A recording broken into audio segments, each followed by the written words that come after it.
Good morning everyone and welcome back to another live stream, and today we are going to be flying from Oslo to Malaga and of course back to Oslo. So a little bit longer on today than it was yesterday, so that is nice. Yeah. Oh, excuse me. At least standing here at gate Delta 6, stand 68. It says Delta 6 there, at least I hope this is the correct gate. At least stand 68, and going to take AMD Oscar down to Malaga today. Gonna be a long day, but it's gonna be nice nevertheless.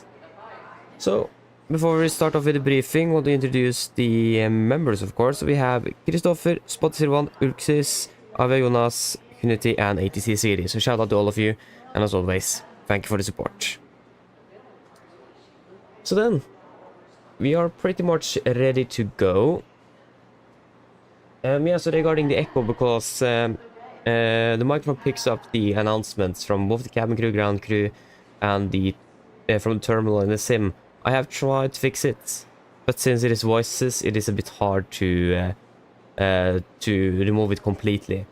So it is still going to be a little bit of echoing, but at least hopefully now it's going to be a little bit less. But it is really hard to remove everything, unfortunately. I want to see if I'm going to be able to look a little bit more into it later, but it took me a few hours to research yesterday, and it didn't really help much, unfortunately, so I'm really sorry for that, but I can't really do much, unfortunately. So that's a bit unfortunate, but yeah. But at least should we start off with the briefing then?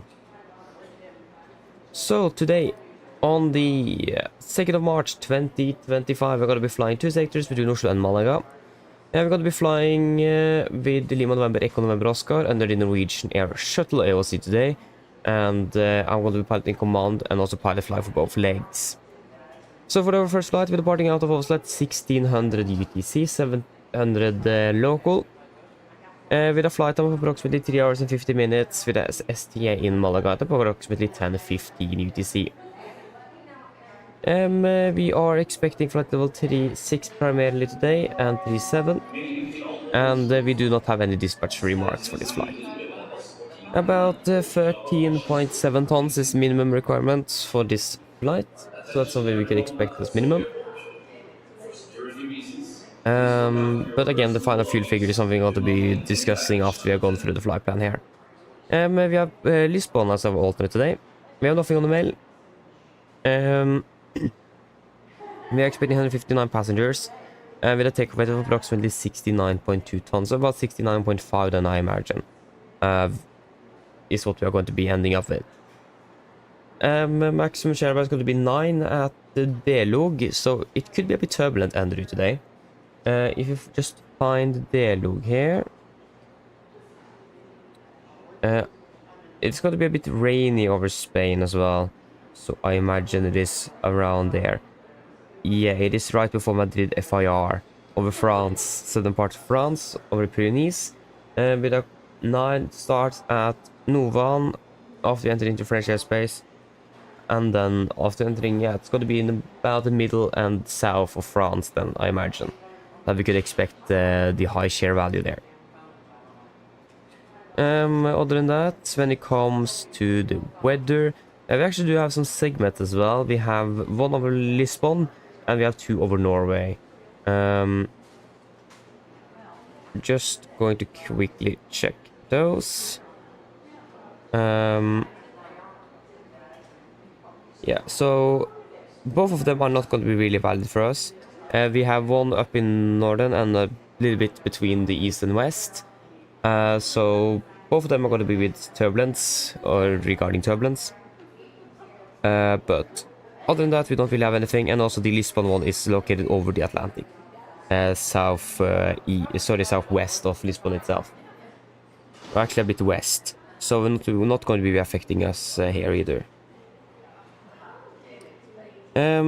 Yes, when it comes to the weather, yeah, we don't really need the latest weather for Gardermoen. As you may see, the weather is looking really good today with okay conditions at the moment, 3 degrees, with winds 220 at 10 knots and 1017. For today, we're expecting 200 at 6 with cover K conditions, so expecting 100 at least today. So the weather in Oslo is looking really great, at least better than it was yesterday. When it comes to the weather in Malaga, we have the latest weather here at 4:30. This is also the 4:30 meter, yeah. So we currently have winds 280 at 3 knots, variable between 25 and 31. Good visibility scattered at 1500, broken at 2500, overcast at 4005, 12, 12, 1013, and no sig. For today, expecting 140 at 10 with good visibility scattered at 2000, broken at 4005. Maximum 16 degrees at 214 Zulu watt, and minimum 11 at 2. Yeah, today at 06 Zulu and 14 Zulu. Yeah, so about it's not going to be that hot or warm when we are landing there. It's going to be less than 16 degrees at least, but still not bad though. Well, actually, when I think about it, it's quite warm, at least compared to Norway. We have a probability of 30% with a temperature change about when we are landing. With 4,000 meters visibility, with rain broken at 1400 and a few at 2500 cumulonimbus clouds. And we are becoming between 11 and 13, so around where we expected to be departing out of Malaga, with winds 1 to 0 at 14 knots. We also have a probability of 30% temperature between 12 and 24, with winds 1 to 0 at 16, gusting 27 knots. So we may expect some gusts on departure as well, so maybe a little bit turbulent down there. And for Lisbon, we have the 4:30 meter as well, our alternate. Wind 0 to 0 at 10 with good visibility, light rain, few at 1400, broken at 1700, 981014. For today in general, expecting wind 0 4 0 10 with good visibility and scattered 3000 feet, so good weather. We have a temperature between 3 and 21 today, so basically almost throughout today. With 8000 meters visibility, showers of rain, correction scattered at 1200, few at 2000 feet, cumulonimbus clouds, broken at 2500. And we have becoming, yeah, that's not going to be really relevant for us. For Gardermoen, we do not have any note times that is outstanding here. That's going to be really affecting us. And basically, it's all the same like it was yesterday as well. For Malaga, we have some unmanned aircraft flying with a 89 feet AGL. How much is that going to be in feet? That's a bit more relevant for us. What was it? 89 feet? Yeah, so 89 times 3. Yeah, it's going to be 267 feet AGL. So not really high, but it is going to be... It is a bit as well. Between 830 and 1700, unmanned aircraft will take place with about 100 feet, so about 300 feet AGL. Between 730 and 1300, so around when we are landing and departing. Unmanned aircraft with 350 meter radius centered on with 120 meters AGL. That's going to be approximately 360 feet.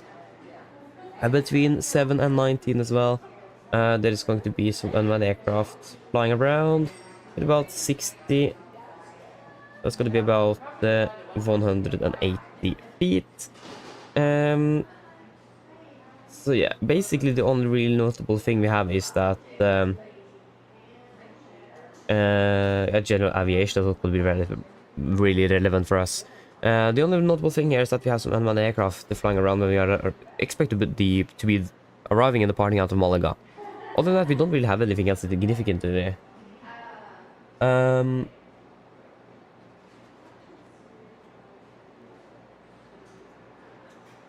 Yeah, so the ceiling measurement equipment at the runway center line with approach lighting system, 900 meters before threshold 12 is out of service. Okay. So that then will mean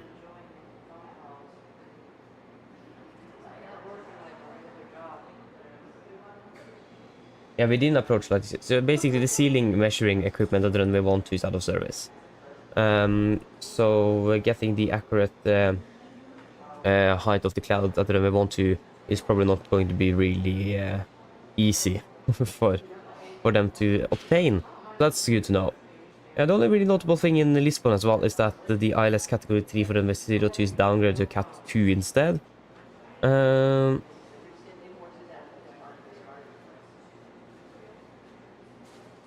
9 meters better approach lighting system runway 20 is out of service. but not really going to be affecting us. We still have a Cat 2 approach available for MSFS 2 if needed.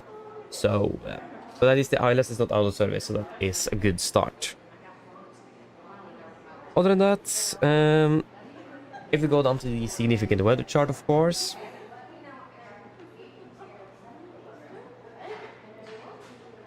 If we can just find it. Yeah, there's a lot of significant weather today. So this is our significant valid 6 UTC on the 2nd of March 2025 between flight 104 from Washington. So over Norway here, we are expecting over Gardermoen, we're expecting some moderate turbulence between flight level 160 and flight level 400. So we're expecting moderate turbulence on the climb out of Oslo. And we continue over the North Sea, looking good all the way down until we are passing over to Spain, where we may expect some moderate turbulence between flight level 38 and 160. And further down over Malaga, we're expecting some moderate icing between flight level 220 and below flight level 100 as well. So we are expecting both turbulence en route over Spain and also on the departure out of Gardermoen. But other than that, we don't really expect anything. We may expect some turbulence on arrival as well into Malaga, just because of the mountains. But other than that, we don't really expect anything significant, at least for the most part of the flight, at least. We don't have the 12 UTC chart on this one, unfortunately, but we will have that on the return then. So expecting mostly, if we take flight level 3-4 then. Expecting mostly a cross tailwind on the start, and then a tailwind once we're passing over to Great Britain. Going to be changing a little bit around, but we're expecting, in general though, mostly cross tailwind on the flight down to Malaga today. So that is nice to see. So basically, the winds is almost going to be following our route. So that is perfect to see. Great for the flight down, not for way up though. So yeah, that is looking all good. When it comes to fuel, I don't really have anything significant to say on that. I'm happy with the flight plan fuel of 13.7 tons. If that is, yeah, it was 13.7. Yeah. The weather is looking good. We may also expect to be saving a bit of fuel en route as well, as we normally expect. So yeah. So if you guys don't have anything else to add on that, we will just go with the flight plan fuel of 13.7 tons. So yes. Yes, hello, good morning, welcome up doing well, and the Mix 77, hello, good morning, welcome up doing well. There we go. Okay, then we can go ahead and talk about the return flight from Malaga. So, for the return flight, we are departing out of Malaga at 1100, so we're expecting about a 45-minute turnaround, so basically the standard, with a flight time of approximately 4 hours and landing in Oslo at about 15:10 UTC or 16:10 local. Expecting flight of 34, 36, and 37, so expecting gradually to climb up and also changing to an odd level later on. No dispatch remarks. And 12.6 tons minimum on the fuel at least. So we are expecting less fuel back, but that is most likely because of alternate airport that's a bit closer than Lisbon is to Malaga. Like I said, we expect a closer alternate. Torp is quite close, with just a flight time from Oslo at about 20 minutes, plus minus. Depends on how quickly we are able to do the brief. Yeah, so we're expecting almost full aircraft on the return at the moment, with 183 passengers, with a takeoff weight of approximately 70.4 tons is what we could expect then, if I know JSX correctly. Maximum shell value is going to be 6 at Al Dhabi, so it is going to be a bit turbulent on the way back as well. So I'm expecting a bit of turbulence. Where's Al Dhabi? There you go. Al Dhabi is after the pass over France, so it's around the same where we could expect the turbulence over France as well on the flight down. So it was 9, now it is 6, so at least it have reduced, but we still may expect some turbulence over Al Dhabi, and I don't remember the last or the other waypoint, but over France somewhere. When it comes to the weather, again, we have looked at both the CMATs, we have looked at the weather for Malaga and Oslo for Torp. Again, it's basically the same. This is for 20 meters, out of date, but it is looking good at least. And for the TAF, And we're expecting just winds 250 at 8 knots throughout the day with okay conditions. So it is looking really good. So nothing really to complain about today. We have gone through the no times already. I'm just going to quickly check over a Torp. So yeah, we don't really have anything significant. Yeah, engine test area not going to be, that's not really relevant for us. No, there is nothing really. Yeah, booking for training flights, new procedure for that, not really relevant that either. So yeah, it is looking good in type at least. And for the significant, there we go, that's a bit better. So this is the significant valid 12 UTC on the 2nd of March 2025 between flight 145 from Washington. So now over Malaga, we are expecting moderate icing between flight 140 and 100. And around that area again, we're expecting moderate icing between flight 180 and 100. Over the north of Portugal and the northwest of Spain, we are expecting moderate turbulence between flight 320 and 160. And that is also going to be going over to France as well. So that is probably around, we're expecting the share value to be at 6-ish. Around that area.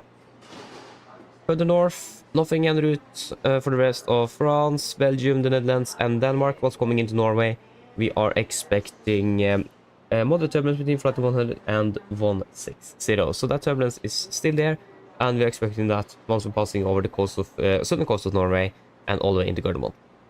So we're expecting both turbulence on departure and on arrival for both flights today. It is not really expected to be moving much. It will be interesting to just check this 1800 chart, because we're landing about 3 hours after this chart is valid.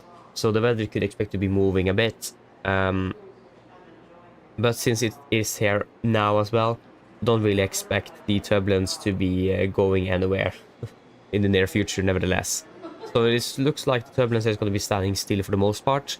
So turbulence on landing and on departure, and also over France as well, is something we may expect on the flight to Oslo again. And when it comes to the winds, we can just check 5-3-4 again. So we're expecting mostly cross tailwind on the start, and then it's going to be mostly cross headwind and a headwind all the way back to Oslo, but thankfully it's not going to be that strong. So it isn't looking bad. En route back to Gardermoen at least. And that is looking all good. Was it a Derby that we're expecting the... Yeah, that was top of descent. Yeah, about the Derbies where we had the maximum share at 6. And you can see that right before the Derby we are passing the tropopause. So that could also be a reason for it. But we're passing the tropopause as well on the climb, right after the climb. And also before that again. So we're going to be passing it a bit. So that's probably why we have this area with the moderate turbulence, is where we could expect to be passing the tropopause here. So we may expect some turbulence for about 45% of the flight. At least some turbulence on and off for the first 45% of the flight-ish. So yeah, we may expect a little bit of turbulence. They're just passing the tropopause, but after Adabi, we are not going to be passing it at all, so we are looking good. So yeah, that is looking all good. Nothing really else to say for this one. We've flown into Malaga before, so nothing really anything significant to be aware of, except for the unmanned aircraft flying in the area. But they should all be clear of the airport nevertheless. Yeah, but again, there's nothing really else to say. I don't really have anything else regarding the flight that's going to be anything significant for us. So then, are there any questions? Probably not. Then our briefing is complete. Oh, you're standing at stand 60, Mick. Nice. Where are you flying today? I mean, one thing that would be so cool if Aerosoft could do is that they could make it possible that you can change. That was a bit too high. That you can change the departure board inside the terminal. Like we have the ads, like the screen for the ads in the terminal. So like if you could think of Simbri for something, and then select the stand, and then it could like set the flight number, the destination, and so on the board here. That would be so cool. Maybe I should send an email to Airsoft and ask if they could do that, because that would be actually really cool to have. And also a crew room would be really great to have. Maybe I should do that. Maybe not a bad idea. I mean, that would be really cool. Not really necessary, but we are not really flying a lot towards that 1945 today. So, and the next flight is the Norwegian in Sweden at 2030. So yeah, but that would be really cool indeed. So maybe I should do that. But that didn't work.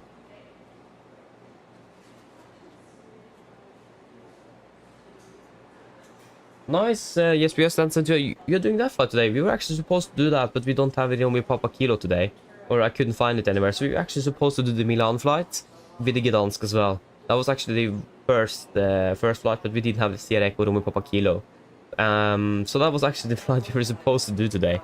But since we didn't have that Swedish registered aircraft, then Malaga was the next option.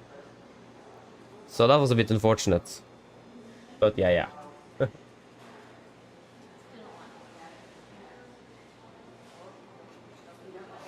Oh, nice. You're flying to Prague, Olsen, and Trondheim. Enjoy that. Make that a lot of flying today. Enjoy that. Yeah, make of course. Yeah, I can find the textures in the file of the scenery, but it's maybe a bit too much changing that. And the thing is that you can't change it for every flight. You need to restart the sim for it to take effect. So yeah, that's possible as well. But if we could like do it via external programs, for example, like we can enable the VDGS, for example, that would be a bit easier to do. So yeah. But yeah, of course you can go into that. So maybe I should look at that as well, texture file, and change it there. But like I said, easier to do it via an external program instead, because then you can do it for every flight and not just for the first flight of the day. There you go. We flew Echo November Oscar. We've flown this aircraft before. We still have the white winglet. So if I'm correct, this is the aircraft.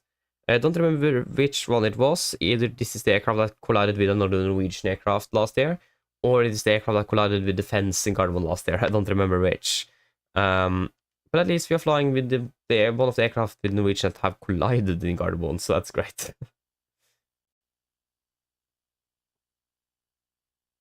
So just gotta quickly turn on the sound here, so I don't forget.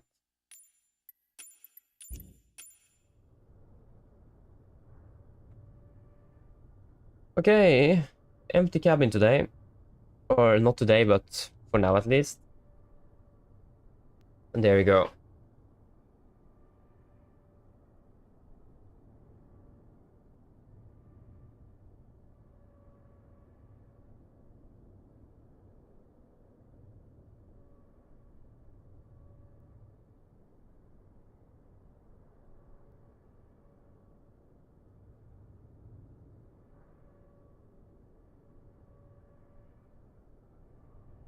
Okay, nice, yes, but that sounds good. So flying to Kristiansand and Haugesund, doing the return on Tuesday. That's great. Not bad. But yeah, again, that would be great to have. And also like the crew room, that would be also really nice to have. Because you do the briefing in the crew room, but since we don't have that modeled, we need to do it in the terminal. So if you could have the crew room and then we can walk out to the gate, that would be great. I thought about that before sending an email and asking if that would be possible to model. Just like one room or something at least. But yeah. Maybe I should just send an email and ask if that would have been possible, because it will be quite cool to have, especially here in Oslo. This is our base. But I should probably power up this aircraft then. We can't really see much, so we should probably just get that battery up. So we have the axe, we have the extinguisher, the circuit breakers. Like, that stick shaker sound shouldn't actually be available since we don't have AC power. I know it's like quite random that it is there, but it shouldn't be there since we don't have AC power on aircraft. Because the stick shaker doesn't work if you don't have AC power for at least 4 minutes. So, I mean, Not sure if I have never heard of that the stick shaker can randomly start in the real aircraft. Probably does. I mean, I'm not surprised if it actually does that.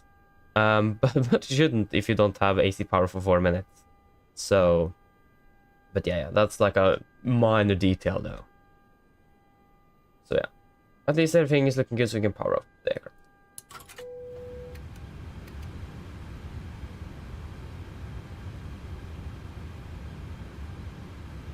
I need to check something. No, exactly. We are not able to do that. I saw a video of a Norwegian pilot that did exactly this. Turn it on after select. Oh, now it worked. Okay.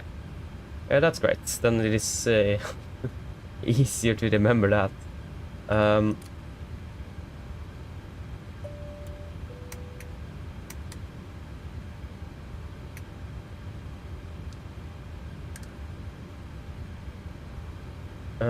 Yes, that's looking good. Go to 7001.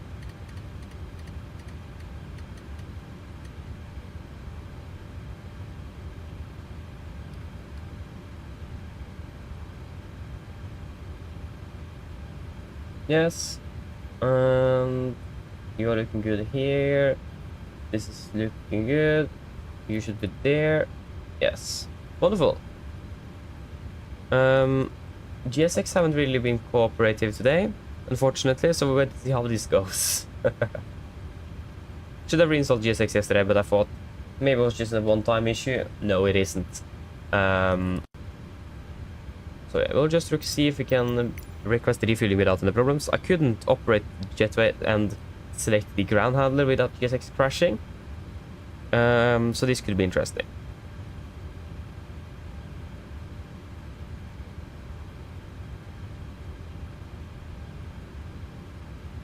Is the cold engine even running?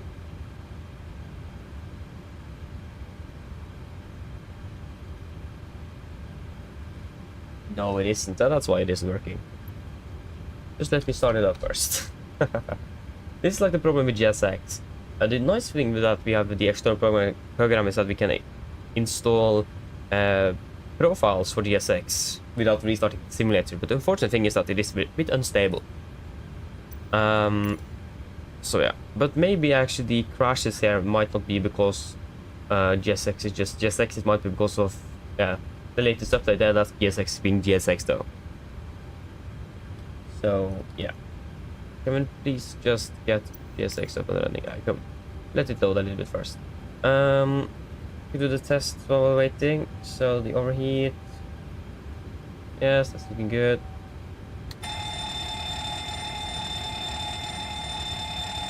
That is good.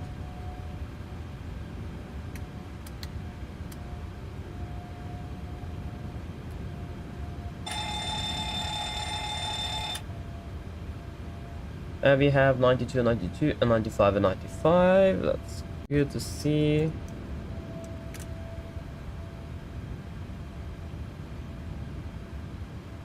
The PAX lights are still not working. I hope PMG is going to be able to fix that in the upgrade for the 2024. That would be nice.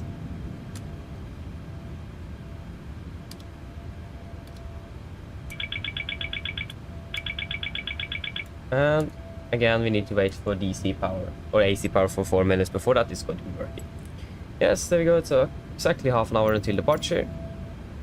We can request the refueling. Refueling truck is on its way. Are we going to be able to do anything with GSX today?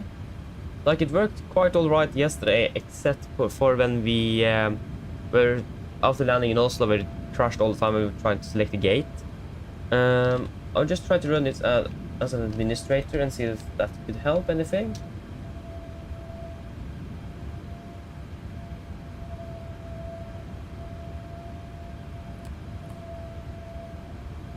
Like yesterday, it was first self-running cargo, then GSX, and now it is GSX. I hope not self-running cargo is going the same direction as it did yesterday.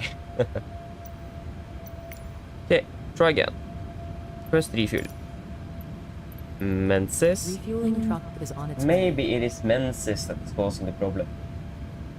Because it crashed again. So maybe we should select another ground handler just to see if that is anything that will make a difference. At least running as an admin doesn't really help. And that's also something I did really like with GSX before, is that you actually could update it while you're still in the simulator. But that's something we can't do anymore for some reason. So I remember once on the stream when we had a problem with GSX, I just updated it right there and then it worked again. So that's a bit unfortunate that we can't do that anymore. But that would be great. And we can take Norwegian Air Shuttle. Refueling truck is on its way. It is something else that's causing the problem.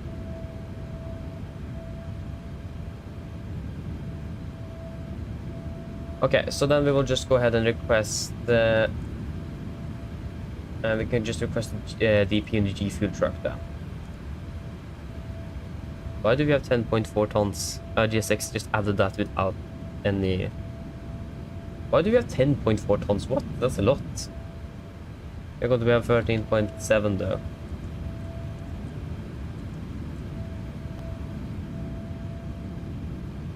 And there goes definitely cargo crashed as well. Like, there's just problems everywhere with my applications now. Yes, can we please load in the last flight?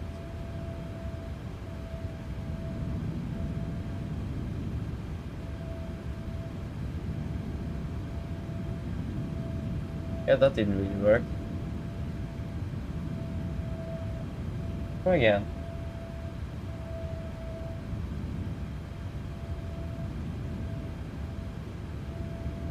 Airliner flights. We are going to be flying the 77 NG though, max.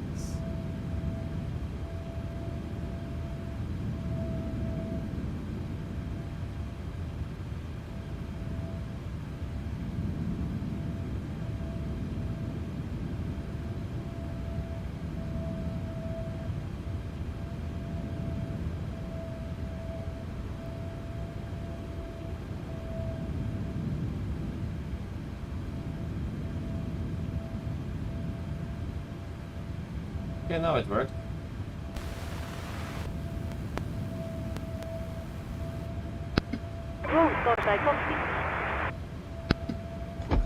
Go ahead.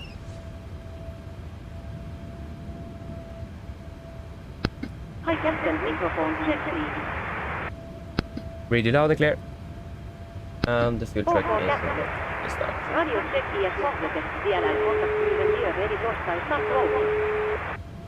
Roger. Hello. Hi, Captain. Okay, I've spoken to security, and I'm told they'll be ready to send the passengers down to us in a few minutes. Thank you.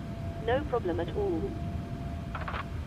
Okay, so we are listening to an 826K rated engines. The air is up to date. And we have the latest operation program for the 737 as well. So we're currently standing here in Gardermoen. And we're going to be using the GPS left position. Flying from Gardermoen to Malaga.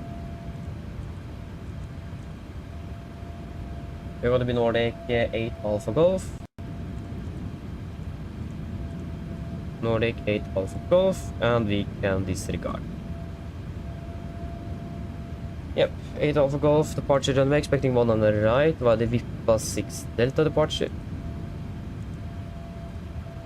After Vippa, it is going to be direct to Linvi. Linvi, direct to Uppgas. Uppgas, direct to Tipan. Tipan, and November 866 to Southampton. And then to November 63, correction, November 63. Southampton. And then to Lelna.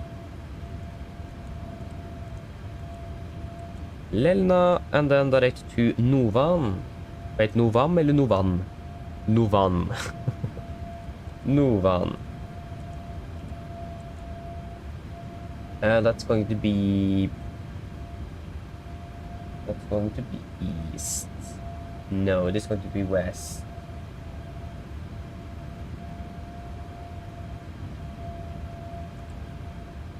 Direct to Delog.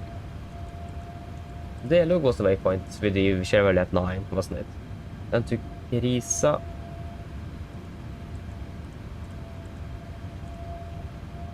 Risa direct to Vulpe. Right. Vulpe. And then arrival expecting the ILS for runway. Probably the ILS Zulu for 1-2, while the Vulpe. Doesn't we have multiple options on Vulpe? Vulpe 1 Alpha, Vulpe 1 Golf, and Vulpe 1 X. Here in the flight plan, Vulpe 1 Golf, so just take 1 Golf for now. And while Lenny. Yeah. Cost deck is going to be 9 for the reserves. For today, it's going to be 3.7 tons. And cruising at flight level 360 initially. Cruising wind is going to be 35423. Average ISA -0. That's 0 then. 250. 310. 200. 100. Flight level 140. That could be correct. And heavy rain in Malaga at the moment. Oi, oi, oi. It's quite rare that we see the heavy rain symbol. Heavy rain as well. 1013, so it's 100 pressure then. Not bad. 1644, that could make sense. Yeah, that does make sense. That means the route is at least correct. So Gardermoen is just going to be 25 and hold. Make it easy.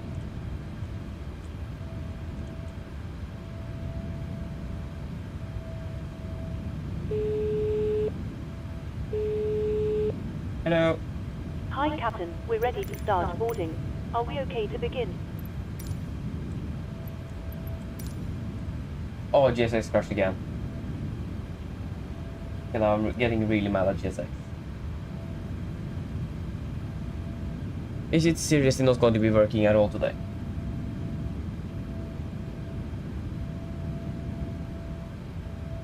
I try to run this administrator again. I think that could work.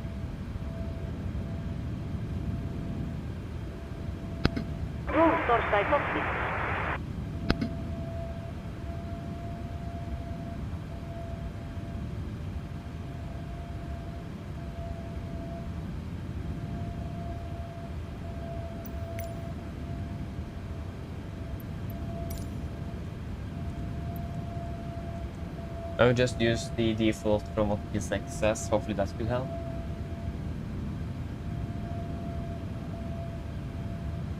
No. GSX doesn't want to work today. Yes, you can start boarding. No worries. I'll get the rest of the crew organized and we'll make a start in a couple of minutes once the passengers start arriving from the terminal. All stations prepare to start boarding. Yeah, GSX doesn't want to work today. That's a very, very unfortunate. Go ahead. That means we are not. How are we going to be able to push? Hi, Captain. You just asked the contact Golfside. Let you know that we will start deploying. Ian, I'll contact you again once we are done. Roger. Yeah, this could be an interesting day today. That's for sure. Airport elevation in Malaga. 94, yeah, we can set 50 feet then. That wasn't 50, that was 0. Hello. Hi, Captain. Just to let you know that the passengers have started boarding. Thank you. Okay. That is all good in there. QNH in Gardermoen at the moment is 1016. We have 1013 there. 1016. 1016. We can set 1700.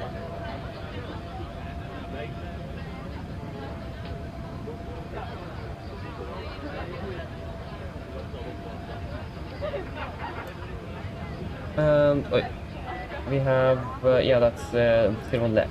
We don't need that. We're departing 199.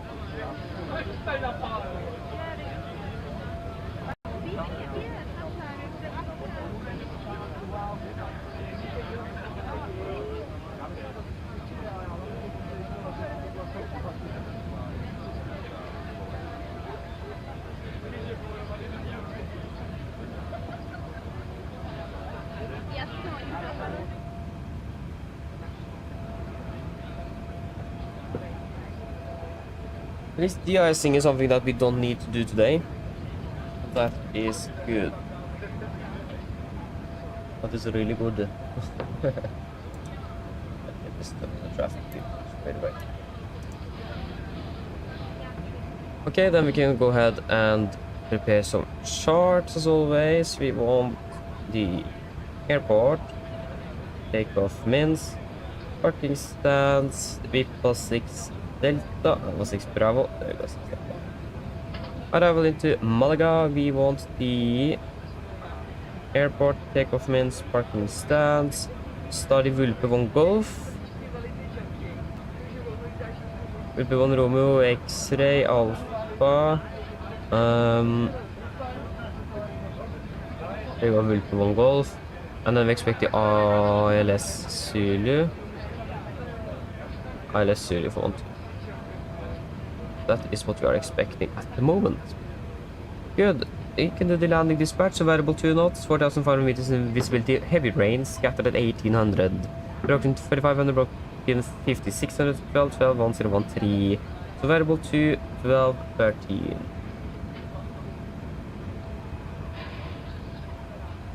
So elevating 120, 180 degrees around is going to be 3 that's gonna be 60. That's gonna be 300 at 2 knots there.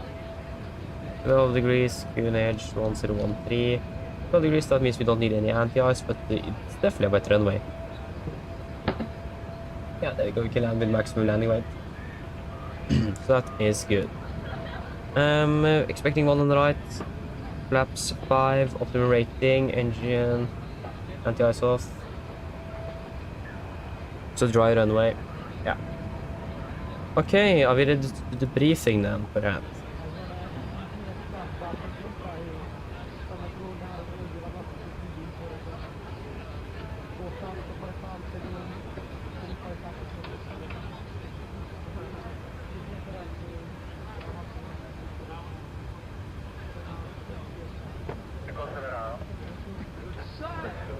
There you go, Nick. You're on your way. There you go. We can release the fuel truck. Refueling is complete.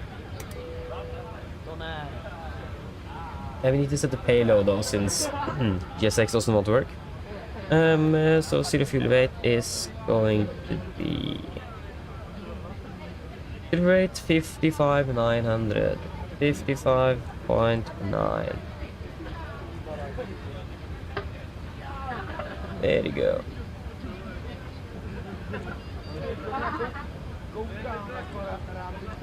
Okay.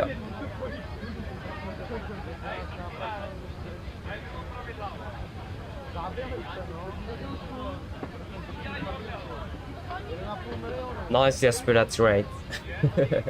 That's great. Yeah, you're de-icing. Okay, nice, Mitch. Enjoy that.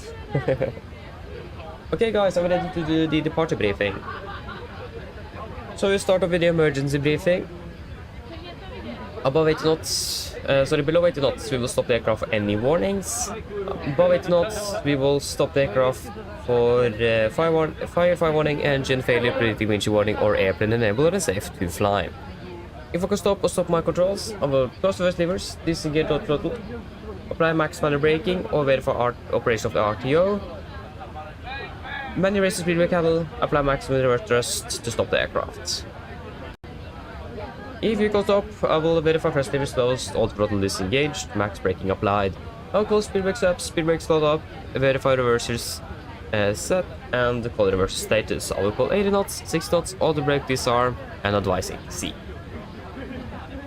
Once I come to complete stop, I will slow down the reversers, lower the speed brake. We will identify the problem, and I will pull off any necessary memory items that need to be accomplished. I will assist you in identifying the problem, and I will accomplish any memory items on your command. Then we will evaluate the situation. If the situation is under control and no evacuation is needed, on PA, remain seated, situation is under control. If the situation is unclear, on PA, cabin crew to stations. If we then decide to evacuate the aircraft, I will lower the flaps 40, we will back the back cover of the QRH and run through the evacuation checklist. Happy? We'll say so. There's not going to be any actions below 400 feet, except the cancel warnings, area is going to positive rate. Above 400 feet, we're going to set the heading select. For our engine outside, we're just going to be climbing straight ahead to 5,000 feet and hold 25 miles from Gardermoen. The weather is looking good. We can land on favorably runway 19ers. It's going to be a bit of tailwind if we are going back for 01s. But other than that, we are departing also above our maximum landing weight. So if it isn't really safety critical to get back and land as quickly as possible, we will be required to hold and burn off some extra fuel, so that we can go below the maximum landing weight.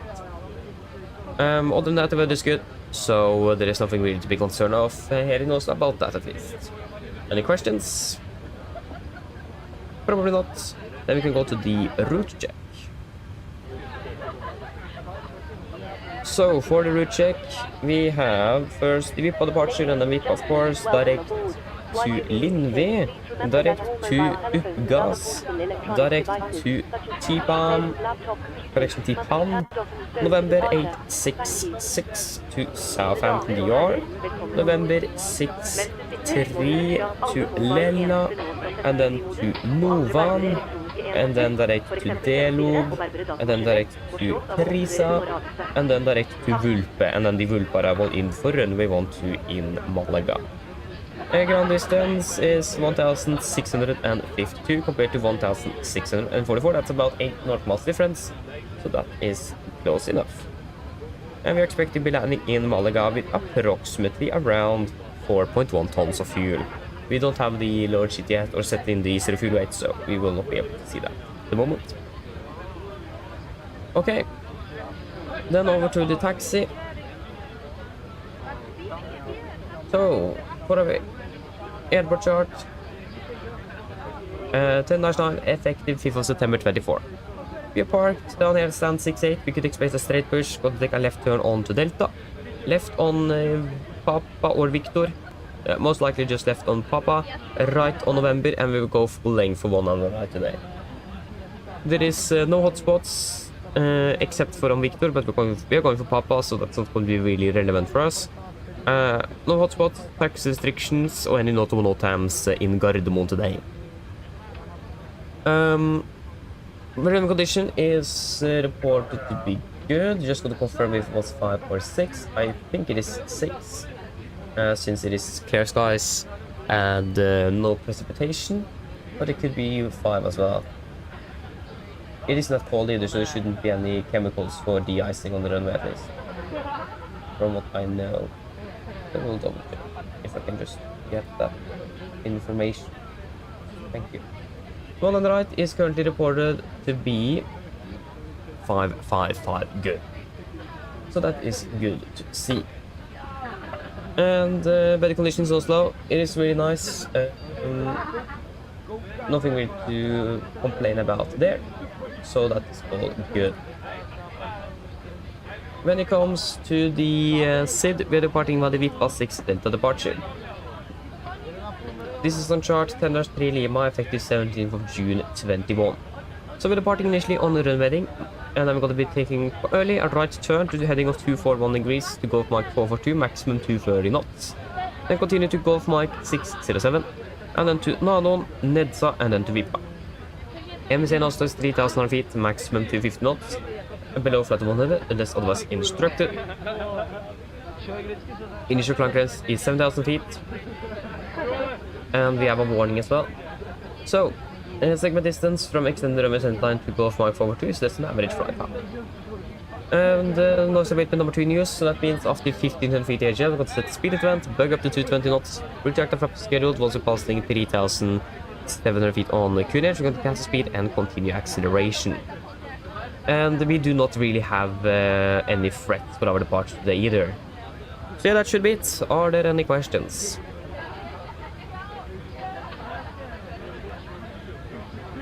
Probably not, then our briefing is complete. Nikolai, hello, welcome, hopping well.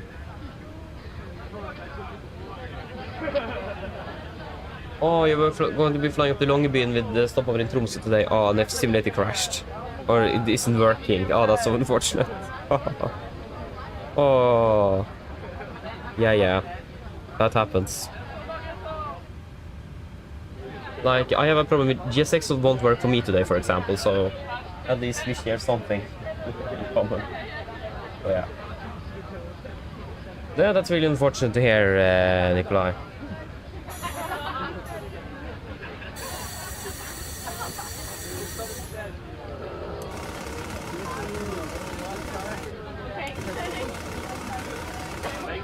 Prepare checklist to the line.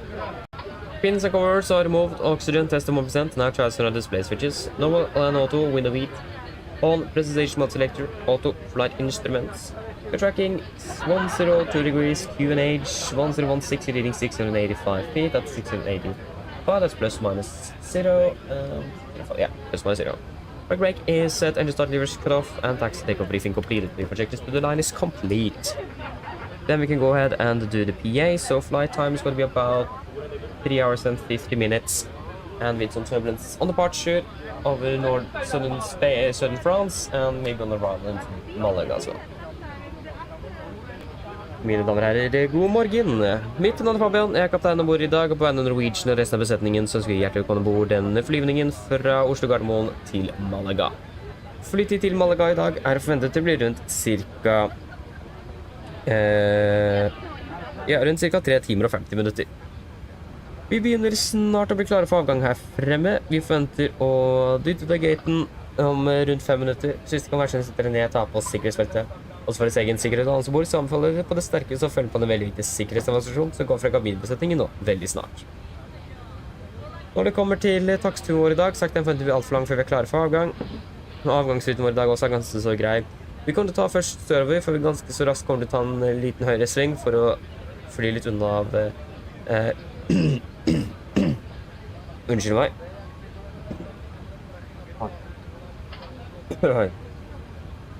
Beklager det. Vi kommer til å ta en ganske så rask høyresving for å fly litt unna av tettbygget områder. Men vi kommer til å ta ganske så greit sørover og så fortsette nedover mot Malaga. Vi forventer marsj i dag på rundt 36 000 fot, og vi kan kanskje forvente å klatre litt høyere gjennom flyvningen ettersom at vi har brent litt drivstoff og fly har blitt litt lettere. Vi kan kanskje forvente turbulens også under avgang i sørlige deler av Frankrike, også kanskje inn mot landing i Malaga, men utenom det gode flyforhold er forventet. Men som alltid vil vi anbefale sikkerhetsbeltet på basen til vi kommer bort til en uforventet turbulens.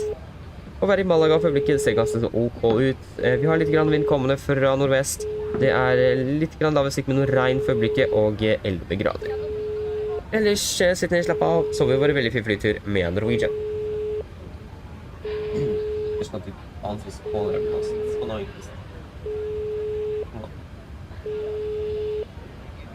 Hello.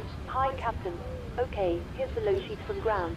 I've written the passenger count here, the crew count here, and the total number of souls, not including yourself, here. Thank you. Okay, looks like we're all set to go whenever you're ready. Okay, great. We are shortly ready in front here, so we'll just give us a call when the cabin is ready. No problem. Thank you. Ladies and gentlemen, good morning. My name is Fabian. I'm the captain aboard today, and on behalf of Norwegian and the rest of the crew, want to wish you very welcome aboard this flight from Oslo Gardermoen to Malaga. Flight to Malaga today is expected to be approximately 3 hours and 50 minutes. We have a soon departure in front there. Expect to push back in about 5 minutes. So if you can please sit down, take your seatbelt. And for your own safety notes aboard, we do recommend you to follow important safety demonstration that is coming from the company now in just a few moments. When it comes to our taxi routing today, it isn't really expected to be long before we're ready for departure. Our departure routing as well is quite nice. We're departing initially southbound. We want to quite quickly take a right turn to avoid some urban areas with regarding noise. But we are still going to be flying pretty much directly down to Malaga from the start off.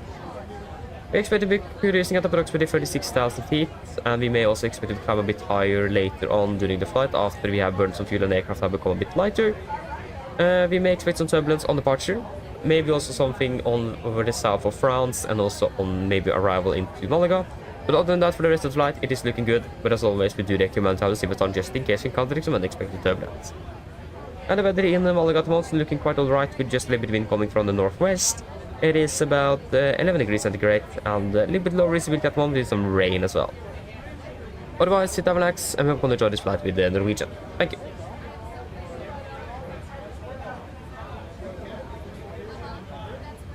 Go ahead. 69.6. Loading has been completed. We are sending the load share to Pushback you now.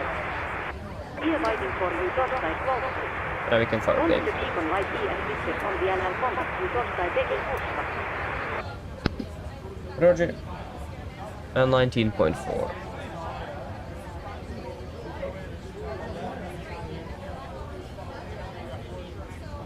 Uh, 210 at 12, 360.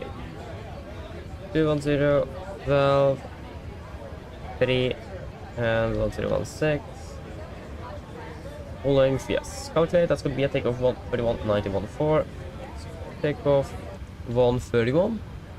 Yeah, 91.4. 91.4, yeah.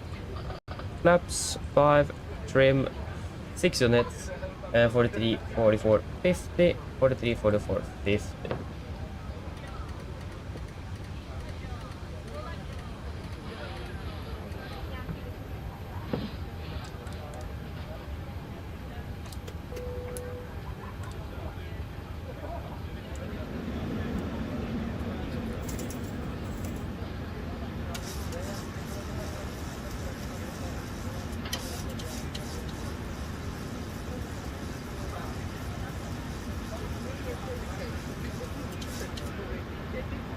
Here we go.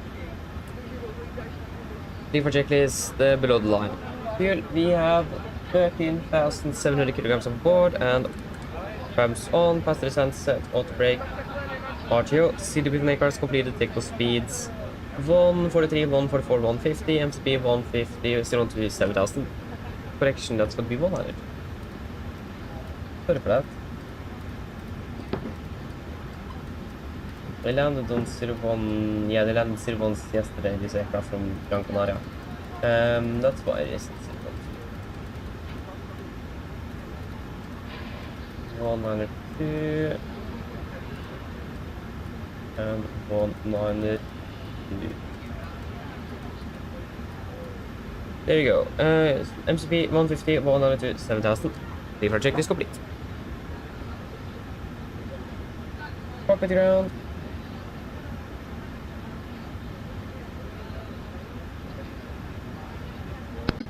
Go ahead. Please disconnect GPU. Roger. Stand by.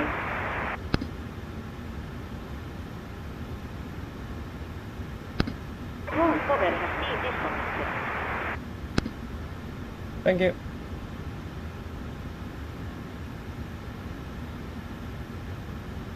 Yeah, we can see if we can request push and start from GSX then. No, that's not possible either. I don't think GSX is going to be working at all today. That means we need to do it from here. Pushback. Straight out. Take 108, that should be fine.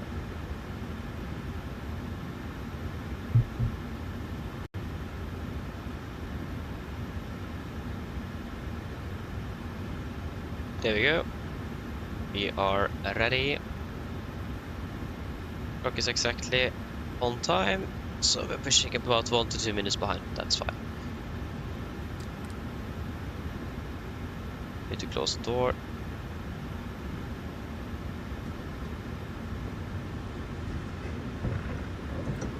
go over to Unicom.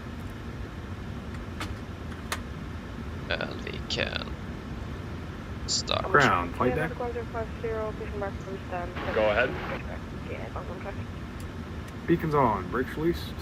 Clear to push straight out. Copy that. Clear to push straight back. Release the parking brake, please.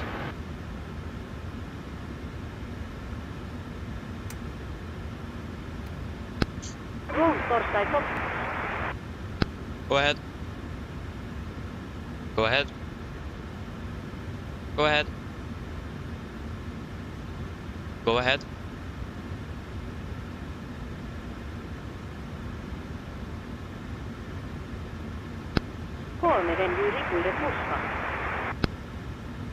Affirmative, we are ready to go right now. Roger.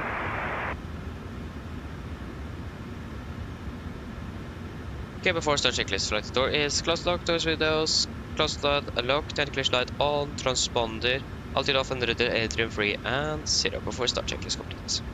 Roll soul ES connecting.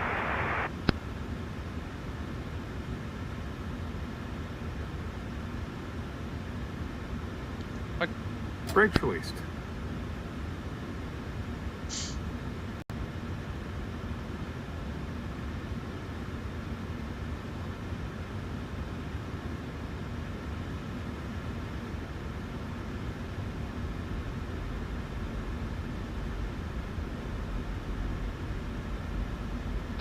Focal captain, steer clear of the stand and your free topside sun aim. Thank you, starting 2 and 1 in sequence.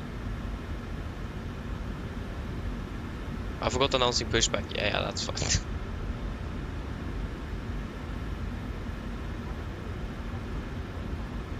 Starting number 2. Starting number 2. Starting number 2. Yeah, now that's why it isn't working. Hi there, late. Pushback complete. You guys can set the brakes. Just wait a moment. Bond, please activate your Starting parking up. bracket. Roger. Orb number 2. That's why it isn't working. På väg now. Okay, the brake's set. Thanks for the good push. We'll see you. I didn't even. I just partially set the partially pressed up the pedals. Yeah, of course. You guys got it. We're disconnecting the tow bar now. Stand by. Okay, the tow bar is disconnected. We're disconnecting the interphone now. Pin will be on the right side. We'll see you guys. Take care. Thank you. Why isn't the engine starting up?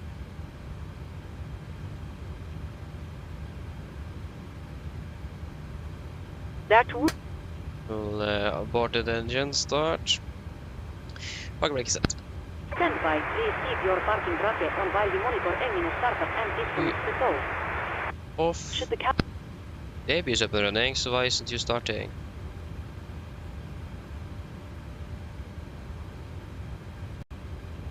Okay, it's starting number 2. And start valve open. skulle kabin. And we have, oh yeah, that's why.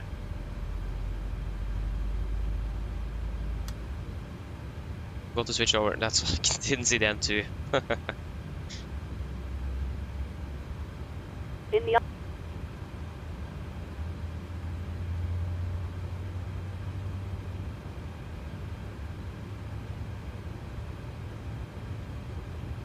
I det hus som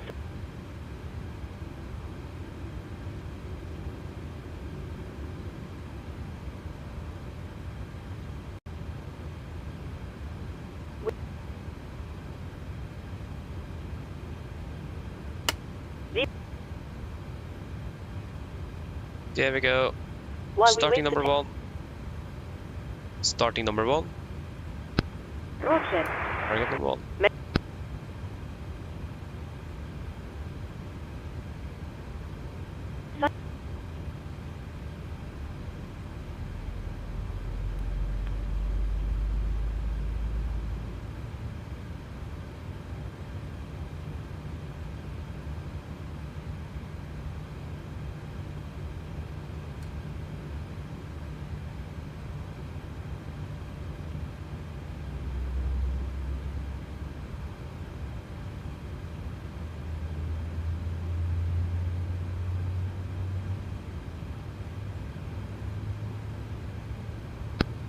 for captain, logs light are put started on all engines and told ES disconnected.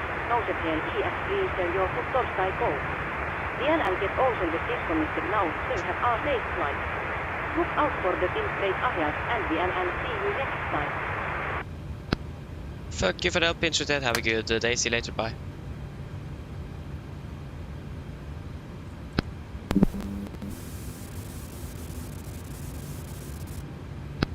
Go ahead. Okay, that was a bug. There you go, and we have 2 good starts, and we have the gear pin. More traffic, 150 taxi via Delta Victor and Sierra 2 left. Bravo 9, Laps 5. Flight control check.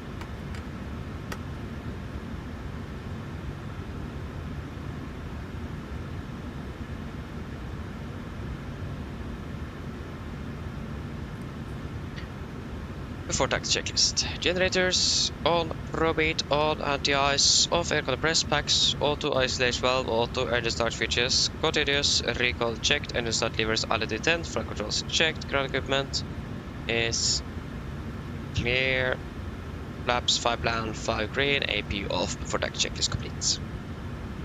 Okay, we're ready to go then. Current traffic, Nordic, 8 Alpha Golf, taxiing via Delta, Papa, and November 2, holding point 1 on the right carbon. Oh. Left is clear, and right is clear. Brakes released, here we go.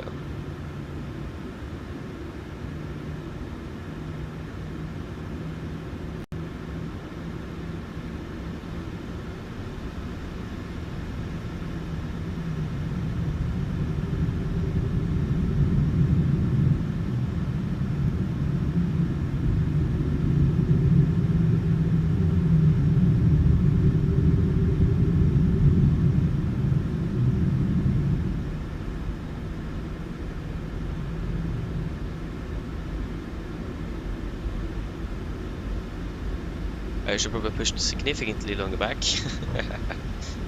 Playing GSX didn't work though, so I hope that it is just the airport that is the problem and not the GSX itself, because then it at least will work in Malaga.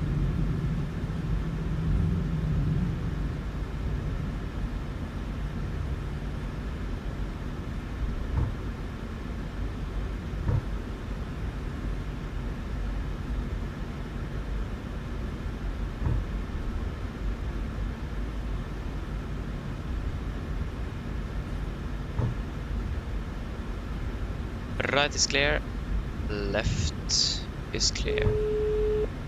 Hello. Hi Captain, the cabin is secured for takeoff. Thank you. No problem.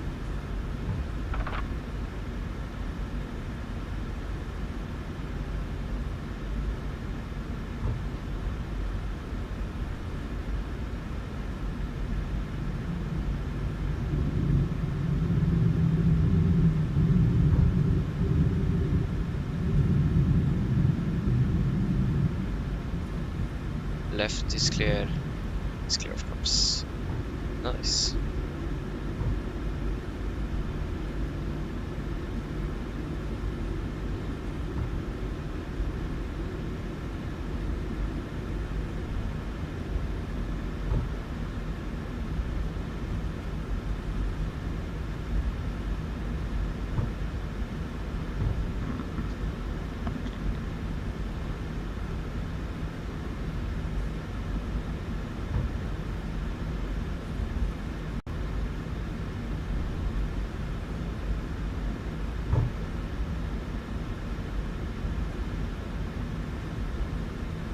I can turn off the logo light, we don't need that anymore.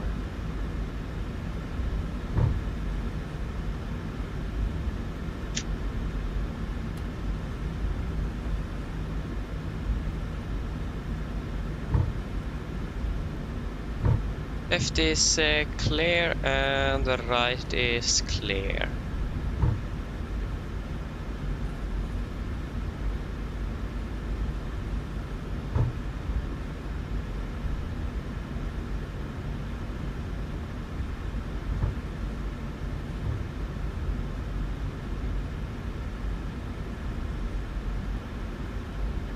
Common traffic, Norwegian departing 190 left on the 13 traffic. Common traffic.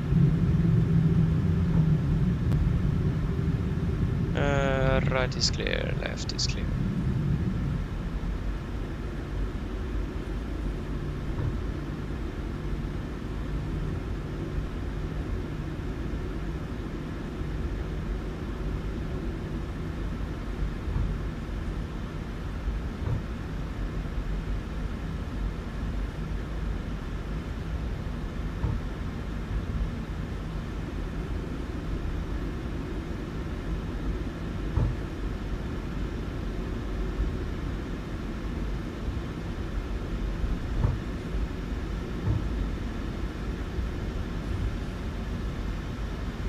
And the right, yeah, right is clear. No one on the Alpha North, so I think we should be fine there.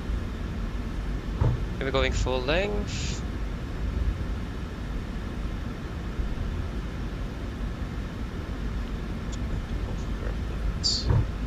Yeah, FS realistic is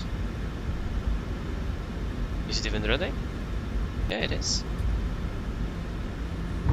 But why is it here then? I would just... FS realistic is working. Strange, because it isn't here on the application. Yeah. Okay, we will go better on my side, and we can go terrain on yours. There we go. You can see the cabin. Before takeoff checklist. Laps 5 land, 5 green, stabilize stream, 6 units, chemical given. Before takeoff checklist complete. We are ready to go.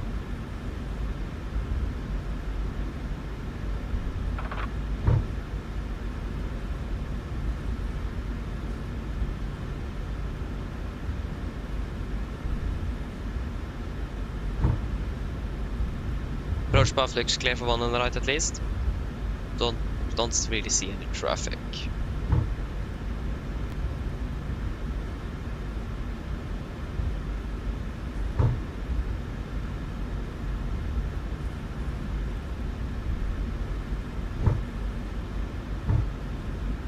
On traffic here, Nordic 150 broadcasting 3,800 on traffic.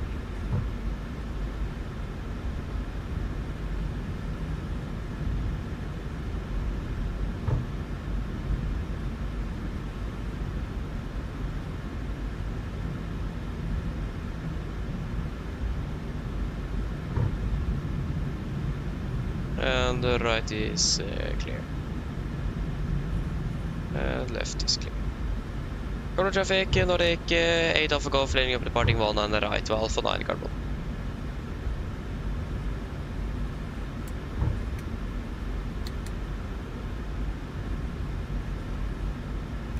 Okay.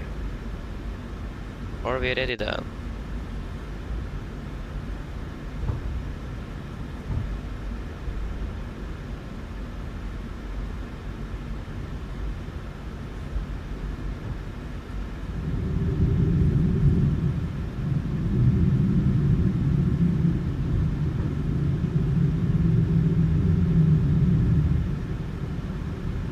Ready, take off.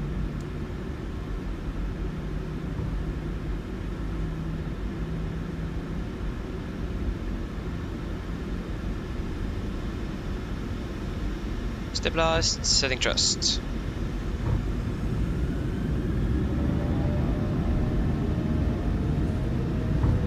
Thrust set.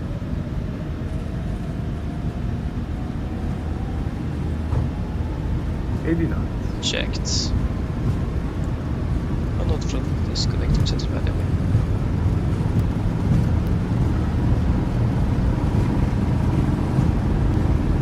V1, rotate.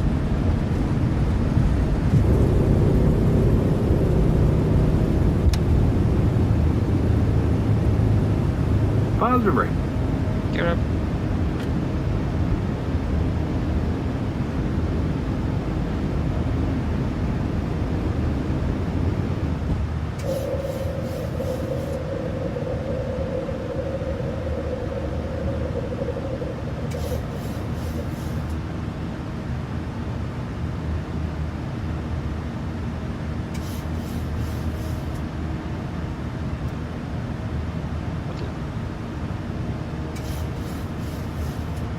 Speed into vent, 220 knots, into 0 cents.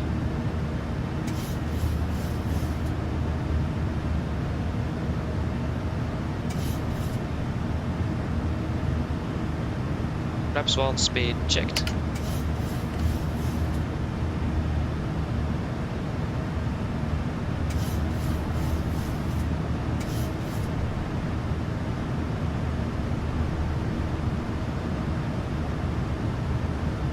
Flaps up, speed checked.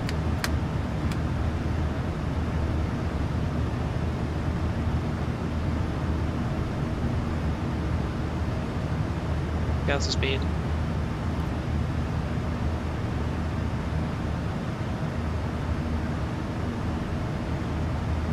Continue climb up to flight level 190. Actually, we can go 210. 210. Set.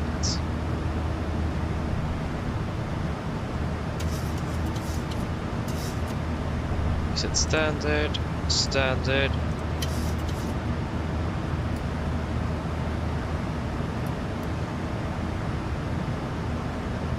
After take a checklist. Engine blades on. Packs auto, landing gear. Up and off, flaps up, not to standard. Set cross check to passing 6,000 feet. No. Plus minus 0. After take a checklist complete.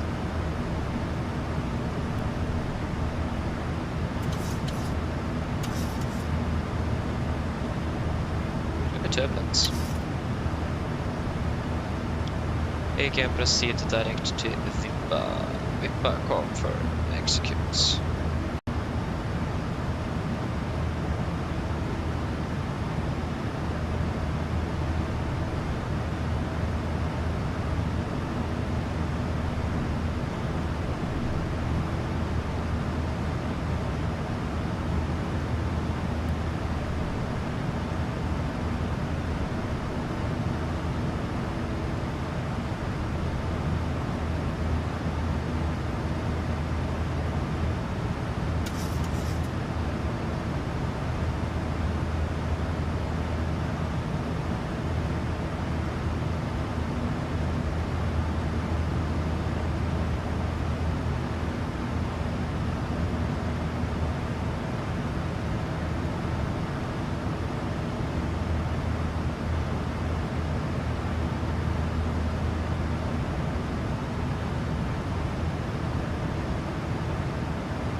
Passing flight of 100.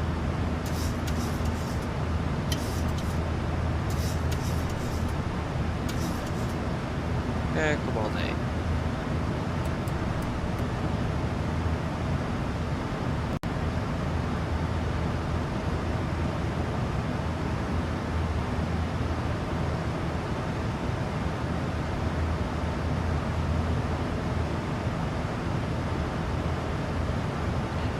Yes, that's all looking good.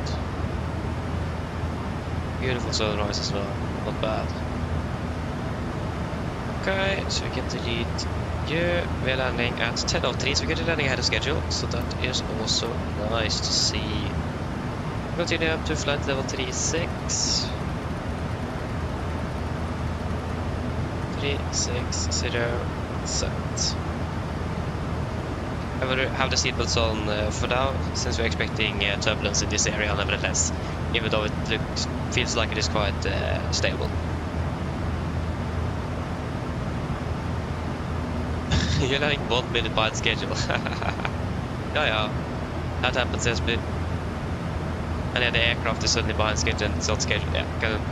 It's a bit annoying, it is, I can understand that. At least enjoy a flight out to Gdansk, first time flying there as well. We'll enjoy it. It's a nice airport.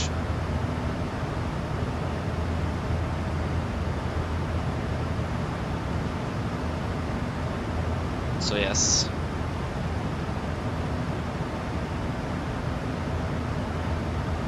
Like, I really hate when the auto throttle is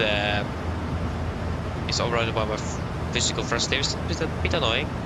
Thankfully, we didn't have that much difference between full thrust and our takeoff thrust, so we thankfully didn't veer too much or yield too much to the or rolled too much to the right there.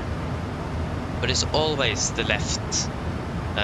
Trust me, never right, always the left. Thankfully, it's quite easy to just set it manually nevertheless, but it's a bit annoying.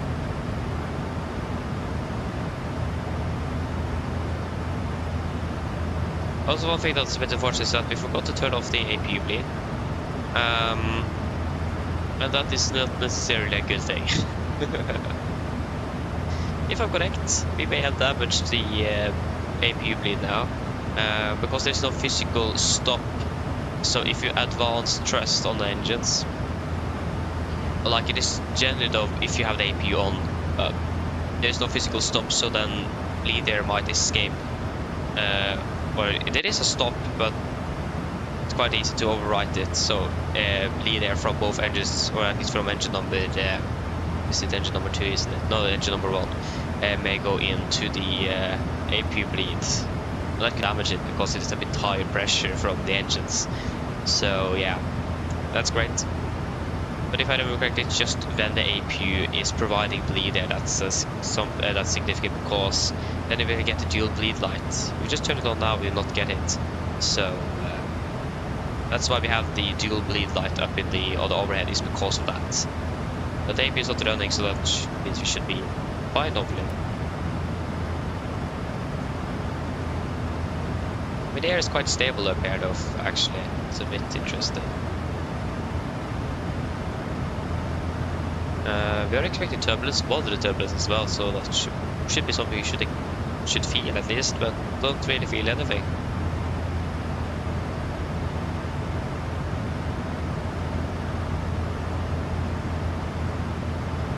It was fun to fly to 100. Yeah, it was between 1.8 and 1.6 and 400.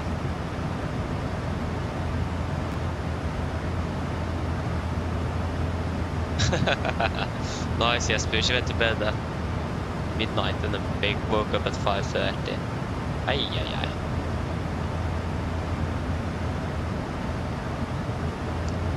Yeah.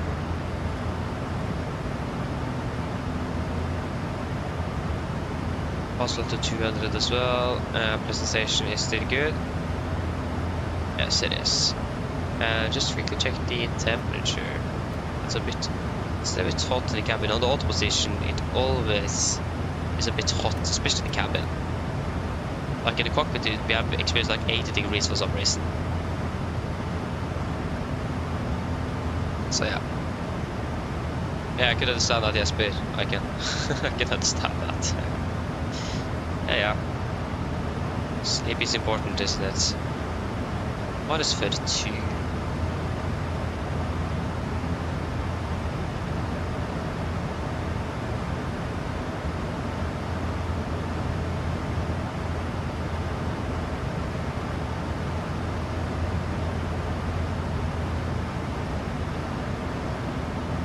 Yeah, got to turn on some good old engine anti-ice then. There we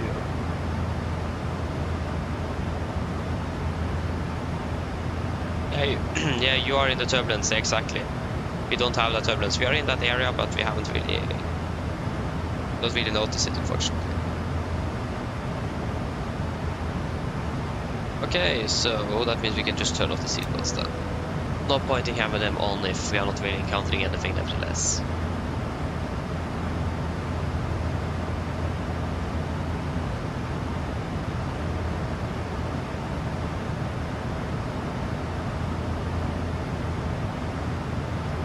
Yeah, you're almost out. Yeah, that would make sense from what we can see on the chart. Actually, should be. It shouldn't really have been there at all, actually. If we would have followed, if the charts would have been right, but yeah, and not always 100% correct.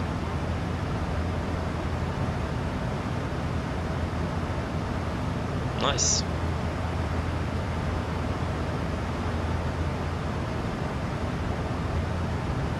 Okay, so at the moment we are landing about 12 minutes early, so that is not bad.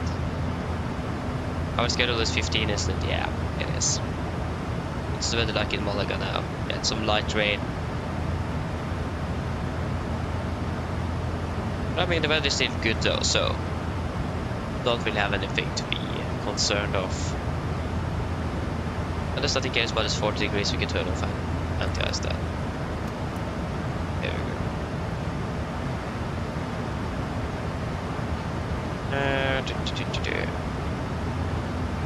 Top of the sand is going to be at 9:28 Zulu. Clock is then 6:26, so it's about 3 hours until it's set. 1,450 nautical miles to go.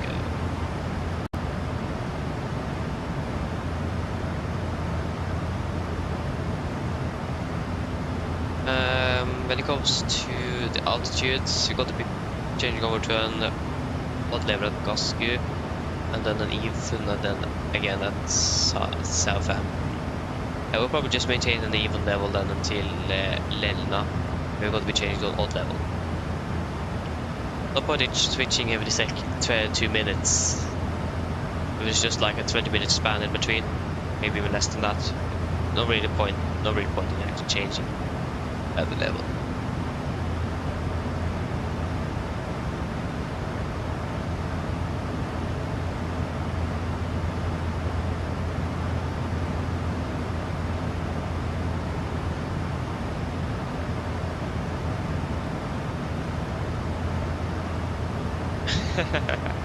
Nice to be a Speed. Yeah, I can listen, like if you haven't flown there before, that's a good choice indeed. Both airports are great. Like I said earlier, we were supposed to actually do that flight, but we didn't have the livery unfortunately, so Malaga it was. But actually the day would have been longer if we were flying to and from Gdansk and then Milan though. But yeah, but that's nice though. Enjoy it, Speed. Yeah, it's 1 hour left to Prague now. That's great. Make you enjoy a flight as well. I love Prague. Need to be flying there one day again. Really miss it. It's a really nice airport, it is. One of my favorites.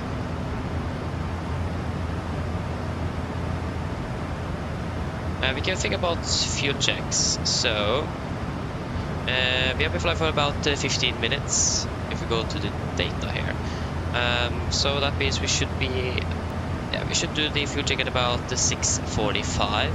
We have 47 at the Lindve, so that is probably the first one we're going to be conducting is at Lindve.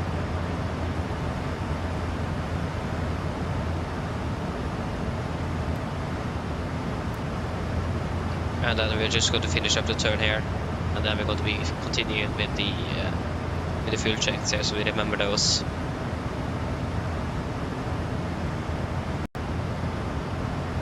Oh, the real aircraft have, or the RL aircraft haven't been pushed back yet. Yeah. That happens. I normally try to, like, what I'm normally doing is, once the aircrafts have landed or when we're starting up, and we take over the aircraft, then it is our aircraft. So if the real aircraft is delayed, we will still just continue for ourselves, because the reason for the delay is something that we don't really know, except if it is bad weather, for example. So it is really hard to follow a delay if you don't even know the reason why you are delayed.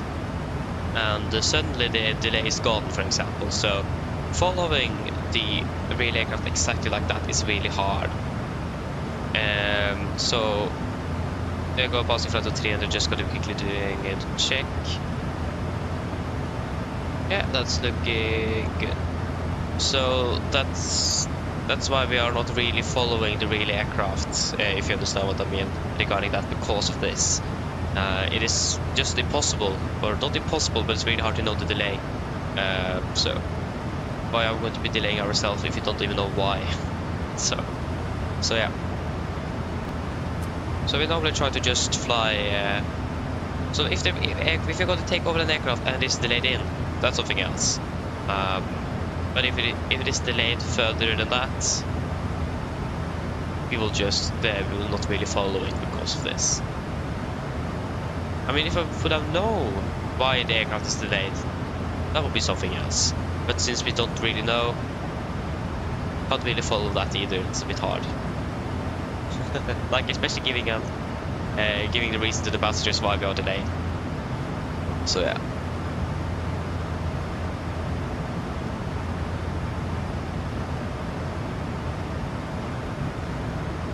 "45 minutes behind schedule, oi oi oi." Yeah, that's a bit indeed. and the thing is that there, we don't know why the aircraft is delayed by 45 minutes.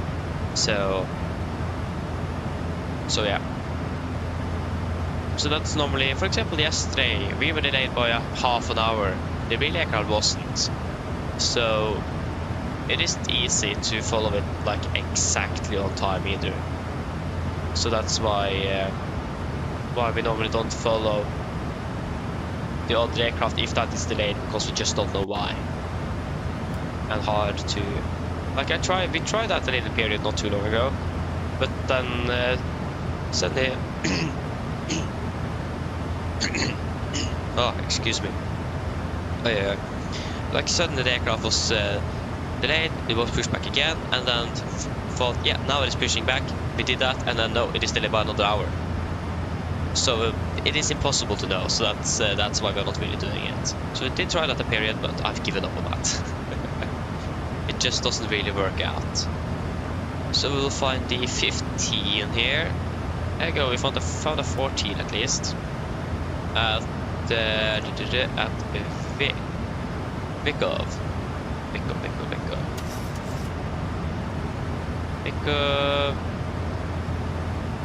And then a 45, that's 25, so that's not 45. 31, 46 at Glasgow.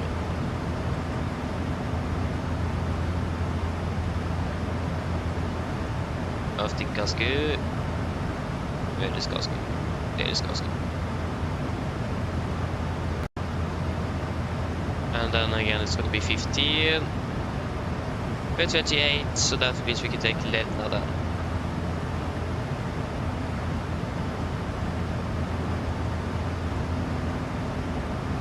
So we're at Lena at 58, so we'll try to find a 30 so we can take out Novan.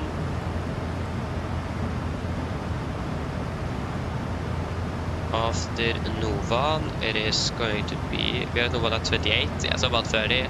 So at 900 UTC.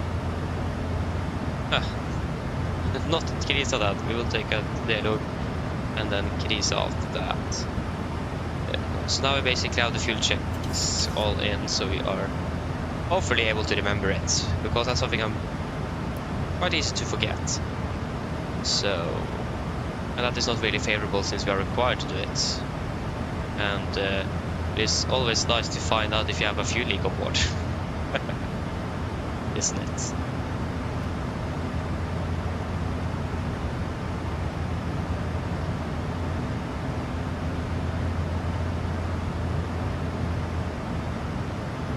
Yeah, Econo Tango, November Papa and India Bravo Yankee, yeah, they have the white liveries now. New design coming, yeah, that could make sense.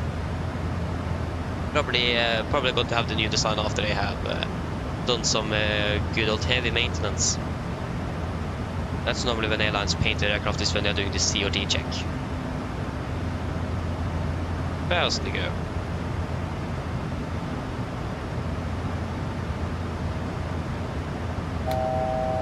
We should probably have you in front here.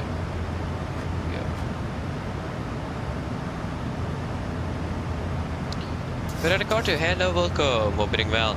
The first flight is about 3 hours and 50 minutes, and the return is going to be about 10 minutes longer, so 4 hours. To be exact, 4 hours and 3 minutes, but probably a bit less than 4 hours actually on the return. We already expected to be landing about 12 minutes early in Malaga. For now at least, so yeah. About 3 hours and 50 minutes. Probably a bit less than that.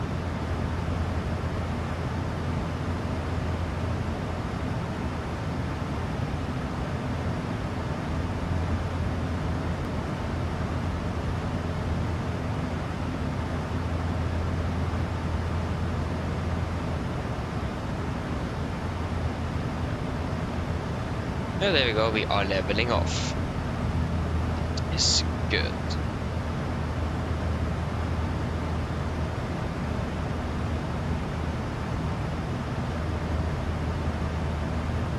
How many flights have we now done between Oslo and Malaga? Oslo Malaga, we have done 6. This is going to be the 7th and 8th flight.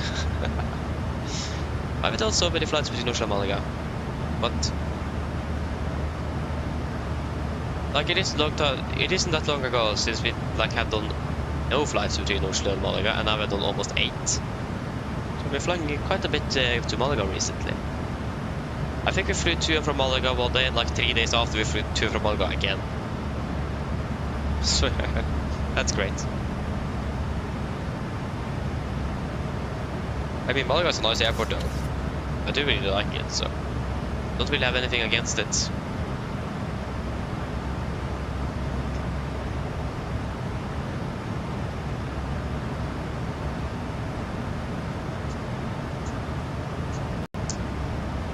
So yes.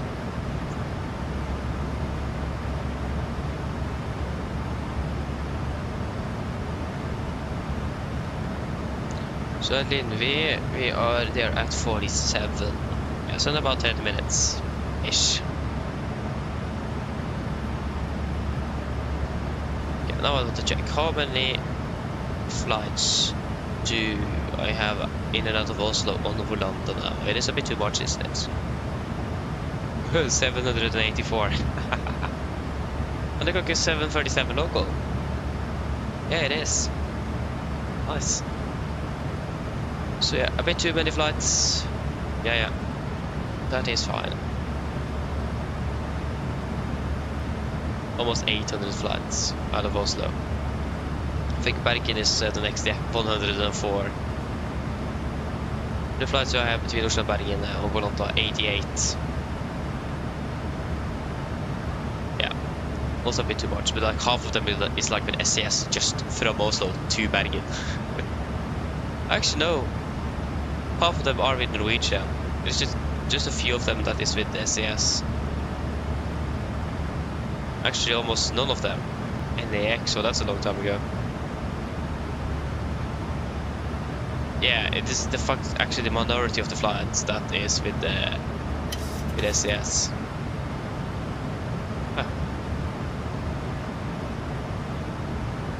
I thought it was the majority, but I probably flew most of those in the fly-by-wire aircraft between Oslo and Bergen before I started using Volanda. That could explain that.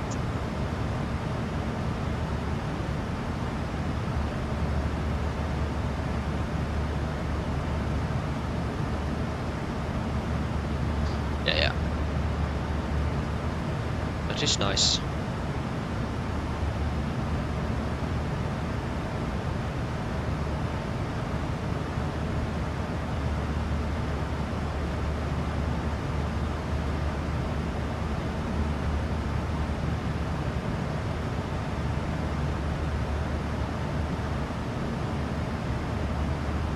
We're 24 minutes. But yeah, at least one thing though, we got an update from PMDG yesterday regarding basically all their aircraft lineup, the 777s, DC-6, 737 and 74. The 777 at least is going great. The 200ER is progressing well, and it's going to be released simultaneously for 2020 and 2024. So their first aircraft for 2024 is releasing very soon. And if I'm correct, the 300ER and the Freighter is going to be released to 2024 as well very soon, after the 200ER. So it is looking the progress as well. It sounds like, at least. So that's a really good sign. They also got an update on the NG. That their main focus is still not on the NG. It is actually on the DC-6 and the 777. It's surprising because earlier they said that the DC-6 is the last,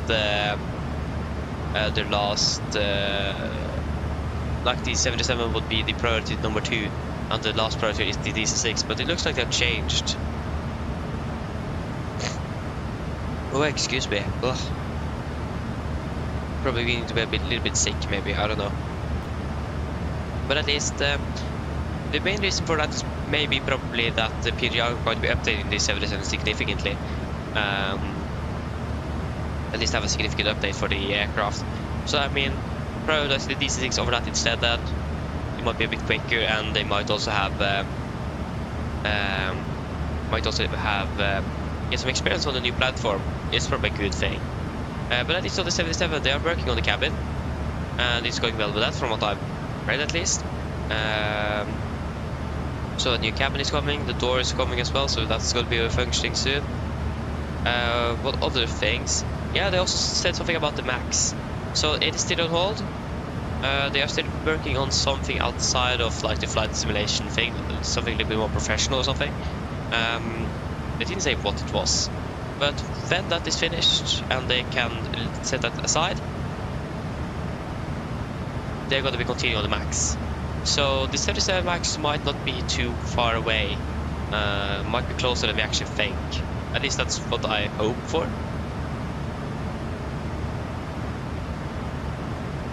So I'm really looking forward to get the Max from PMDG. I mean, the iFly is not bad, but PMDG is still better too, in my opinion. So yeah, I really hope that PMDG got to be releasing their Max sooner rather than later. Again, yeah, most likely the 747 first and then the Max afterward. That could make sense. But it depends. I have a feeling that PMDG is maybe a bit like they are a bit ahead in the Max on the Max than they are on the 747 family. I might be wrong, but they have held the Max for quite a while now, so that might have changed over.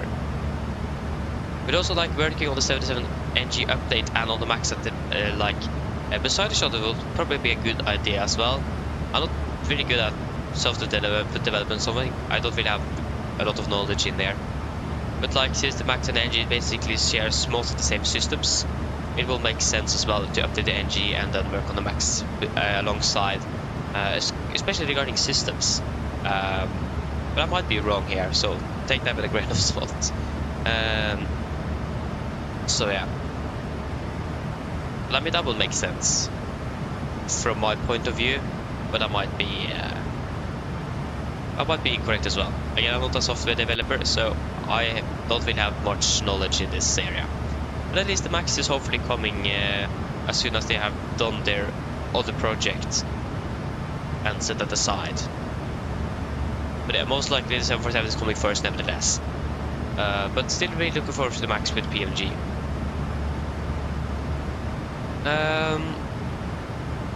We're sitting approximately 15 minutes already. That's nice, Jesper. Yeah, I'm probably going to be a bit sick.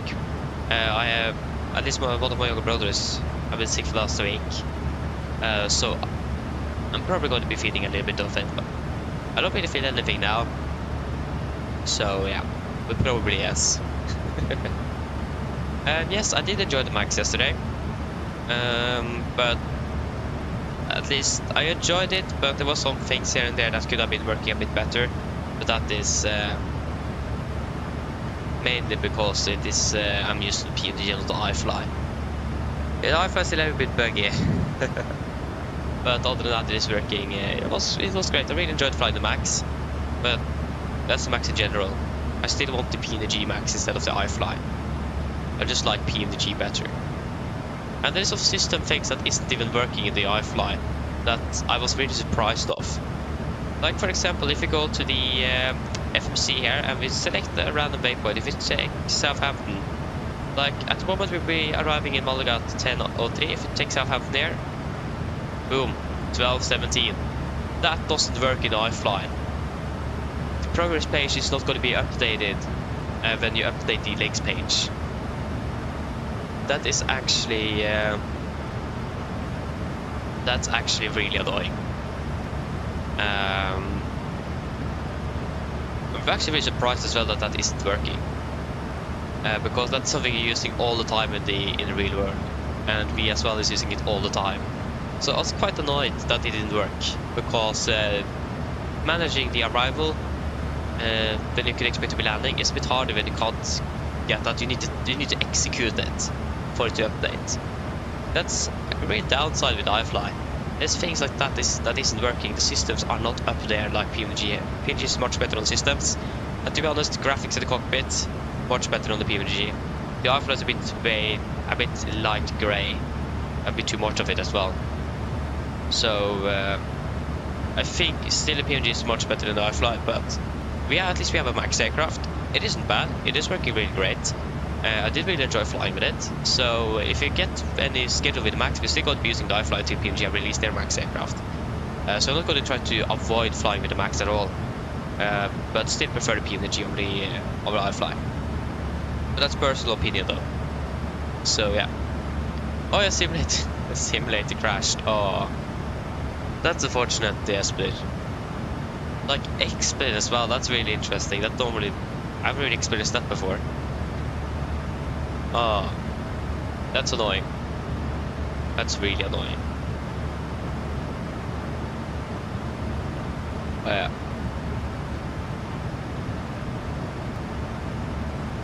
But at least the Max is a nice aircraft to fly though. So, just want the PMDG instead. Exactly, as it usually never crashes. I've experienced that with X-Plane as well. At least from what I've seen, heard, and also from my experience with X-Plane 11. It doesn't crash. So I'm really surprised it actually crashed. So yeah. What to do now? Yeah, that's a good question. I don't really know.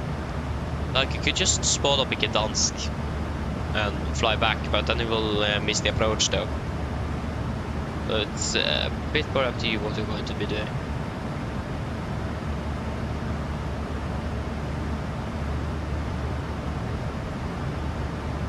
Okay, if you check out the Linvi, I should probably have the waypoint ready before we do the check. Linvi, 11 tons, we currently have 11.2. 2.5 burn, we have burn through 2.4 tons, less than 2.4 tons, and 33 minutes we've been flying for 33 minutes. Good, we are currently on time.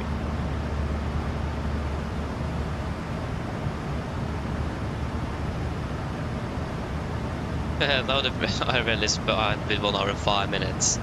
Yeah, that happens. What's the waypoint we have here? That is going to be dialogue. Yeah, so the waypoint after dialogue. Where is dialogue? Yeah, so Krisa is it. There we go. So next one is going to be then Vega.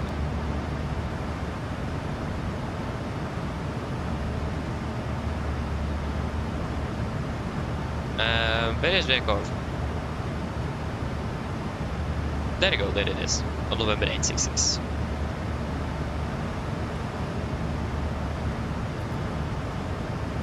I go over the airport then.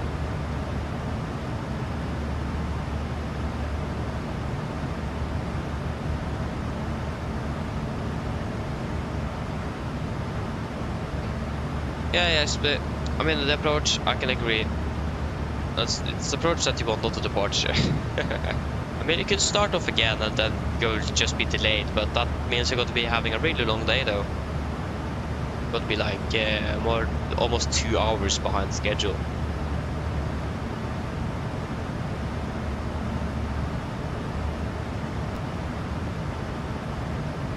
It's basically just up to you what you want. Yeah, exactly, then we'll be delayed by 1.5 hours. Oh yeah, you're taking the Berlin flight as well. Are you taking the Ålesund as well?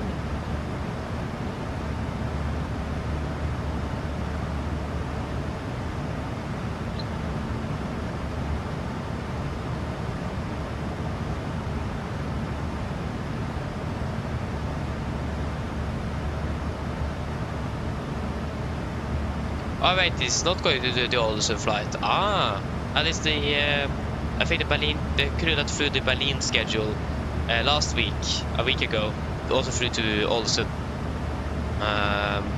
Yeah, because from what I've understood on that schedule, it is also Gdansk and then also Milan that's going to be flown by one crew, and then it's going to be crew change on the Berlin flight. That's what I've understood.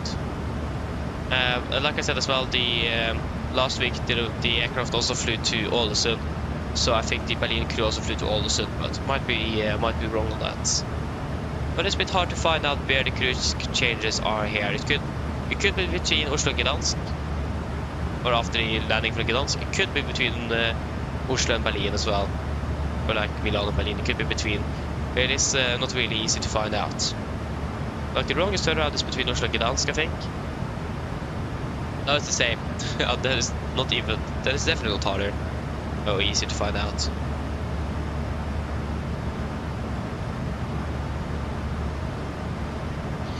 So yeah, that's the only thing. It can be a bit hard to find out that if you don't have any inside information, because crew changes doesn't always cooperate with the turnaround time.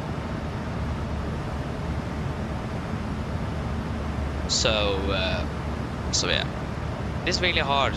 That's for sure. Hello. Hi, Captain. Just checking to see if everything is okay. Yes, everything is fine here. Thank you.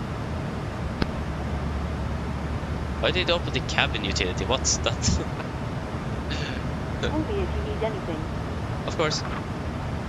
Paris Charlie Girl is quite busy today. There are lots of 350s flying around. I mean, that makes sense though.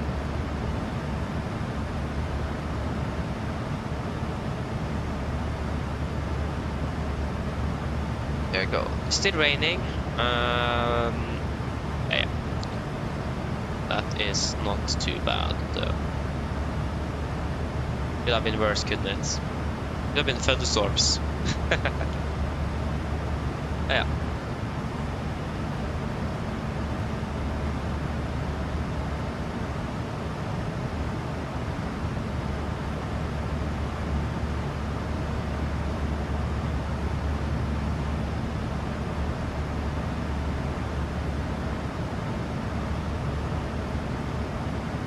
Oh, autosave didn't work as well.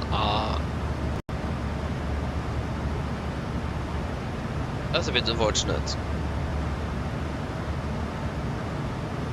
Tom Sailor woke up, hope you're doing well. Good question, I don't really know. Good question.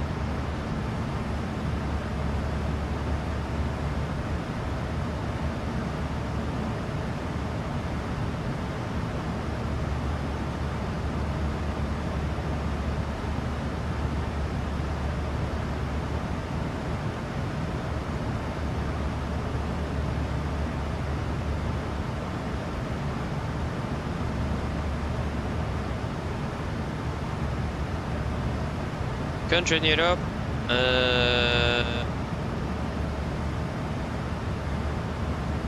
Lithuania. We flew to Lithuania yesterday, so why not Lithuania?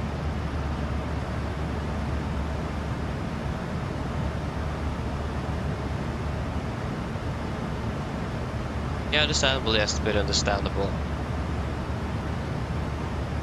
Yeah. To be honest, if that would have happened to me on the live stream like this, I would just have depended where it happened. If it happened on the ground, we would have launched up again and tried again.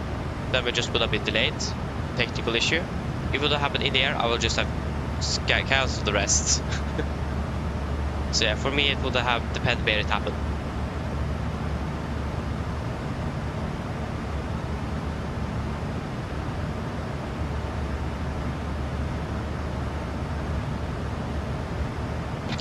You have to do a long one instead. Yeah, Greece then, like Mick said.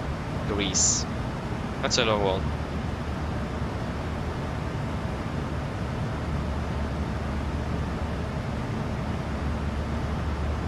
Yeah, fair enough, yes, but fair enough. I can understand that.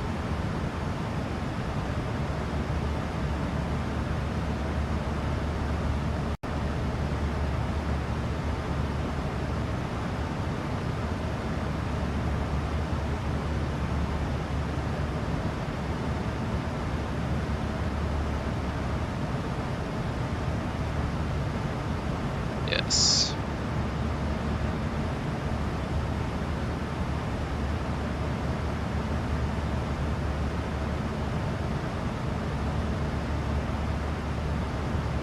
Yeah, the weather is good in Oslo. It's expected to be good throughout the day. It's actually a little bit cloudy over here where I live, but still living about 40-minute drive from Oslo though. How many miles out actually is that going to be? If that's 10 miles, I think it is going to be approximately 17 miles from Oslo, North miles from Oslo, like in the air distance, 17 miles away-ish. That's something I actually could check. If you can just find the approach plate in Gardermoen for the one on the left or right. So you see the one left or right. Search, airport, approach. You can just text to the left. Actually, no, it's even less than that. Oh yeah, of course we're coming in here. At the Xula, it's going to be... Oh, sorry. Sikla. It's going to be about 8.9... Yeah, so about 10 miles out then. Like with a direct line from where I live and to Gardermoen. 10 miles out. Ish. Actually, maybe closer to 9. Between 8, 9 and 10-ish.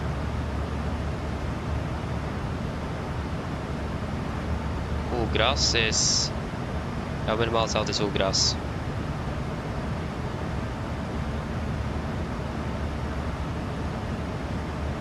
I doesn't really specify that. But I mean, that's not too far away though, actually. It was much closer than I expected. Nice. But even though it is so close air distance, the weather can be significantly different. Especially like the temperature is quite different between. I mean, that will make sense, but like it could be raining heavily in Oslo, but it could be clear, almost clear skies here. So weather can be a bit interesting.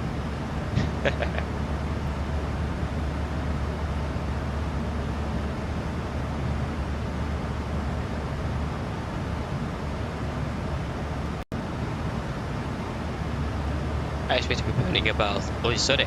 Oi, oi, oi. We expect to be burning about 5 tons. 6 tons. Going to be burning about 6 tons more fuel before landing in Malaga. That is not too bad. We have a nice tailwind of 50 knots. Happy with that. I mean, that's quite expected though. We're currently bound Uppgas. What does the wind say for Uppgas?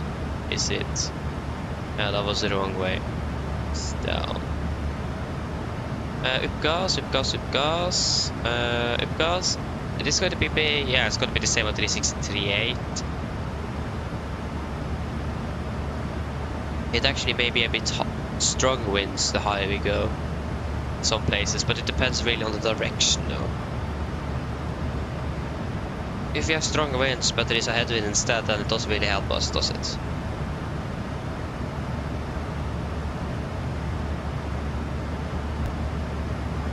So yeah.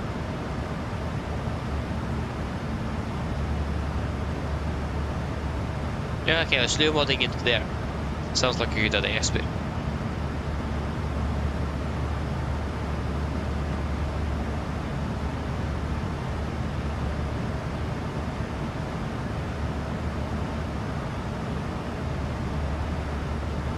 Yeah, we expect to be landing in about 3 hours ish. And 3 hours and 5 minutes if the flight plan is correct. Maybe a little bit less. Maybe 3 hours. If we'll say 5 minutes, we wait and see. Wouldn't really say no to that. But again, time will tell.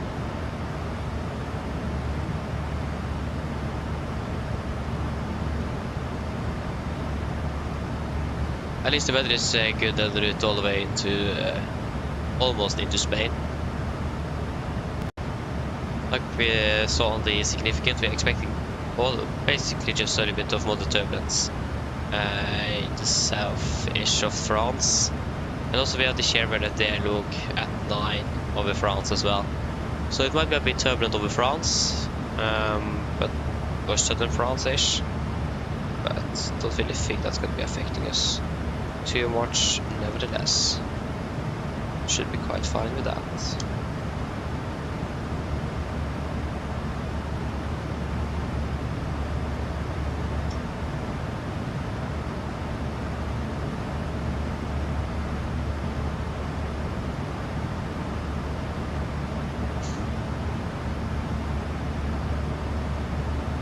I can understand that one, Jesper. It's annoying, but that's like that's life, or that's part of flight simming. It is technical issues and crash to desktop. That's a part of it. Like for example, today we have I have problem with GSX. It doesn't really want to work. We couldn't request fuel. We couldn't board. We couldn't pushback. Like it didn't work at all. It just crashed. So I really hope it is a problem with the profile for Cardamom. So at least it will be working in Malaga. That's the most important thing. Because most of the stand we could maybe expect is a remote stand, and that means we don't have VDGs available. And if I'm correct, we don't actually have VDGs available at all at that airport, except for GSX. So if it just works in Malaga, I'm happy today. And then I'm going to be reinstalling GSX after I'm finished today. I thought about doing it yesterday, but I thought it could be just a one-time only issue. And then 10 minutes before we started, it didn't really want to work again, and didn't really have time to reinstall it before starting. It takes 10 minutes of just installing that application or that add-on. So yeah, bit annoying, but again, that's the part of it.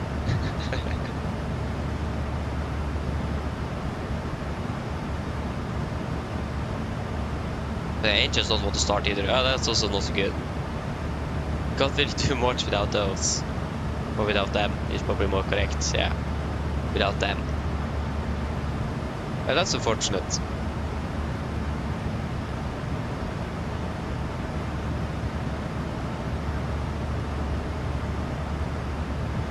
Like, I have a feeling that the flights today are going to be like, feels like it's going to be really slow and take a long time. But I have a feeling that it's going to be the total opposite. It's going to be really quick. Not really sure why. just a feeling I have. So yeah. And if I'm correct, the sun is to our left. Yeah, I think it is right behind the. Yeah, there it is. So yes.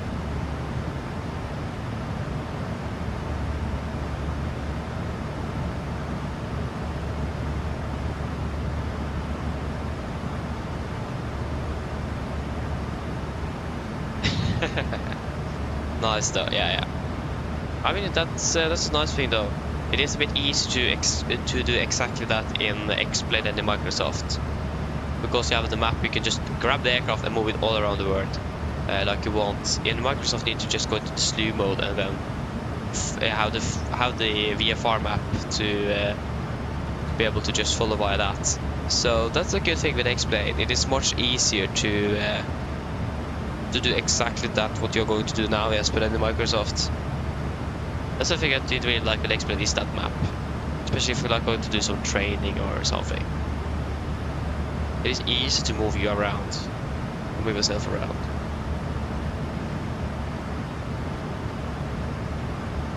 Exactly the best you can do. Yeah. As long as it works, then it is that is good.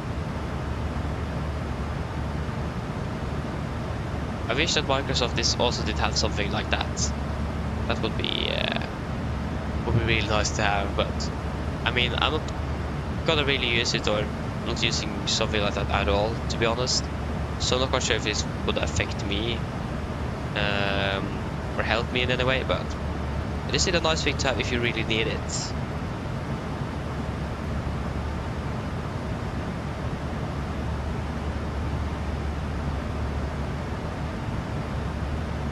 That's interesting.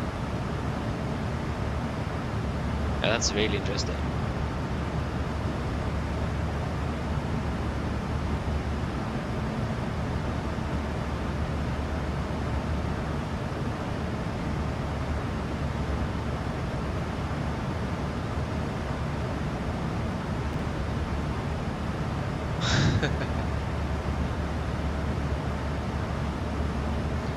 Yeah. Okay, so we should be approaching Vekov. Probably Vekov. Yeah, Vekov. We are there at 14. 73 miles to go. So takeoff 14, yeah, so it's going to be 9 minutes until the next fuel check. So you should probably have takeoff ready then. That was Linvi. Takeoff, there we go. On airway November 866.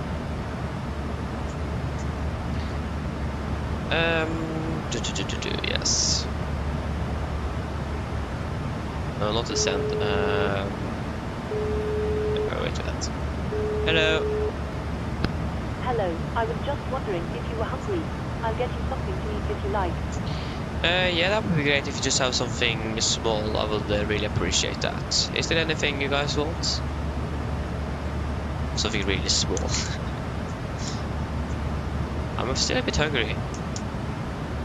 Even though I ate quite a bit to breakfast this morning, I'm still hungry. So is there anything you guys want from the gamma crew regarding food or anything? Quick lunch! That's great. Oh, that would actually be really nice with a quick lunch. Couldn't say no to that myself. Fortunately though, I don't really have quick lunch, but yeah. So one quick lunch, anything more?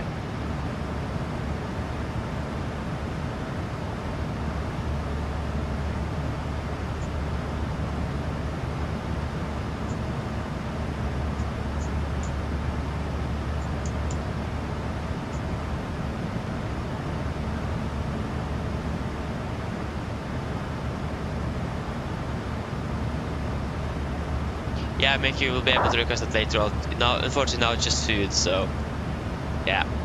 But you can get some soda afterwards. So yeah. Camera's going to be asking about drinks later. Yeah. But is there anything more?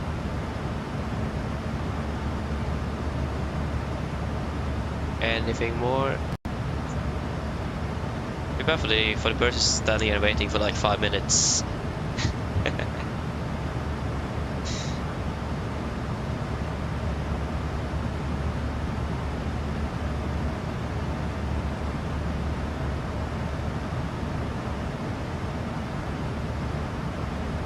Okay, then nothing more then. I know there is a delay here though, so it is a bit hard. Yeah, we'll just say that we are one quick lunch and I do really need something to eat. Yes, if we could have, we get one quick lunch and I would just like to have something to eat, would appreciate that. Of course, just give me a couple of minutes and I'll bring it to you. Oh, thank you. Hello. Hi, Captain. Would you like a drink? There you go. Coffee or water? There you go, Mick. There's, what type of soda do you want? I think we have Fanta, Cola, Pepsi Max. I think there's Sprite as well. It isn't the broadest selection you have available, but there is something at least. I think we have, yeah, you want a Cola? Is there something else you guys want regarding drinks?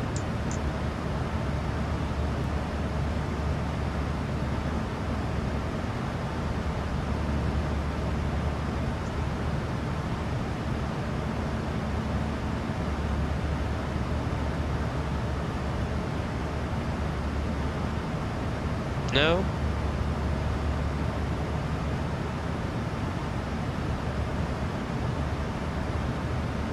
Yeah. Okay, if we can have one cola, that would be great. Of course, just give me a couple of minutes and I'll bring it to you. Okay, thank you. I have a feeling that the cabin crew is either not going to give us the food or the drinks. So yeah. Wait to see on that, what we're actually going to be receiving. We may, if we don't get one or the other, we need to just ask what happened. Cabin crew is a bit, how should I say that? I don't know. Don't really remember everything all the time, unfortunately. Bit interesting. Yeah.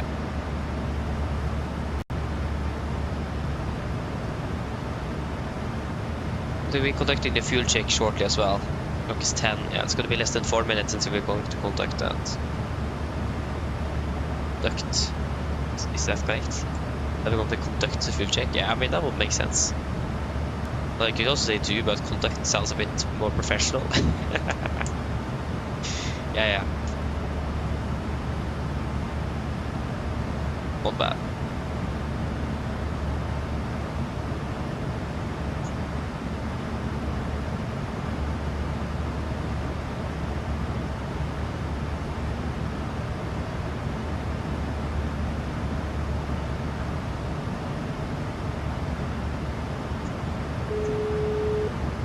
Hello.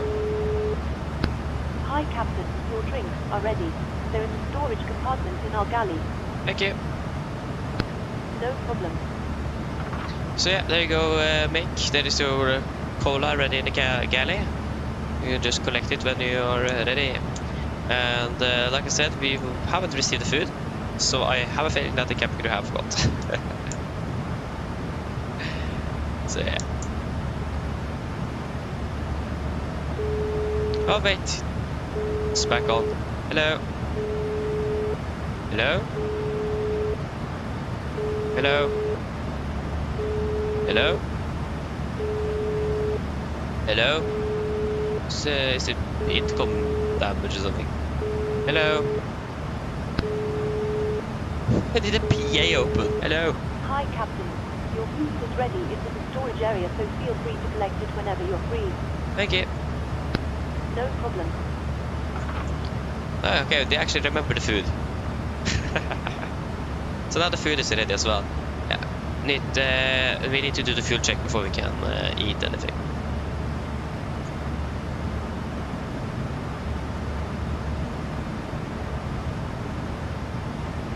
Oh, that's interesting reply. So if I study correctly, the simulator crashes when you collect the GPU? Or have you read correctly CPU?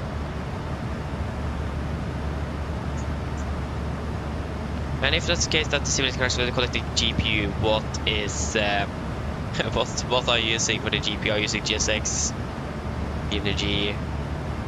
I mean, actually on the PMDG aircraft, I don't think GSX GPU will work. You need the PMDG one to get ground power.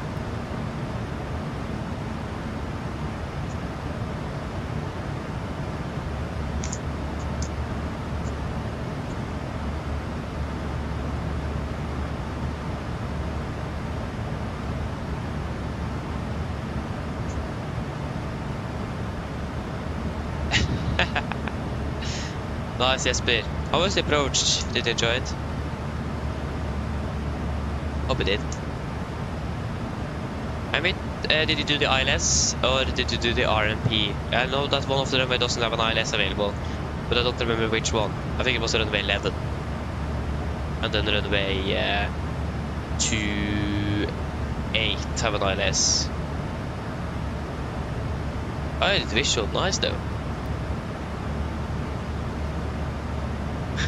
Horrible approach as well. Yeah. Can't be perfect all the time, can it? But I mean, a visual approach doesn't have the really strict criteria like an ILS or an RP approach. It can be a bit more slack on the approach in general, since it is a visual. You're landing in 15 minutes, mate. Nice. Hurry up with the cola then. Okay, we can do a fuel check at the vehicle. So 10 tons, we have 10.2. 3.6, we have been burning about 3.4, almost 3.4, and flight time 1 hour blank. We've been flying for 1 hour blank. Good. So that was vehicles. We can delete you. We're still landing 10:03.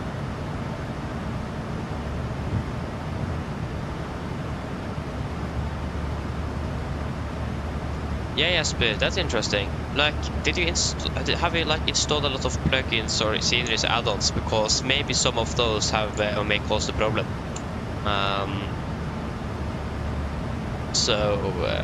Like if you have a scenery for Gdansk, maybe that's the problem. For example, it could be a conflict inside the simulator regarding that.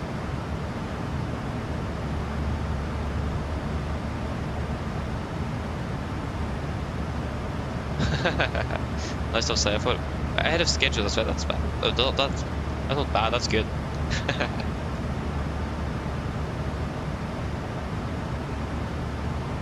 But yeah, okay. You found the problem. What is it?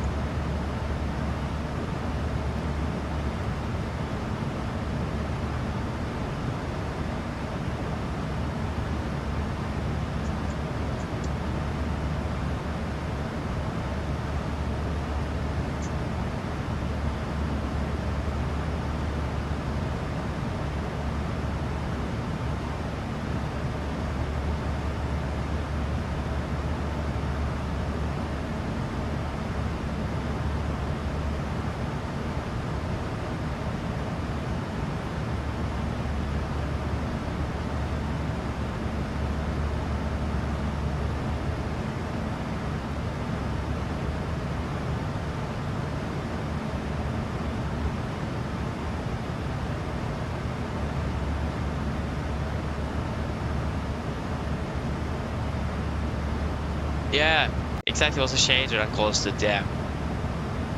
Exactly, I'm not really surprised either. Yeah. At least you found the issue, so that is good. That's probably why the simulator crashed as well, perhaps. I don't know. But as long as you found the issue, that's great. Yeah, so just got to get some, grab the food from the galley, so I'll be back shortly.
Okay, I'm back.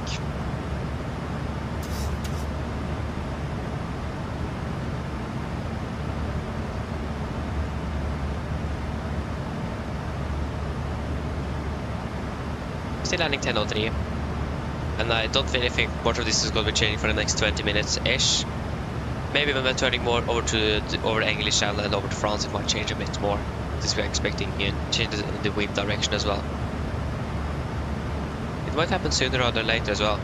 or sooner than we might think. So, but let's see. Well, this flight of 380 is available for us if we really want to, but I think we're just gonna be staying at 36 for now.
Oh, just where the FPS in Gdansk.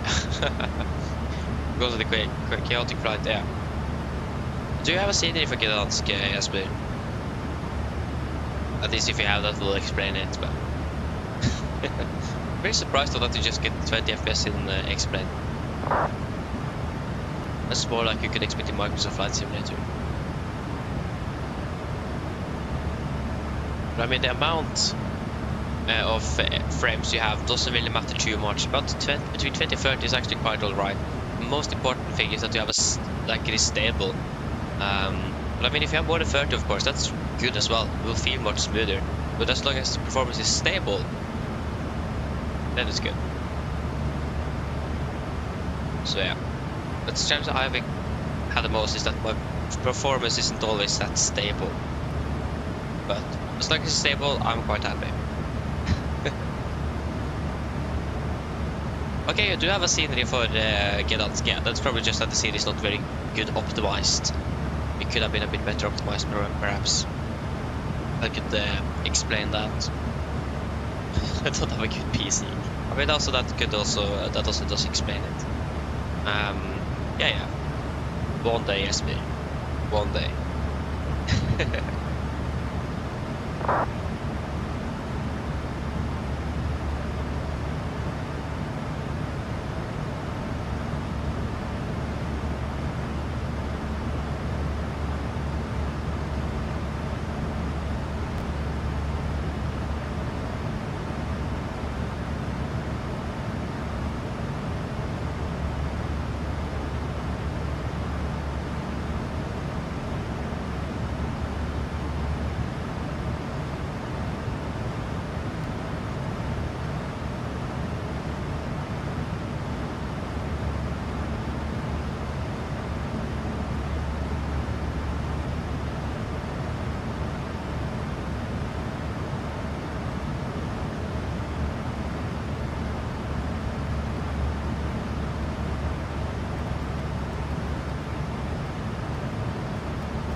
Okay.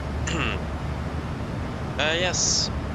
Yes, a detailed scene with the interior and cars and everything, yeah. You can explain the performance drop indeed. Yeah, that happened. Well, sorry. I mean, yes, the summer job would be a good idea, yeah, but like I said, if you have a 1 month, it probably will be a bit hard to get.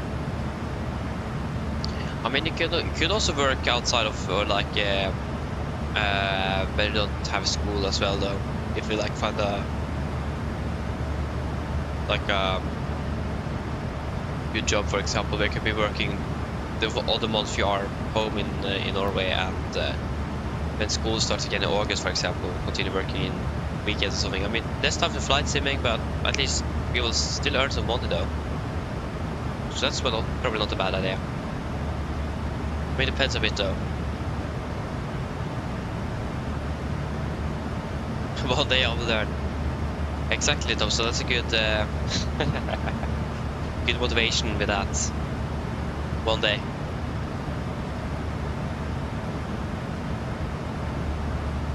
Work 5%. Isn't that a bit too low? Work 5%. That's probably not a lot, though. 5%. Yeah, that is not a lot indeed.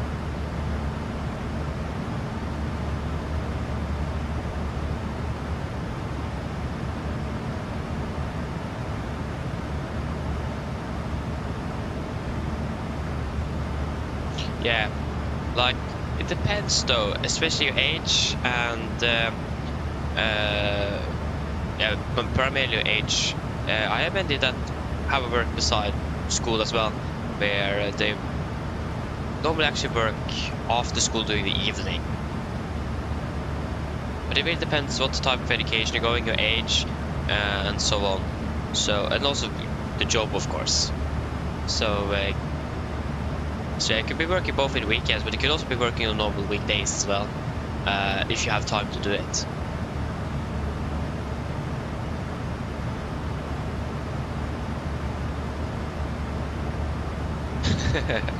Yeah, Tomsa. I understand that. So yeah, at least it is possible to be working both in weekdays and weekends. Like you could have you could also, if you like, find a job where you can be a bit more flexible as well. For example, but the best is probably to have a job where you have like standard days you are working, and it's been easier to manage compared to if 1 week you're going to be working those days, those easy to plan if you have set days you're working at, for example.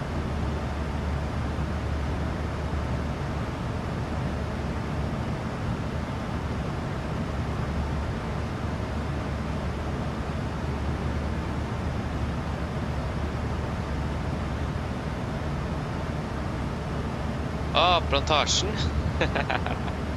But 5%, is that possible to be working 5%? Are you sure it's not 50%? Because 5% is basically nothing.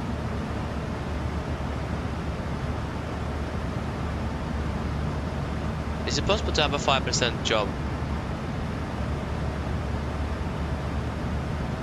Huh. Oh yeah, I got 30 minutes to departure. That's nice though, Jesper.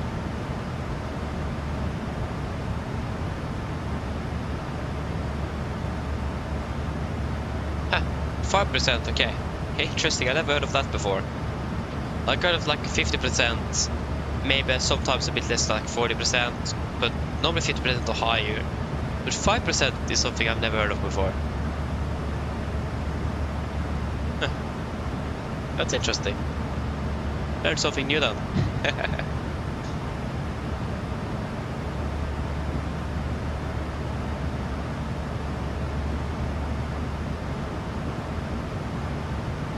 Oh yeah, rendering options are too high. Yeah, that's probably because of the scenery then. If you have used those rendering options for a long time, it's not working out, it's probably because the scenery is just too much for your computer.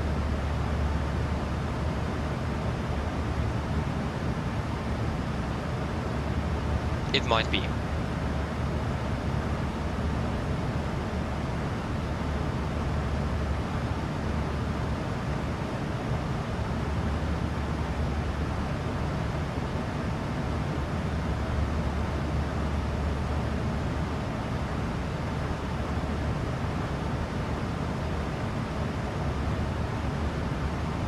Yeah, good question, Tom. So that does really depend on the SID, because many departures have speed restrictions. So it very depends on the configuration of the aircraft and the potential restrictions. But if you don't have any restrictions, you will just normally at least accelerate straight up to 250 knots once past the acceleration altitude.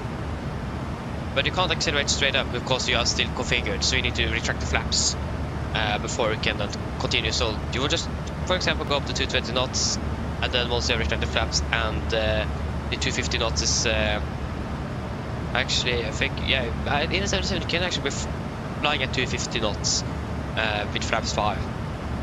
But at least, yeah, in the 77 at least you can work up straight to 250 knots and then just retract the flaps once you reach the specific speeds to do that. But normally you have some restrictions. For example, in Oslo we have maximum 230 knots on the side on the first turn today, for example. But it does really depend. But normally just straight up to 250 knots.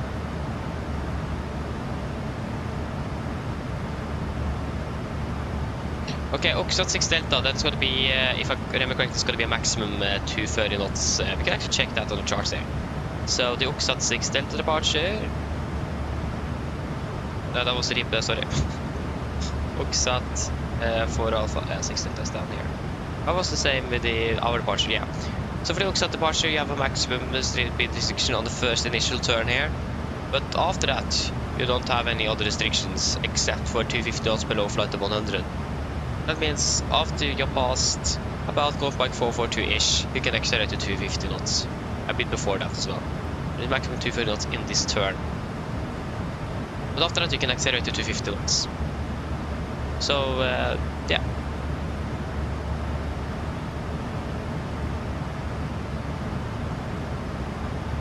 That's great. Yeah, your computer is bad generally. I can understand that, Jesper. I had that, I still have my old computer as well. 6 years or something. Didn't really like running MSFS. That's for sure. But yeah. One day, like I said, one day we will have a better computer.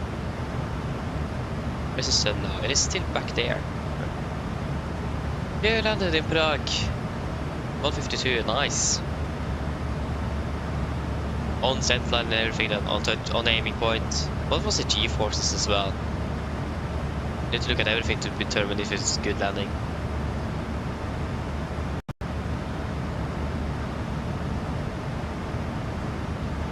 Stefan, hello, welcome, hoping well. No, I don't use the MSFS flight planner. I'm using something called SimBrief.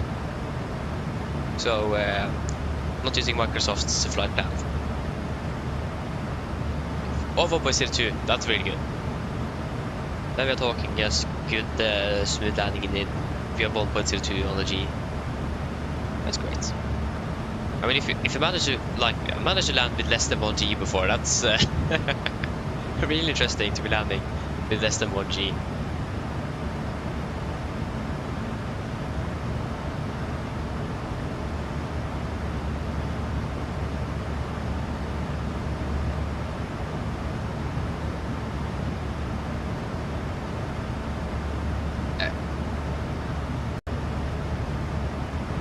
What was the next waypoint again? It is Gasku.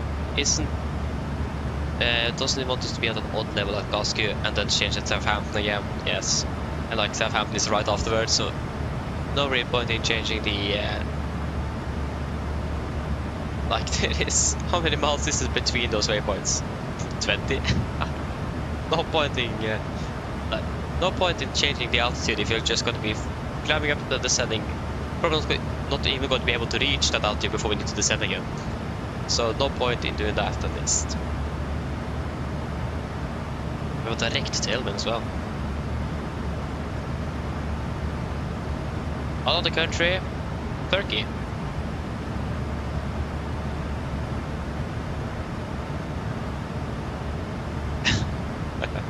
yeah. You understand the frustration, yes, but that's one of the reasons why we, for example, haven't moved over to MSFS2020 yet, because of that. It is prone to be crashing a little bit, from what I've heard.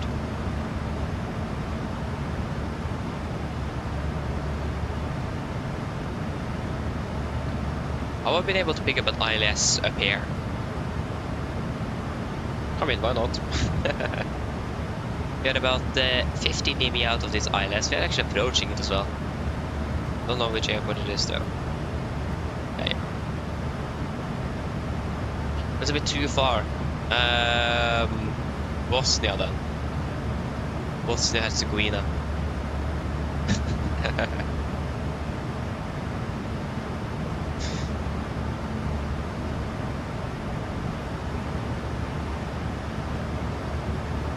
That's 28.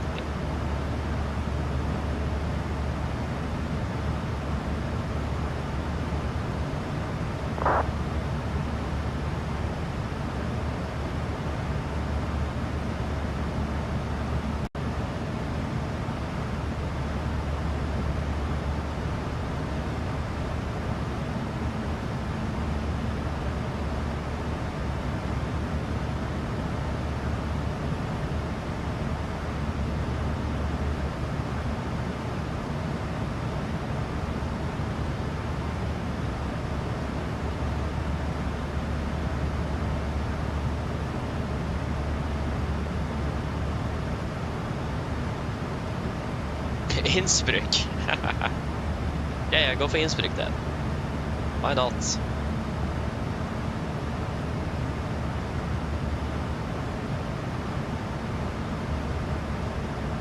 Sounds like a good idea.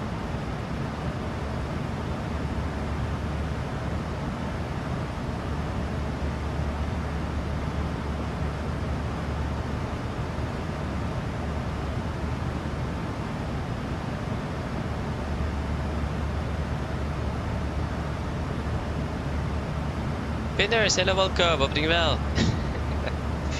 Yeah, we are currently about almost 1.5 hours into the flight. It's about 3 hours 50 minutes. So we are expecting about 1 hour and 1.5 hours. Yeah, about a little bit more than 2 hours left, Danish. 2 hours and yeah, what's that gonna be? 1.5 hours, 3 hours, and then another 50 minutes. That's 2 hours and 40 minutes. No. That's 2 hours and 20 minutes. Sorry, 2 hours and 20 minutes-ish left on the flight. I hope I was correct. So yeah. 2 hours and 20 minutes, if I'm correct. And I'm always correct. Well, not really, but that should be correct at least. But what? First in Malaga it was rain, then was heavy rain, then light rain, and then rain, and now it is fog in the vicinity. It can't really decide on the weather conditions in Malaga today. Exactly, continuous fine. Nice.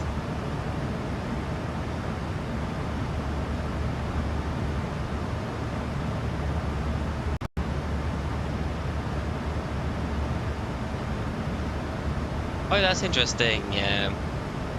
That's interesting, Tosa. Just didn't want to fly anymore. I don't want the event on strike then.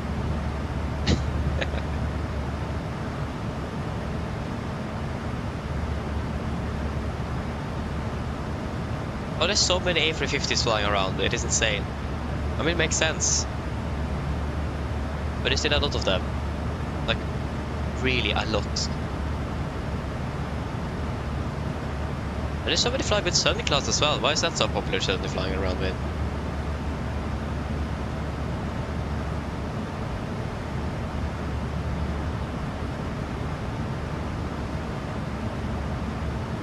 But are we still receiving that same ILS DME? Yeah, we are. We're flying quite fast away though. 8 to 19 miles away. Yeah, there you go. Have we tuned it in on the... yeah. I'm not quite sure if PMDG have simulated that. Because the right receiver is located on the right side of the nose and the left is on the left side. So it would be interesting to see if... and now we are basically on the localizer as well. I know we're passing through the localizer. They're going to get off there? Yeah, they have. Almost. No, they haven't. I don't think, because if you, for example, are flying into Gardermoen, coming in from the south and flying on the east side, if you, for example, have the ILSTME from 19ers or still ones, or 19ers, normally if you fly, the left side will be received first, and then the right side will come a bit afterwards, since it is a little bit further away. Not very significant distance between, but it is just that the left one is closer, so it will be receiving it first. But we really cool if you just simulated that. I have a feeling they haven't, but I mean it's just a really minor detail though, so like it isn't really anything important or affecting the flight in any significant particular way. So I mean, sorry. Doesn't really matter too much, but that would be still quite cool though if they have done that. And also one thing that I really hope PMDG is going to be implementing is that we can test all the different lights by pressing on them, like you can do in a real aircraft. And iFly have actually done that. That's a plus for them, but PMDG is still better though in overall system simulation. But yeah. Like for example, the iFly is really strange when it's going to be turning. It always overshoots the turn, and it always banks a bit to the left if it's going to the right turn, and the opposite as well. Always a bit to the right and then turns left. And then suddenly we're doing two S turns. so the airline is a little bit in need some perfection. But yeah, it works at least. That's the most important thing. We're going to be doing at Gasku. There you go. Yeah, Gasku. ETA 747. Boom. Yeah. Actually, we have an aircraft in front of us. There you can see the contrails there. I thought about buying like this. Oh, actually, we have an aircraft. Sorry, that is not an aircraft. That is a scratch in this visor. Forget that.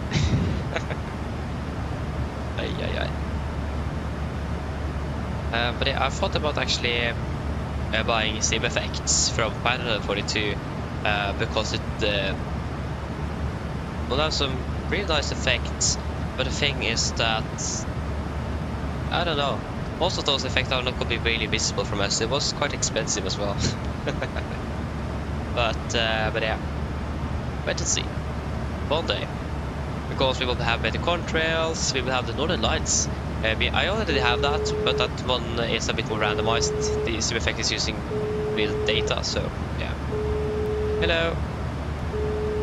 Hello. Hello. Hi, Captain. Just checking to see if everything is okay.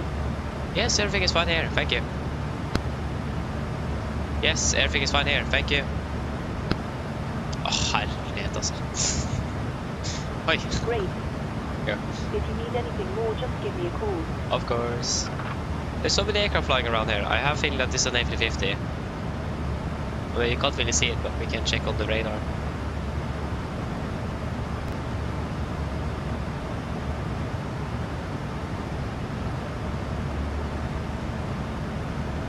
That was an A350.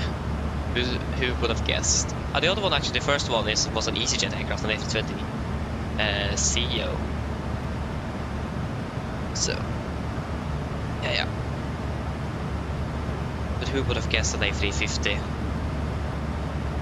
I mean, the inbuilt A350 looks really good. It does. So yeah. That is not bad.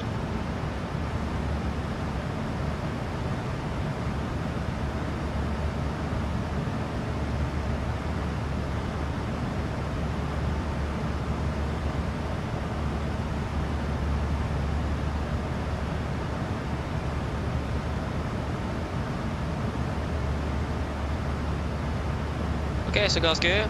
There you go. So 8.7 tons. We have 9.1. Wait, what? 4.8. 4.5. And 1 hour 33. 1 hour 32. Like we saved in the start for the first two fuel checks. We have saved about 200 kilograms. and then suddenly one check afterwards you said another 200 kilograms, so I said 400 in total. That is not bad. I'm actually quite surprised. Wasn't really expecting that. So that's nice. Was really complaining about that. We saved 1 minute on the flight time as well, but that isn't really anything really significant, but it is something at least. Hey Gasku, we can just go away. Thank you. So yeah, so we are going to be climbing at Lelna, yeah, flight level 37. So we're going to be climbing to odd level at Lelna. So then we need to decide which level. Flight pass is 37. ATC will just say 36 or C36. So yeah, still a bit, yeah, still a little old to Lelna, but we should at least think about it. So if you have Lelna, we can check the winds. Lelna. Yeah, we can check on Gasku first. We currently have winds from 058 degrees at 20 knots. That could be... That is nothing near from what it says in the flight plan. But it's at Lelna. So flight level 36 and 38, basically almost the same direction, about 20 degrees difference. At Novan it is at flight level 37, it's going to be 30 knots, and it's going to be 19 at flight level 39. At the heading of 040 with 30 knots. Yeah, I think we'll go with flight level 37. It's a bit light, a bit stronger winds, and we could expect then a little bit, still a bit of tailwind. So I think we'll go with flight level 370.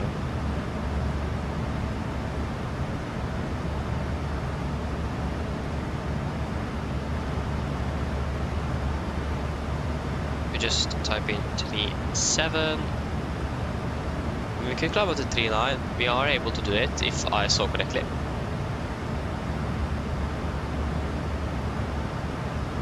No, we are not able to climb up to 39 yet. At least from now we will not really save much, but that's going to be changing soon.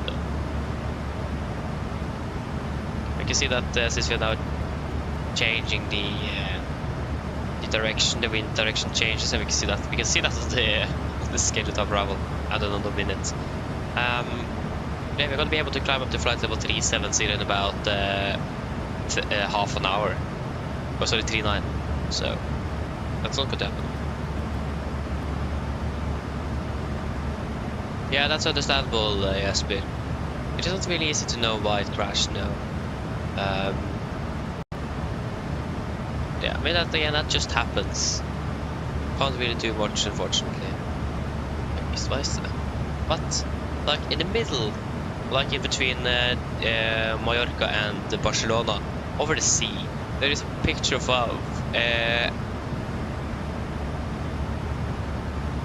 is it Volotea?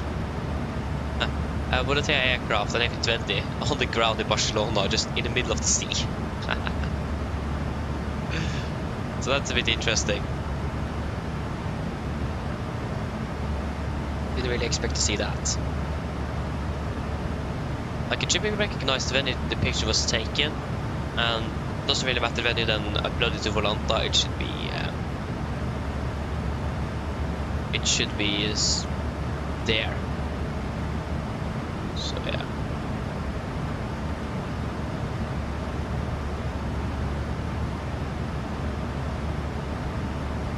You see that as well, exactly.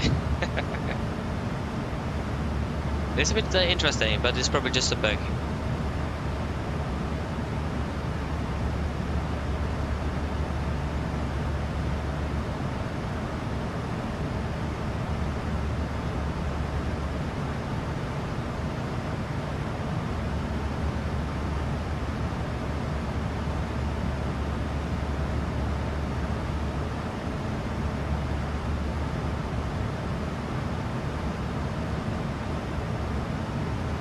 Yeah, so we are at Lelna at about 48 miles. So we're going to be conducting the step climb shortly. Again, we're going for flight level 37. Don't really see a reason to be climbing much higher than that. It's a little bit, some small light turbulence, and not even that. Yeah. At least that's something I really would have liked with the Microsoft, if we actually could have turbulence where we expected turbulence. But here we didn't really expect anything, but at least we have something. And I'm really surprised, because that's something we normally don't have anything about. But I mean, the winds just change the direction, so makes sense.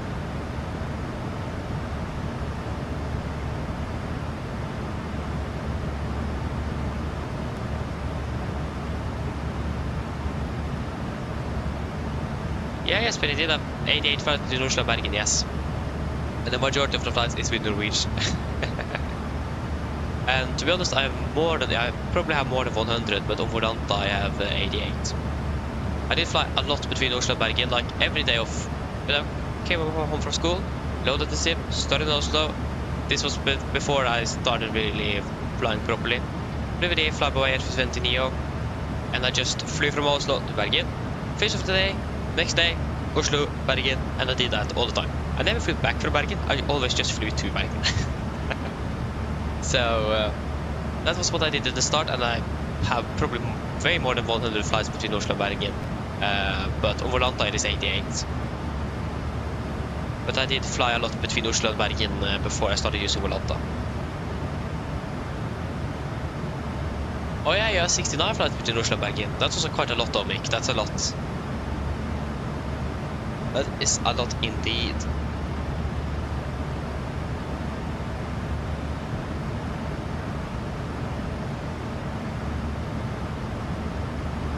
Yeah, exactly. You have been flying just between Oslo and Kristiansand. So yeah. But I mean, at least when I started with the flight simming, the time I had available and the flight time between Bergen and Oslo was just perfect. That was why I flew so much between there. It just was perfect for me. Okay, we can climb up to flight to 370. So 370 set, altitude event, N1 Vino speed, that's good. And 37 set, so 370 set 1, 2, and 3. Good.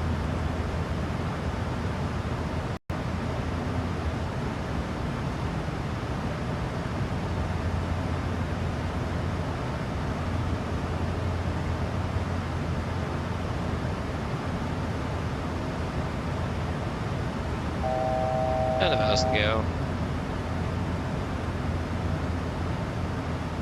And we should find Lelna. Lelna is down here somewhere. There you go. Before we're passing into France FIR.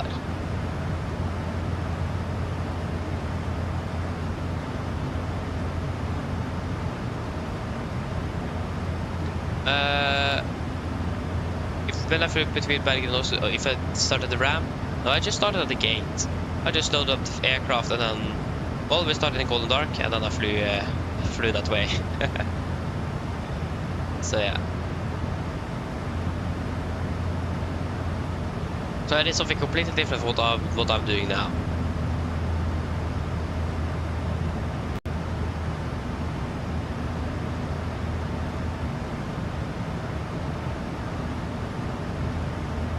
Exactly, yeah, I flew the old ones before, yeah. And now we're just flying the new or the real ones. Nice. And we are leveled off. Mick, I totally agree with you. Runway 17 in Flesland is the worst runway I know. I really hate that runway. Because of that slope and the bump. I really hate that runway. That's the worst runway ever.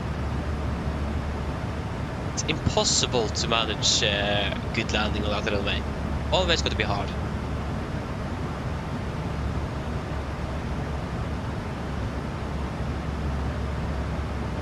Yeah, Tosa, I knew the Airbus inside and out before I started 77, or almost inside and out. I knew quite a bit of Airbus when I flew with them, but after the 77 was released, I moved over to Boeing instead. So I still know a bit of how to fly an Airbus, but it isn't as good as it was before. So yeah.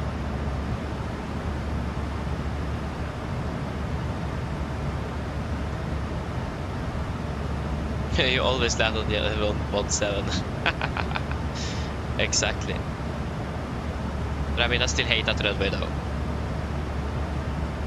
Okay, APU don't want to start there. That's really interesting. Huh.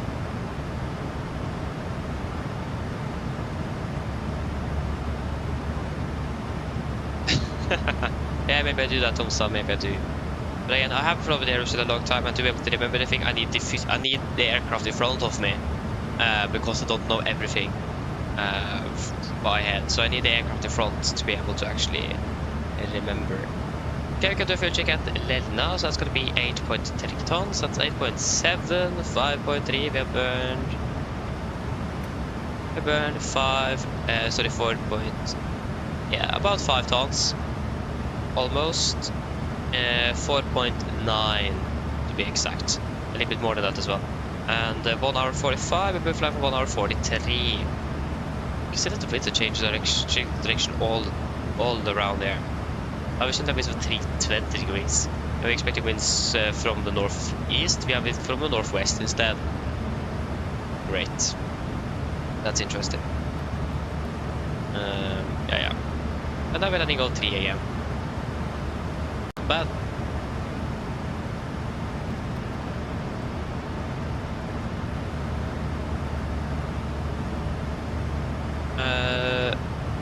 So again, we are descending at 9:28, so we're going to be starting our descent about 1.5 hours ish, if I'm correct.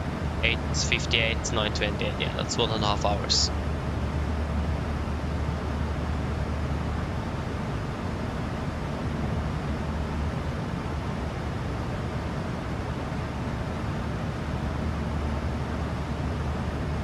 Oh, because they're going to be new asphalt on the runway 17, or on the runway in general, starting in April, done in June.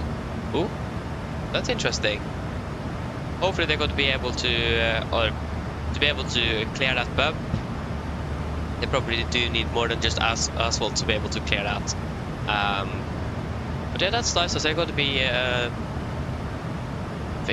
upgrade or maintain a little bit maintenance on the runway then. That's nice.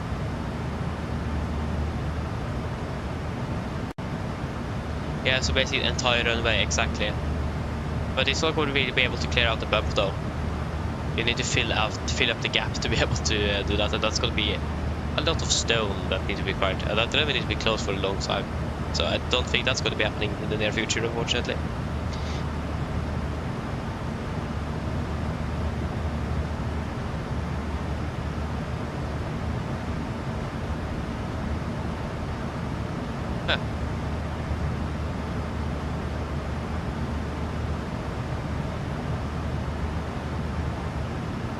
Yeah, like they could have done it, but the thing is that the runway is so, like a runway is large or really long, and the section there as well is a few hundred meters.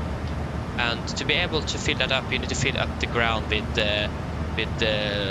stone, and not just on the runway, but the surroundings as well. Otherwise, everything will move, and that will close down the runway completely. Then the bagging can't be used. So that's the thing. It is quite expensive, time-consuming, and not really anything that's need to be prioritized because it's not a safety threat or anything. So I highly doubt they're going to be fixing that runway. It is just going to be a bit more uncomfortable for passengers, but other than that, it's not really anything significant. So yeah, it would be great, that's for sure. But I highly doubt they're going to be ever going to fix up that bump in the runway, because it's just too big.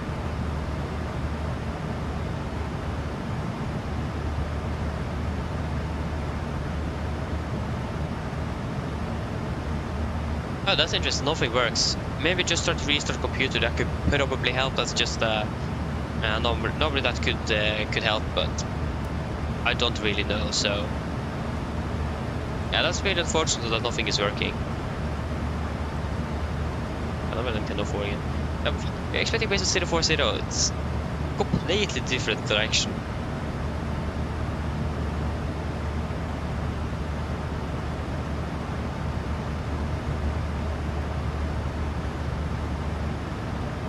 Yeah, 35 is better for plane spotting. Yeah, I can imagine that. Never plane spotted in Bergen, but I can imagine that.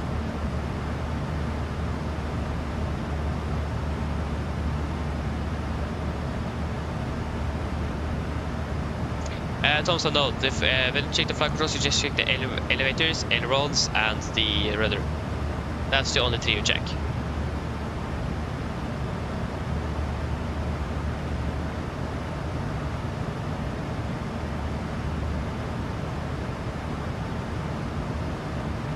Oh yeah, okay, so you're going to do that in the ground. Oh yeah, on the ground also sounds like a good idea. Yeah. Sounds good.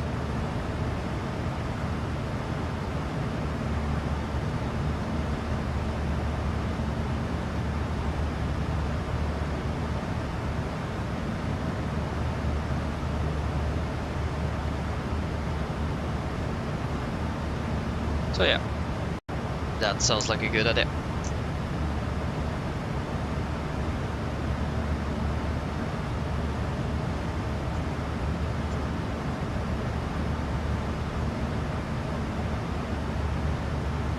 What's the clock? The clock is 9:05.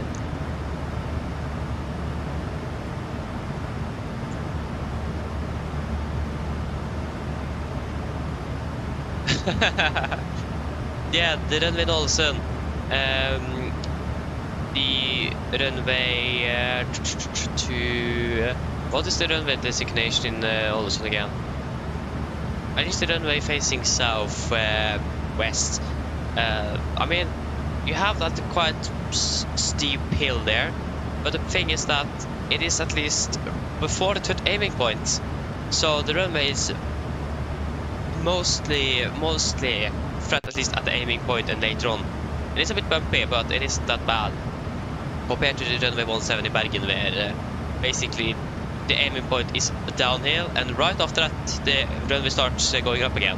So but at least the hill on the runway 24 in Årnes, sorry, Ålesund is in Ålesund is before the aiming point, so it's not really affecting the landing. On departure, that's something else. It's really interesting to be accelerating uphill and then continue downhill after that. It's a bit interesting. But we are normally not using full length for runway 24 because of the hill, if you can avoid it. So yeah. But yeah, at least it isn't as bad as in Bergen because of the location of the hill. Like I said, in Bergen, the aiming point is downhill, and then after the aiming point, quite quickly after, it starts going up again. So if you miss the aiming point, then it will be either touching down in the middle between or uphill, and that will make the landing even harder.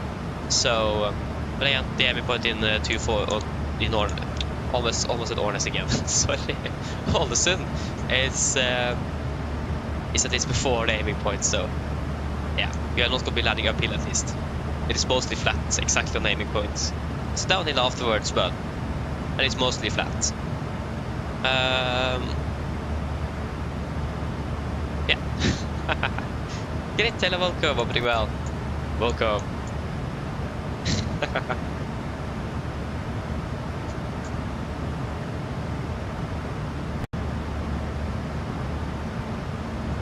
I'm not quite sure how I managed to mix Årnes and Ålesund. That's really interesting. 2 completely different places in Norway. Ay. I mean, they start with the same letter, but still, it is... yeah, that's interesting. And if you guys wonder, no, I don't live in Årnes. I don't, so that is not the reason why that happened. I'm not living too far away though, but still, I still don't live in Årnes.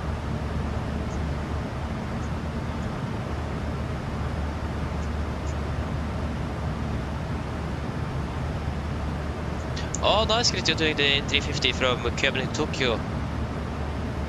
And you are currently over near Alaska. Nice, enjoy a flight. How many hours is that flight? 14? Maybe more than that. I don't know. It's long at least. Yeah, wind is also 26 knots headwind and 2 knots crosswind from from for runway 24 then, or runway 06?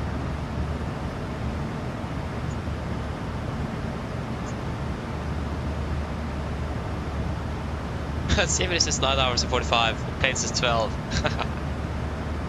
Great. Yeah.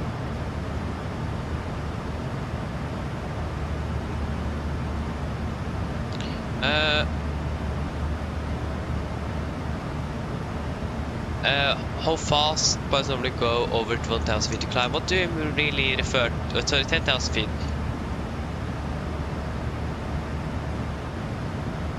What really are you referring to here, Tonsa? Said the correction of 10,000 feet below there, but just to clarify what you really are asking for. Yeah, taxi now. Hope the sim doesn't crash. I hope so, indeed.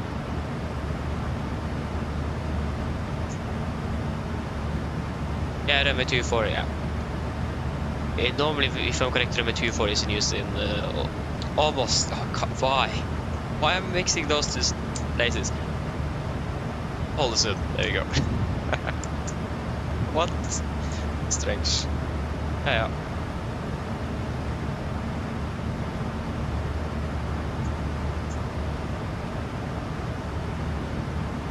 Yeah, so normal speed after passing flight level 100 or 10,000 feet.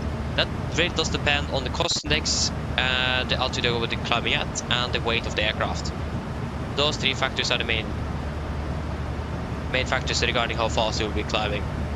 If you, for example, are going to be climbing up to flight level 400 and you are a really light aircraft, the climb rate will be quite quick. You will be climbing quite quickly. Your speed will probably not be that fast because you're going to be climbing to such a high altitude that the airspeed is not going to be that high. So your acceleration or the speed you're going to be accelerating to is going to be less, but the climb rate is going to be quite high because you're a light aircraft and you have a lot of engine power. So it does really depend on the cost index, weight, and the altitude.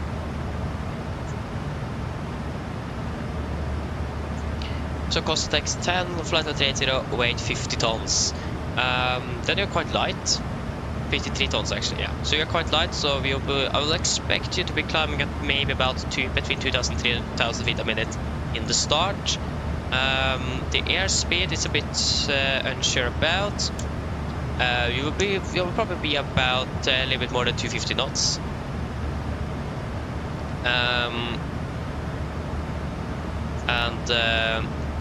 Yeah. So your climb ground, at least in the start, will be about 2,000 to 3,000 feet a minute, I imagine. Not really sure.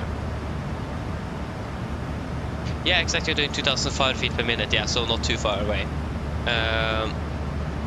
270 knots, yeah.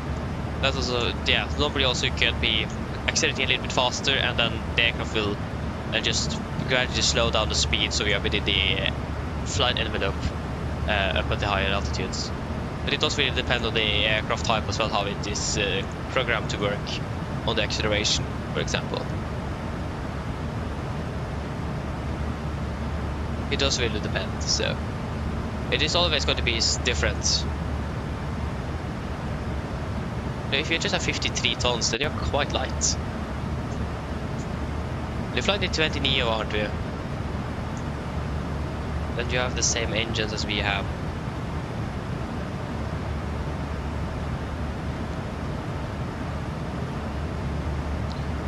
No, I haven't tried the A350. To be honest, I'm most likely not going to buy it at all. The simple reason for that is because I'm just flying the 737. But I do really want to try it out. Just wait a moment. Hello? Hello? Answer me then, please. Hello? Hi, Captain. Would you like a drink, tea, coffee, or water? Do you guys want anything from the cabin crew?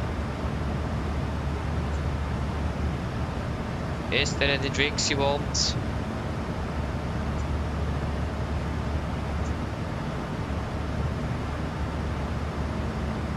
Pepsi? Coffee?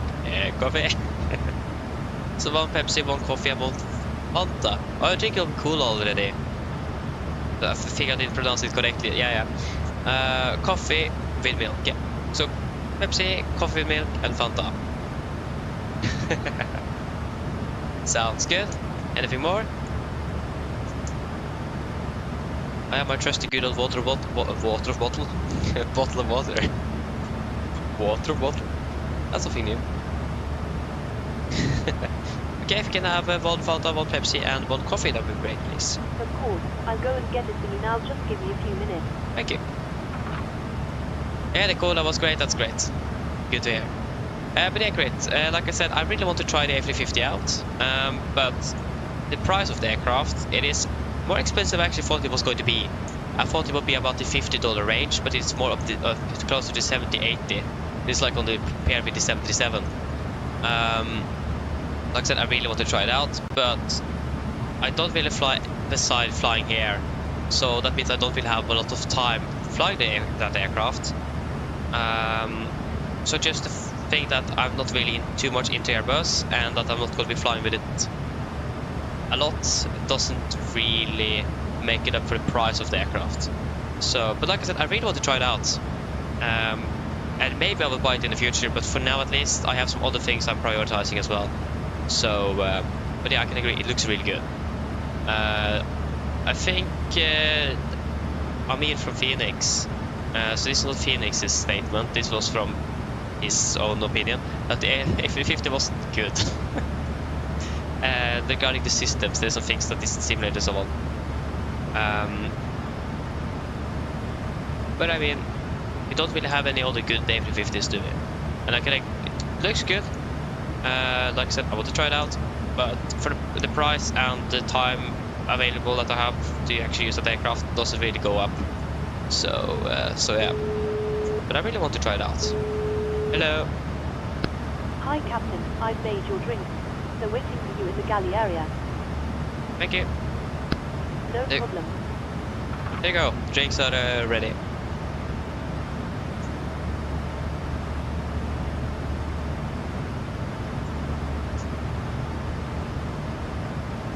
Yeah, exactly.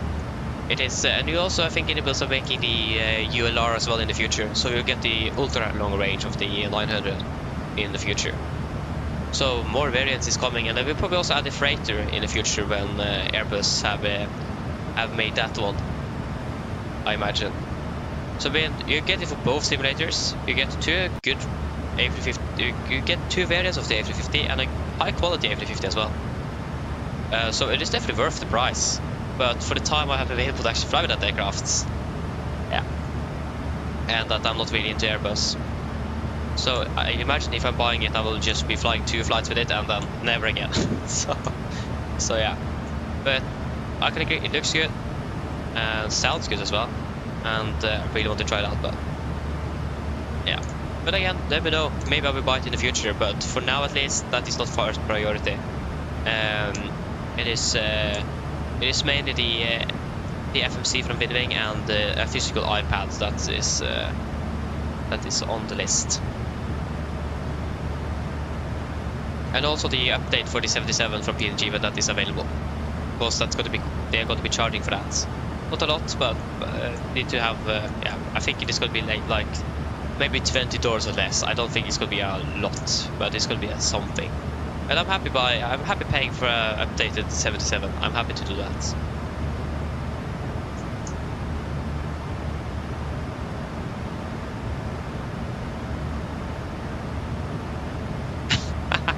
The first thing I did was flush the toilet. Nice. I mean, I've seen that as well, that you can flush the toilet. And also some other things I've seen in 2024 is that you can basically open almost all the different hatches and so on the exterior of the aircraft. That's also something that's really cool. That you can basically almost open everything that's possible to open in the real aircraft. So interaction with that aircraft is really cool. You have the flight attendant or the flight attendant panel. We have that in the RFly as well, but like when you try to work with it, use it, you will still be able to. You're still clicking the switch inside the cockpit, so it doesn't really work. So yeah.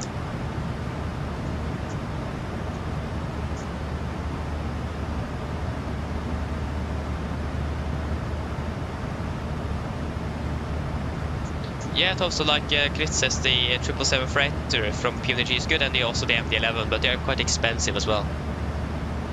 But definitely worth it. I have the ER. I haven't bought the freighter either because not probably going to be flying with it. I'm thinking about maybe buying the 200 ER because we're flying with KLM, so we have option to just fly with the ER, the 300 ER and the 200 ER. But again, as well, we don't really fly endless.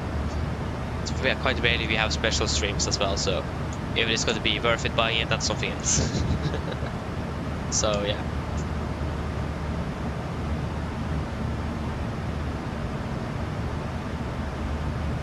Or McDonald's.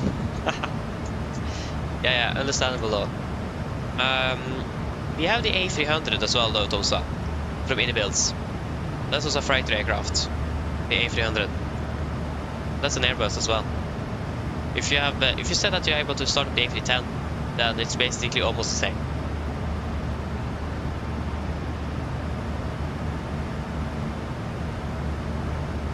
Yeah, the A300, but I think actually the A300 is cheaper than the TFDI. Definitely cheaper than the TFDI MD-11 and the 777.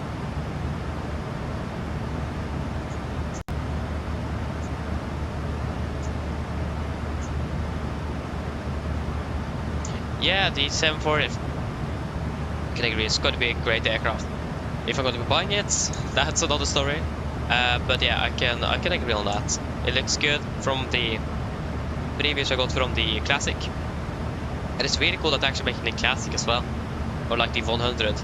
That's really cool that they're making that because basically no one else is making it. Yeah, Fearless is it, I think, for X-Plane. The Fearless 747-200. That's like the only good classic or original 747 I think we have for the simulator. So that PMG is making, that's actually really cool. And they're making the 4 and 8 as well, if I'm correct. I agree, Mick. I'm excited for the Max as well for PMG, and I think PMG is not going to make the Max 8, but also the 7, 9 and 10 as well. Compared to iFly, basically just made the Max 8. PMG is basically from... Most likely they're going to be making the entire family, like they did with the NG as well. So we will have more Max variants as well.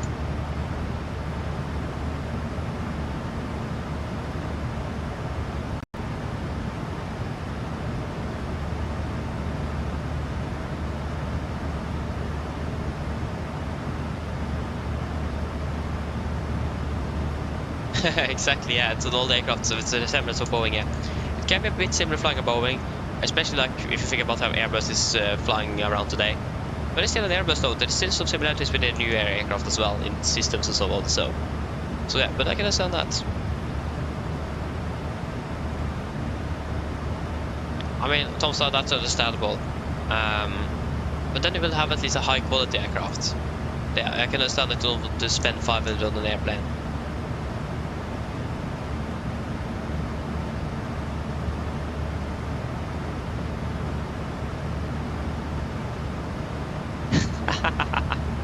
That's what you're thinking about, Grit. Flushing the toilet. That's the most important thing in the aircraft, isn't it? So yeah, I mean the iFly is an alright aircraft. I still prefer PMDG. We flew with the iFly yesterday. It is a bad aircraft, but there was some things that isn't working system-wise with the iFly, for example, that perfectly works with this PMDG, and that is used every day on every flight. So that was a bit annoying. There you go, we have fuel lost the course. That's going to be the left center. There we go, we can turn off here.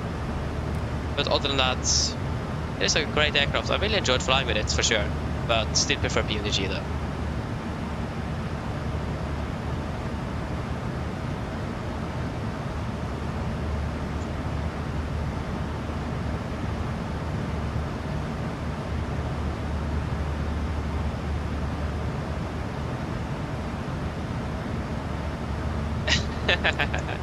Nice, yeah, exactly.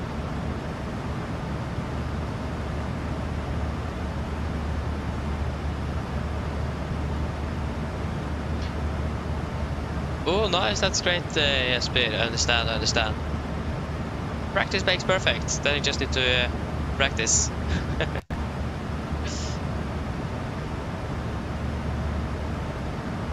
Ricky, hello, welcome. Hope you're doing well.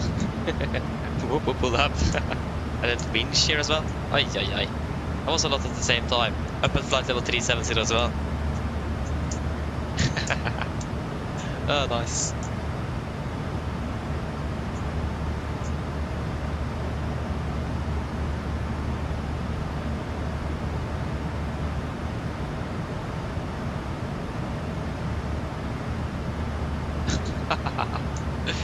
Ay, ay, ay.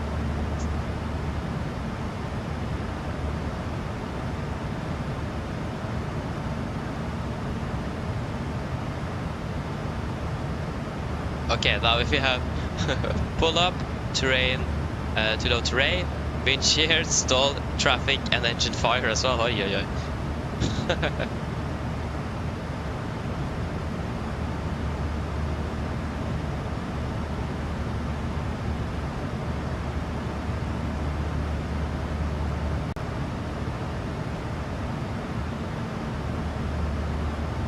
Oh yeah, I can understand that, Jesper. I can understand that.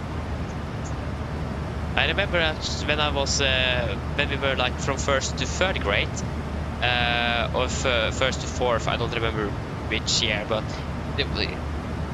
all the classes was so noisy that the school decided to mix every class in a grade. So we got new classes in 5th grade.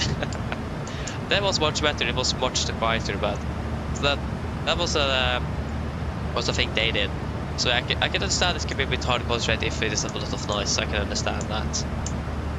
So yeah, at least my school decided to just mix all the classes, and that basically solved the problem actually. So yeah.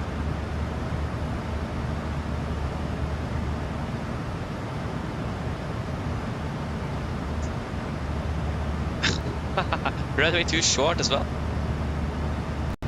Top red, pull up. Yeah, yeah.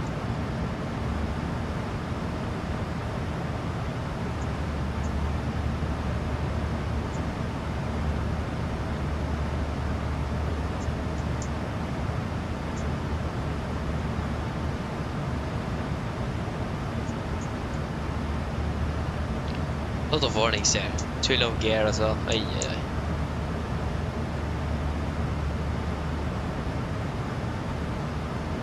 Okay, I understand. Yes, but yeah.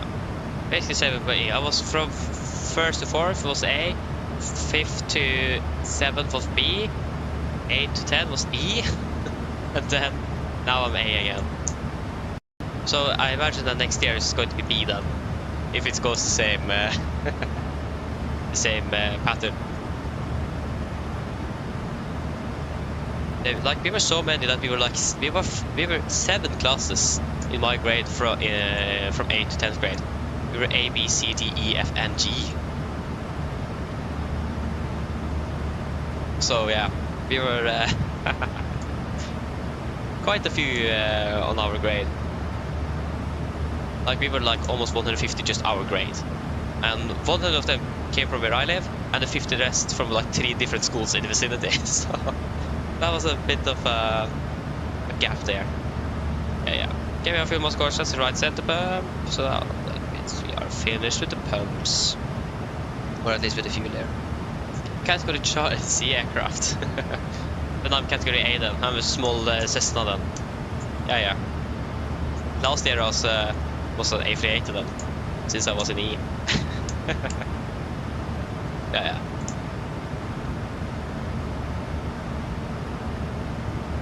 Ah, nice. So you're in A, B, C, and then A again. Nice. I've never been in C class. I've been just in A, B, and E. I mean, it would be really cool though if I was in the F class, because yeah, my first letter in my name is F. But I mean, it doesn't sound good. But that would be a bit cooler though. So yeah.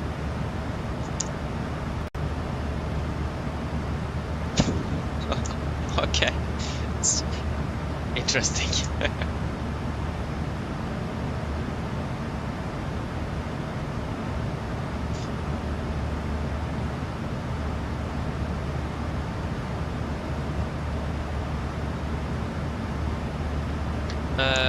yeah, 12 miles, so we still have a little bit of time to go.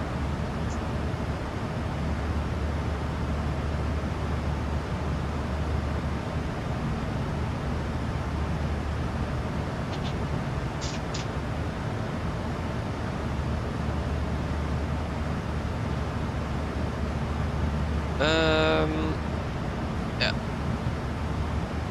It's getting light here, that's for sure.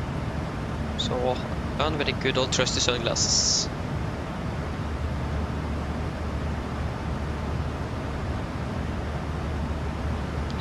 Yeah, we're still having 10:03. That is good. And this is go to Novan is 6 miles, so we got to conduct a fuel check.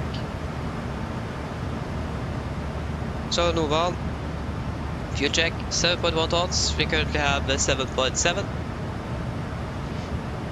6.5. We have been burning approximately, yeah, exactly 6 tons. And flight time 2 hours and 15. We've been flying for 2 hours and 13, just 2 minutes ahead of schedule. Good.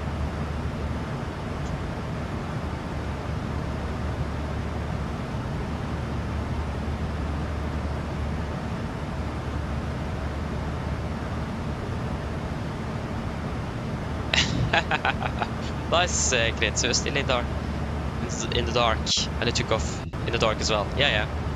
You're flying with the sun basically. Flying the same way the sun is moving. We just would have waited a few hours. I'm not quite sure when it took off though, but we would have waited a little bit, and we would have departed in sunrise. We would probably have almost just sunrise, at least for about half of the flight or something. That would be so cool. Yeah, yeah. It is a bit depressing to be flying during the dark though, or darkness. I'd say. I do prefer flying daylight. It's a bit more to look at compared to when it is just pitch black outside. Can't see anything. So yeah, daylight it is. Or that's best. It's less than an hour until our descent, so we are starting to approach. Malaga. Yeah, could be. We fly for 8 hours and 20 minutes. Okay, depart to this night then. Oi, oi, oi.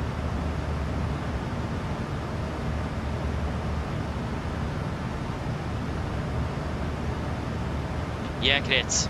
I can understand that. That would be great indeed. I think that's definitely going to be looking really good as well. But let's cross our fingers and hope for that.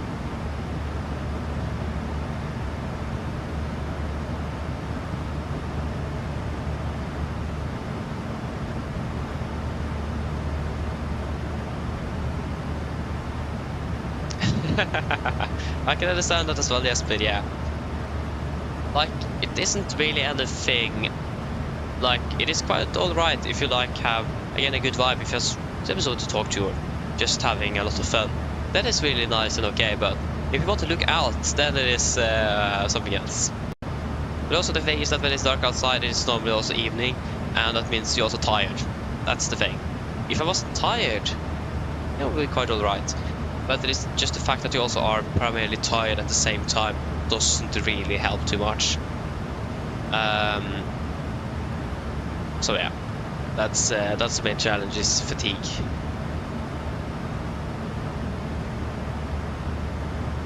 Never.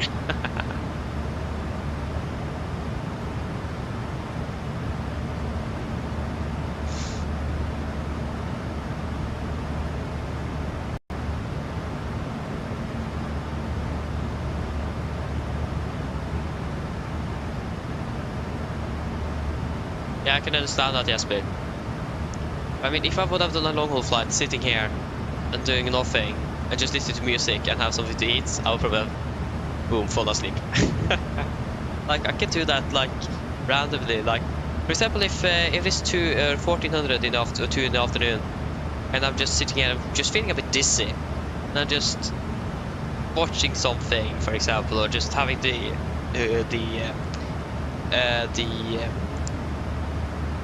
seat a bit reclined as well, I could fall asleep. And I've done that multiple times as well. So then I wake up and just, I've been sleeping for like 20 minutes already. So yeah. But that's like, if I feel really tired as well though. If I'm just a little bit, it will then gradually just be worse, and then I will fall asleep a bit later. But I can just suddenly fall asleep if I'm tired and just sitting and either watching something a bit boring or listening to music. I can just fall asleep. So I need to do something else to stay awake. But I can understand your point though. I can understand that. If I'm not tired, that's perfect. If I'm tired, not a good idea.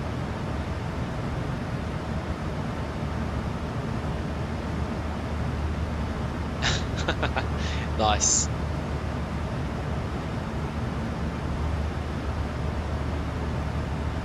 Hey!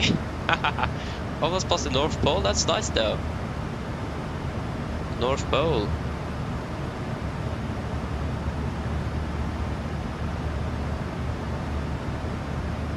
Yeah, I'm actually not really sure exactly where the North Pole is located, but I think you're quite close to it, yeah. Okay, you're flying over all... You're almost flying further north than Greenland. That's further. That's a lot of north. That's far north indeed. We're flying almost past Greenland. Nice.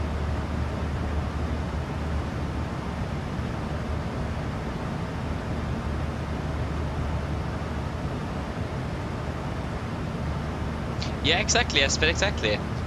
If you're tired and just fall asleep, then yeah. And the worst thing is when you're waking up again, because then you're just more tired. But that's because you have been sleeping though, so it takes about 20 minutes before the brain is fully fully awake. It takes about 20 minutes. So yeah. But I mean, if you're tired and you're just trying to do something and not think about that you're tired, then you're suddenly awake again. So it has some basically much to do with the like the mental thinking and some psychology. Really, I have a lot to say with that. If you are tired, if you feel a bit tired and you think I'm tired, then you're going to be just more tired. So it is a lot of thinking in that.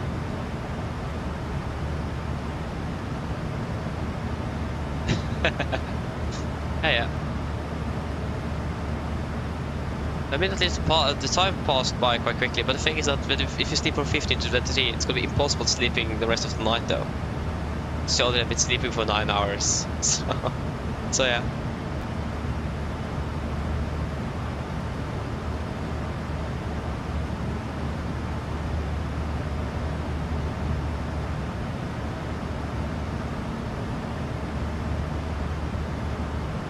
Ah, okay, I understand, yes, but I understand, yeah.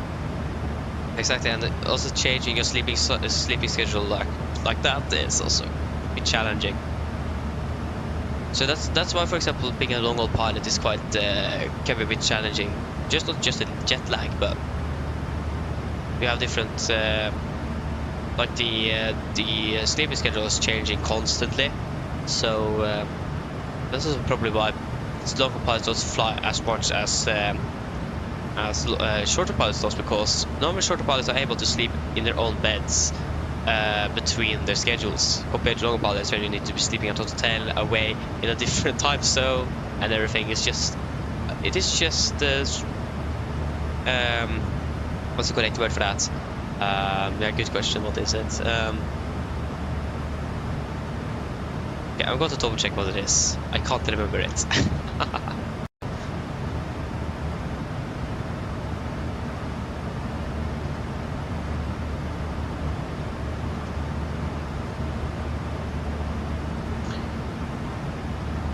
It's just a lot of strain, is that correct?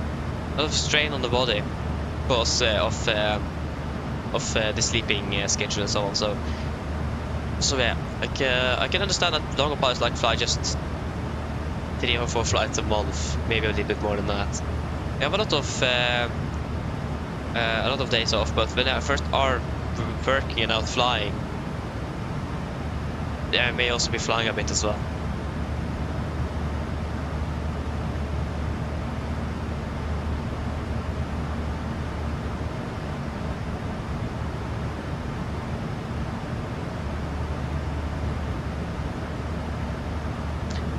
Krit, the song you're referring to there. No,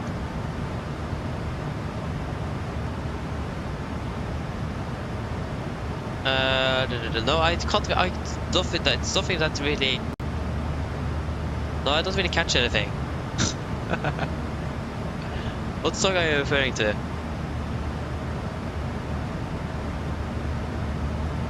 Your sleep is non-existent. Oh, nice.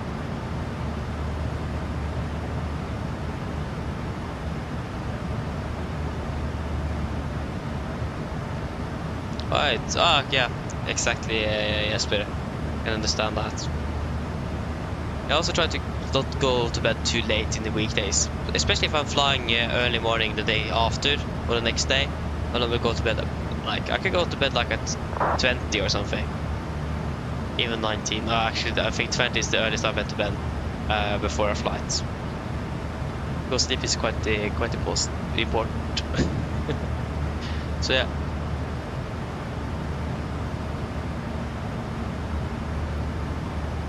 Yeah, you sleep in the crew rest area and the place as well, but it also depends on the duration of the flight. Like theoretically, if you're just taking a flight from London to New York, you just need 2 pilots. So yeah. It does really depend on the length of the flight.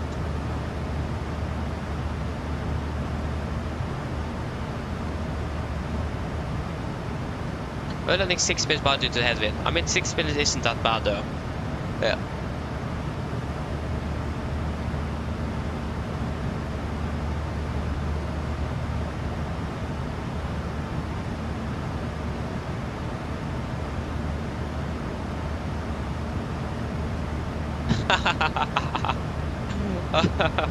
My father actually really want to watch that movie with me. I haven't watched it yet, but it is the plan. I haven't watched it, but he actually wanted to watch it with me one day. So one day, great one day, but I haven't watched it yet.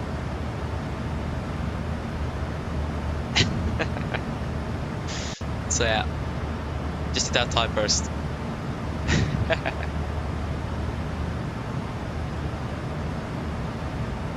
I mean, yeah, 20, it's early indeed. And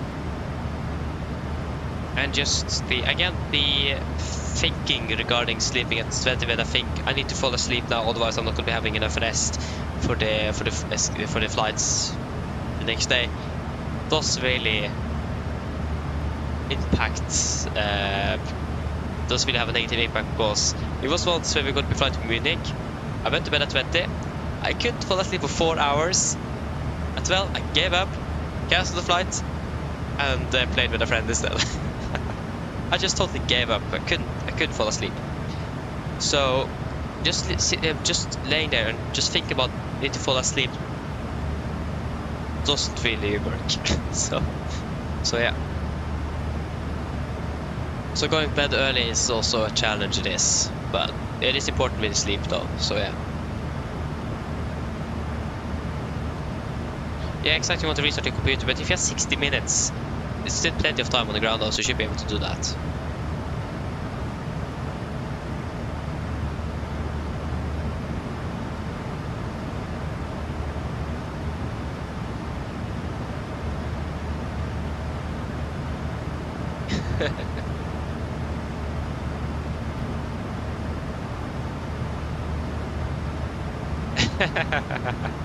Yeah, wait to see, Krit, wait to see. It really does depend though. We'll be flying tomorrow morning as well, so yeah. Let's see if we have time. I can guarantee you, one day.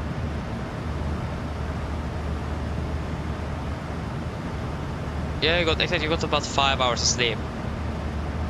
So yeah, that isn't a lot. Like you should have about 8. I'm trying to make about 8 hours, but normally when I'm flying the next day I will be sleeping about 6 or 7. So I don't really get the 8 hours I would like to have, but it is close enough.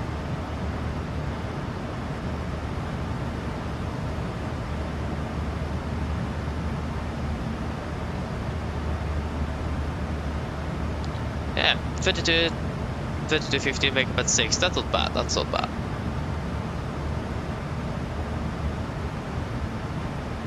Yeah, so dialogue is now coming up.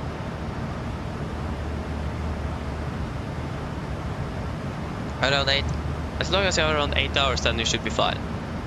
Like, it isn't good either to sleep too long. That's also not good. So you need enough sleep, but not too much either. So you need to find a good balance in between there. Bob Bear, hello, welcome. Hope you're well. Welcome.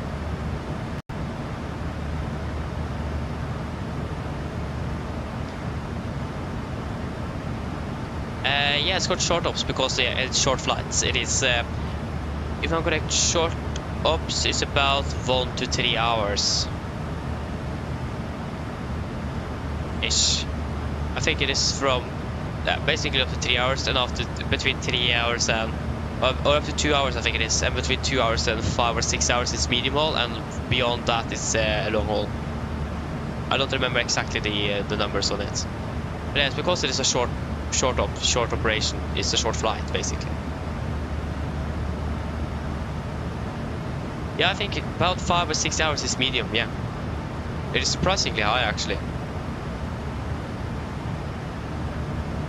Yeah, sleep average 6 to 7 hours, but I mean, it isn't that bad either. But I think optimally at around that age, you should be about 8 to 9 hours actually. So it's about 3 to 2 hours short than optimal, but still not bad though.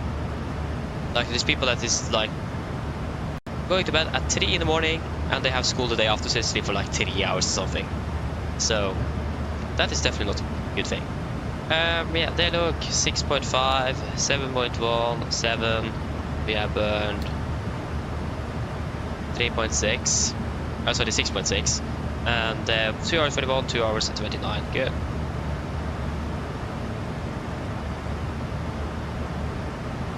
Hello, I clicked delete. Thank you. So top of descent is now 337 miles at 9:27. So starting to approach the top of descent. At 57, we'll give the cabin call the 30-minute call before descent, so they can coordinate the cabin a little bit. Why is the seatbelts on?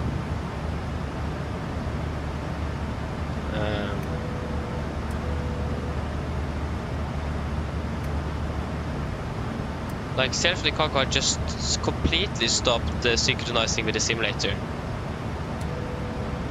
Now it syncs. Now it's working again. Yeah, that's interesting. Just turned on the seatbelts by itself. Gran Canaria. Also, Gran Canaria is not really a long haul because it is about 5 to 6 hours, so it is a medium haul. If you're flying from Bodø, then it's a long haul. I know Norwegian is flying from Bodø as well to Gran Canaria sometimes, Evenes as well. So, but at least from Oslo, it is still a medium haul.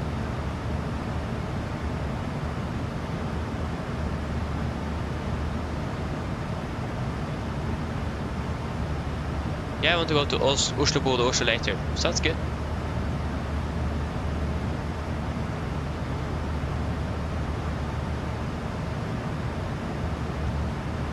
Yeah, might be the head shake because of turbulence. Yeah, that could make sense. But I mean, the head shake though is actually a really nice plug-in. I used that when I used X-Plane 11 I did a while back. So yeah, it's really nice, and it does make it much more immersive, that's for sure.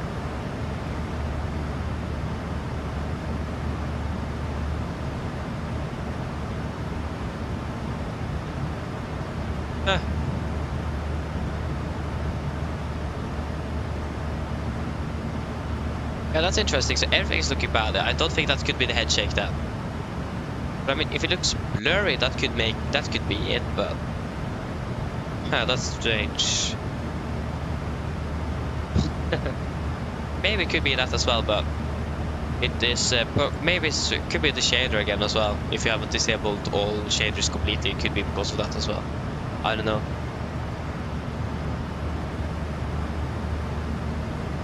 Yeah, if you may need some new glasses as well, yeah, that could probably be eyesight indeed, yeah. That could explain it.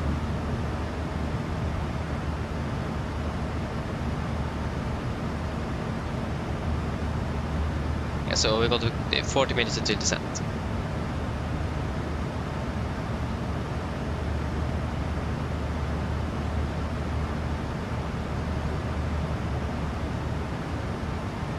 Yeah, I can understand that. Understand that also. Series 7 with Oilcast and a Sunrise and Sunset. Can agree on that. I think my favorite approach into World is with 2.5 with the offset localizer approach. If you haven't tried that, definitely try that one day. That's a lot of fun. We need to fly. I think it's about 5 degrees offset from the runway because of the mountain, and then you need to turn final quite close to the ground. It's a lot of fun. We actually got a terrain warning once when we did that approach. That was really interesting.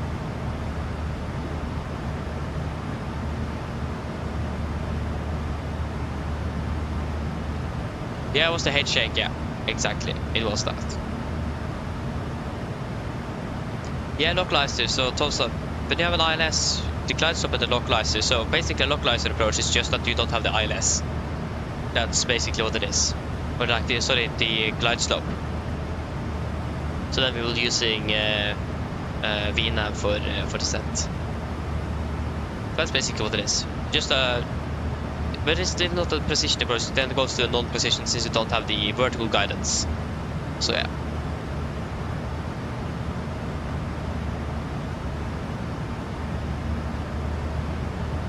Yeah, that's right, you got the terrain warning on takeoff as well. I thought about inhibiting the terrain warning on takeoff, but I thought we are probably most likely not going to have that on a departure like this. But actually we got a terrain warning. So, but we should have probably inhibited the terrain warning on takeoff as well, but we didn't.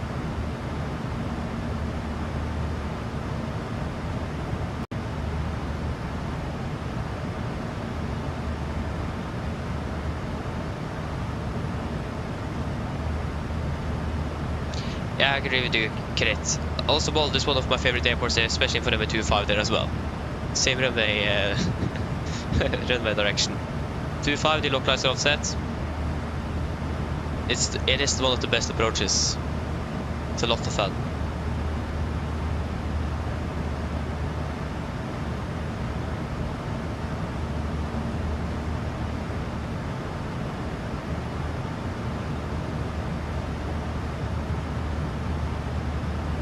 Yeah.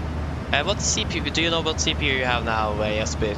But I mean, if you have 16 gigabytes, definitely recommend you to upgrade to 32. But if you're upgrading to 3060 or 4060, you also may need to upgrade the CPU though. Depends which CPU you have. So what are you currently running?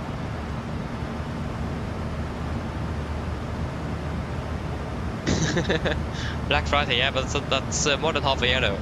It's quite a long waiting. Need to wait quite a long time for Black Friday though.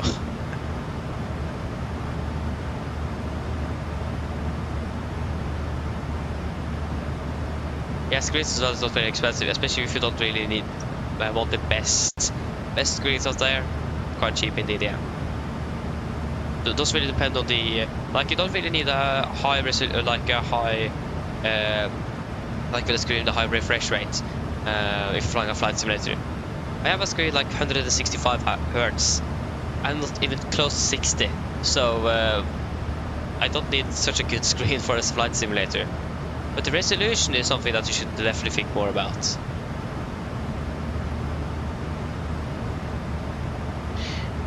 i5 600. I think that isn't a bad CPU, but if you're upgrading, if you're running a 1600 graphics card, you may need to upgrade the CPU as well, because flight simulator is really CPU heavy compared to graphic heavy. So everything is running more on the CPU, so you definitely should upgrade the CPU as well when you're upgrading a PC. So yeah, and also I'm not quite sure how that CPU compares like with a 3060, but it might not be strong enough. So I would also recommend to upgrade basically almost everything when you first start upgrading. Because if you upgrade the graphics card, you may also need to upgrade the CPU, and since you're flying a flight simulator that's CPU heavy, you definitely need a better CPU as well.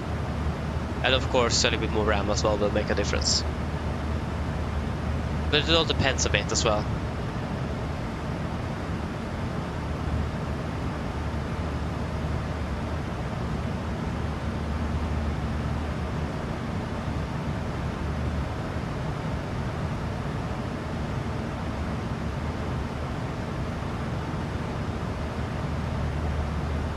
Yeah, exactly, Krit, yeah. The rolling cache, if I'm correct, yeah. But 96 gigabytes of RAM, that's a lot. That's a lot indeed. Oh yeah, 64. That's better. I mean, I don't think you're able, no, you're not able to have, I think the next one's got to be 128, 96 doesn't exist. Yeah. 64 is a lot though.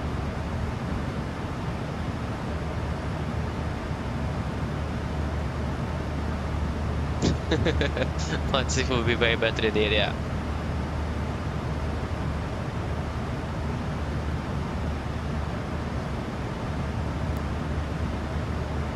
Yeah, max down to medium. Sounds like a good idea. That is regarding the CPU though, because especially like the rendering is actually done via the CPU and not the GPU. So that's for example my problem here as well. I'm limited by my CPU, not my GPU in the simulator. So it is important to have a really good CPU compared to a GPU actually.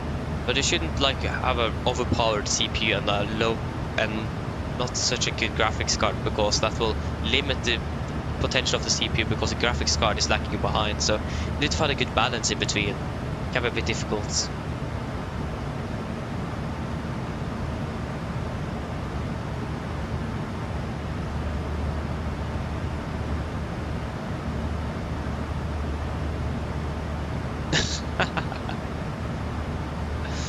I understand. Yeah. I actually think my rolling cache in the simulator is like 40 gigs or something. I have quite a large rolling cache file. But it does help with performance, it does.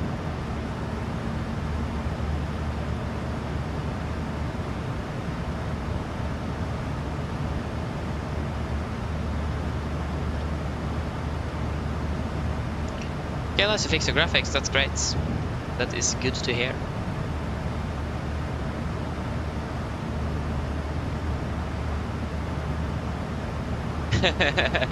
Exactly, that was a good CPU instead of a good ground power unit, exactly. Yeah.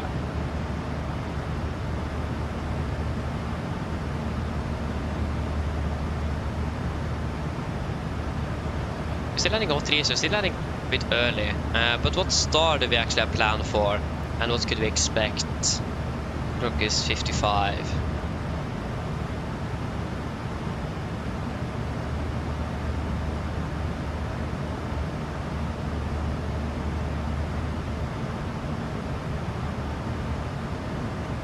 I think I actually could expect another arrival. I don't know.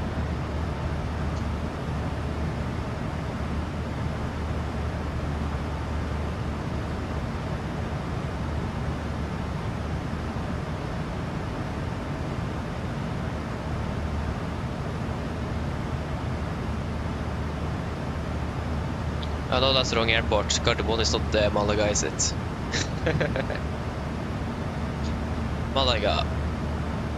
Just confirm, because there might have been a runway change. They are using 1-2 for landings, that's what we're expecting.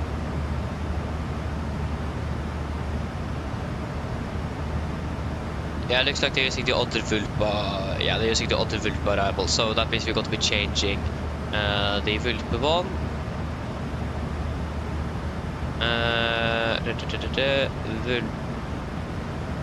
Vulpa 1 Alpha is most likely what we'll be using. Or we have the 1 extra as well. No, we're going to be using 1 Alpha. That is what they're using in real life.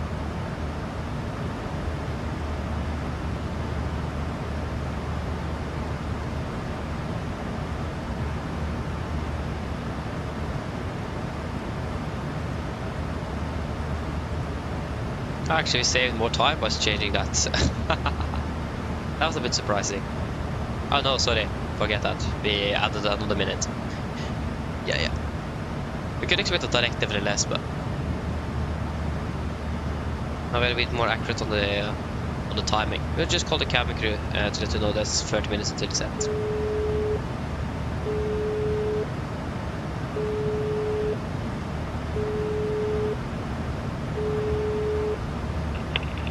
Hello, Captain. Yes, hello. But just to let you know, we are starting our descent in approximately 30 minutes. Thanks.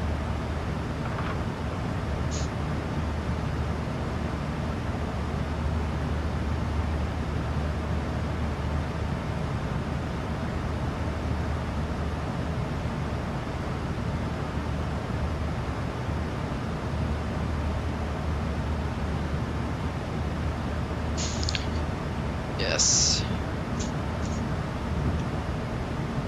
But more brightness.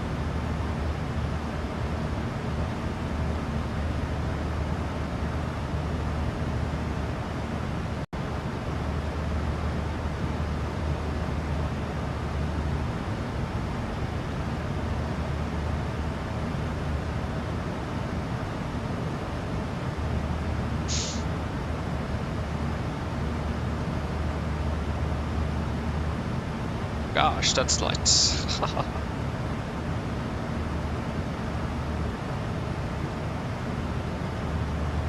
Well, that was 30, that was 50. 50. Good. Yes. So how many miles is it till the top of the set? It is 233 still. Yeah, then we need to wait a little bit.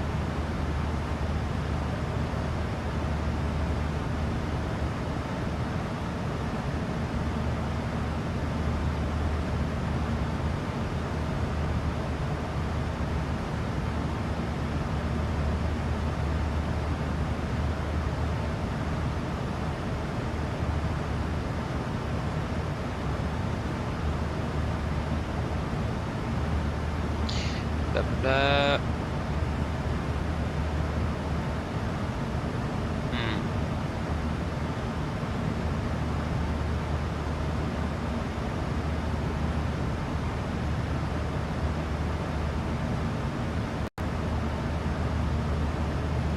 What was I going to do again?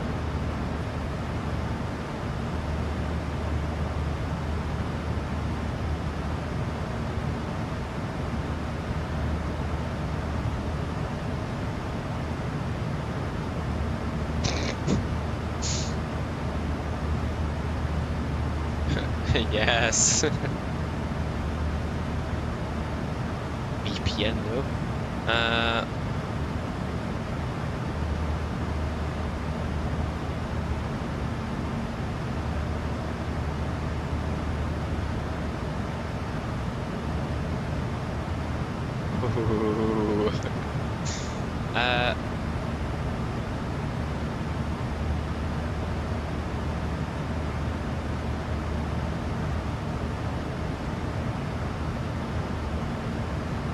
Yeah, it's something I need to look at one day. Yes.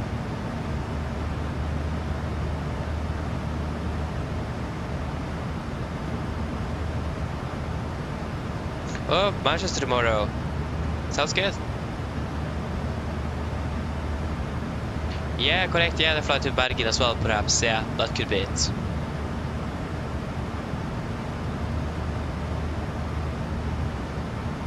Hey, nice.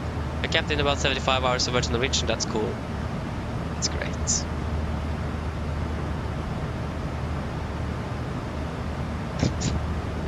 All your fault, what?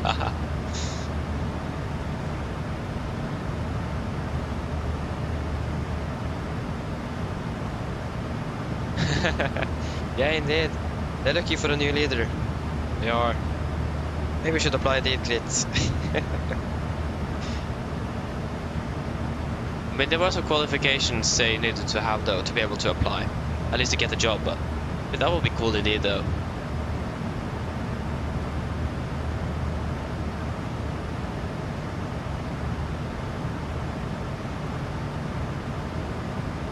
Oh, nice. 546 hours already. That's great, Mick.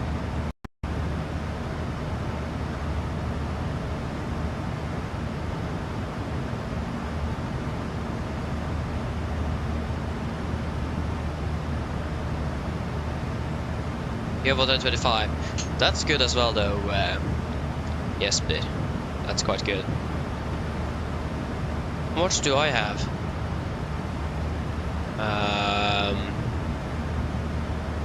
And after this flight, 932. And once we're back in Oslo, 936 hours. Closing on 950 then. Started to be a bit. Maybe a bit too much.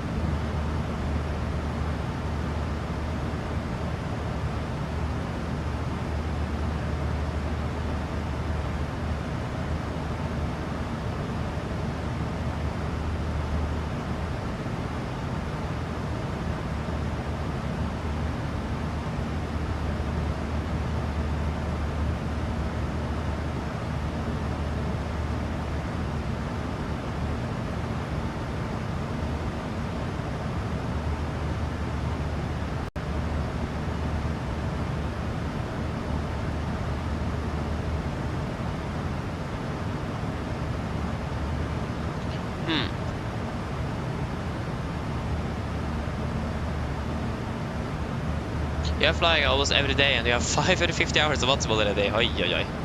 I think you're flying in generally, on average, more than me. I don't really have much time during the weekdays, unfortunately, though.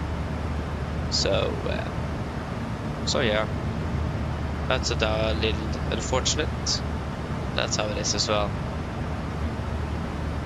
I mean, the only reason I'm able to fly tomorrow morning is because I did my homework, or basically the task that I was supposed to do tomorrow. I did that on Friday after school.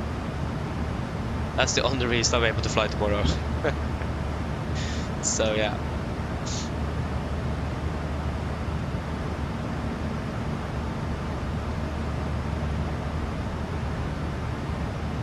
Hey, of course, polarized control is on now. Typical, isn't it? But we are not there.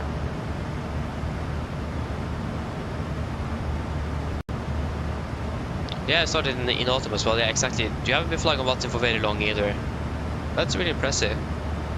Yeah, yes, but so basically, I'm not going to be attending school tomorrow because my teacher is going to have a meeting for the entire day, and they don't have anyone to replace him. So we are going to do some tasks at home. But when I arrived home on Friday, because we got it on Friday, I basically sat from 15 to 18, 3 hours, did all the tasks, and finished. It took quite a bit longer than I expected. It took me around 3 hours to finish. So that means I'm finished. So then I don't have anything to do tomorrow. So I will be doing a normal morning flight tomorrow morning. So yeah, I unfortunately don't have time during the evening. Otherwise, I would have done that instead on afternoon evening flight because of corps. But at least I have time to fly tomorrow at least. So yeah. Otherwise, we would have been flying an afternoon evening today and tomorrow. But since I can't fly afternoon evening tomorrow, then yeah, then we are stuck with morning.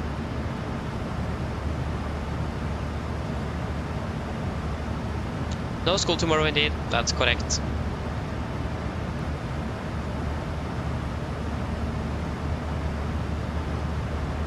Yeah, and May in general is going to be a lot of days off as well, with like days in between and so on. So it's going to be a lot of flying, hopefully. I mean, we're probably going to the cabin and so on as well, but wait and see. Hopefully it's going to be a bit of flying, especially in between the days in May. But like the exams are coming up as well in May, so wait and see how much time I have.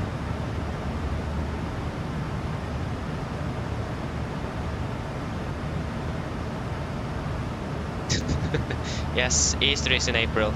I think it's about middle to late April. It's actually it is really late this year. Yeah, when in April? Yeah, that's another question. I don't know.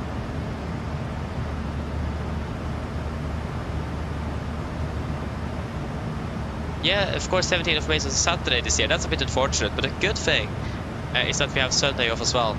But it would be better if it was on a Friday or a Thursday, because Thursday we probably have Friday off, and then we have the rest of the week. So, yeah.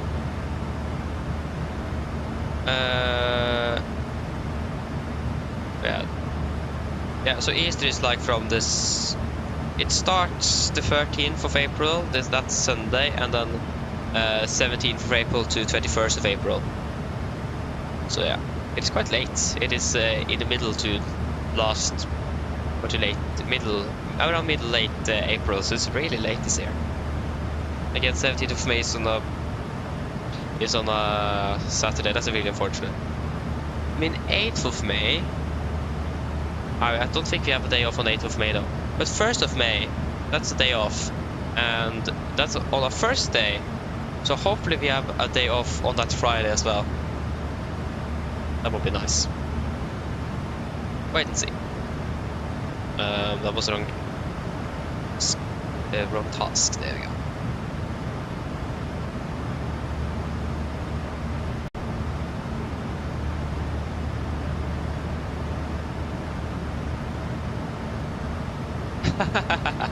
Nice, that's a lot of vibes indeed, yes, dude. That's nice.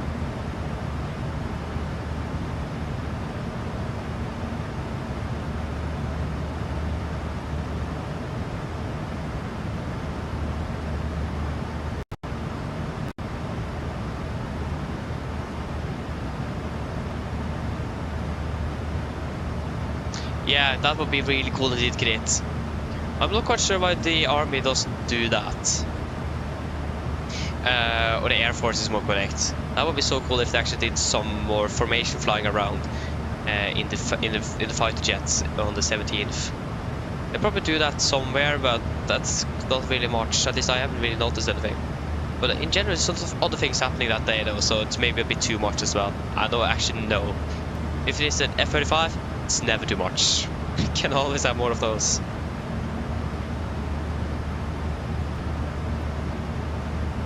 So yeah.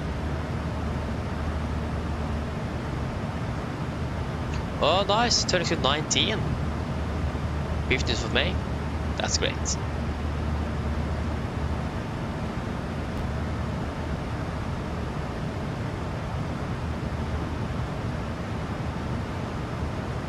Yes, so my birthday is now in March, in less than 2 weeks. So it is quite soon actually. Very soon.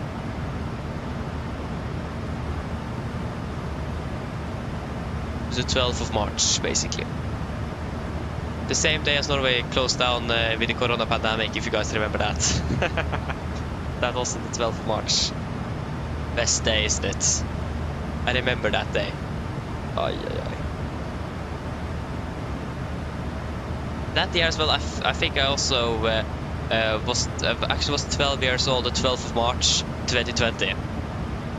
Yes, and the country closed down as well. What a good combination. A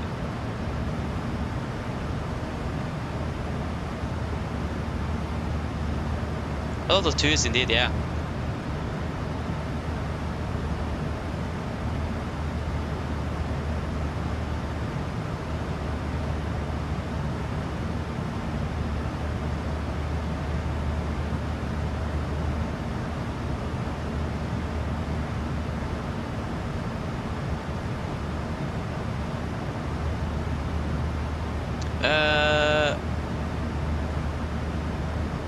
Yeah, I mean, yeah, fair enough, Crit. That would be really cool indeed. But I mean, if the government would have sponsored it, they would probably have done it. But it's probably quite expensive to pull off. I mean, that would be really cool indeed. But you need some extra training for the pilots and everything, so it's probably a bit too expensive.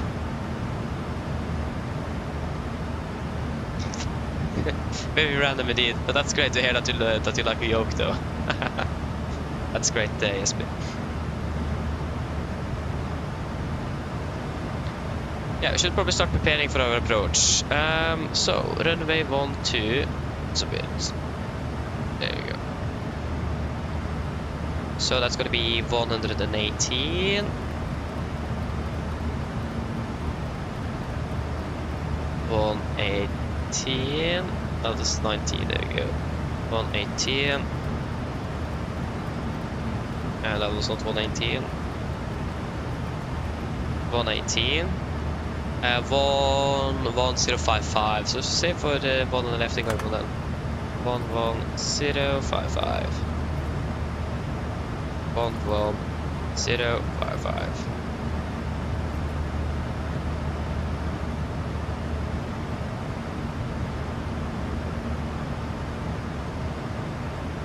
And yeah, we can take 11715 as well, why not? That was very very zoomed in. Minimums 259 feet.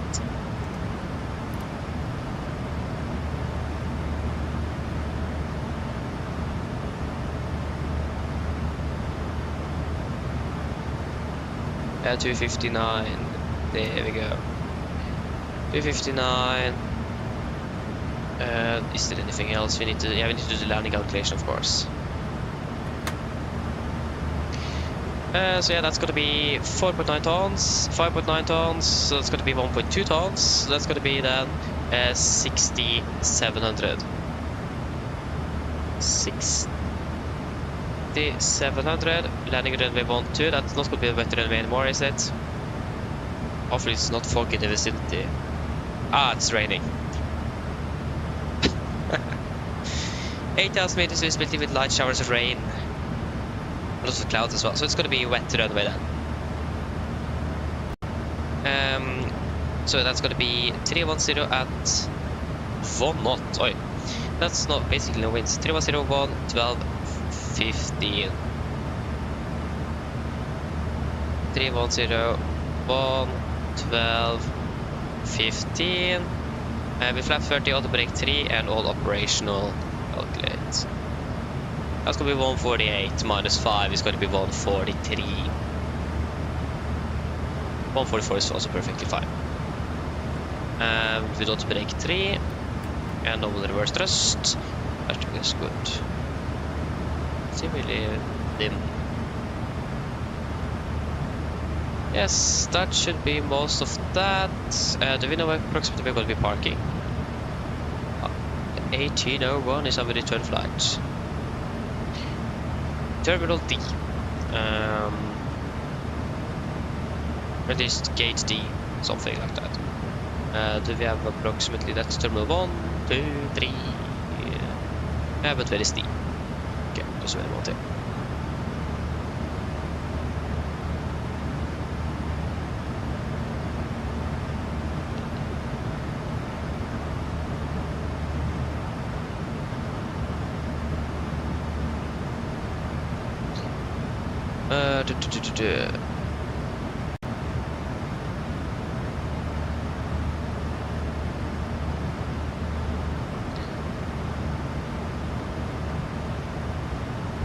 Parking at the airport.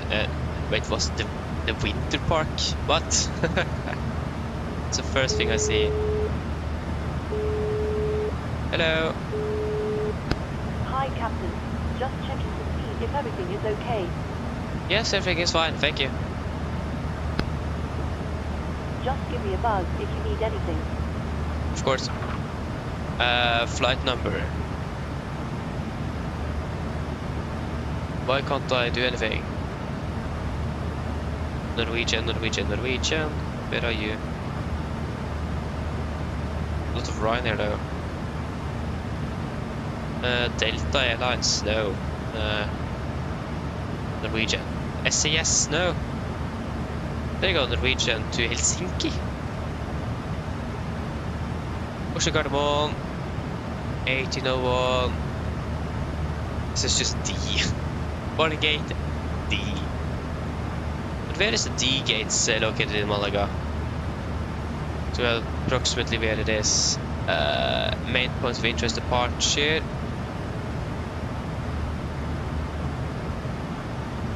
Gate Delta. That was Delta 71, so the Delta gates are located there then. Delta 74. Yes, you can expect to be parking around there then. Yeah. That sounds good. Do we have a discontinuity? Yeah, we do. Yeah, execute. That is not good. Okay, are we ready to start a brief then?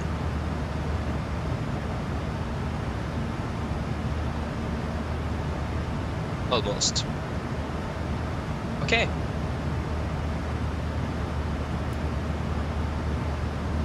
Then we can do the approach briefing. So, we'll start off with the star. We expected the Vulpe on Alpha arrival. This is our chart. 10-2 Golf effective 22nd of February 24. So, we are coming in via Vulpe above front correction 10,000 feet. Continue down to exceed maximum 250 below flight level 230. Then to Mike Golf 458, Mike Golf 450. Then to Toko, maximum 250 knots. Continue to Oslo 230. Below flight level 140 above 8,000, then to Mike Golf 432, maximum 220, below 12,000 above 7,000, then to Obige, maximum 220, above 7,000, below 10,000, and continue via 430, maximum 210, continue like this via 434, 430, 442, 437, 433, before we are at Lenny, the initial approach fix, maximum 210, above 7,000 feet. MSA in Malaga is going to be 9,000 feet. We're going to be maintaining maximum 250 knots for the entire procedure, basically. But in general, also below 10,000 feet. We could also maybe expect to direct somewhere here to Lenny if if traffic permits. So that will be very important regarding energy management, if that's going to be the case. Because if we will expect to direct there, we're going to be really, really high. So we need to be sure that we'll be able to catch that. Okay, for the approach itself, expected the ILS to we want to. This is on chart 11-1, effective 22nd of February 24.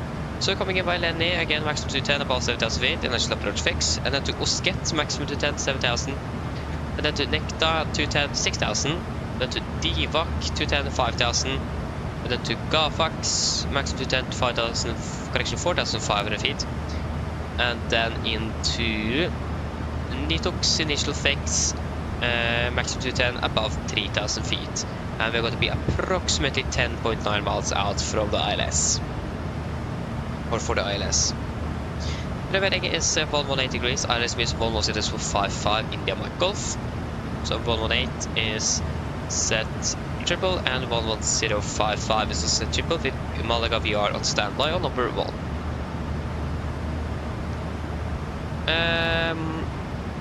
Yeah, so it is going to be a normal standard 3-degree glide with minimums at 259 feet.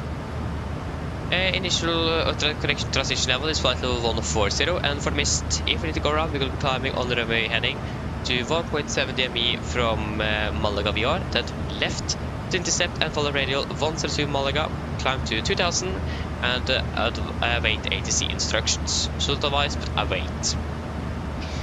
We do have some restrictions here, speed restrictions, so if not otherwise instructed by ATC, cross initial fix at 190 knots, DME 8 India Mike Golf at 180 knots, for DME 150, if unable to comply, notify ATC at the first communication.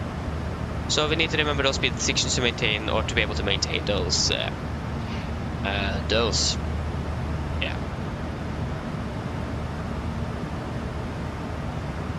Yes, we're landing with flaps 30, 144 on the VRF in correction 5 knots, final is going to be 149 with auto brake 3 and normal reverse thrust. When it comes to threats, as you may see, we have quite a bit of terrain in the vicinity of the airport. We're going to be flying in between of it, but we should be clear of it. There is a bit cloudy and rainy with low visibility, so having this contact with terrain it may be a little bit of a challenge, but in general we're not really expecting it to be causing any significant problems. Other than that, we have some unmanned aircraft flying in the vicinity as well around the airport. Maximum height is going to be 300 feet AGL, so it's going to be about 330 feet ish AMSL then, ish. Not really sure. But 300 feet AGL at least around in the vicinity of the airport as well. If I'm correct, it's going to be mostly in the north part, maybe in the south as well, but we are not really going to be affected, but it should be should know it, or at least brief on it, that we have some unmanned aircraft flying in the vicinity at about 300 feet AGL on the highest. Yeah, other than that, we don't really have any other significant threats for our arrival today. For the airport chart, 10 7-9, effective 3rd of October 24. Landing 1-2. We've got to vacate by either Bravo, correction, Echo 8, Echo 9 or Echo 10, and then taxi to our assigned parking. And we have two hotspots that could be applicable for our taxi. That's hotspot number 6 and 7. So we take hotspot number 6, that's with the intersections. So, caution, aircraft taxiing via taxi with Delta must give away to aircraft vacating a runway by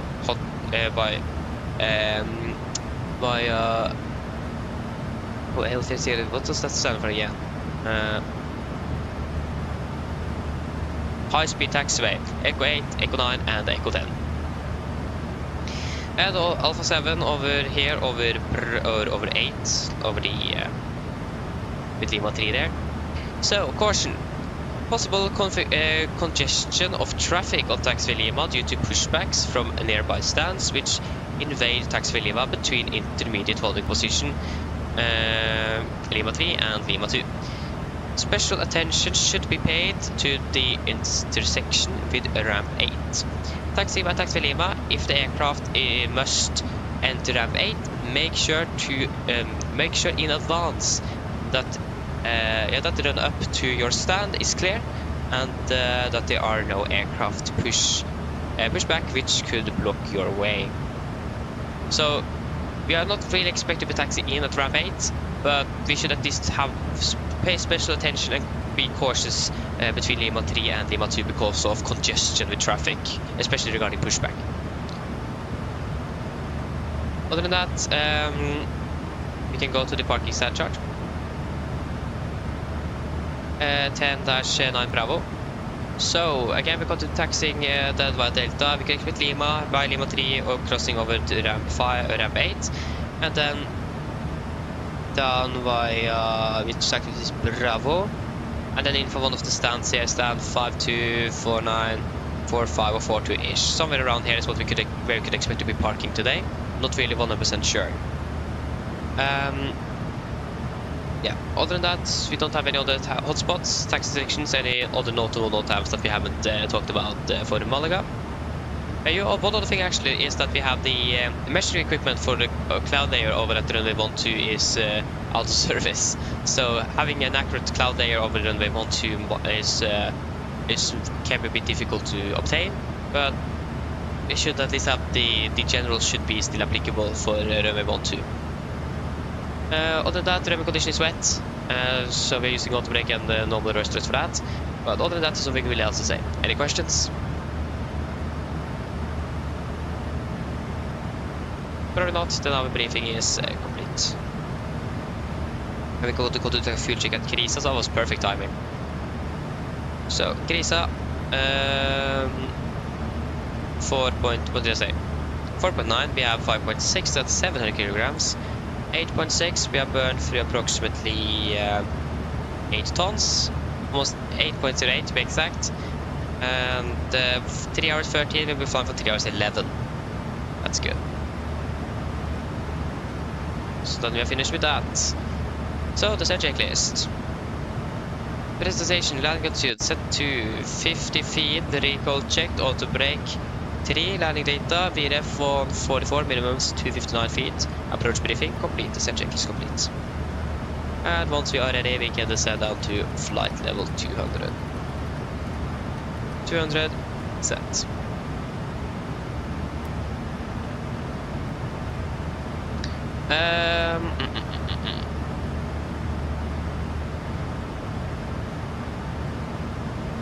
Yeah, it's good weather condition also, except for a bit of wind, mostly headwind.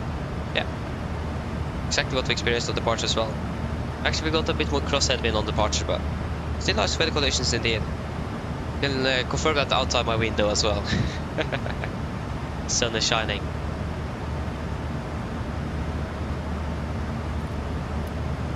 You see that there's a little bit of weather build-up around us, but that isn't too much.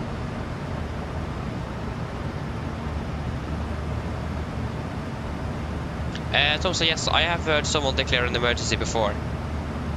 I have. It's quite rare though. I remember the one that did that and the controller just said, log off. It was too much for him to handle just normal traffic. So if he didn't cancel the emergency, he would need to be logging off because he didn't have the capacity to handle it. But yeah, I have heard that before. How it goes out, yeah, it is how it will be done in real life. It will the controller will normally just specify the time that it was declared and your attentions, or like your what your intentions are and so on. And you will have communicate to be able to handle the emergency. So normally the controllers will assist you in an emergency, but sometimes they might not because they don't want, maybe they just don't want to, or it's just too much traffic, so they don't have any spare capacity to handle that. But normally they do handle emergencies quite professional, I must say.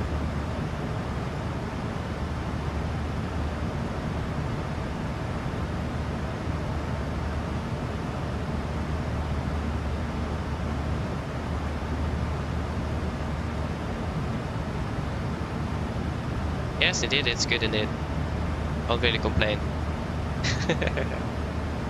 Okay, so the fuel back to Oslo. We need to decide on that. The weather in Oslo is looking good. Yep, okay conditions. 11 knots, that isn't even that bad. Yeah, so if you guys are happy with the flight plan fuel of 12.5 tons, I think it was. Sorry, 12.6 tons. If you guys are happy with 12.6 tons, we will just go with 12.6 tons. That should be plenty on the return flights.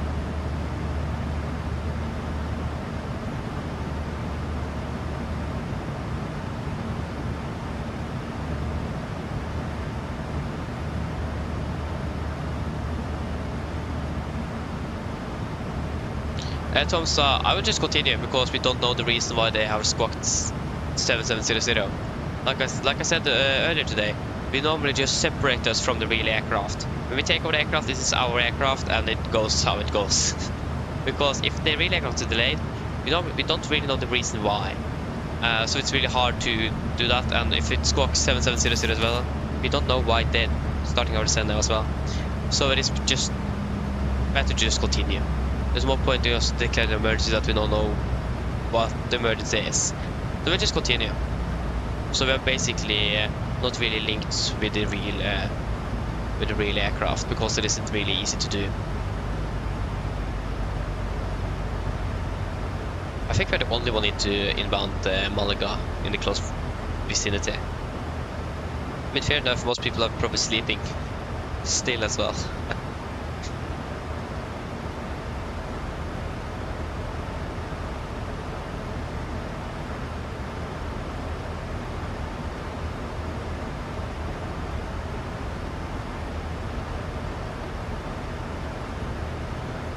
Like, is there literally no one in? Yeah, there's one, but he's quite far away, so we could probably just fly direct to Lenny.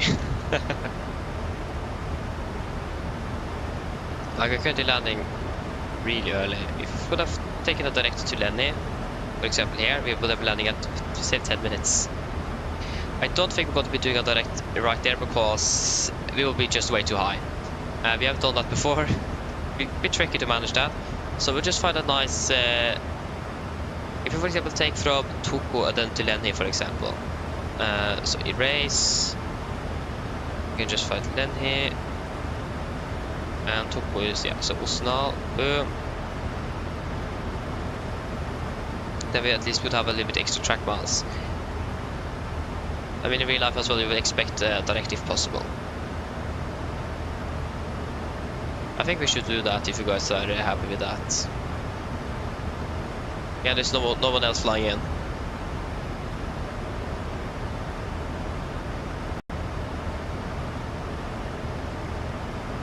So we will execute. Drag required, affirmative. Now we're just 3,000 feet above compared to like 5,000 or 6,000 that we would have been if we directed to Lenny from here. And also in general we are... you can disregard. We're currently adding drag. Yeah, we're still quite ahead of schedule with about 20 minutes, so we don't really need to stress too much with the arrival.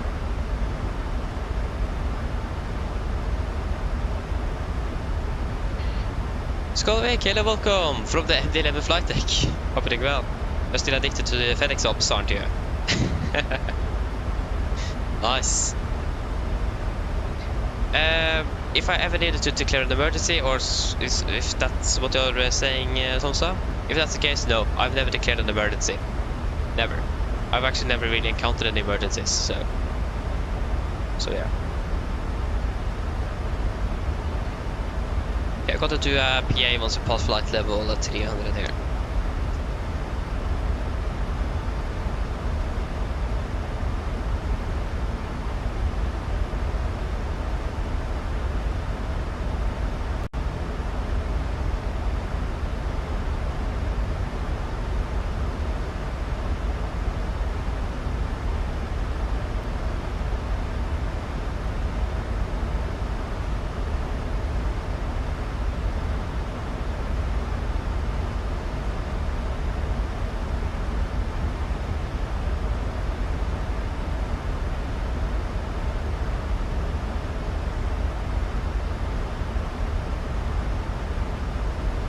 And we are passing flight level 300.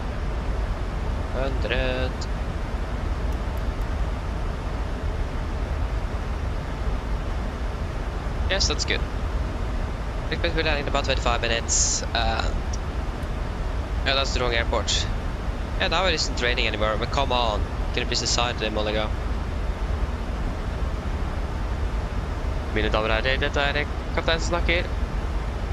Som det kanskje har merket, så har det blitt nedkjøring ned mot Malaga, og vi forventet til å lande om rundt ca. 25 minutter. Været i Malaga for øyeblikket, det ser ganske så greit ut. Vi har litt grann vind gående fra sørøst. Det rundt 13 grader, og så det litt skyete. Ellers frem til en veldig fin flytur med oss i dag. Vi håper til for en siste flytur, og så ønsker vi en fin dag videre. Ladies and gentlemen, this is the captain speaking. As you may notice, we have begun our descent down towards Malaga, and we expect you to land in approximately 25 minutes.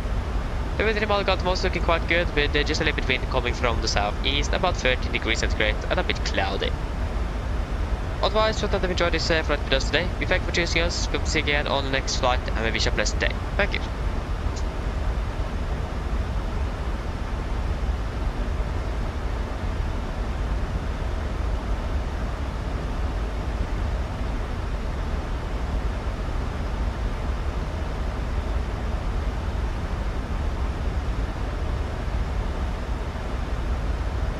I mean, a good thing with plenty of time on the ground in Malaga is that we have some time to get some fresh air as well. That's not a bad idea.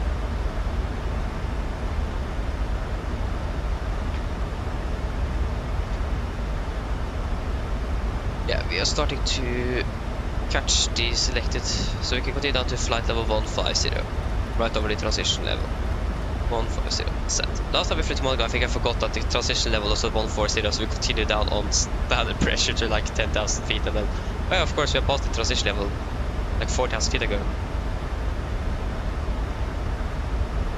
So, if you're landing 57, 47 is 10 minutes, minus 5 is 02, so 42 is going to be, or 2 minutes, so 42 is going to be the 15-minute call.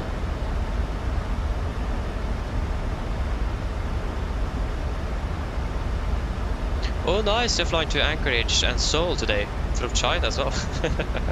Nice, enjoy your flight. Sounds good.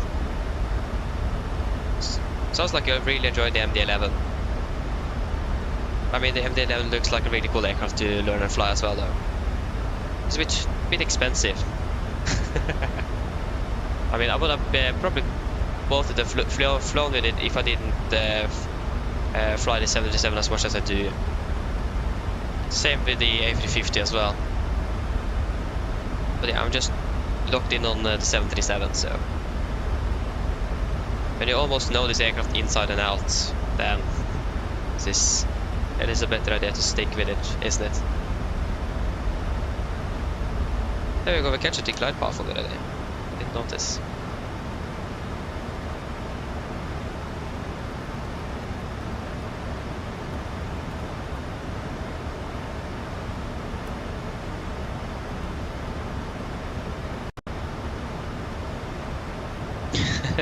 Exactly. Locked in indeed.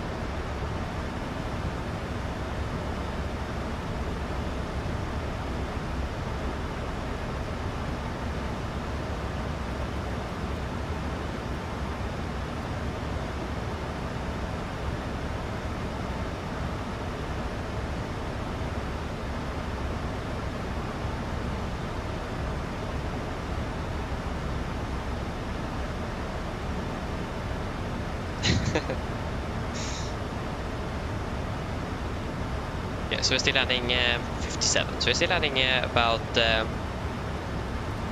18 minutes early. Not quite sure how we managed that. Even though if we would have been flying the entire star, we still have been landing about 12 minutes early. So yeah, we're landing really early today. Today we're flying with economy Oscar. Just going to check where the real aircraft is. I think they may have been delayed out of Gardermoen.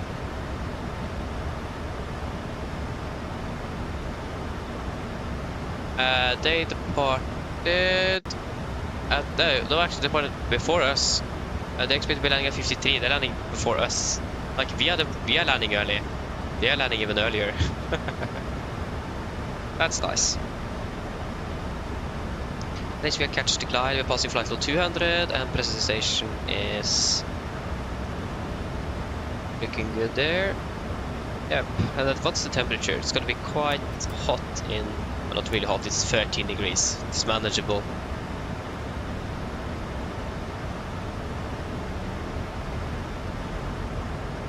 Okay, a little bit low on the speed, but dangerously low at least. It's about 5 knots lower than the target. No, actually, it was actually 10 knots. We're at 39. Target is 49.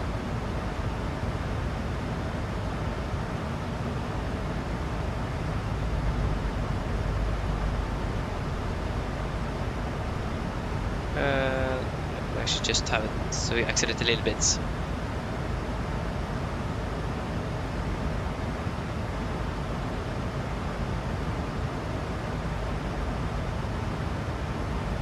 Yeah, I understand, Skolvik. It is your favorite aircraft from the start off, yeah, or from day one. That's nice to hear. It's really nice to hear. I mean, the AMD11 looks like a really fun aircraft to fly. It does. Always want to fly and learn the AMD11, but I guess a really expensive aircraft. But I mean, you can probably understand it's definitely worth it. But again, I'm more into the 737 though, so it is the same with A350. I really want to try it out, but I'm just into the 737 in general, so I don't really see the point in buying an aircraft like 800 Norwegian kroner and fly with it 2 times. It doesn't really go up. I compared, I paid 800 for this aircraft, and I have more than 1,000 hours in just this aircraft. Way more than 1,000 hours, so that is about less than 1 Norwegian kroner per hour. so yeah, definitely worth that. Okay, we can continue down to 10,000 feet, and QNH in Malaga is 1012. Nope, 15 is it? Yeah, 1015. QNH 1015. It was 13 when we took off from Gardermoen 3.5 hours ago. There you go, 1015. Approach checklist, altimeters, QNH 1015, set cross checked, and we are passing flight level 159. Now, plus minus 0. Approach checklist complete.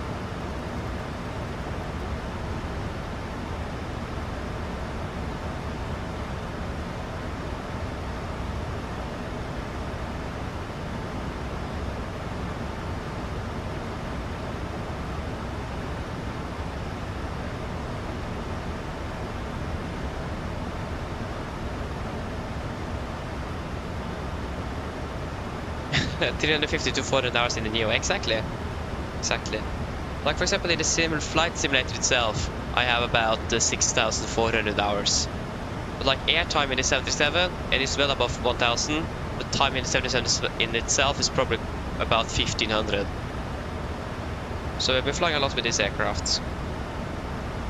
At least on Virgin Norwegian in the 737, I have about 900 and almost now 930 hours. But that's just air time, that's not time on the ground. Like in Malaga now we have about turnaround time of about 1 hour because we're landing so early. So it is, except outside of that, just air time.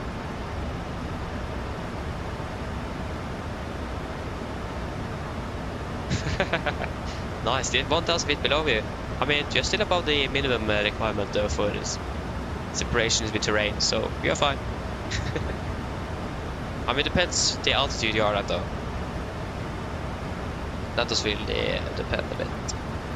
Yeah, there you go, that's 15 minutes to landing.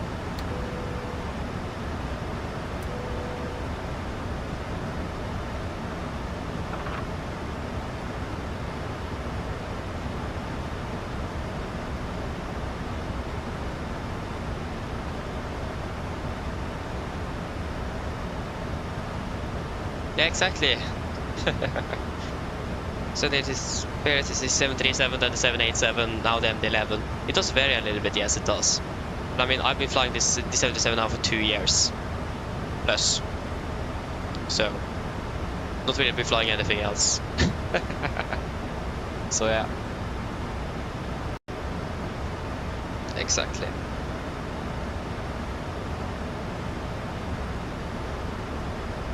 I'm not quite sure how dark it is going to be in Malaga regarding the cloud layer.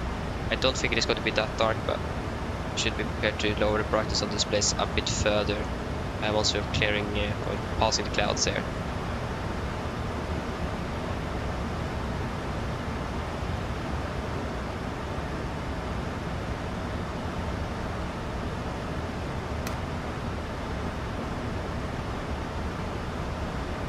But these clouds are really reflective in the light. You can't see anything.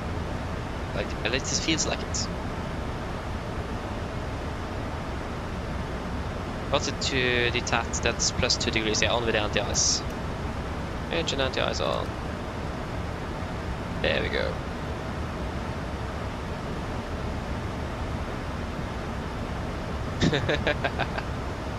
Now it is the MD-11 period, exactly. Yeah, okay, you are about 9,000, now it's 8,005, yeah. So you're below 10,000 feet then, for flight of 100.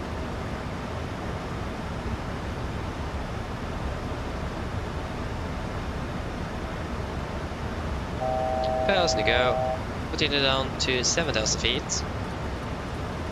7,000, set.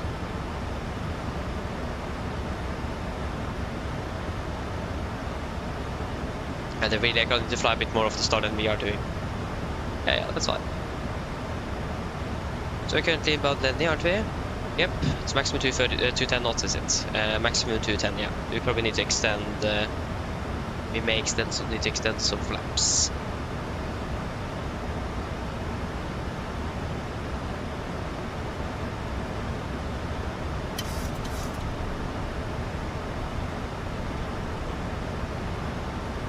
We're passing flight of 100.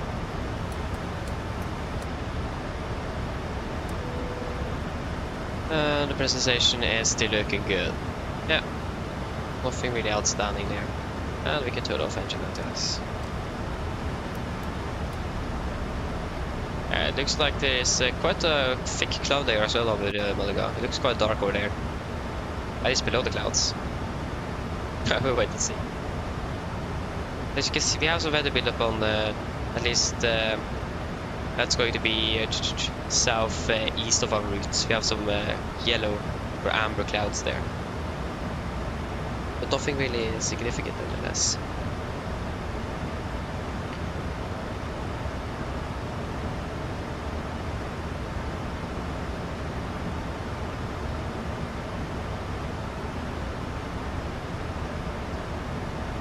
We are going to be going for 210. Yeah, that's right above the flap-up speed. It looks like the flap-up speed is about 26 knots.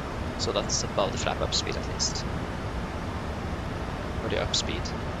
That's good.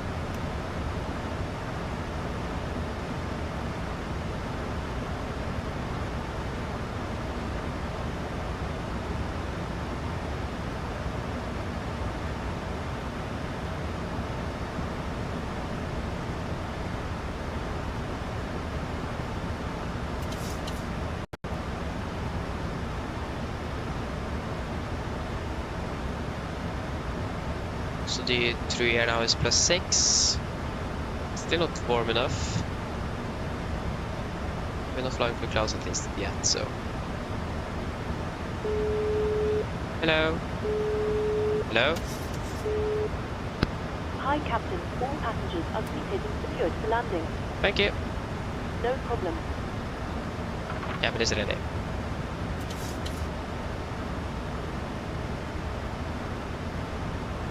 Yeah, it's about 206 on the flap up speed.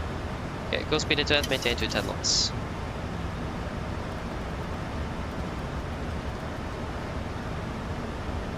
We may need a little bit of anti-ice on the start of the approach as well.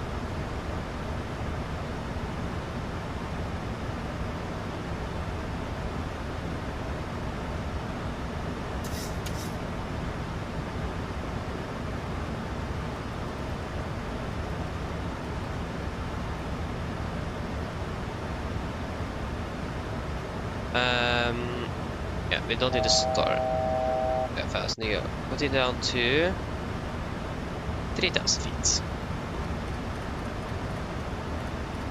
3,000 feet set, and yeah, you can turn on engine anti-ice. And the true air is plus 6 degrees, yeah, so not 10 yet. So the next distinction is going to be 190 over the initial fix. It is 190 knots, cross initial fix at 190 knots. And the initial fix is going to be Nitux. Yeah. So 190 at Nitux is the limit.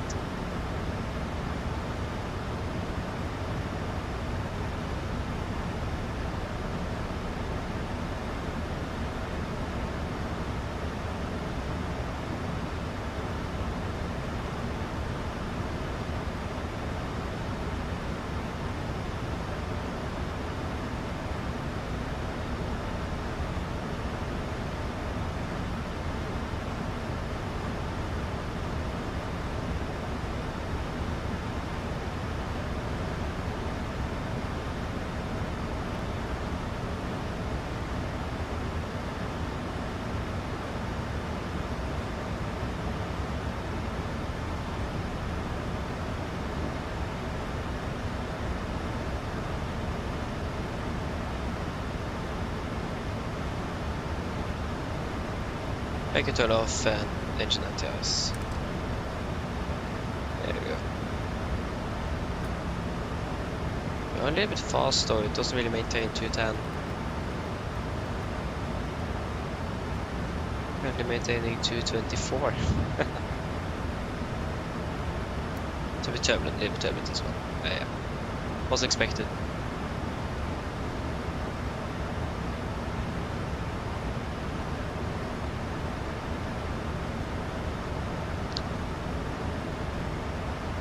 Yeah, I can go flaps 1, speed checked.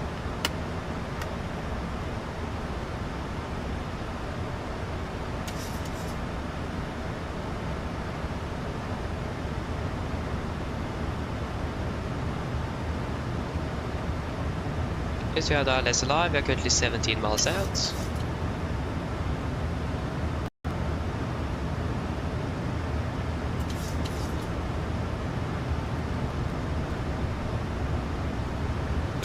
I need to see the next one. Speed 200, flaps 5, speed checked.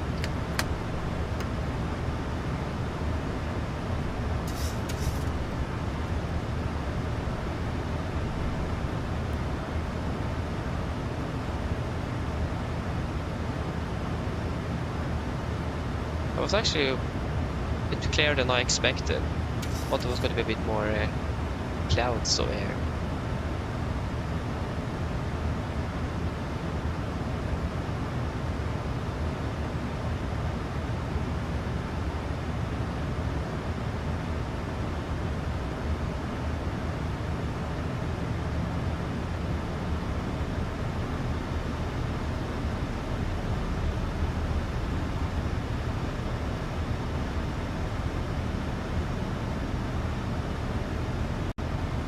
And speed 190. 190 sets.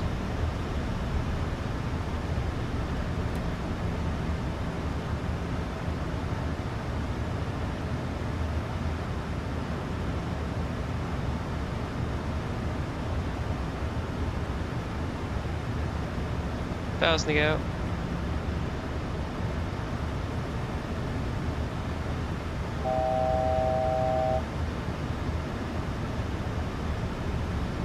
we're clear for the approach.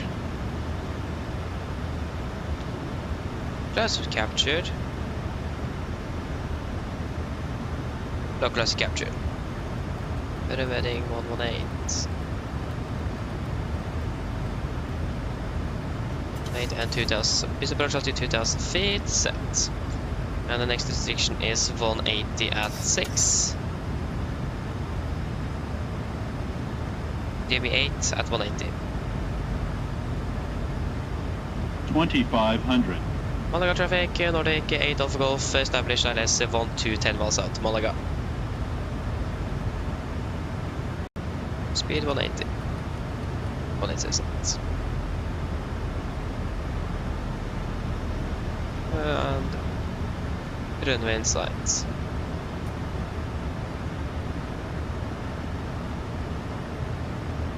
And the next one is 150 at 4.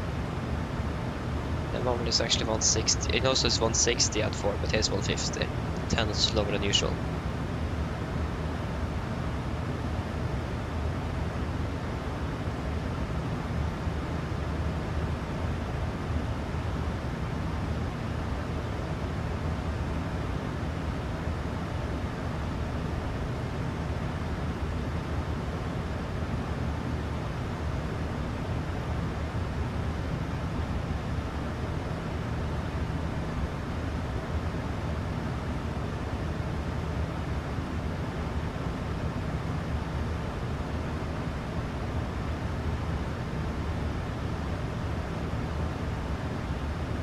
Get down, flaps 15, speed checked. Speed 150 then. 150 set. Cap crew, seats for landing please. Landing checks to flaps. Cap call, given. Engine start switches. Continuous. Speed brakes. Arm. Landing down. Flaps only 15.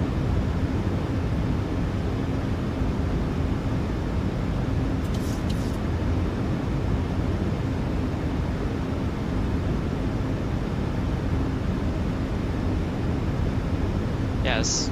For some reason the localize is offset on this this scenery. So we are a bit to the right of the runway, so we need to deviate from the localizer. Forgot that. Flaps 25, speed checked.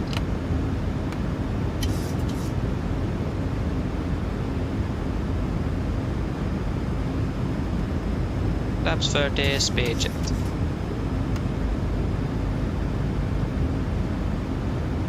Complete landing checklist.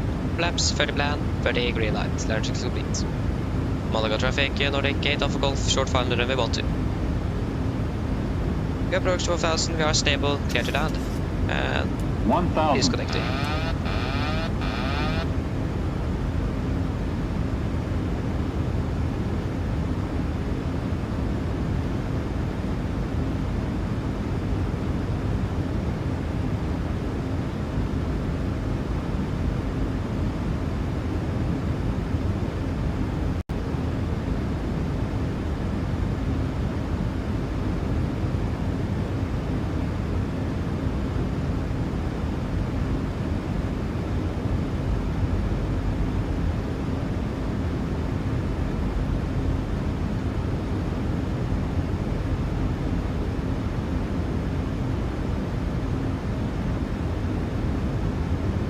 $400.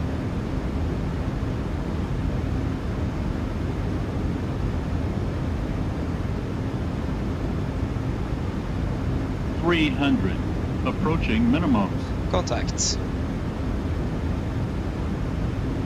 Minimums.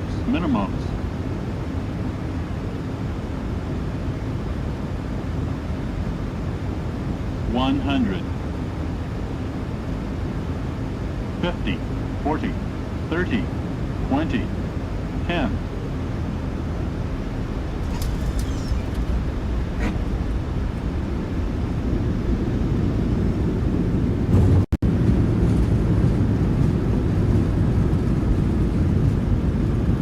Knots. 80 knots, manual braking. 60 knots. There you go, welcome to Malaga, flight time 3 hours and 43 minutes. And about 15 minutes early. Bad. Question is just now, where are we parking? Hope the gate is available since we are so early.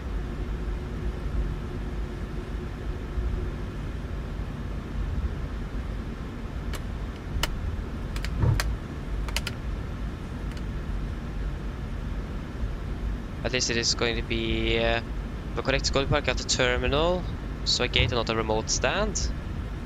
Hopefully. Just let me check here. Yeah, we know. Yeah, know where we want to be parking.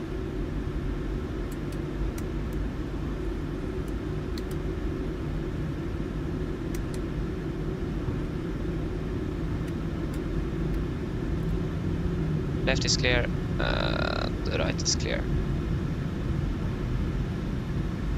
Offer the train, please. Thank you. Malaga traffic, Nordic Gate, Alpha Golf, runway 12, make it. I should have probably done the call a bit earlier. Yeah, doesn't really matter too much. Yes. So exactly where I expected us to be parking at stand 5-2, or in that area at least. Just hope that GSX is going to be working and not crashing. That would be great. So again, we need to exercise caution at between Lima 3 and Lima 2 because of ramp 8. Other than that, there's basically no one here. Like always when we are flying to Malaga, there's no one here. Like never. Okay, there we go. Right is clear and left is clear.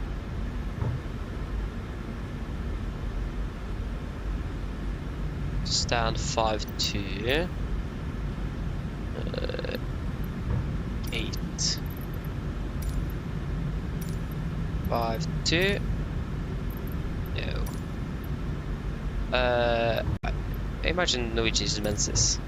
It crashed. Are you serious? Don't say that GSX still could be working at all.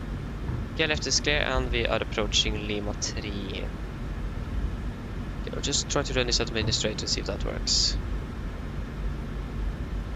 Didn't work in Oslo, so highly doubt it. Yeah.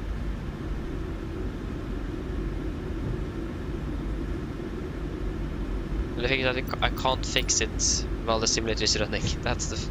That's the problem. 5-2. No. And sis. It crashed again. Yeah, then can't really do much then. Here, Lima 3, left is clear. Yeah, there's no one here, so there's not going to be any conflicts with traffic at least. So, if we just find a parking stand charts here to stand 5-2, we can go 5-2. That means we can taxi via Romeo 6 Charlie.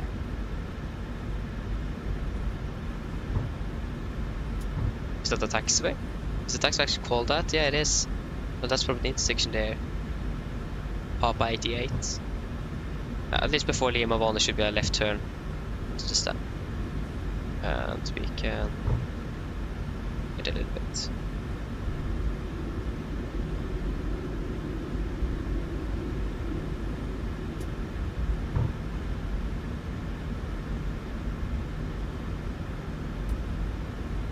And the right is clear, left is clear. There's another aircraft there.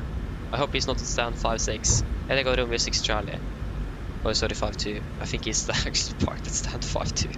Like the only other aircraft in Malaga parks at our gate. That's nice. Okay, fire up the APU. Actually, no, I think he's not at 5-2, thankfully.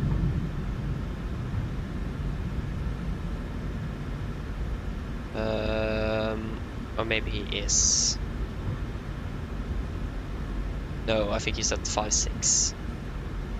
Oh, sorry, 4-9. That's the neighboring stand. Yeah, 5-2 is available. He's very close though.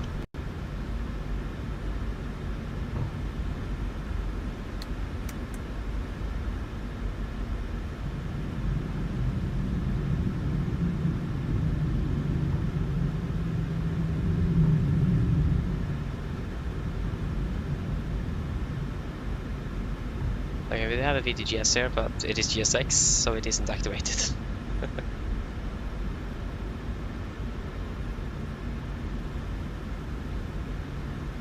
No, it is also not via airsoft, of course, yeah. Just want to double check.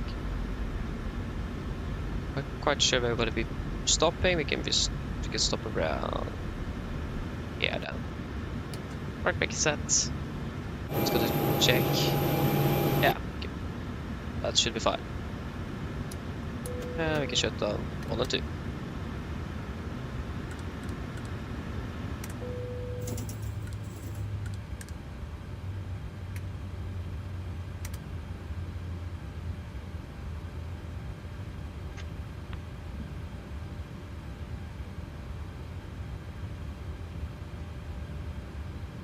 There you go, 25, off with the anti.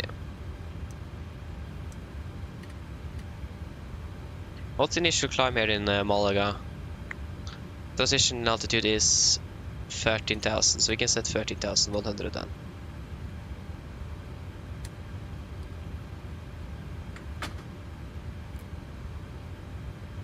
Oh, aside from the cargo crash as well. That was really quiet from from that side. Yes, please. Would like to. Oh, well, what's happening now? Why is nothing working today? And yesterday?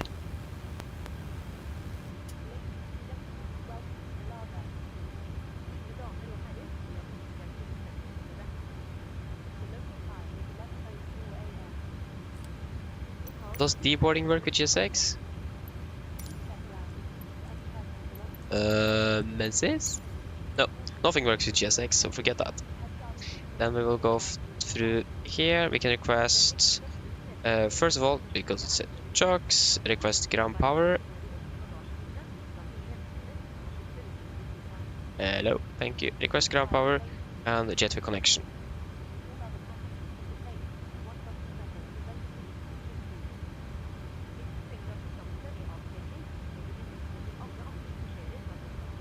And ground power is available. Shut down APU. Shutdown checklist to the line. Fuel pumps off except 1 for APU. Probate off. Hydro panel set. Flaps up. No light. Parking brake is set. Enter start levers cut off. And weather radar off. Shutdown checklist to the line is complete. Go ahead.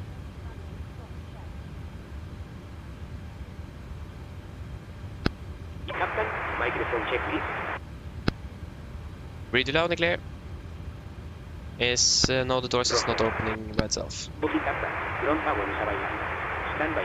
We'll start getting low flow in a couple of minutes. Roger.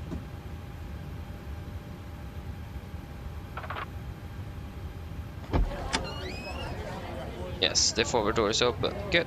Okay, so again, flight time. That is total air time 3 hours 41:55. So that's 3 hours and 42 minutes.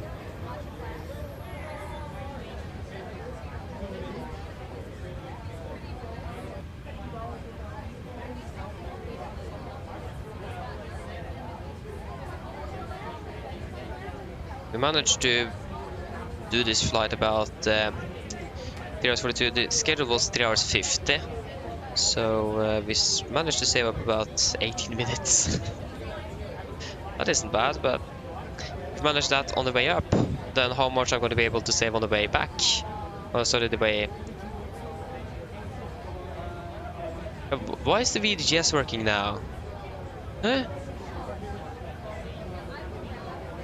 At least the VDGS is working partially with the GSX. Yeah. Well, yeah. So we have set in time. Start new flight. Add flight plan. No, we haven't even turned off the transponder yet. Connect. We are Nordic 81 Romeo. 81 Romeo in return. I think I said 8 for Golf, but I think it was in the Diamond Coast was 8 Alpha Golf. So yeah.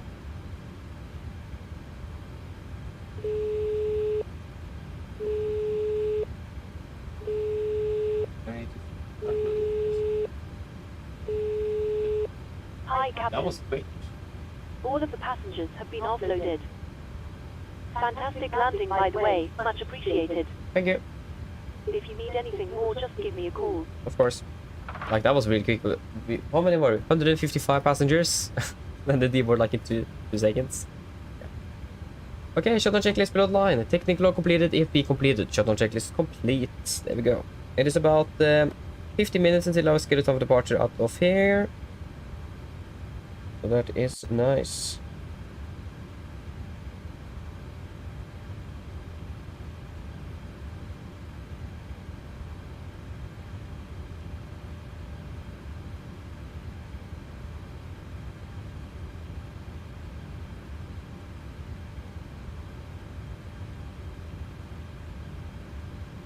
Yes.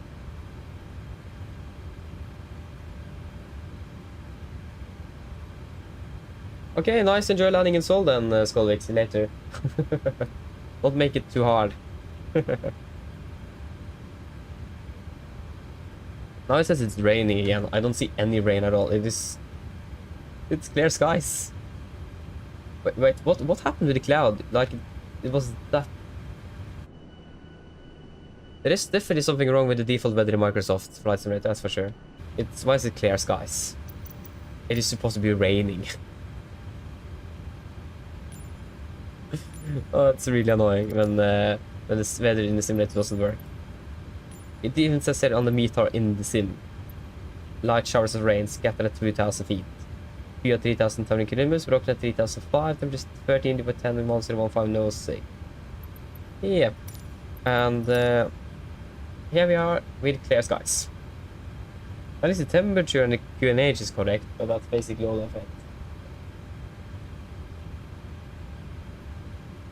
Nice, enjoy your flight, Jesper. OMG, hello, welcome, opening well. Welcome.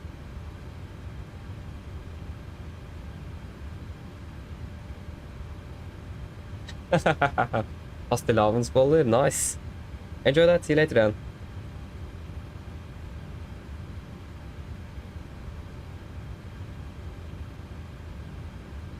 I'll probably need to get something to eat as well before we are starting the return flight. Are we able to request refueling, or does it crash here as well? Menses. Refueling truck is on its way. It crashed. Ugh, GSX doesn't work today at all. Wait, we do have a VDGS for the stand with the airport scenery. Are you serious? And then GSX just comes and blocks everything. Oh, annoying. That's really annoying. Yeah, there you go. Down GSX came back on, and you're not even working. So yeah. Okay, we can request the refueling, so we will then get the fuel truck here. There you go, fuel truck. And what did we decide on? 12.6 tons. I mean, the weather is good enough, so we don't need anything extra. Yeah, 12.6. Or to be exact, 12,444. But we will go 12.6. That is what GSX would have given us, nevertheless. The brakes are a bit hot, though. Not really, but 1.2, so 120 degrees. Yeah. We'll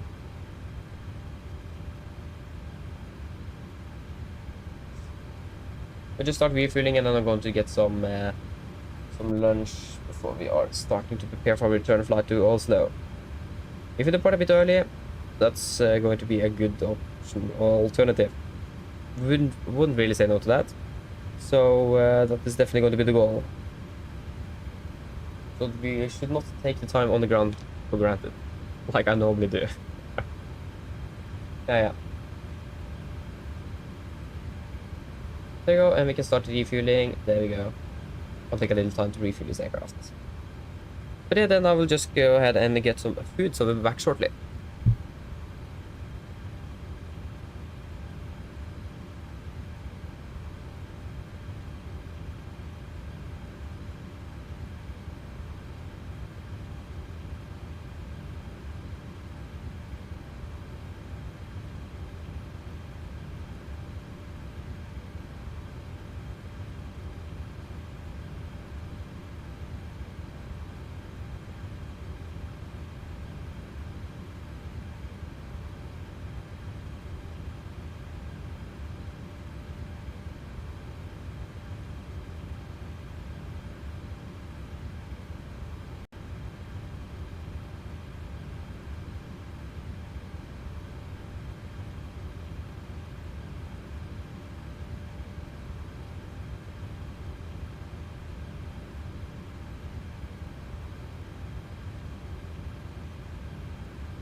Ground to taxi.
Okay, I'm back.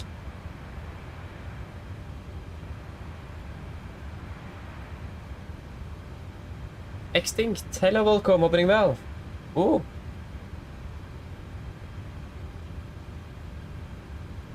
So you're flying with the A350 from Cape Town to Atlanta. 1 hour and 10 minutes left. Great. Enjoy your flight. Sounds like a lot of fun. A long flight indeed. How long is that flight actually? Probably 10 hours plus, isn't it? I would think so, at least. Oi, oi, oi. It's 30 degrees in the cockpit. I mean, that's the supply ducts, that's the thing. So, the past cabin. It's a bit colder in the forward, that would make sense since the door is open. What happened with the connection of the jetway here? Yeah. Always problems somewhere.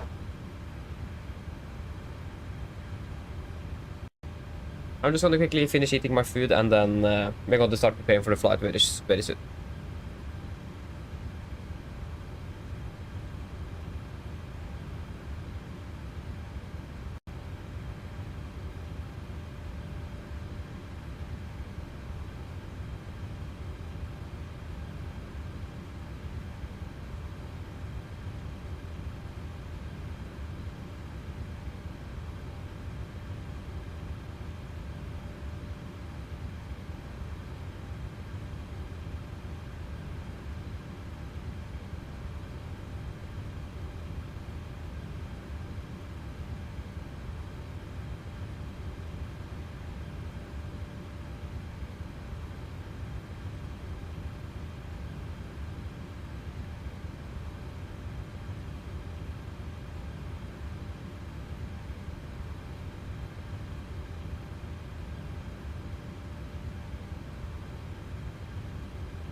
Okay, there we go. Sorry, it took a little bit while. I'm finished at least, so now we can begin to set up. The time is unsynced. It looks like live weather have kicked in again. Yes, finally we got some clouds. So probably some temporary stop with the live weather engine or something. On the service status page on the Microsoft website, it was all good, so, but it's bit interesting that the live weather just didn't work. Oh, that's a bit unfortunate. It just accidentally slew mode on the map. Ah. Probably back up running on the route again then. Hey Ryder, yes, this is the second and last flight for today. Yeah, that's correct. I think refueling is complete. Yes, 12,600 kilograms. Yes, we can release the fuel truck and we can turn on the seatbelt. And we can set up the self-loading cargo first. There we go, in-flight. Airline. Norwegian. In-flight services. It's the Austrian Airlines, yeah. The A320 from Austrian is still here. Let's see with winglets, or sorry, sharklets. What's called winglets? Sharklets.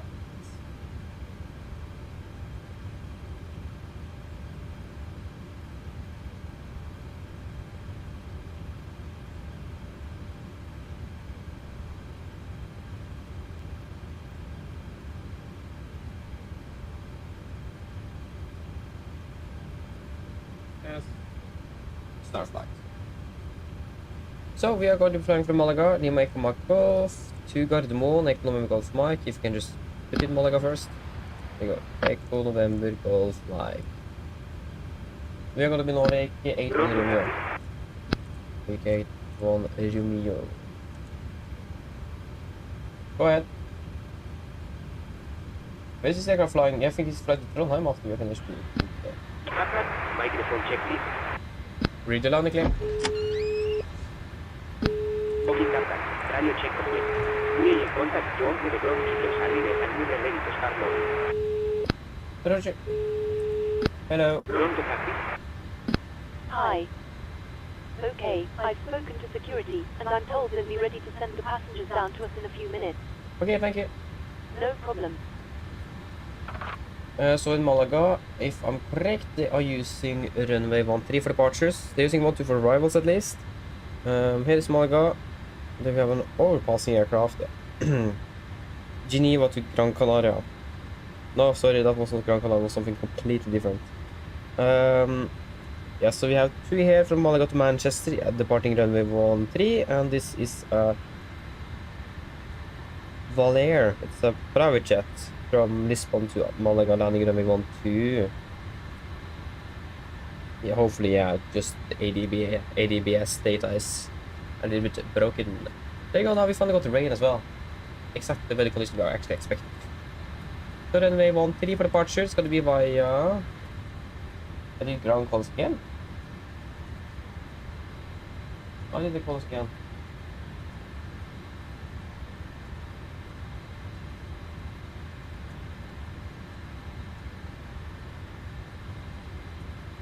Go ahead. Yeah, it's gonna be via the Bravo Lima November 5 hotel departure. Captain, use the pickup to let you know that we have started loading. We are in contact with the Radeon RX. Roger. Okay, so after Bravo Lima November, it is going to be November 865. November 865. November 865 to Victor Tango Bravo. Victor Tango Bravo. Victor Tango Bravo, direct to Romeo Bravo Oscar. It is going to be not south at least. We are on the northern atmosphere. Yeah, direct to Ostix. There we go, Ostix. After Ostix, direct to Gasmo. After Gasmo, direct to Delta Golf Echo. Correction, Delta Golf Oscar. It is not you. It is you. Yeah, Lima 175.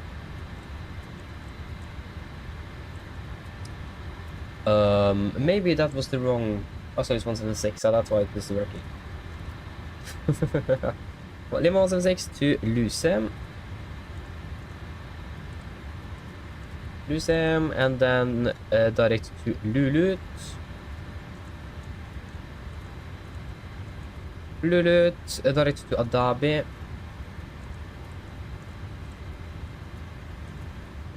Adabi, direct to Bokno. Bokno. After Bokno, Uniform November 858. Uniform November 858. And then to Vanad, Uniform November 874. November 874. Vanad, and then to Vekin, Uniform November 873. Uniform November 873. There we have Vekin. And then Aduto, November 873. Aduto. And then to Vikot. Vikot. And then to Grist. Not quite sure how we should actually pronounce that. Direct to Kugal.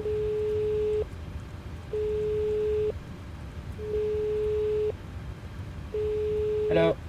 Hi, Captain. The terminal staff are ready to send the passengers down. Can we start boarding? Yes, you can start boarding. Excellent.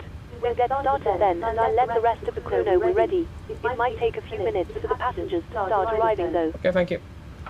All stations are about to start boarding. And then to Ripam. Yeah, sorry, disregard, that was my fault.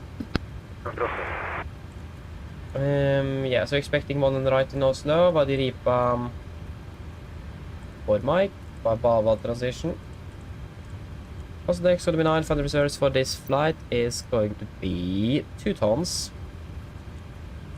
Cruising a flight level 340 initially. Probably going to be quite quickly climb, a bit higher than that.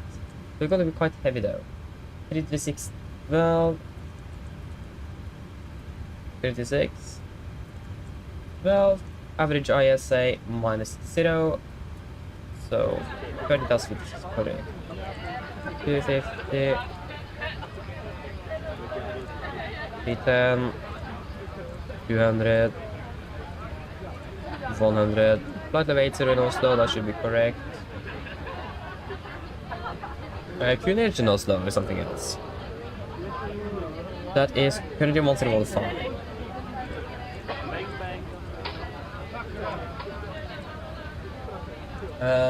What's the engine outside for Malaga again? I don't really remember.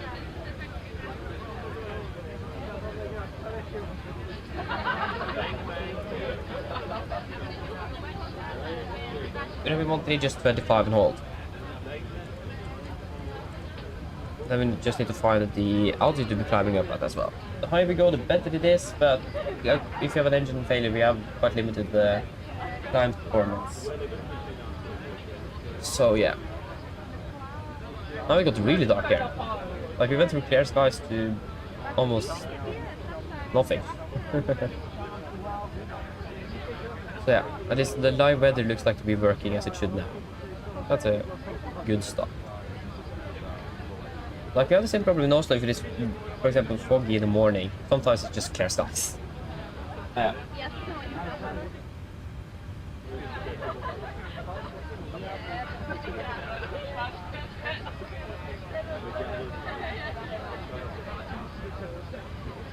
Oh, engine 1 doesn't want to start. Oi, oi, oi. Yeah, if it doesn't start, then it can't really fly either. Yeah. Unfortunately, if you need to cancel the flight, though.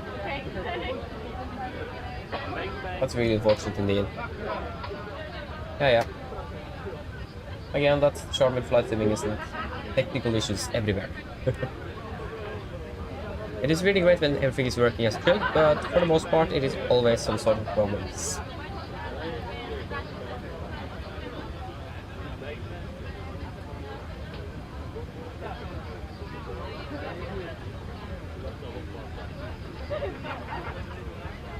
Yeah.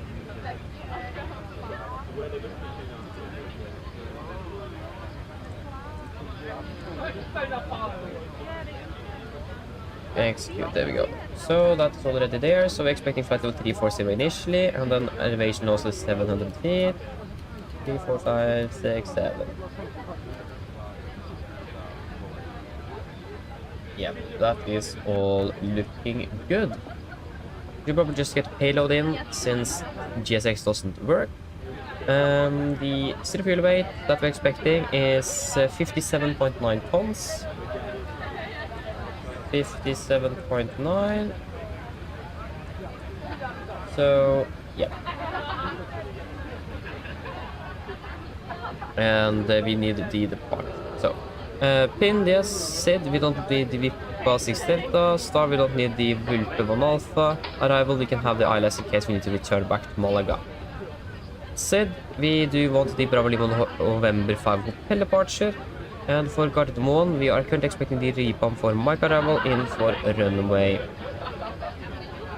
Runway 1 on the right is what you could expect at the moment. Unless the winds change and 01s are in use. Or this aircraft is flying to, if I remember correctly, this aircraft flying to Trondheim afterwards, so it's going to be a domestic parking for us then. Yeah. Do we have an initial climb clearance here? Initial climb clearance comes to 10,000 feet, so not 13,000.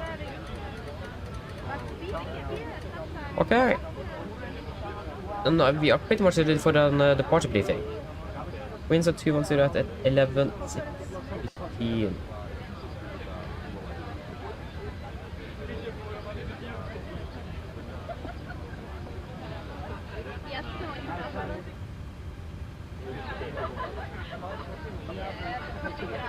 One on the left, no, one on the right, and it's going to be a dry runway. Calculate. There we go. Okay guys, are we ready for the departure briefing? So we can start off with the emergency briefing. That's going to be the same as we discussed in Oslo, except for the engine outside.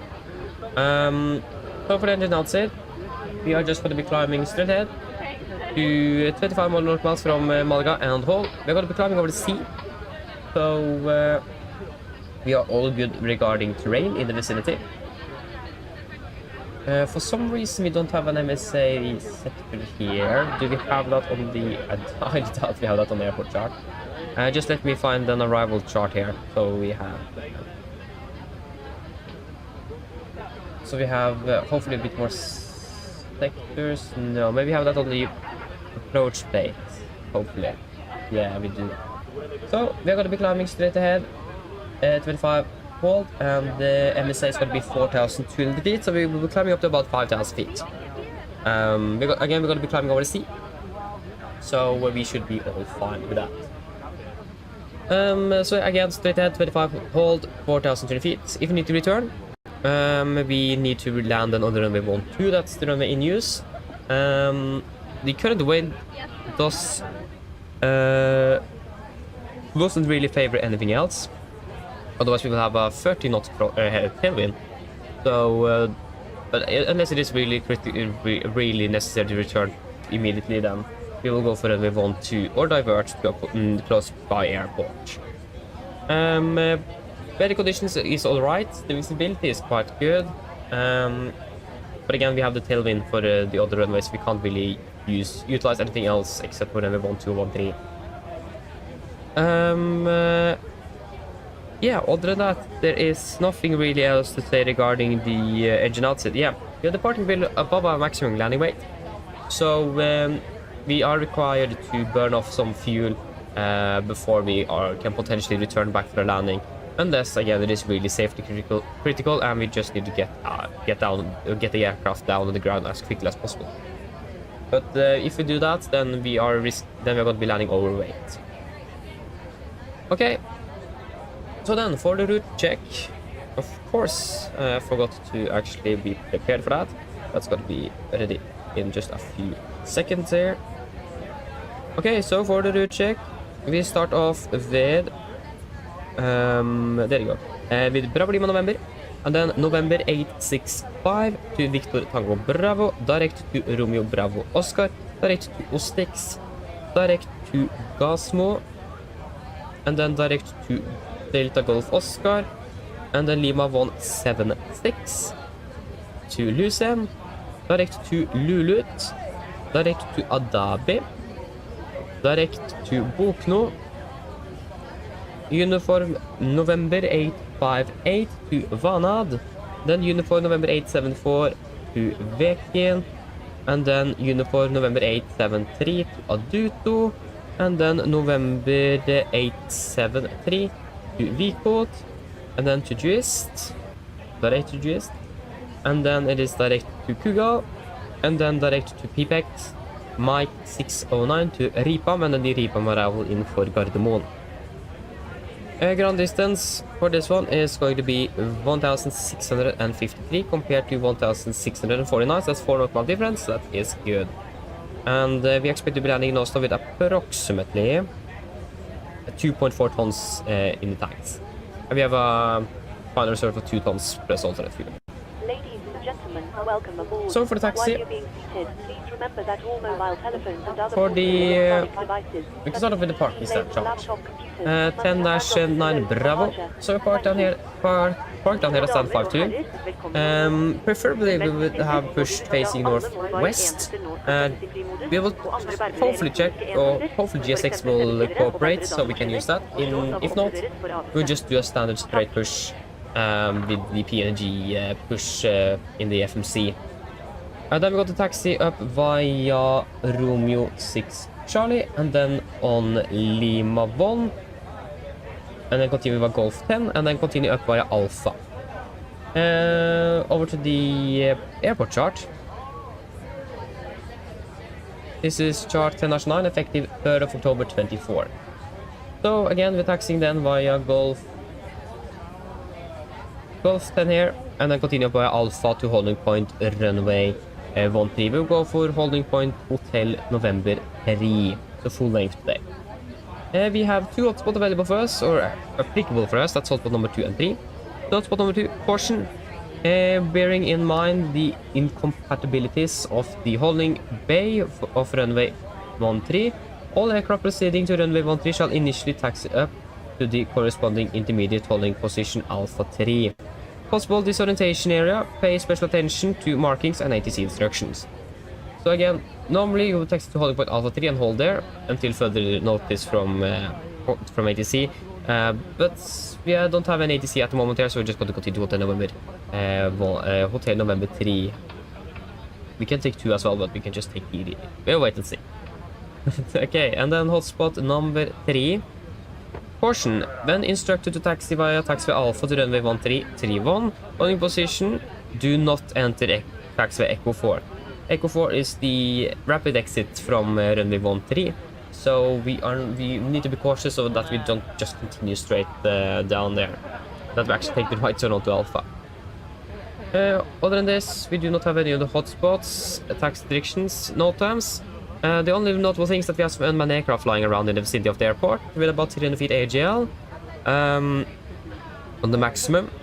So that's the only really notable thing we should be aware of, but it is not really going to be anything significant. We're climbing quite quickly, so even though we're quite heavy, so that should be fine. And yeah, the runway condition is good. It is going to be, or it is wet. We're going to calculate with the wet runway. It has been raining. It isn't raining at the moment, but that could quite quickly come back. So we'll calculate with the wet runway for full length. And the weather in general is looking quite alright here in Malaga at the moment. Just a bit cloudy, but other than that, it is good. We'll say we're departing by the Bravo Lima November 5 hotel departure. This is chart 10-3 Bravo. We're departing initially on the runway towards Mike Golf 813, then take a left turn to Mike Golf 831, maximum 220 knots above 3,000 feet. Continue Mike Golf 555, maximum 230 knots, and then to Piscu, and then Mike Golf 833 above 9,500 feet, and then continue to Golf Delta Alpha Granada VR, and then to Bailen VR Bravo Lima November above 10,000 feet. MSA in Malaga is 9,000 feet. Initial clock clearance up to 10,000. And yeah. It also says that unless instructed otherwise by Malaga Tower, after takeoff and reaching 2,000 feet, contact Malaga approach at the corresponding frequency. In the event of contact that contact cannot be established, contact back Malaga Tower. We don't have any AT on that at the moment, so this is not going to be valid for us, but in case it comes on, we need to have this in mind. When it comes to noise abatement, we are going to be just using a normal NADP1, I think. Yeah, we're just running on the NADP1, so that means we're just going to be climbing up V2 plus 20 knots up to 3,100 feet, and then reject the flight schedule and accelerate after that. When it comes to threats, again, we have quite a high MSA here in Malaga because of the terrain, especially the north and the west side of the airport. We're departing out over the sea, so we should be clear of that. But except for the terrain in the north and the west, it is also going to be the unmanned aircraft flying in the vicinity around the airport. So yeah, that should be it. Are there any questions?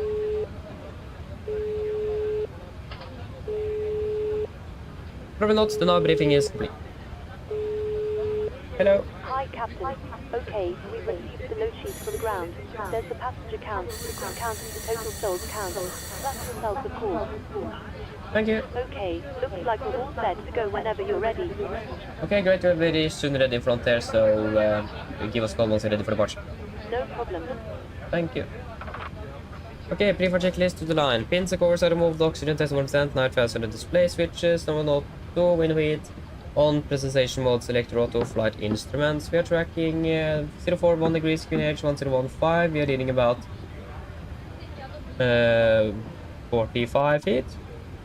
That's 40 feet, so that's -5 on the standby. Flag brake is set, engine start, levers cut off, and taxi takeoff briefing completed. Pre-flight check to the line is complete. Then we just going to do a quick yay. Flight time is going to be approximately 4 hours back to Gardermoen. 4 hours, flight level 340, climbing higher, and we may experience some turbulence on departure and also on arrival. Maybe some of the southern parts of France as well. Mine damer og herrer, god ettermiddag. Mitt navn Fabian, jeg er kaptein ombord i dag, og på vegne av Norwegian og resten av besendingen så ønsker jeg hjertelig velkommen ombord denne flyvningen fra Malaga til Oslo Gardermoen. Flytid til Oslo i dag er forventet å bli rundt ca. 4 timer. Vi begynner snart å bli klare for avgang fremme. Vi forventer ut av gate om rundt 5-10 minutter, så hvis det kan være sånn, ta på sikkerhetsbeltet. Også for egen sikkerhet annet bord så anbefaler vi det sterkeste å følge på den veldig viktige sikkerhetsoperasjonen som går fra kabinbesetningen nå veldig snart. Når det kommer til taxituren vår i dag, så er ikke den forventet så veldig lang før vi er klare for avgang, men det kommer litt an på hvor mye trafikk som blir når vi tar av fra Malaga. Utenom det, når vi er klare for avgang, så kommer vi ta av litt grann sør-østover, over Middelhavet. Før vi ganske raskt kommer vi begynne å svinge nordover og fly oppover mot Oslo.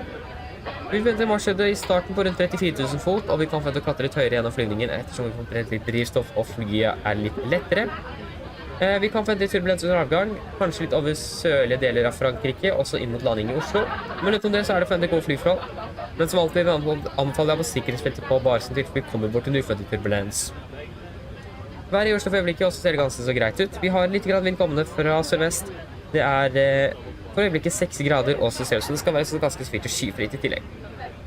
Ellers sitt ned, slapp av, så var det veldig fin flytur med Norwegian. Ladies and gentlemen, good afternoon. My name is Fabian, I'm the captain aboard today, and on behalf of Norwegian and the rest of the crew, I want to wish you very welcome aboard this flight from Malaga to Oslo Gardermoen. Flight to Oslo today is expected to be approximately 4 hours. We now very soon ready for departure from there, expecting to push back in about 5 to 10 minutes. So if you can please sit down, take your seatbelts, and for all safety on board, we do recommend you to follow the important safety demonstration that is coming from the cabin crew now very soon. When it comes to the taxi routing today, it isn't really expected to be long before we are ready for departure, except if there is a bit of traffic once we are departing.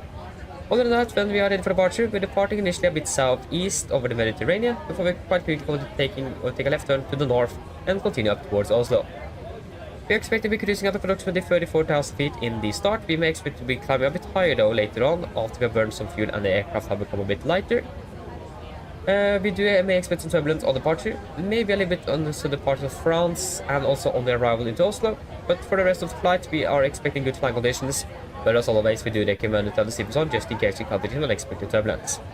And the weather in Oslo at the moment is looking quite good, with just a little bit wind coming from the south or west, about 6 degrees centigrade and clear skies. Otherwise, sit down, relax, and hope you enjoy this flight with Norwegian. Thank you.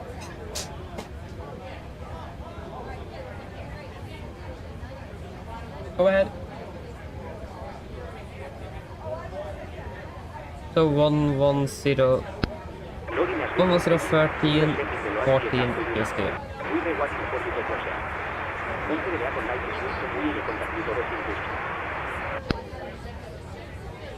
50. Roger. And it is going to be runway 13. That's going to be a dry runway. No, we're going to calculate with a wet runway. We've got to load shit. We can actually fire up the AP as well. 70.5. That's what we're expecting. 7,500. I think it was 7.2 and plus the standard 300 kilograms for some reason.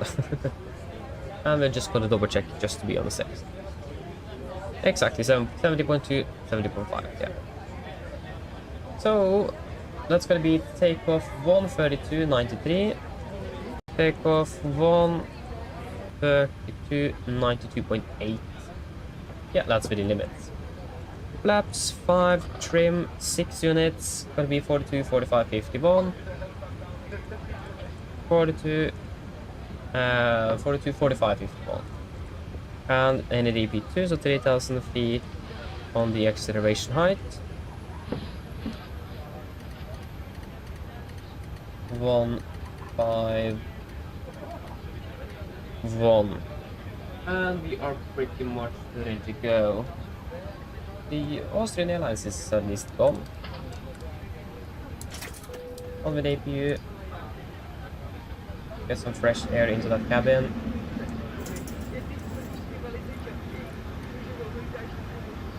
It's going to be 6 units on the trip.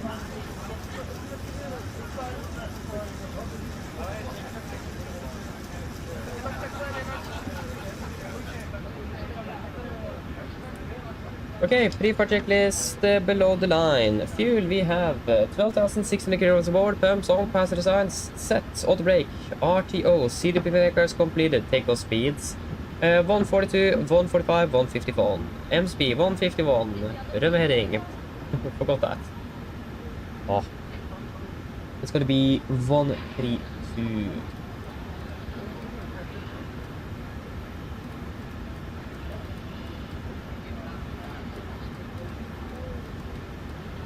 The MCP 151, 132, 10,000 set. Pre-flight checklist complete. Copy ground.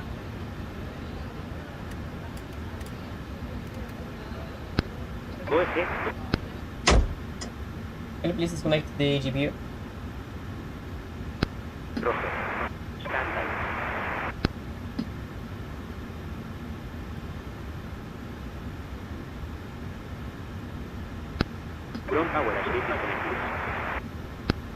Okay.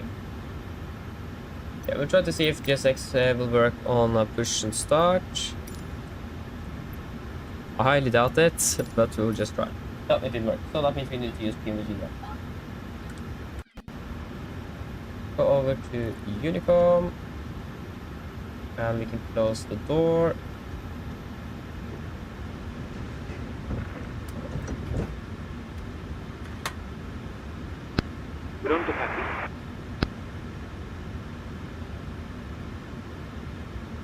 Go ahead.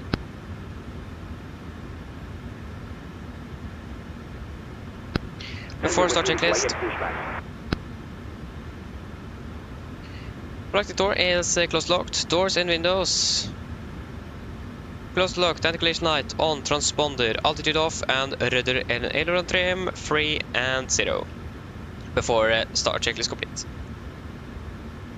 We are ready for push and start now.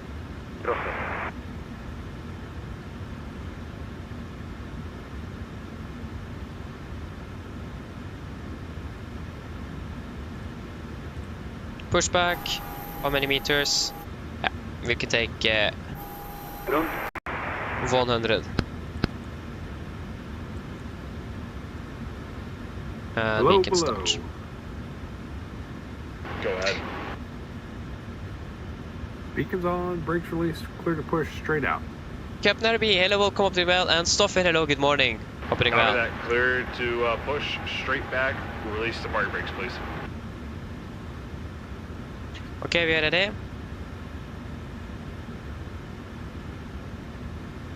Say so.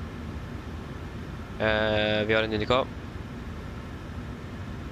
Husk å sette i push-to-talk.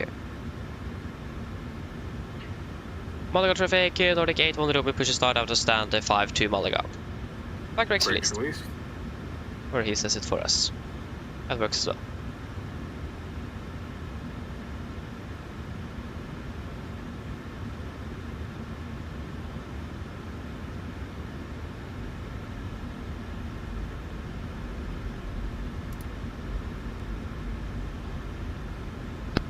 Okay, Captain. We reach out of the stand and we're free to start again. Thank you, starting 2 in 1 sequence.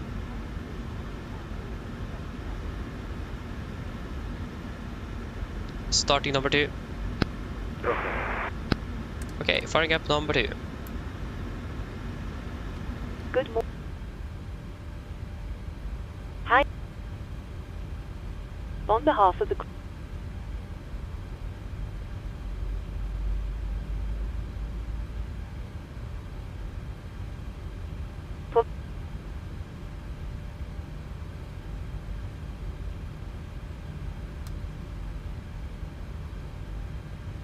Please take a moment. Then there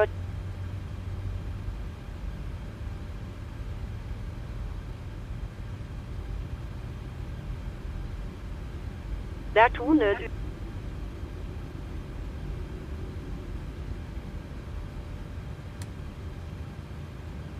Alright, push complete. Go ahead and set the brakes. Okay, the brake is set. Thanks for the smooth push. We'll see ya. Stand by. Please keep your marking back and wide. Yeah, you got it. No problem. We're disconnecting the tow bar now. Stand by, guys. Okay, Starting tow bar number is 1. disconnected. We're disconnecting the interphone right now. It's going to be on the Just- right-hand side, guys. Take care. We'll see you. Yes, yeah. There's like two different voices at the same time here. It's a bit too much. In the unlikely.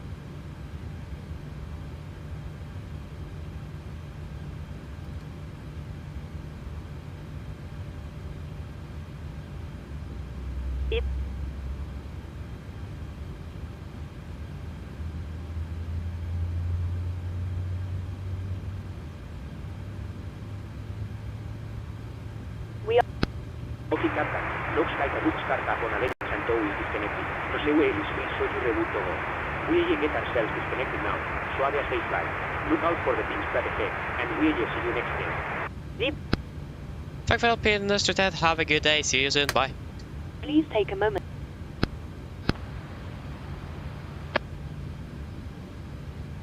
And engine number 1 is stable. Thank. Talk. Ja, vi har gått och grepp i det. Vi har en SS350. Nice. Flaps 5. Flight control check.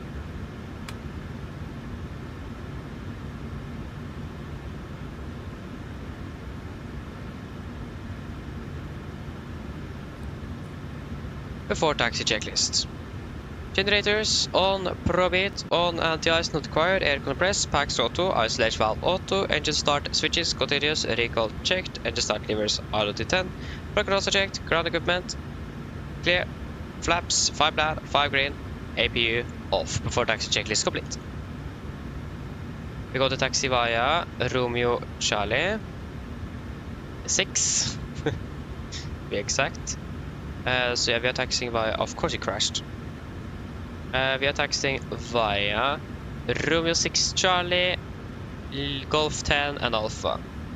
Malaga traffic, Nordic 81 Romeo taxiing via Romeo 6 Charlie, Golf 10 and Alpha to holding point Romeo 13 Malaga.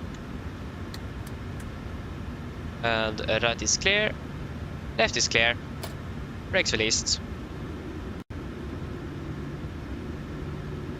This will be perfect with 100 meters. I wonder where the SS350 is going. If it's going to Copenhagen or what.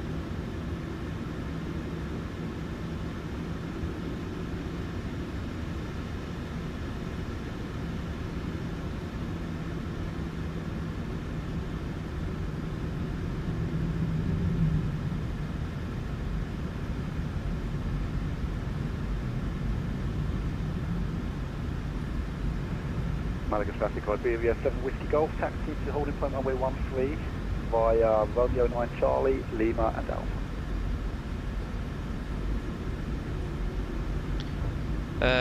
Right is clear and left is clear. So we have an Iberia aircraft then coming right behind Romeo 9 Charlie, so it's probably a bit further behind us. This is by Lima as well, so maybe it's on the other side of the terminal at ramp 8. That could be it.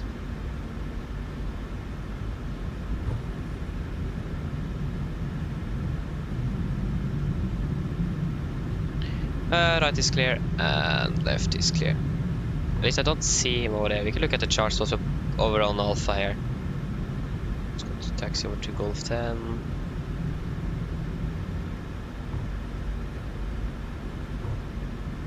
Left is clear. Right is clear.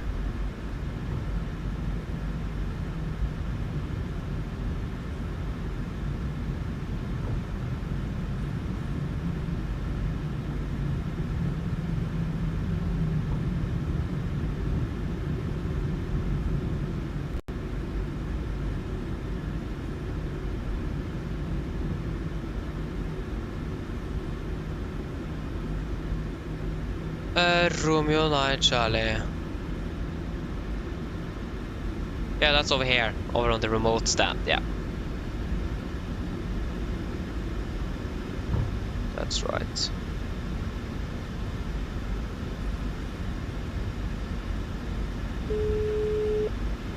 Hello? Hello? Hi, Captain. Just to let you know that the cabin is secure for takeoff. Thank you. No problem.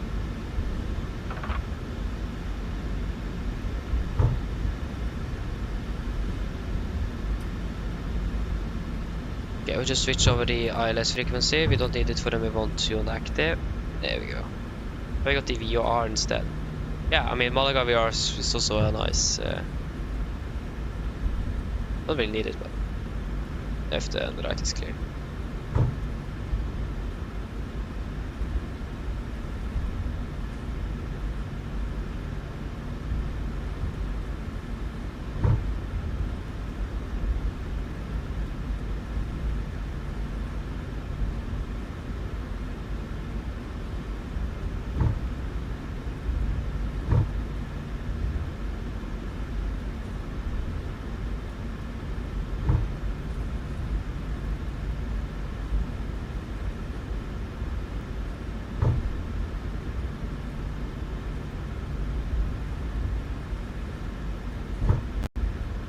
Okay, we can sit cabin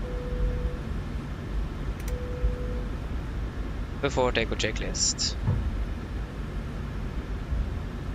Flaps, 5 plan, 5 grid, stabilizer trim, 6 units, chemical given before takeoff checklist complete.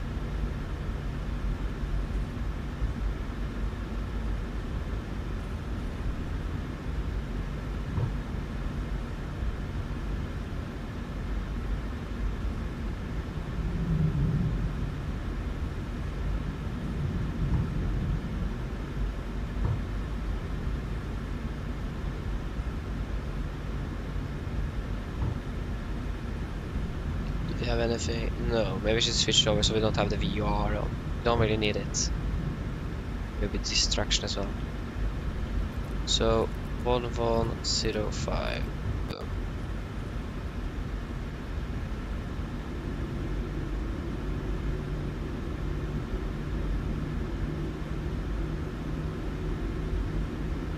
Approach path looks to be nice and clear.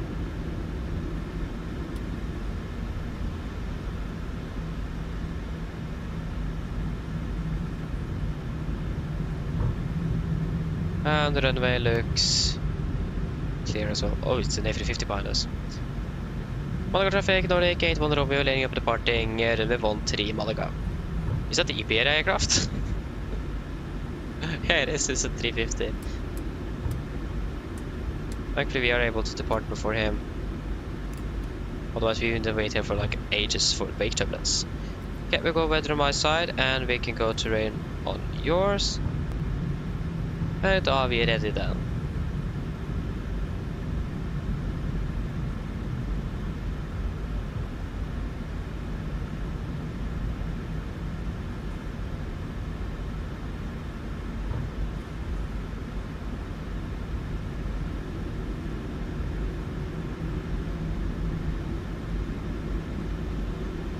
Ready.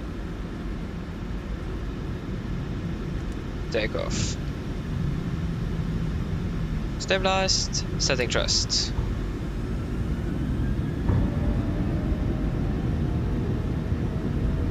Thrust set.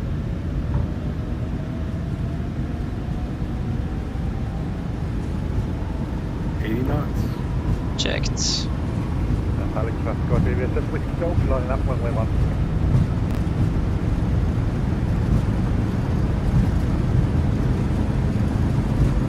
V1. Rotate.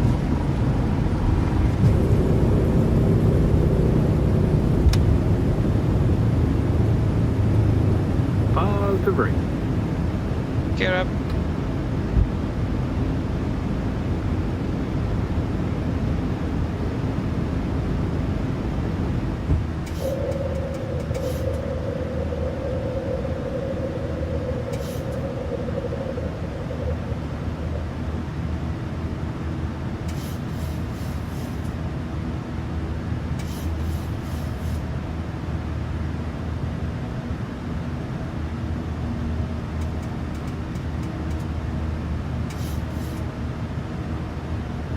Malaga traffic, Nordic 81 Romeo, airborne passing 2000.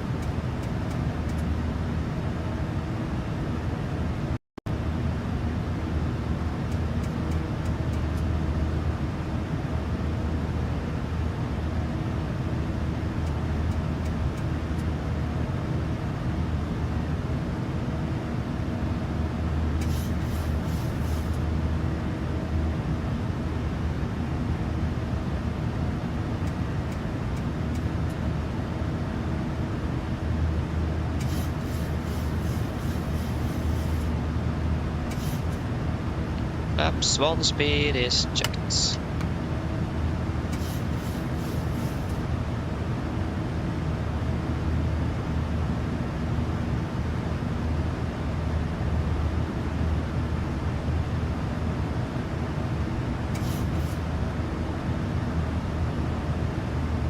Flaps up, speed checked.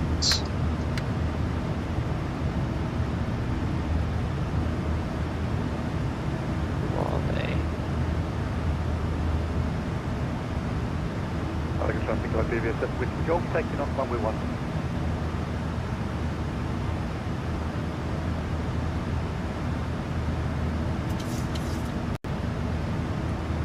Continue up to flight level 340.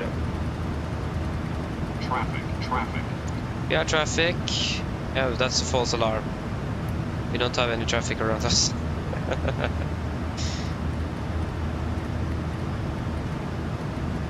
Three, 4-0 set.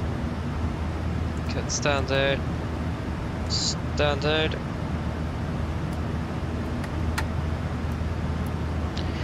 After takeoff checklist, data bleeds.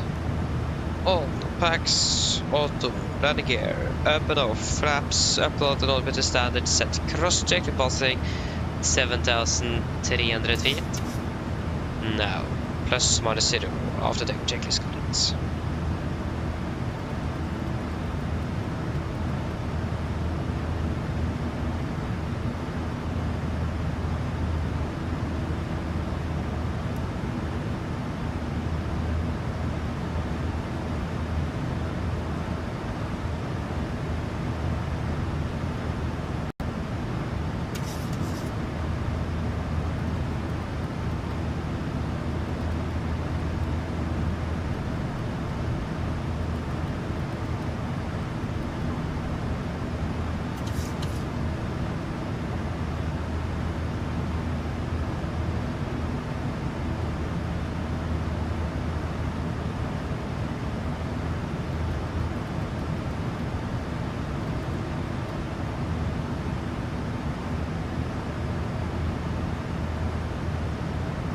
Passing flight level 100.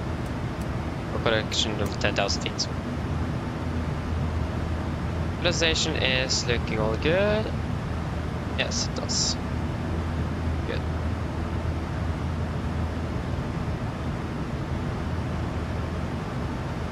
Yeah, the 230B's restrictions now soon gone. At least you can finally accelerate.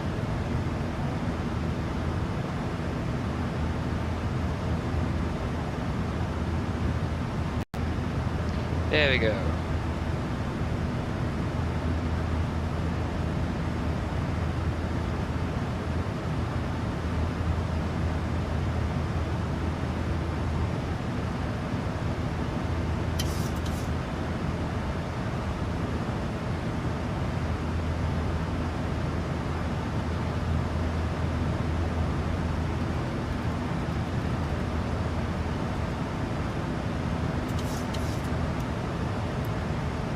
At the moment we don't have any wins. Not bad.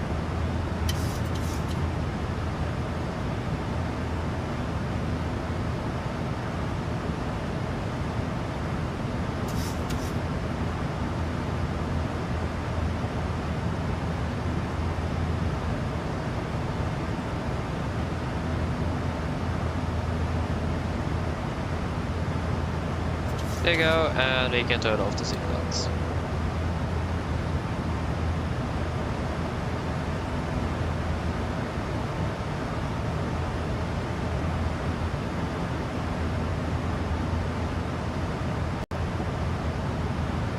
Good. Flight on, hello welcome, hope you are doing well. Welcome. I probably missed a lot here, so... Thank you, Jesper. Yeah, we'll probably be back soon then. Yeah.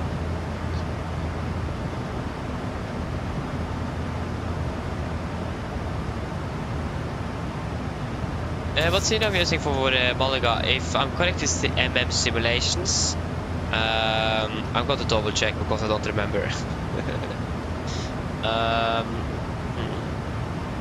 Is Malaga? Yeah, it's sorry, not MM, it's MK.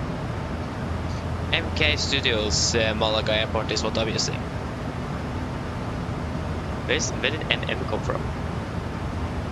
I don't know. Well, actually, we have France is actually online. Ooh. We have ATC over France. That's quite rare. Yeah. At least I'm using the MKs in this studio. Yeah, I can agree. The interior is really nice. It is. Looks really good. I'm happy with that.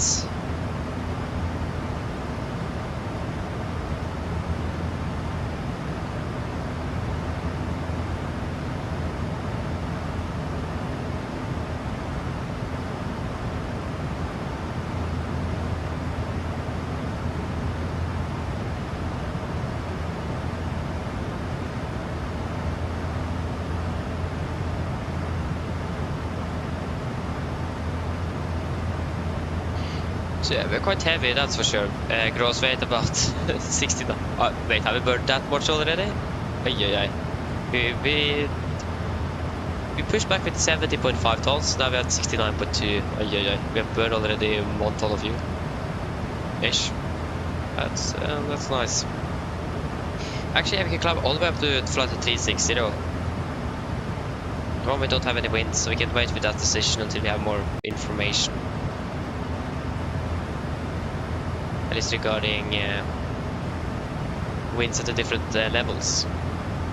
But 360 will be preferable to climb up nevertheless straight up. We're expecting mostly headwind, so yeah.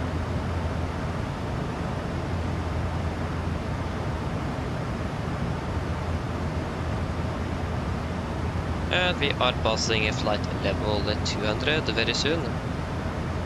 And there we go, flight level 200. And presentation is looking good there, good there. Yes.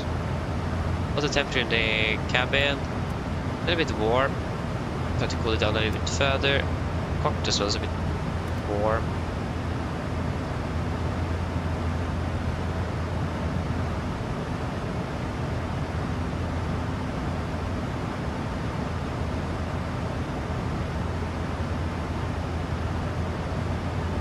I wonder how long the sun is going to be shining through here, because it is really nice having some sun, but the problem is that I can't see the screen at all.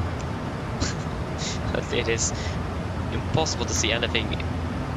Like just looking at the instruments is even harder. When the monitor now is actually quite dark. and then the screens in the flight deck is even darker. So it doesn't really go up. Yeah. At least we find a way on our way back to Gardermoen, and we are currently landing behind schedule actually.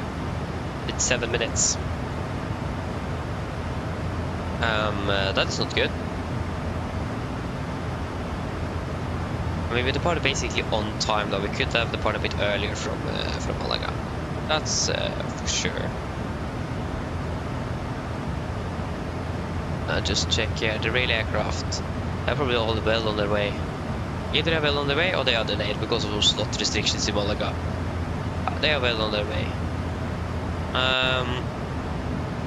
They are currently passing 32,800 feet. They're a bit ahead of us.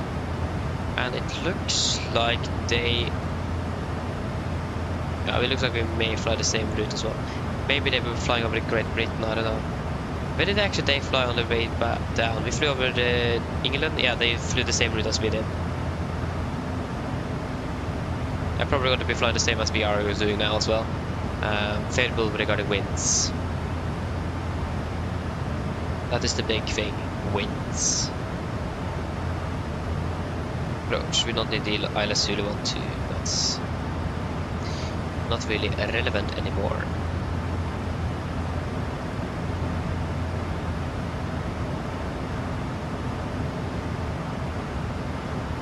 I've got a little bit of tailwind as well. Exactly, so if you have a little bit of tailwind, it might be better to be at 3-4 if we have, for example, headwind at 3-6. So it is that balance between wind and altitude. You just find a wind diagram here. There you go. So we're currently inbound Bravo November. Yeah, we don't have that here, but if you take top of climb, a flight of 340, we're going to have 36 winds at 249. 38 at flight of 36, actually going to be a bit stronger. That's going to be tailwind as well, ish. Yeah, the same direction as we have now. At Moral, it is going to be 35 and then 32, with about the same direction. So this is going to be 2 knots ish, 2 to 3 knots lighter in the winds the higher we go. But at Rome Bravo Oscar, it's actually going to be stronger with about 5 knots. But in general, it is really not that significant of a change or a significant difference in the wind speed. And since we have thinner air the higher up we go, it is more efficient, and we're going to be flying faster the higher we go. And since we're expecting mostly headwind on the way back, it is probably better to be climbing higher. So I think we'll go straight to the flight level 360. I don't think that's a bad idea, since we are able to do it. Oh, it's full brightness here. It's 3.6. At the moment, if we would have been climbing straight to 3.6, we will save approximately 2.5%. It's going to be about 200 kilograms of fuel, so plus. I think we'll go for flight level 3.6. So 360. Set altitude intervent, and 360, so 3601, 2, and execute 3. So now we're climbing up to 360. And there you go, we saved already about 2 minutes, for now at least. That's good.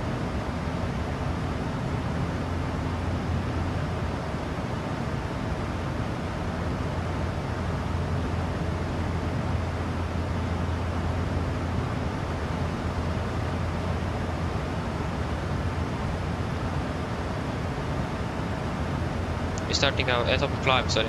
Top of climb at exactly 11:30, about 7 minutes. Yeah, that's 290, not 300. Top of descent is at 14:38 and about 1,393 knots per mile. So 14:38.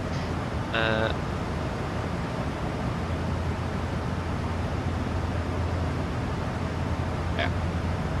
14:38. Yeah, so it's a little bit more than 3 hours until top of the descent. That means we are, at the moment at least, expect to be flying, that our airtime should be shorter. If, actually it's 3 hours 10 minutes. Just another half an hour. Yeah, that's it, 3 hours and 40 minutes. So it may be landing ahead of schedule. Wait and see.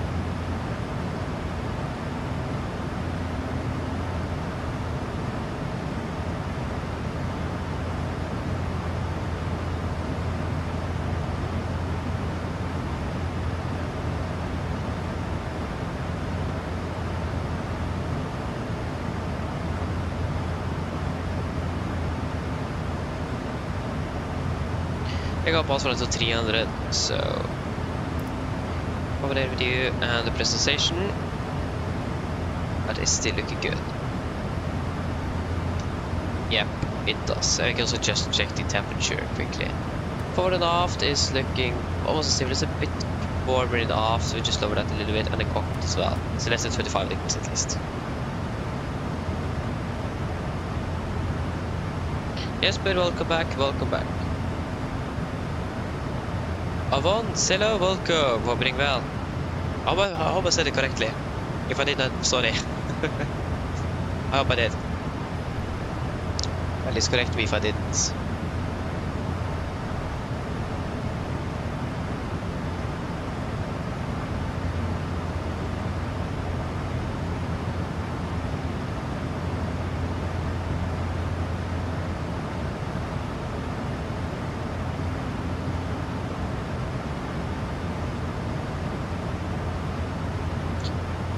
Simple as that?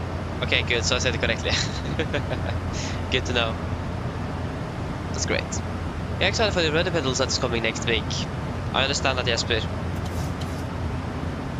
I understand that. It will be a significant upgrade to have pedals. So yeah.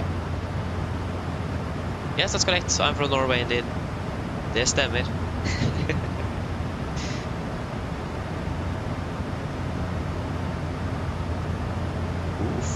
Air Caribbean, I thought it was French B.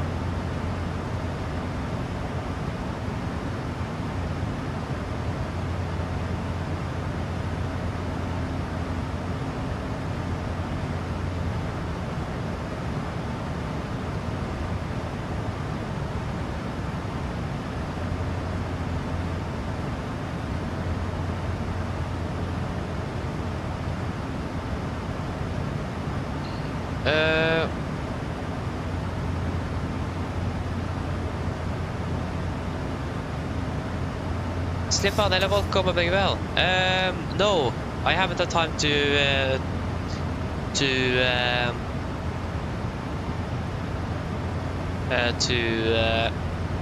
ask.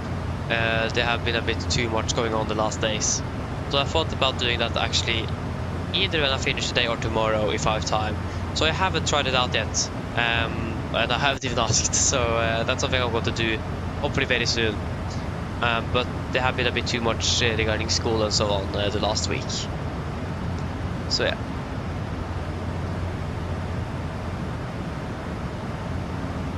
Well, that was Dutch. I mean, fair enough. Fair enough. Yeah. I mean, the German and Dutch. Yeah, that's Netherlands, isn't it? Yeah. I'm not quite sure how similar the languages is there. I mean, probably like the is the accent similar? Maybe it is. I don't know. What's the hell of welcome, opening well? At least I know that generally German and Norwegian is quite similar some places. Like the Norwegian language is from it's like from an older German.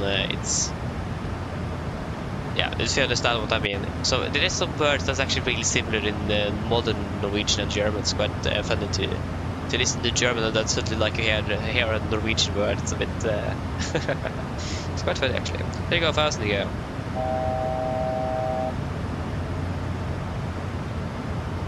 Oh yeah, the Bremen, nice. They online as well. I see. Yeah, the English accent sounds similar, yeah, exactly. I imagine that the Dutch and the Norwegian accents. That's something that's a bit funny as well. If I'm flying on Watson, for example, and it is, at least for most Norwegians in general, it is quite easy to hear if they are from Norway, like the accent they're using when they're talking English. It's actually quite funny. So now I'm flying, for example, over France, and then suddenly I can hear, if I hear that accent, just he's from Norway. I check. Yes, that was correct. So it's a bit funny that how the accent is. It is really noticeable.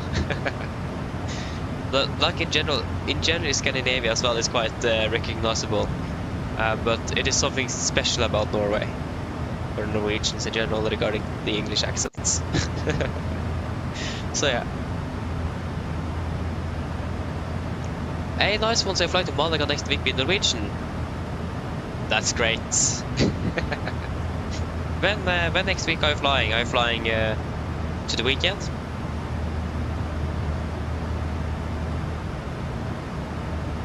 And there you go, we have leveled off. Oh, there is more knots. Yeah, we have about cross headwind of 19 knots. I mean,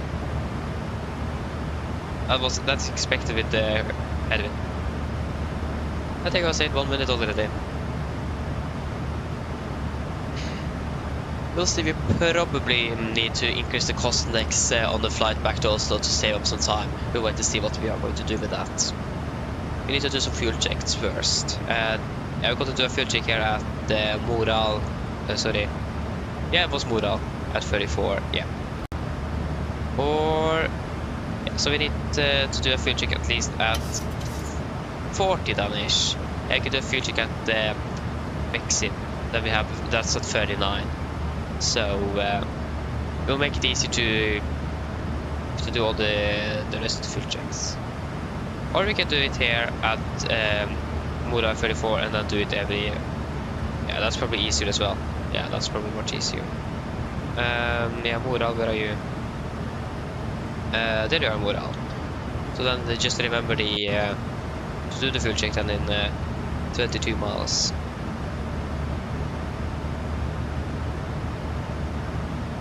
Hello, welcome. Hope you're doing well. How long is left of the flight?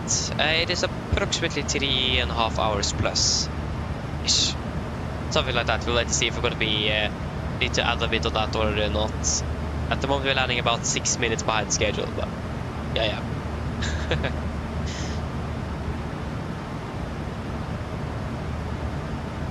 Slimpa, no, not really. I do like the Norwegian better than SES, and I'm just flying the 737, so and SES doesn't have the 737 in their fleet anymore, so that's why. I just prefer Norwegian, and I do really like the 737, so it's just a perfect combination there. So that's why.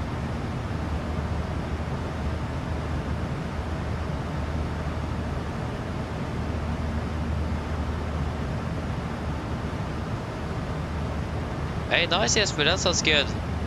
Oh, the sun in Spain as well. Nice.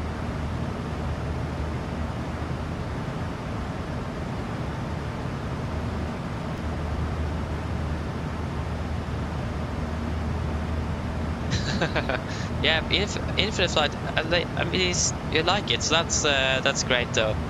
I've never tried out infinite flight, but to be honest, for the mobile flights, it probably looks quite good. I mean, if you have aeroflight, it's probably better though. At least if you want good aircraft, that's for sure.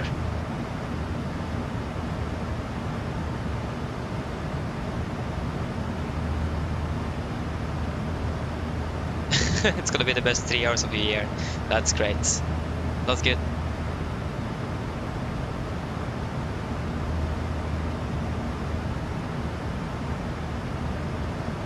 Yeah, sleep on, exactly. We don't really have a really good A320 Neo. That's also downside.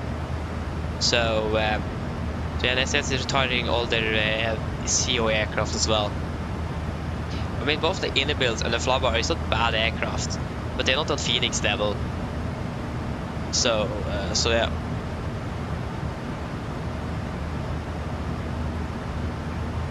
Yes, for this is Norwegian Air Shuttle to be more exact, yeah.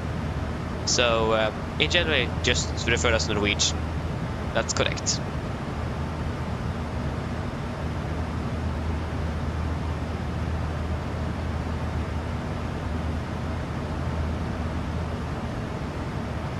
Oh yeah, okay, the nav doesn't work on the 3747. Yeah, that's a bit unfortunate.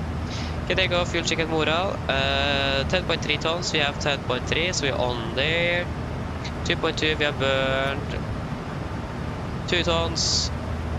Yeah, about 2.2 tons. And flight time 294 minutes, we prepare for 25.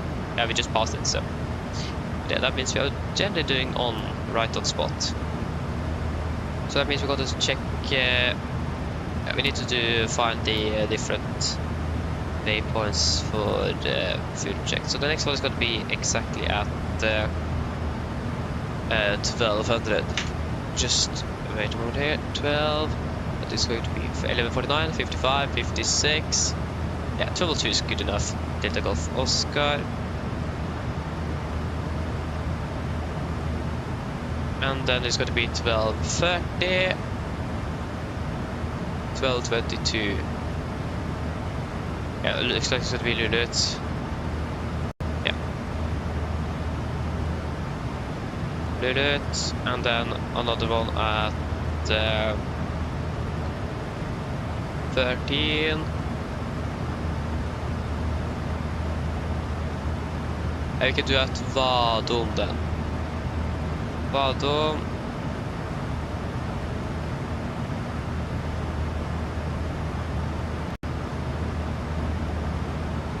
That was at 13. That was 59, yeah, okay. And then it's going to be 13:30.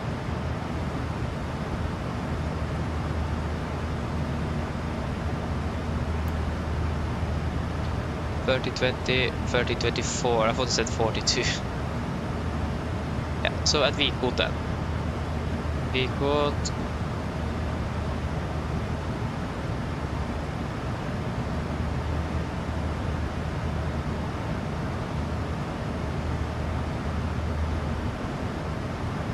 Yeah, it looks like it is going to be the next one after that. Yep. Unless Kugal is... no, it's going to be Twist.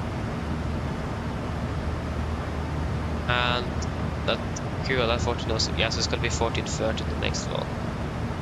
Kugal.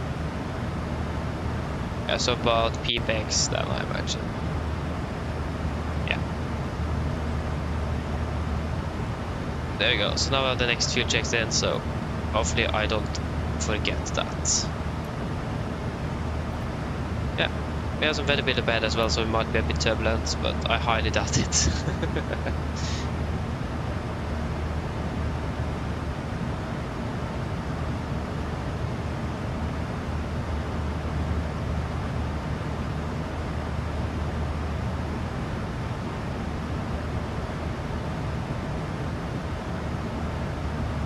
Oh, I'm buying the A320 printer to can use in a simulator. That's actually really cool. That's really cool indeed.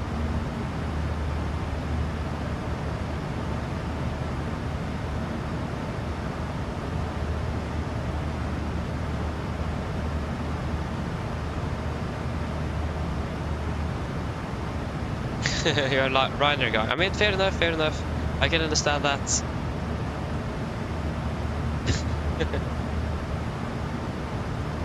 Oh, how many hours I've flown on the 77. It is on Virgin Norwegian. Since I started using that, I have almost 1,000 hours. But I probably have closer to 1,500 hours on the 737-ish. Because I started flying the 77 half a year before I started with Virgin Norwegian. So if say airtime wise, it is probably about 12 to 1,300. Airtime probably 1,200, but probably 1,500 plus if you take the time on the ground as well. At least we'll say about between 1,500 and 1,200-ish. Not really sure because I haven't tracked all my 77 flights either. So yeah, So I have quite experienced to say that on the 737. But I have how many hours do I have on the max? 6. I have basically no experience on the max aircraft. All of my experience is on this on the NG. So I will say I probably have about 6 hours of experience on the max. It isn't that much. Ole, hello, welcome. Hoping well.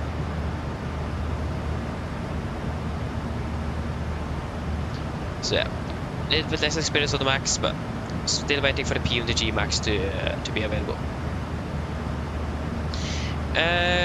I haven't flown with Airbus for more than 2 years. So I flew a lot with Airbus when I started flight simming for 4 years ago. Yeah, 4 years ago I started flight simming. I flew with Airbus all the time. But from the start of when my passion came, I always wanted to fly the 737. So since I've been flying with the 737 actively now for 2 years without flying basically anything else except like the 78 and one 777 flight, I haven't really flown anything except the 737, so it doesn't feel the same flying something else than the 737 with Norwegian, since I've just been flying that. So I did enjoy flying Airbus a lot before, but I'm just more of a Boeing guy on the 737. I do like that, to be honest. So I haven't flown with Airbus in a long time. And you don't want me to try to land an Airbus aircraft. Just in general, landing a flyby aircraft doesn't work for me. We should just look at when I fly the 78 and the 777. It's quite hard landings because the 777 have direct flight controls, the 78 and 777 have flyby controls. It's completely different handle. It is really it's surprisingly hard when we fly the 777 for so long and then switching over to flyby controlled aircraft. I struggle so much with that. So yeah.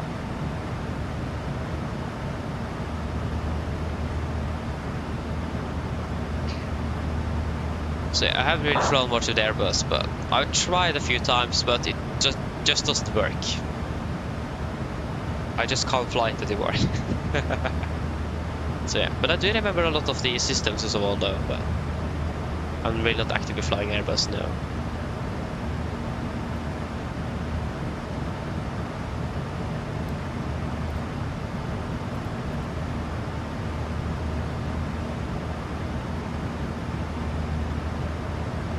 I'm doing good at least, or I've been doing good, thank you. Hope you have that as well.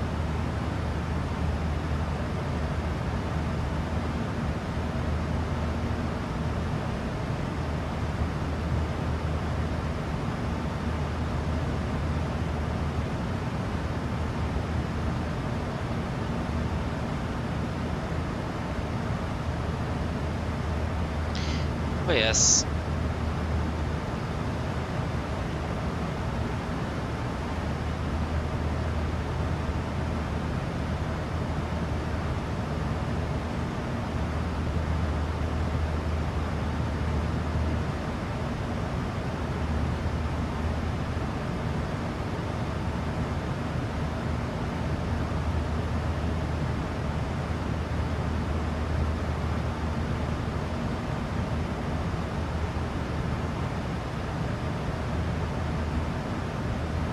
Regarding my experience on the MAX aircraft though, if I just check, because we flew with the MAX aircraft yesterday, if we exclude all the traffic patterns I've done with that aircraft, we can check how much I have. Hello. Hi, Captain. Just checking to see if everything is okay. Yes, everything is fine, thank you. Great. If you need anything more, just give me a call. Of course. So, except for all the traffic patterns I've done in Oslo, primarily with the MAX, I have just 2 hours and 20 minutes, or to be exact 21 minutes, experience on the MAX. So, haven't flown much with that aircraft. Why does it say this is a 737, this is a 737 MAX? Isn't that a car called B38N? I need to double check.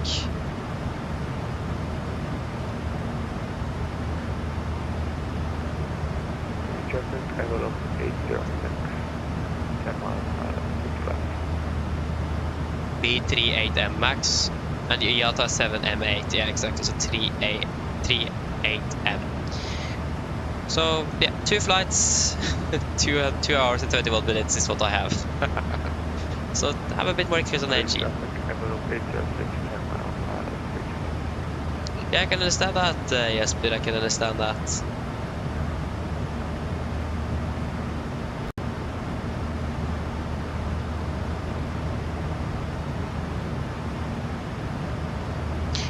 Yes, PNG is making the Max. They have started on it. They have held it for like half a year plus or something now, because they've been working something outside their simulation, like flight simulation or something. It is more, they have written more about that on the website, but it looks like, from what I've understood, that they should finish with that, and when they can set that aside, they're going to be continuing to work on the Max. So they are working on the Max aircraft. Yay! Yes, they are. But it have been on ice for a few months now already. And we have the iFly, but I still like PMDG is still better regarding systems, and especially the dimensional coloring in the cockpit is PMDG is superior from iFly, in my opinion at least. Especially the iFly is a bit too light grey in the cockpits, from what I see the pictures and so on. But other than that, the iFly flies great. Do enjoy flying the aircraft, but once the PMDG aircraft is available, we are switching right over to that aircraft. But in general, though, in Oslo there is not really many Max aircraft stationed. If we fly with Max aircraft, we normally need to go outside of Norway, so we were quite lucky yesterday to actually get a Max aircraft.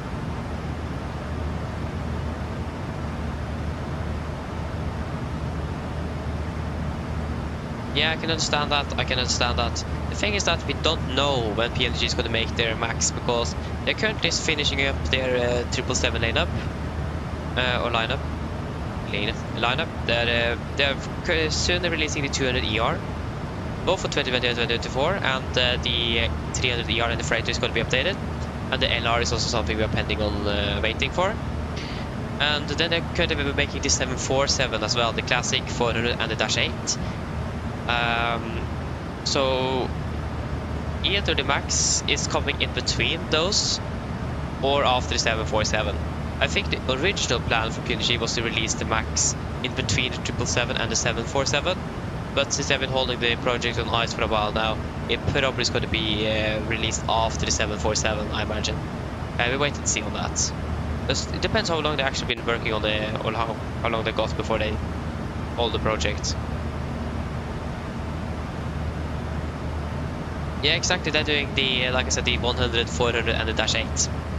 From what I've understood, if they're going to make any more variants, I don't know. But at least they're making also the original one. So that's also really cool to see.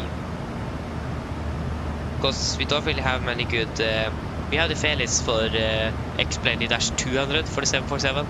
Other than that, we don't really have any good original 747s available for the simulator. So yeah. So that's going to be great. And also, though, maybe we should wait with buying the Dash 800 nevertheless, because PMDG are going to update that aircraft to 2024, a significant update. And that is going to be, looks like we may need to pay for that update. It is not going to be a lot, but if you want to save a little bit extra, I recommend you to wait until PMDG have released their update for the 77 before you buy the aircraft. Since again that update is most likely going to be paid because it is a significant upgrade for the 77. Tom say hello, welcome back again, welcome back.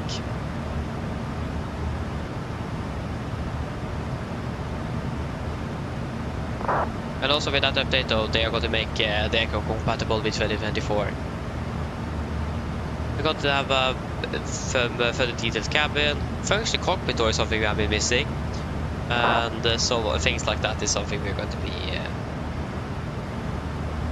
getting with the new update that they are working on. At least it looks, from what I've heard, they are currently working on that update. I thought they haven't even started, but I mean, they probably have. But they are working on the cabin at least at the moment. So yeah.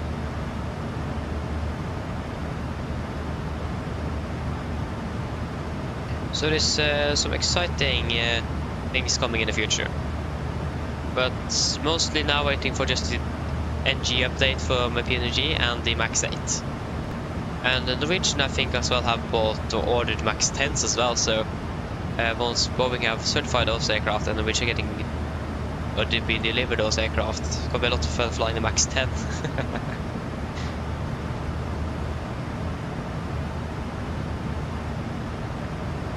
Yeah, flying to Bodø now sounds so nice. Enjoy that.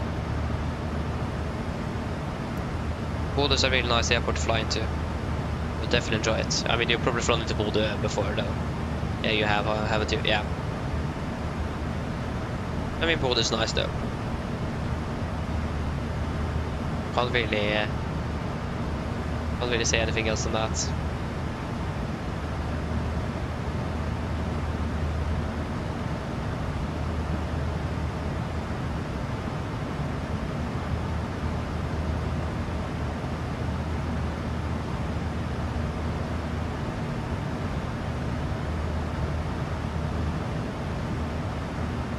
So yes, one thing that we can look at a bit later on the flight is actually we're going to be flying tomorrow.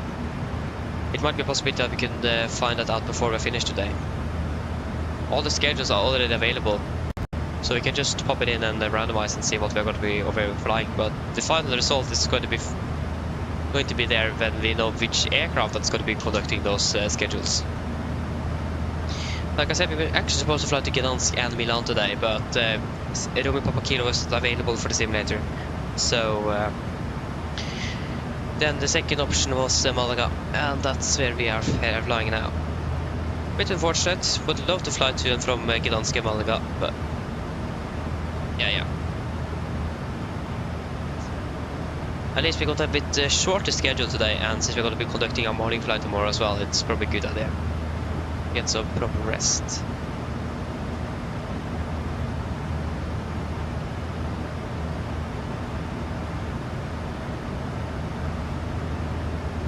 Yeah, so regarding that again, like I said earlier, the 7800 is going to have an update for PMDG very soon, where you are going to be charged for that update, so you need to pay for the update. So in general, I would recommend you to wait until PMDG have released that update before you buy the aircraft. Otherwise, you will buy it now and then maybe in 2 months you need to pay for an update to use it, for example, in 2024. So I would recommend you wait at least till that update is released. And then after that update is released, it is probably better to take, or it may be easier to take a decision then, because then we maybe have more information about the Max 8. So, because at the moment we don't really know how far they have come into the makings of the Max 8. So I will at least recommend you wait before the NG family have been updated by PMDG before you decide it, to be honest. So yeah. It is probably better to wait until then.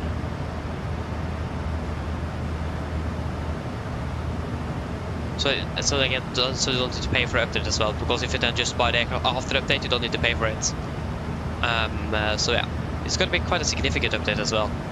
And I have a feeling that they may also, like, it would probably be a good idea, not sure if they're actually going to do it, to work with the update and the Max alongside each other, to have the commonality between those aircraft. But if they still have the Max on ice, then yeah, not quite sure which Max is going to be released first either. It might be like Dash 7, or no, that's not certified. Probably the Max 8 or 9 is going to be released first, then, since those two are actually certified. Boeing is still certified in Max 7 and the 10. So yeah, and the reason why that update will cost something is because PMDG is going to significantly upgrade that aircraft, both to 2020 and 2024, with plenty new features and basically an overhaul of the entire aircraft, basically a version 2. So that's why, because at least they don't know yet actually, but it looks like they have decided that they're going to be charging something, but it's not going to be a lot. And the reason is because of how much time and effort it takes to do it, and it is a significant update as well, with changes everywhere and so on. So I don't blame them. And also primarily to make make it compatible with 2024 because it was also significant updates that need to be done. There was also significant updates that was needed to be done on that side as well to make it compatible in the first place. So yeah. But other than that, all other updates are free. But just this update is going to be costing something because it is quite a significant update. So, but personally, I'm happy buying that or purchasing for that update. But I mean, I've been flying this aircraft for soon 3 years already. Or the Dash 800 about 2.5 years, and the 700 for I have flown with the 700 for a long time though. But I started off with the 700. But yeah, so I'm happy paying for the update. But in your case, it is probably better to wait before that, after that update is released, so you don't need to pay anything extra for that update, because then that update is going to be included in the purchase. So probably better to wait a little bit there. Exactly. So yes, we can watch during school. I mean, one thing though that was a bit interesting when I was going on through 8th to 10th grade is that the live streams on YouTube was actually disabled on the school network, so we could watch live streams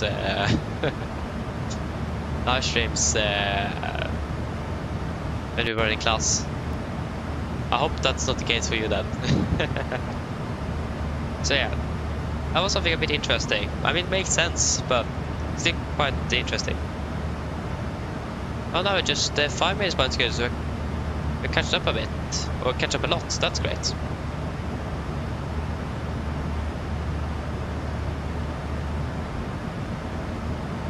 Well, nice when you're flying from Köpenick to Tromsø. Enjoy it.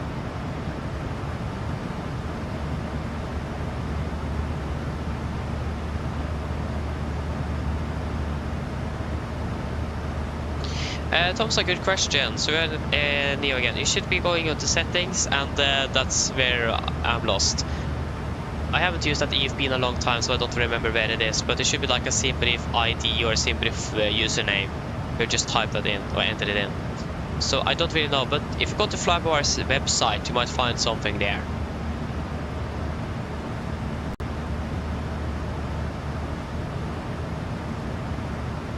Yeah, you're welcome. I'm happy that that you understood as well. So yeah, I'm not really good at these like software development and so on. So it is things here and there that time consuming and so on. So and it makes sense if they are overall a company, they need to earn money. So and it costs a lot of developing an aircraft for a flight simulator as well. It costs surprisingly a lot, especially if you're going to make a high fidelity study level aircraft, because you will need documents from the manufacturer, and the PMDG is licensed by Boeing, and Boeing actually leases or something their aircraft for training, so that's a bit funny as well. So yeah, but you're sticking with the good old A320neo then. Sounds good. So yeah, we're just trying to see how long it takes for the update to be released, and when we have more information about MAX. But they're working on something else that have caused them to set the MAX on ice, because they need to prioritize it. And they have this 777-747 that they also are prioritizing over the MAX 8. So yeah, I mean, we already have a MAX 8 available, and we also have the NG family in, so I can understand how they prioritize their aircraft lineup at the moment. Yeah.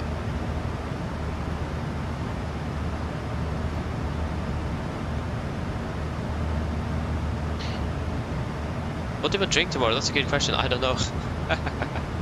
I don't know, Jesper. What is it? Norwegian Aviation, hello, welcome. Opening well. Yes, that's correct. We're flying back to Oslo now. We are currently about 50 minutes into the flight. Wait, already 50 minutes? Time is flying by fast. Ay, ay, ay.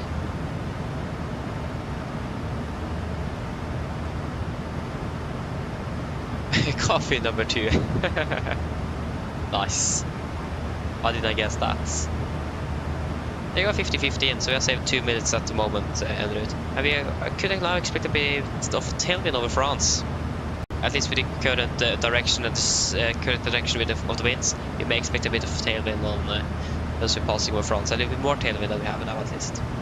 Now it's about cross tailwind, so don't feel that tailwind.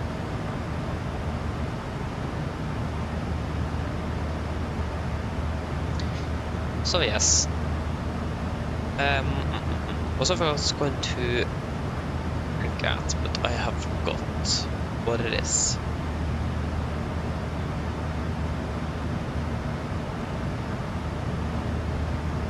Something regarding the flight, but I don't remember.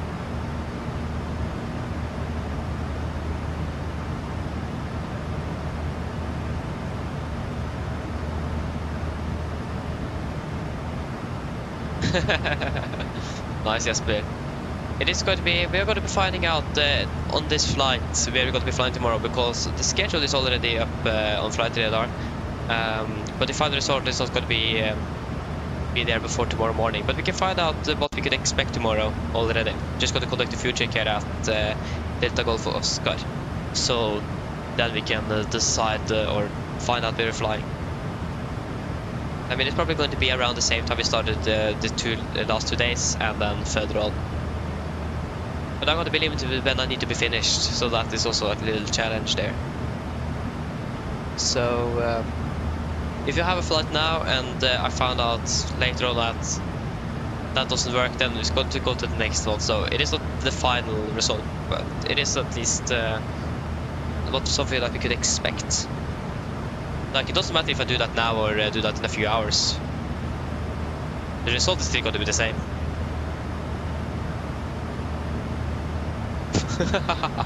Yeah. Imagine if I fly to Malaga tomorrow as well. Yeah, that will actually that doesn't work. Well, actually, maybe yeah, that actually could work. I have a corpse tomorrow, but that's not for like 16:55 or something. Yeah, 16:55. So I think, or was it 15:55? I don't remember. I think it is 15:55, so we need to be finished before then. So I think then Malaga is not going to be working tomorrow, thankfully.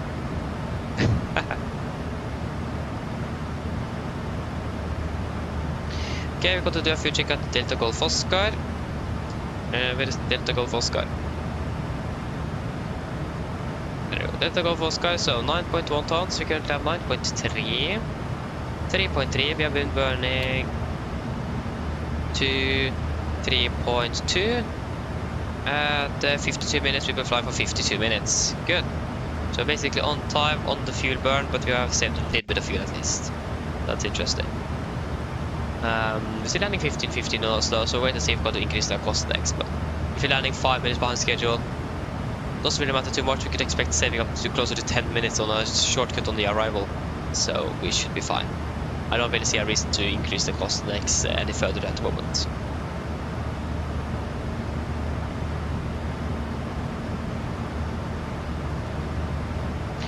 I will make the thumbnail for first stream. The only thing I do is I go to one of the... So if you're flying to one airport, just go to that the destination airport, like Malaga today.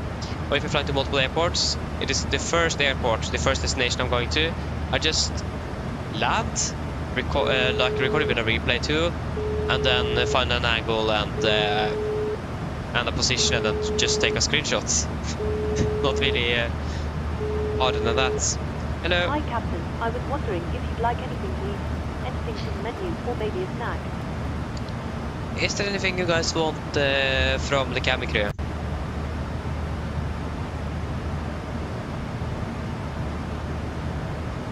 Regarding the drinks. Oh, sorry, food. Or in general snacks from the menu.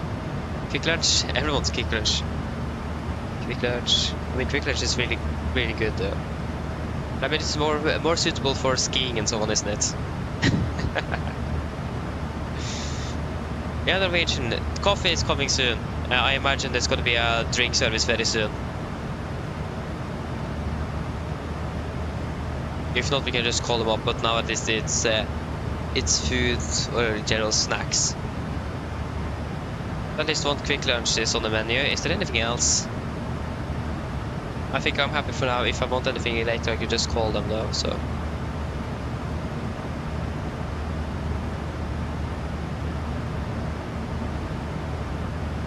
So just one quick lunch? Or is there anything else? Wait.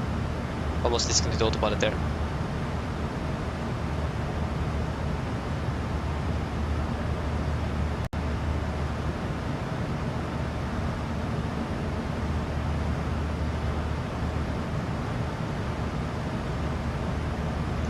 Okay, then one quick lunch. So if you can get one quick lunch, that would be great. Thank you. Of course, just give me a couple of minutes and I'll bring it to you. Thank you. I think this is the drink service. Hello? Sorry to bother you, Captain. I was just wondering if you'd like a drink. There you go. So, one coffee? Is there anything else? Norwegian, is it without or with milk? Just normal black or with milk? Do you have any preferences there? Or just a general coffee?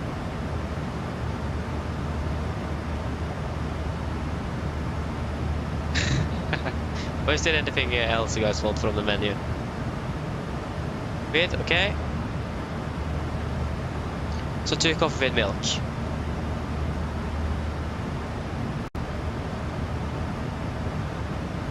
And nothing else.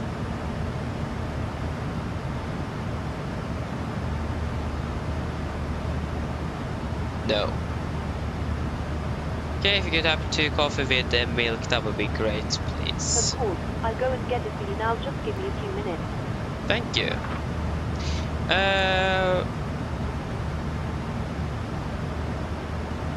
Yeah.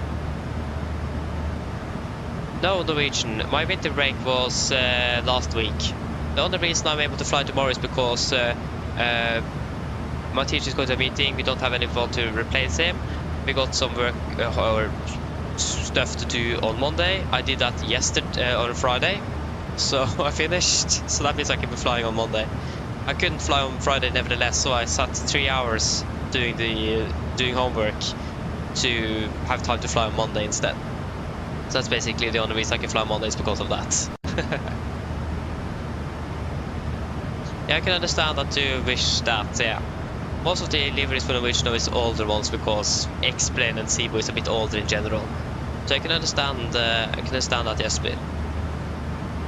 Yes, that was a good question regarding the throttle there. Because the thing is that in Airbus aircraft, you need to calibrate it. Or not in Airbus aircraft, but in many add-on aircraft, you have the option to calibrate it. So if you go to the settings page, I think it's going to be under Steam options. And it should be like a throttle, so you can calibrate the throttle. Hello. Hi, Captain. I've made your drink. They're waiting for you in the galley area. Thank you. No problem. There you go. The 2 coffees are ready. So yeah, Tom, so you need to go and then should be like calibrate throttle, and then you can calibrate it. So you set full reverse, and you set it on the 10th max reverse, and then you calibrate on that, and then idle reverse, and then continue up like that. And then when you have saved that, it then will remember the position of the physical levers. So then if, for example, if you go to the climb descent, it will go to the climb descent in sim as well. So it is you need to just calibrate your throttle. Yeah, you need to calibrate the throttle detents basically. Have you found it? Otherwise, we can go to the fly-by-wire website because it should be some documentation there. Documentation. Report issued. No.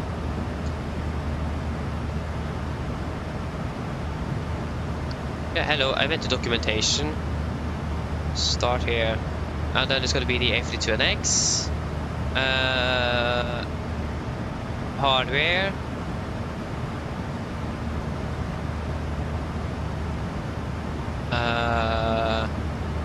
No.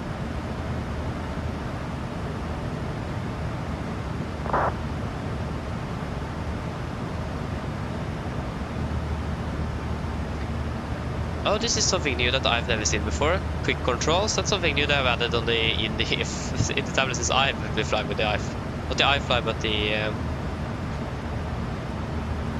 but with you. Yeah, so it is probably going to be on the same options. This is aircraft. Just wait a moment here. Let me just quickly check here. That's probably the quick lunch. Hello. Hi, Captain. Your food is ready. It's in the storage area, so feel free to collect it whenever you're free. Thank you. No problem. Yeah. So thumbs again, it's going to be under throttle tense, under the settings options, you've probably found it, and then just hit the calibrate. Unfortunately, there's no picture of how we do it in the documentation. That's a bit unfortunate. So I can't really help you much with that. They have found it, throttle calibration. So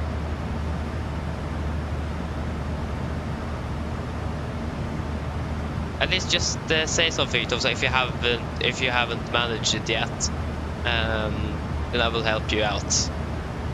Hopefully you have been able to figure it out. Yeah, you can also do that. Yes, just take a blank tail and slap on the registration. I've thought about doing that myself, but it is I don't really want to do it since that's not my livery and copyright reasons and so on. So yeah.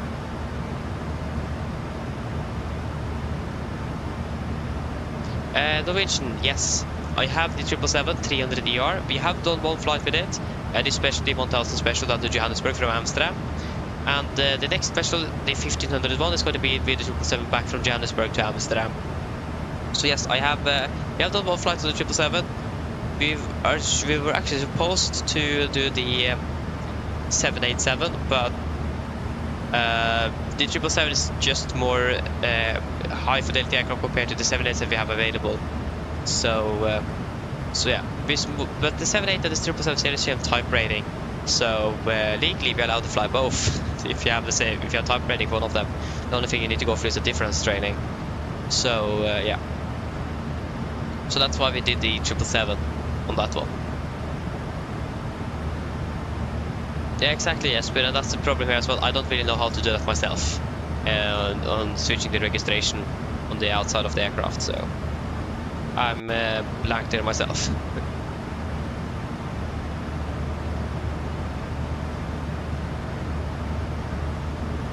Okay, Tom, so I got to show it to you here. I have a picture of the page here, so I can show it to you in just a moment here. Just got to finish up the turn here. Yeah, now I saved even more time. Now it's landing 12, so I don't think we need to be worried about the landing time. Okay, so here, this is probably the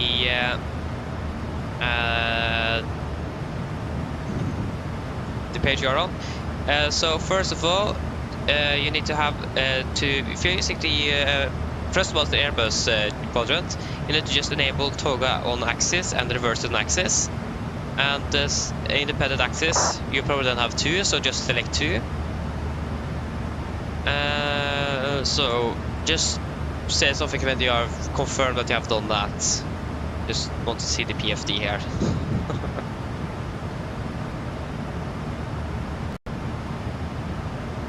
Yes. Then if you click that, if you see this one here, if you click on the reverse full, then and then set your physical levers to full reverse, and then you click set from throttle on both axes.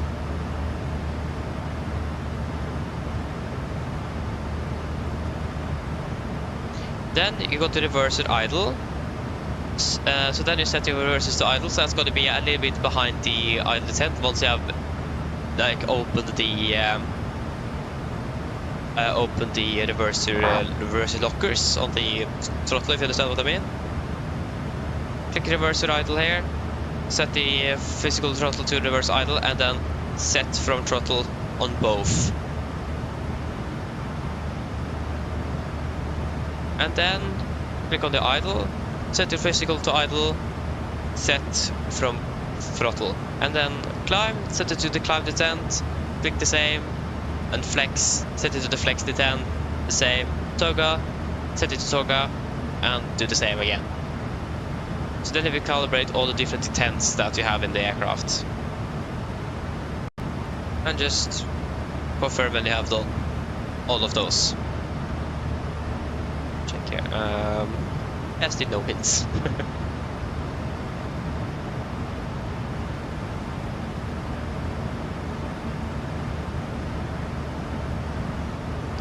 And then of course just hit save and apply before they go out, otherwise it won't save.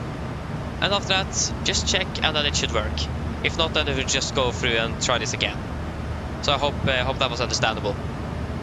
Thankfully Flyboy have this beautiful documentation available for the aircraft, so easy to help. Bare hyggelig. Again, I hope you managed it.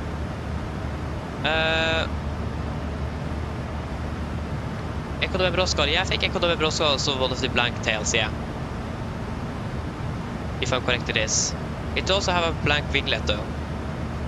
Like you can see here, it is a white winglet because if you guys remember in Oslo where last winter, 2024, there was a few collisions on the ground at the Gardermoen. One with a pushback,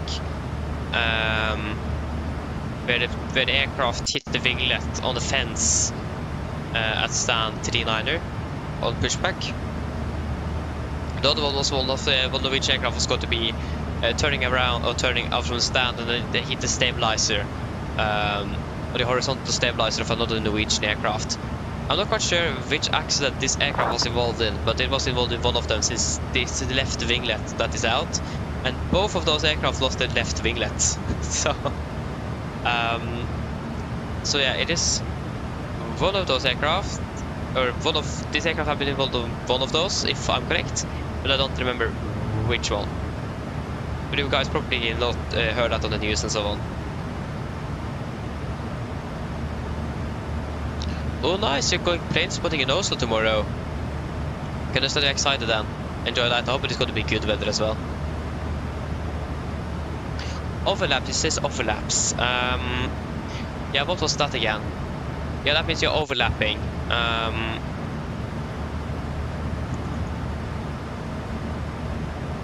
Yeah, so that means, for example, reverse idle, overlaps climb. That basically means if you just try to readjust a little bit, because that means just it is too close to each other. If you understand. So, for example, which 10 is overlapping?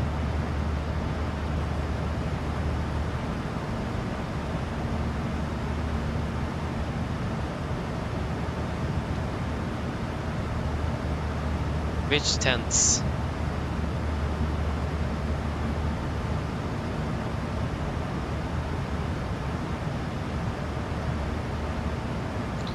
The next fuel check is going to be at Lulu, so we're just going to find Lulu there. That shouldn't take too long. Here you go, Lulu.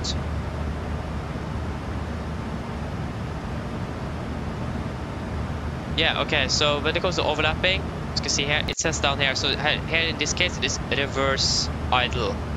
So what does it say there?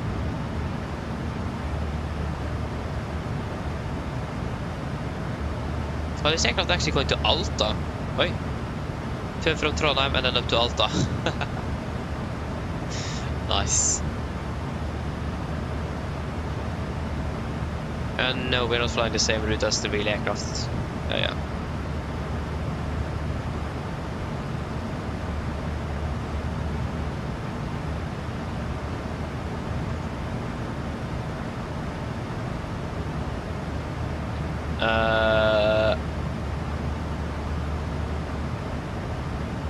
I'm not really sure what you're talking about now, so. SPNN. What is that? Is that autocorrect or something? But that could explain it. I'm not really sure what you are referring to now, Thomas, unfortunately.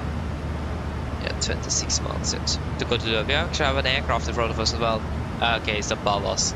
Wait, above us? Yeah, we're just a 3-6, yeah.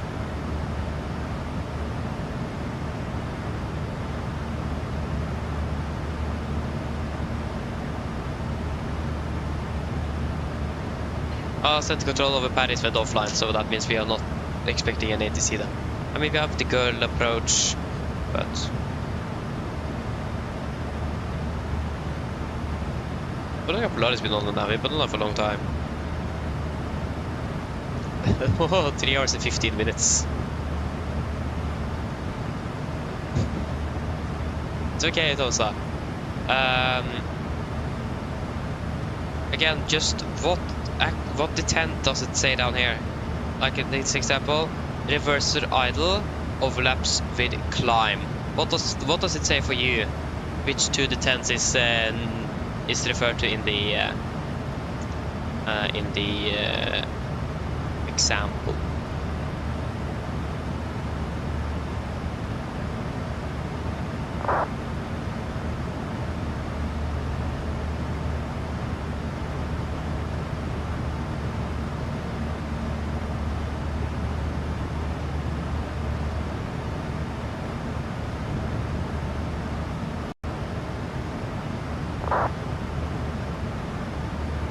Yep. Full and idle is good.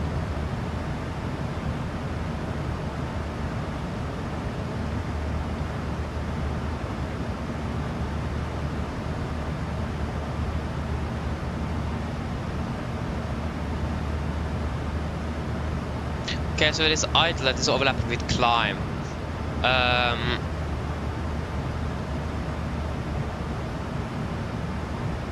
So just to be 100% sure, you have set your first lever fully down, like in the detent before you can go into the reverser by opening the locks, and the climb is the next full detent. Just to be sure.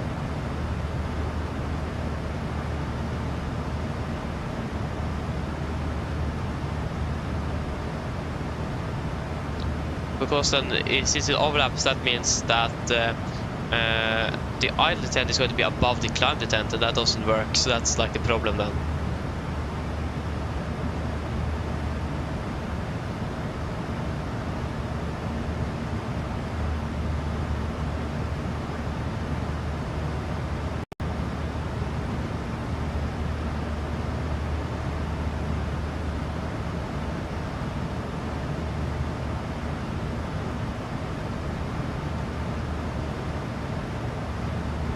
Yeah, Tomsa.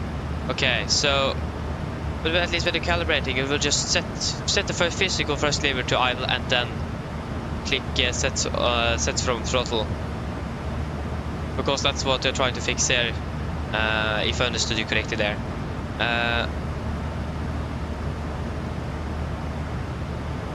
Yeah, because when it's in idle in the game, it's a bit beyond. It's basically reverse idle than on the physical unit. Okay, just quickly go to the future carrier. So 8.3 tons. That's 8.5. 4.2. And that's going to be 4 tons. And 1. Wait, what? Triple 1 and we have 1.3. Oh, that's not good. Currently going behind schedule. In 2 minutes.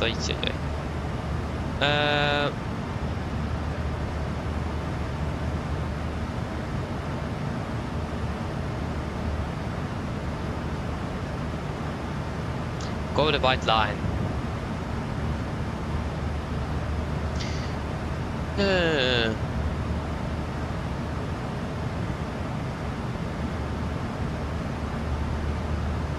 But have you have calibrated all the different detents with the physical or from the position of the physical throttle, like full idle reverse, a little bit again a little bit behind the idle, and then climb detent, flex detent, and then toga.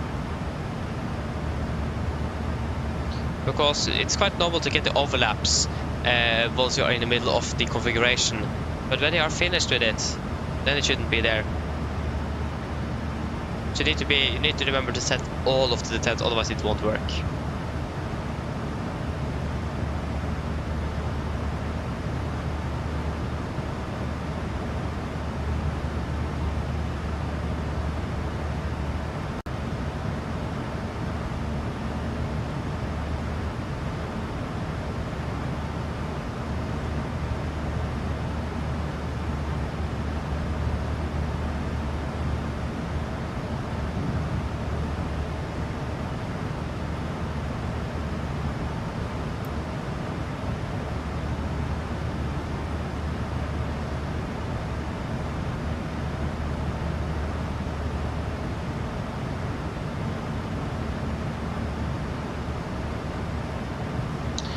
It is... Yeah. I mean, if you have the overlap, then it won't work. But what does the red notification overlap say? What is the exact wording and numbers that you have? Could you write that down? That could be easier to help you maybe then. If not, then I'm not really sure how I could help. It's easier if yeah, if it is an overlap, then if you could just write down the what it says on the over there, then we'll see what I can do.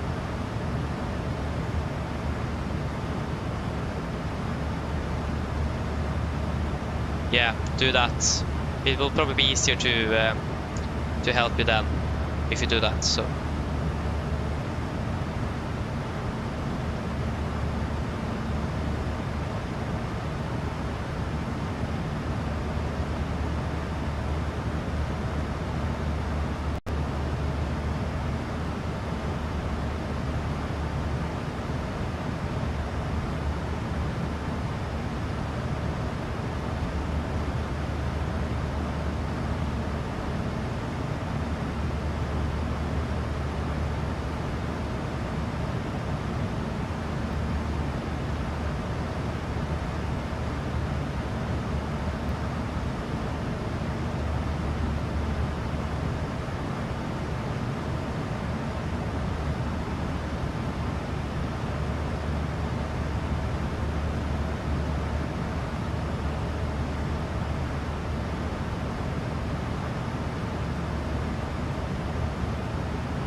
Okay, Thompson, so if I understood it correctly, it is overlapping, that's the problem? Because if you have that, you will have this red notification. And if that's the case, if you could write down what it says here, that would help. Or maybe I can help from that. But I need the information that is in here. That's what I need. If you have that.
Okay, see the Alps, that's nice, yes, please.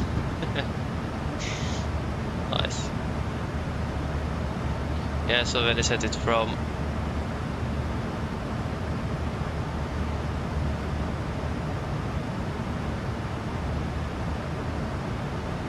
Yeah, okay, that will make... Yeah, thank you, Tomsa. So basically, what it says here is that the idle and the climb descent is in the same... is at the same position, because as you may see in here it says minus 0.05 and minus 0.05 on both the idle and the climb descent, and that doesn't work since it is the same position on the front lever. So minus 0.05 will probably make sense for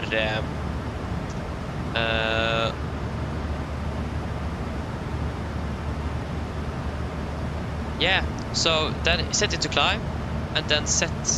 So are you not able to set throttle at all? If you set it to the climb descent, but you need to remember to actually switch it here as well, though. If you haven't done that, just to clarify, you probably have remembered it, but just to be on the safe side here. But like, are you able to set it at all?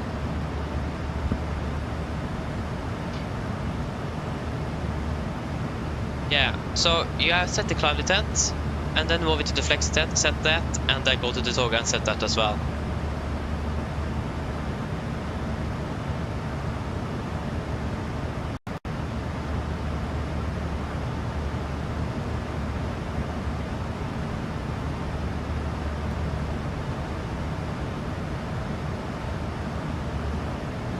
I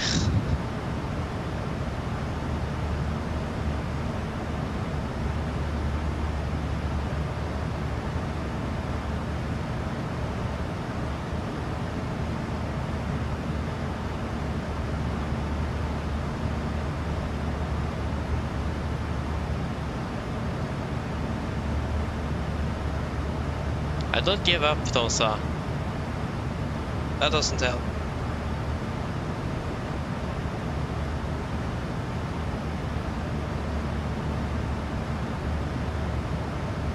I mean, the only really important thing here to remember is just to set the physical throttle to the descent, select it here, the descent that your physical throttle is in, set from throttle, and then do that on all of them. That's also very important. If that doesn't work, then I can't really help you much, though. I would just either recommend read everything here yourself, or watch some YouTube videos instead, where people show it physically with the iPad and the physical throttle itself, because it can be a bit hard to explain when I don't either have the throttle here or the iPad or the EFB from fly-by-wire. So that's like the only really thing I can recommend you.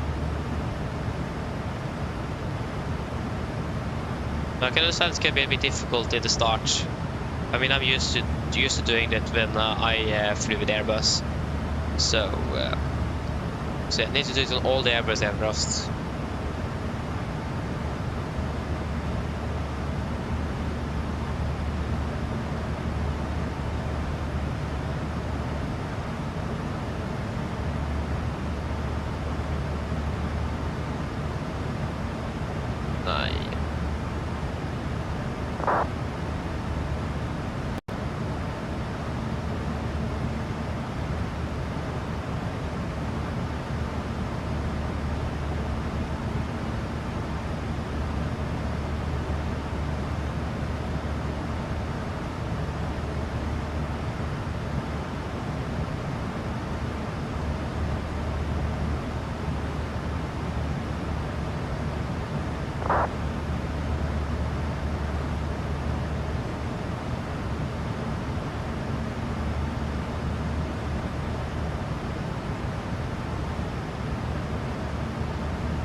Okay.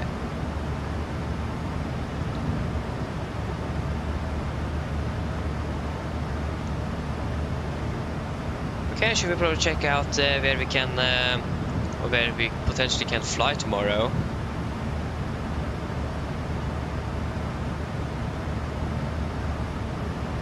So the first flight that is available is actually to Stavanger. Wait, that didn't work.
Oh, that's interesting, Tomsa.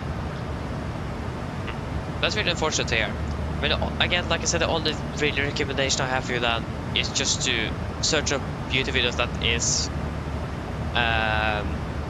is explaining that in detail, or just read up on the documentation from Fly-by-Wire. That's the two only options I have for you now, or recommendations. I can't really help you much, unfortunately, since, like I said, I don't have the Fly-by EFB here or the physical quadrant. I do have the quadrant here somewhere, or I know where it is, but that doesn't really help when I can't use it in the sim in the pad itself. So I'm sorry, but that's the only thing I can recommend you.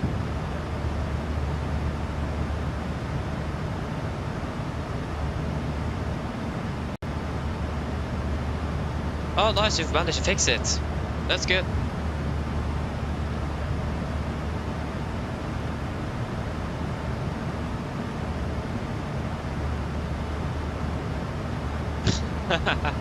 Yeah. That happens, Jesper. That happens.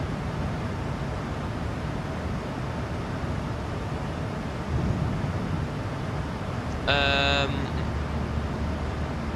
so 6 or 8, 750, 530, 1190. That's probably the Alta flight actually that does that flight.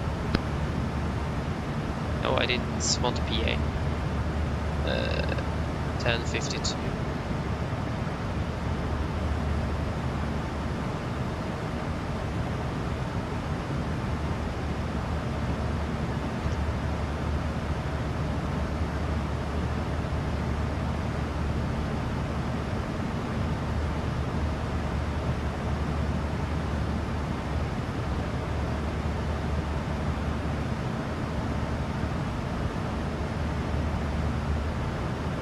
Okay, so we could expect Delta Yankee 370 tomorrow, Delta Yankee 370, and if I'm correct, that's going to go to Alta, at least northern Norway somewhere.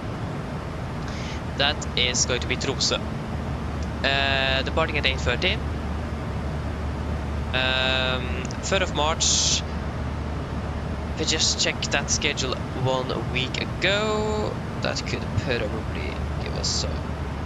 I know it is fastelavn today, I know that. Yeah, so the 24th of February then. 24th of February. 24th, it was then no economic uniform that did it.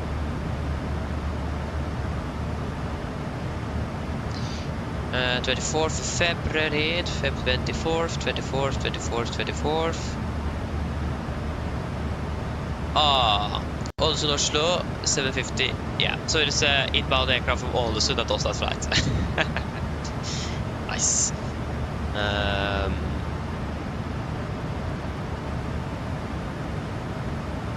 the question is this?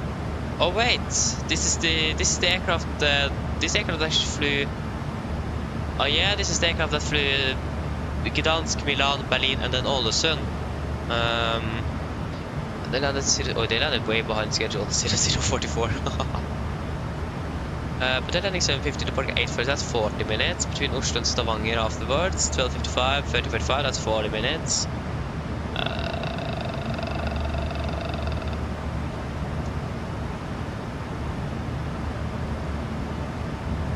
This was a bit hard. So this aircraft ended the day in Kristiansand afterwards. 9:50 to 9:50, that's another 40 minutes. Okay, this is really hard. Like, this crew could have been flying from Ålesund, then to from Tromsø, and then Stavanger. And then another crew took over. Yeah, that's most likely what happened. Is that then at between 16 and 1700, maybe it's between the Oslo and Trondheim. So this flight doesn't look likely for us tomorrow.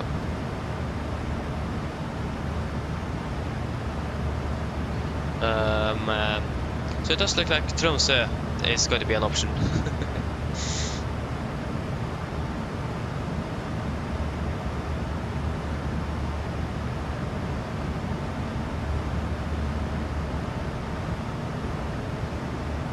Nice, Tomsa. No worries, no worries. I mean, if Probably easier to talk in Norwegian there for you, so. No worries with that. What do you mean with show me when I randomize? Like when I click the button? Is that what you're referring to? Because if that's that's already done. That's Bergen flight. That's the second option here. But again, like I said, the final verdict here, if you can say that, is just the most Gaussian fuel pump off. Yeah, like the final decision is going to be taken this evening. Actually, the morning flight, this takeoff starts in Bergen at the same time as we started today with Refueling, and I actually surprisingly installed this aircraft yesterday because that was the same. No, wait, that was Bravo. I don't remember. I think I already have this aircraft installed actually.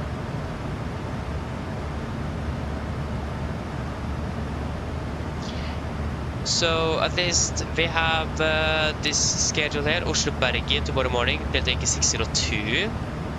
This is conducted by Refueling, departing at 700. Actually, this aircraft is flying down to Malaga after it lands from this. That's not bad. Last flight a week ago, 24th of February.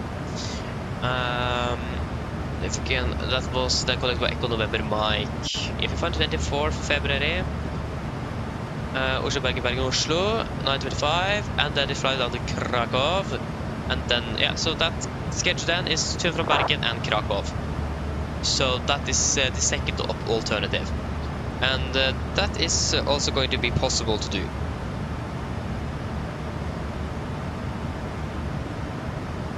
So if the first option doesn't work, then it's going to be the second. So either it's going to be to and from Tromsø, perhaps Stavanger, or it's going to be to and from Bergen and Krakow. And of course I will save this in case something else happens. It's 44 different flight numbers I entered in. And it was plenty of options. And that is just, that's 44 departures out of Gardermoen, except one before 12 tomorrow. That's quite a few, and that's just with Norwegian as well. This one other I didn't include, that was a flight from Tallinn with Norwegian in Sweden. And also actually two then I didn't include, was also down to Gran Canaria. Since, yeah, can't fly down to Gran Canaria tomorrow. So yeah, not bad.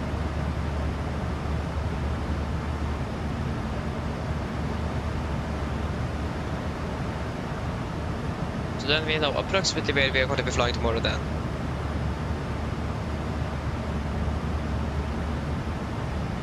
But the only thing I'm a little bit worried about is the Ålesund one here, because the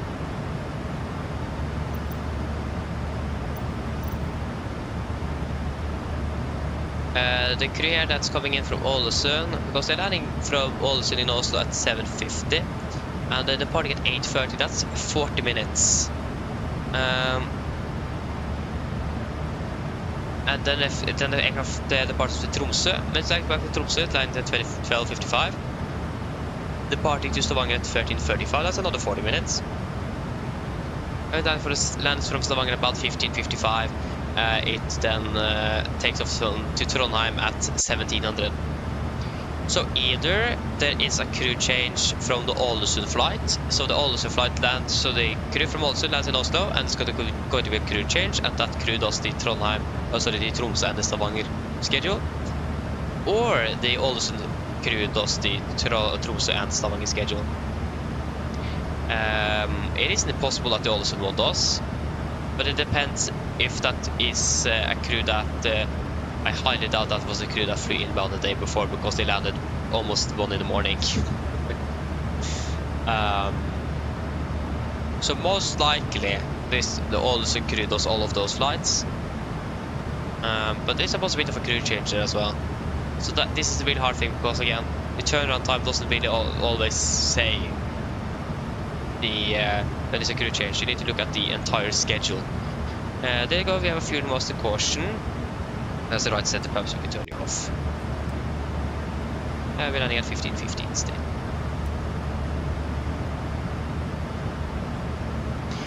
So,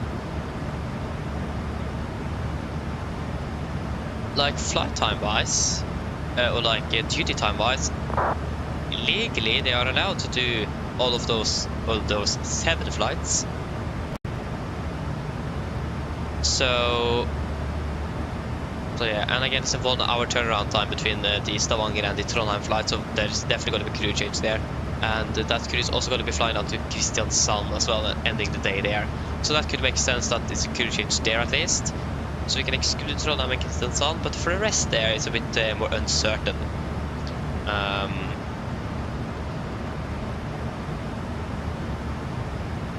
Yeah, I don't really know. It does really depend.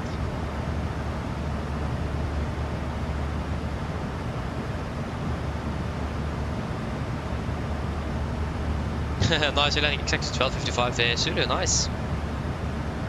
Managed to catch up a lot in the air, that's great to hear. You know, are you flying down to Milan now? Is that what you're doing?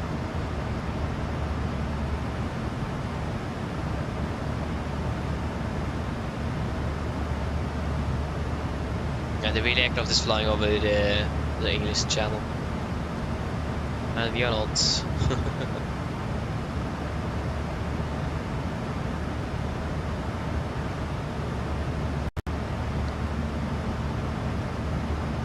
So, but at least the Bergen-Krakow flight is possible. So we at least have the second option between Bergen-Krakow is an alternative.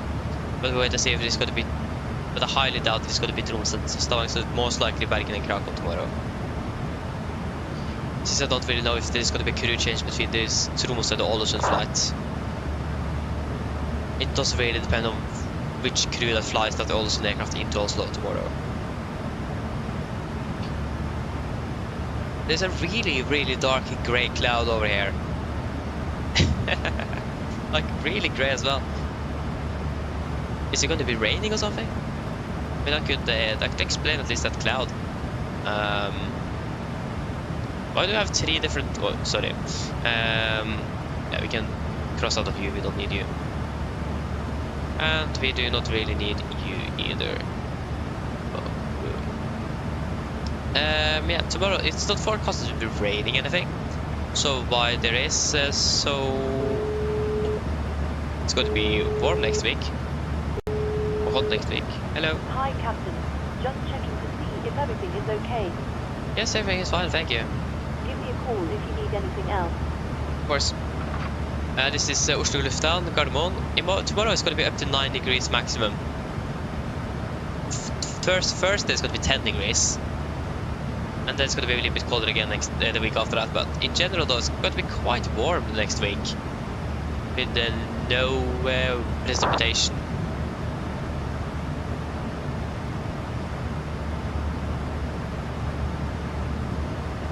OMG, hello, welcome back. Hope you're doing well.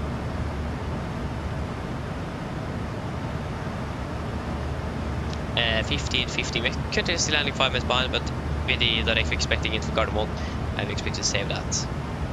And Polaris is still online, and will online for soon 4 hours, 3 hours and 45 minutes. It is quite rare that I see ATC online that long. Like there's more pilots flying for those durations than it is ATC online. Yeah. But I mean, it is really great, but the unfortunate thing is that he's most likely then going to be offline when we are arriving into Oslo. So yeah. He'll just be flying for about 1 hour and 40 minutes, and the flight time is scheduled to be 4 hours, so we have still 2 hours and 20 minutes before landing. So I highly doubt he's going to be on for 6 hours plus. Oh yeah.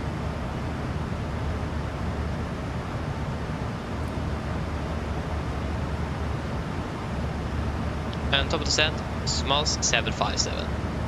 That's correct. Oh no, 756. Check the weather in Oslo. It's okay conditions, 7 degrees, 1014. That's the raining in Malaga still. I'm happy that I'm not flying out to Malaga tomorrow.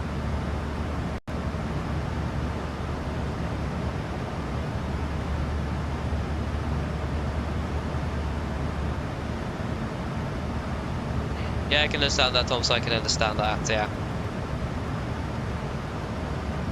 The flyby can be a bit performance heavy sometimes, but if compared to other aircraft like the Phoenix, for example, is better. But I have a feeling that the PNG is a little bit better on performance than the flyby. But the reason why is because no Airbus aircraft is really on with the computers and so on, and a lot of systems regarding that. Simulating all of that at the same time can impact the performance quite a bit. So that's probably why in general Boeing aircraft runs better than Airbus, is because you don't have all the computers in the background running in the sim as well. So that's just a theory. I don't really know, but I mean that could make sense. So yeah. Okay, established 35 right. Yeah, so flying into Malpensa then. Nice. Enjoy a happy landing.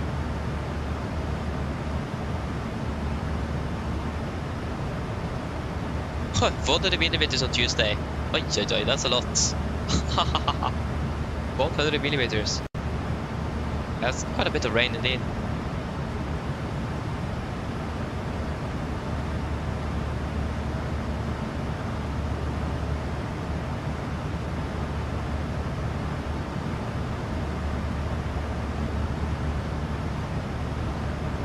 Oh yeah. 100 millimeters of rain, yeah, that's a lot.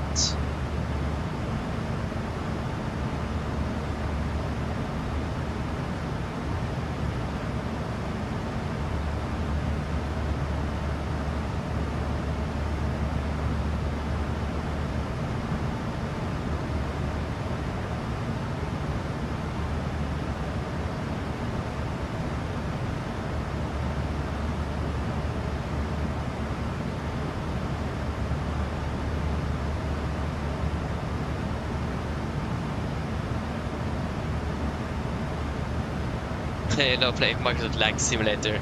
That's great. Oh yeah. Like, I have performance issues myself, so I can understand you, but they're probably not as bad as it is for you. But I had a quite bad computer before as well. So I feel with you, Tomsa.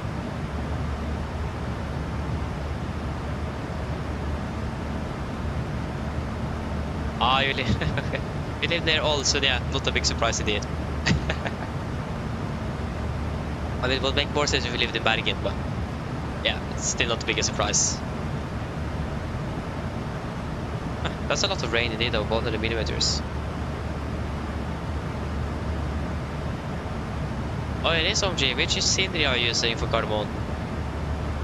Which scenery? Are you using Airsoft, Torbex, the freeware one, Just Sim? If you're using Just Sim, then you should definitely reconsider.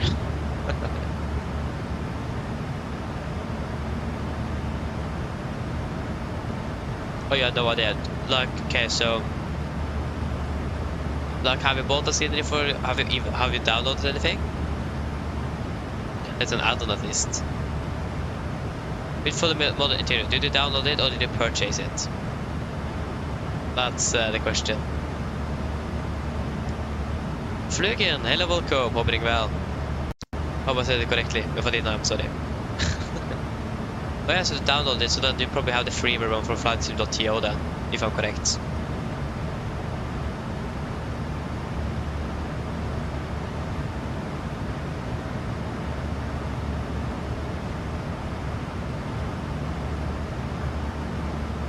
Okay, we're closing on the next waypoint for fuel check. That's gonna be Badum, isn't it? Yep. Badum. Badum, where are you? That was one ad. I think Badum.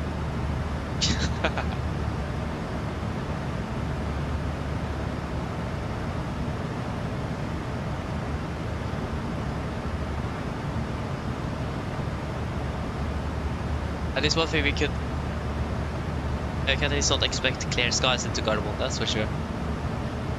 There's a really nice great grey overcast layer here. And then some broken clouds after that.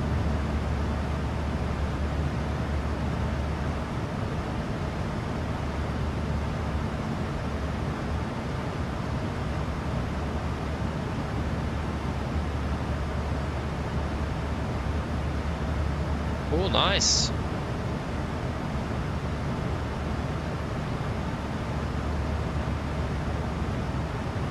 Is that Flygen, is that a freeway airport? Is that a payway airport? Just wondering.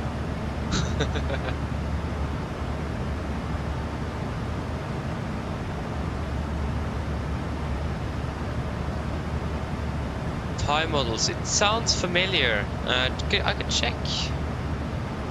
It sounds familiar, but I'm not quite sure if they made anything for MSFS though.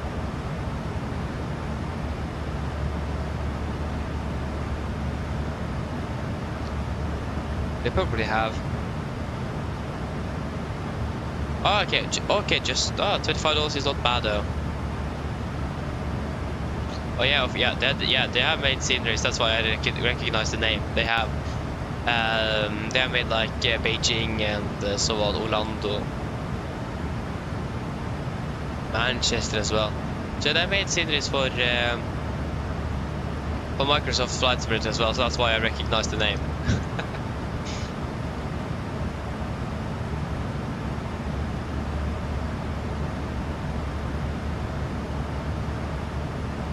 Hey, so that's nice.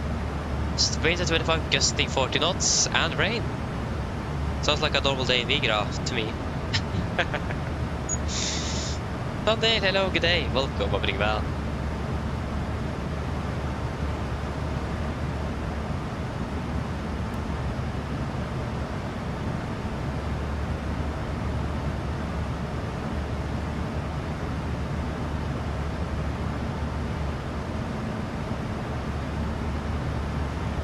Was 77 and 4 miles. Yeah, we're starting to close in. We're flying soon over Belgium. I remember one of the times we flew over Belgium, we actually took the time. How long it took to cross Belgium, and that didn't take long. I don't remember how much it took, but that was quite fast.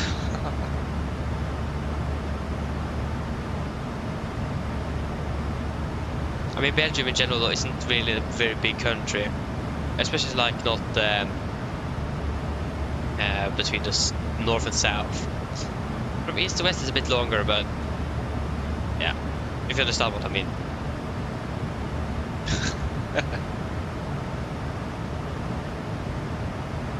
Now videre 849 had to divert. Ooh. Where's that aircraft flying scheduled to fly to and from, and where did it divert to?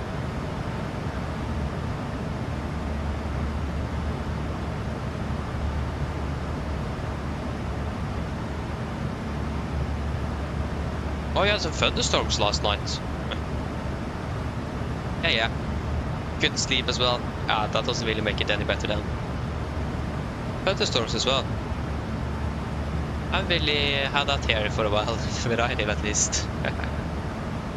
Like last summer was actually quite bad. We had it quite often. But actually, the thing is that we did have it around us, but never here. Like it was thundering all around us, but right where we lived, nothing. You just heard it, you could see it on the lightning map, but it was never in close proximity to us. That was a bit interesting. Okay, so there you go. Vadum 6.8, we have 7.2, 5.6, we have burned 4, 5, 5.8. No, sorry, 5.9. I know. So we have 4, 5, yeah, 5, 5.4, that's more correct, 5.4, and 1 hour 48, 1 hour and 50, actually 2 minutes behind. We did delete Lulut, and we just did Vadum.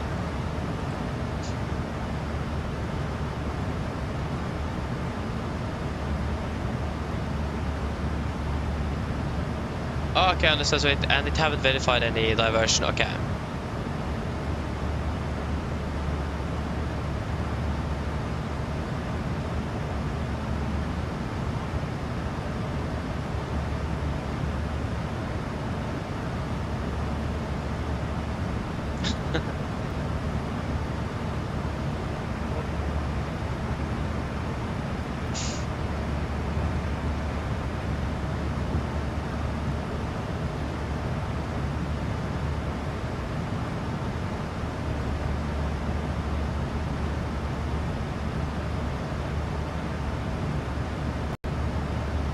Sounds like a normal day to you.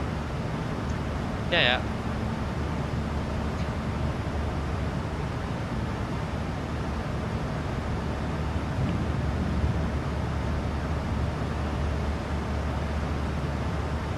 I was landing 1550.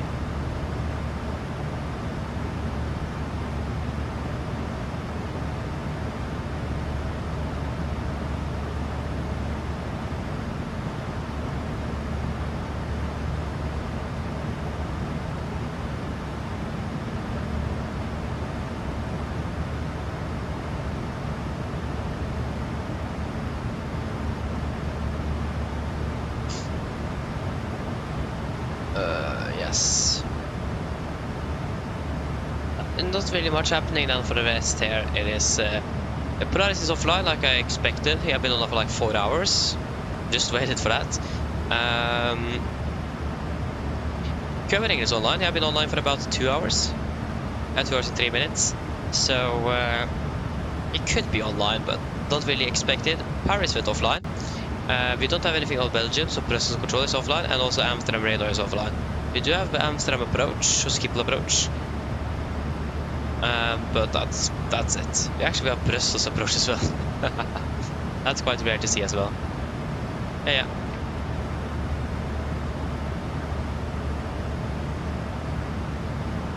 110.9. Good question. You can check it in the aircraft if you want to. If you have selected the arrival and the ILS, you go to the init-ref, then there's ILS frequency for the runway, so then you have the frequency and then the course. You can just check there if you are unsure. The aircraft will have it in its nav database, but you need to still enter it manually though. It isn't as sophisticated as an Airbus, but at least you have it in that database in the aircraft. So then that means you actually don't really need charts.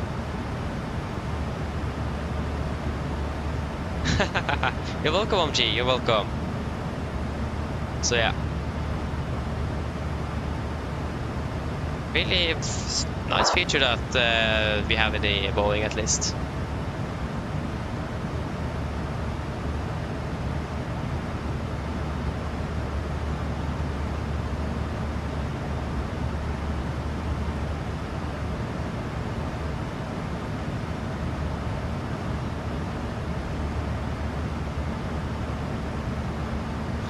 So yes.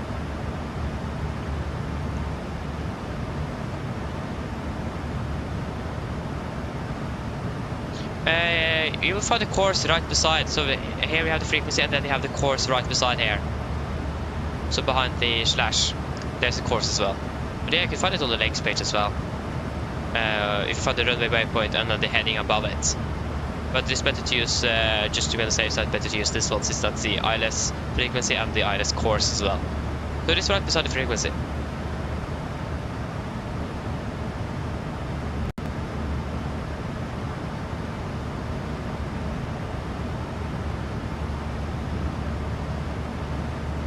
So yes. There's a clock, yeah.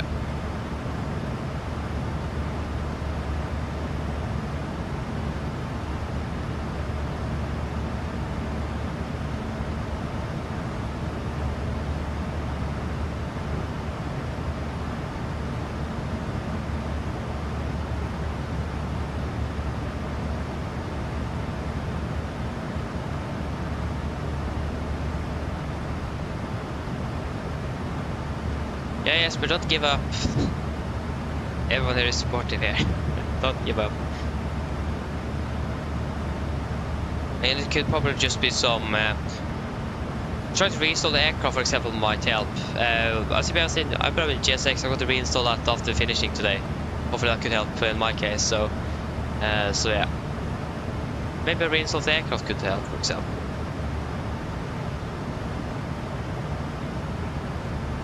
The weather conditions currently in Malaga, I think it is raining. But at least we are, if you didn't know, at least we are on the way back to Oslo. But the weather conditions in Malaga, if you're just asking, it is currently... there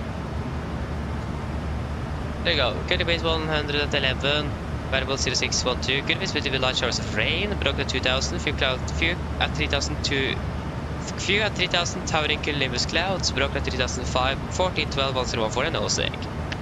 So, in general, quite alright weather. In Oslo it's calm okay. So at least we don't have any clouds below 5,000 feet of this transition altitude, so that's good. The weather in Malaga, actually the live weather for simulator didn't really work in Malaga, so we had clear skies. We landed, it was a little bit cloudy, parked at the gate, it was suddenly clear skies, and then a bit later suddenly we had clouds and rain. So yeah, the live weather is not really always working as it should, unfortunately.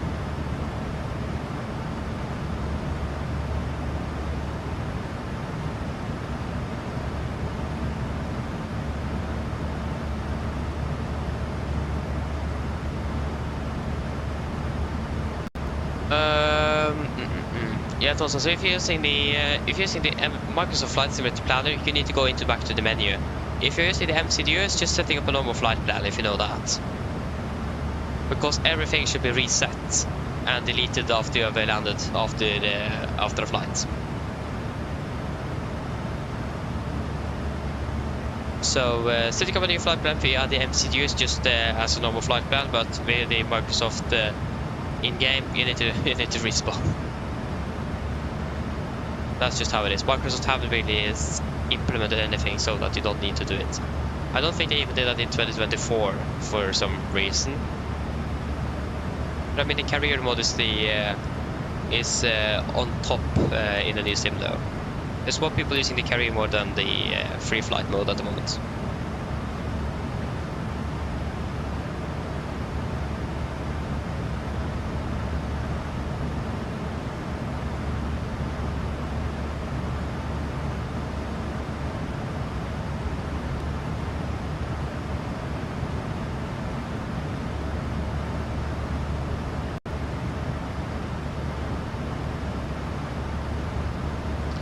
We'll just hope that we have some ATC on soon, that would be great.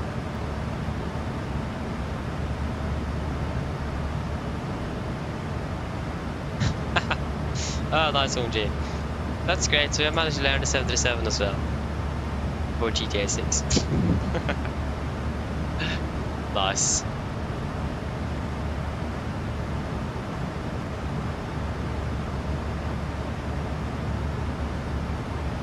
Yes, exactly. Also, it is just as setting up a normal flight plan. Yes, there's nothing different after you've done one flight. It isn't.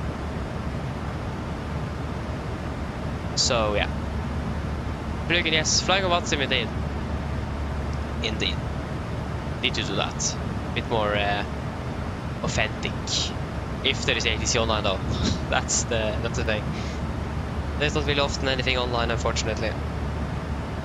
Like I said, the Polaris Hotel was online for 4 hours and then they went offline. Surprised that it was online for 4 hours in the first place, because that's quite rare to see. It's quite rare that they see Polaris online that much, but at least we have Copenhagen online at the moment, but other than that we don't have anything else en route.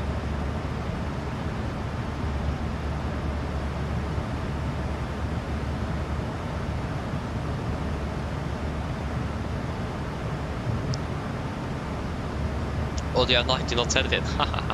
Nice, enjoy that. We are chilling up here with about 11 knots. So not as bad at least.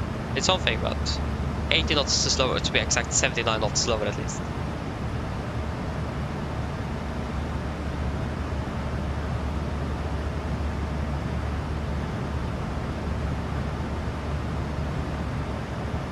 $70 over Førde. Oi, oi, oi. Quite windy then.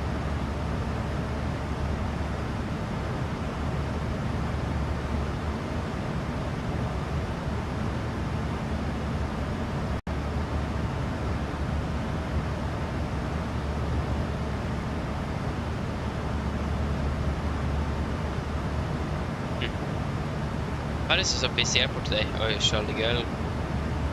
I mean, in general though, Charlie Girl is not really a very popular airport to fly to, but there's some good scenery for it, so that is understandable. 73 arrivals today, and 132 departures. Nice. That is busy indeed.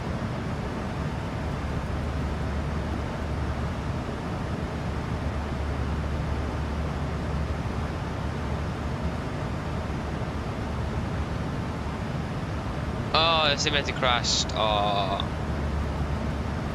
And you have experienced that today as well. Both of you and Jesper. That isn't good.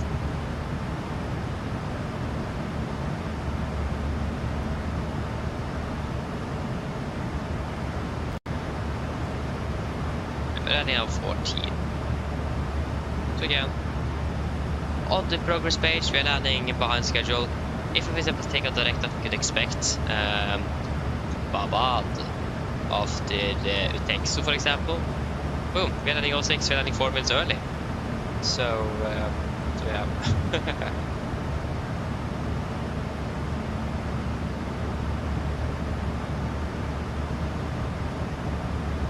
Yeah, nice. Hope it work better now then. It probably will. It's annoying when the simulator is crashing, that's for sure, but can't really do much with it, unfortunately.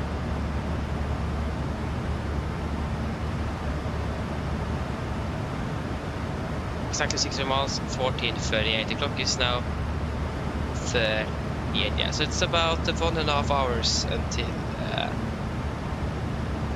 descent, so we are closing in. I still have a while to go though, but thankfully not doing a Gran Canaria flight or something, that would be painfully long. But I mean, fair enough, actually it would be just about 1 hour-ish longer. So maybe about 2.5 hours longer in general.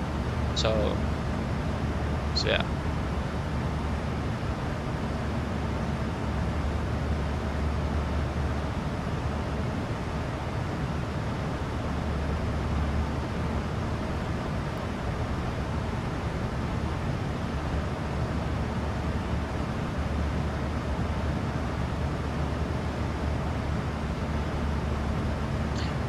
Okay, that's interesting, OMG. So, first of all, around which altitude does it start to slow down at, and what type of approaches are you flying?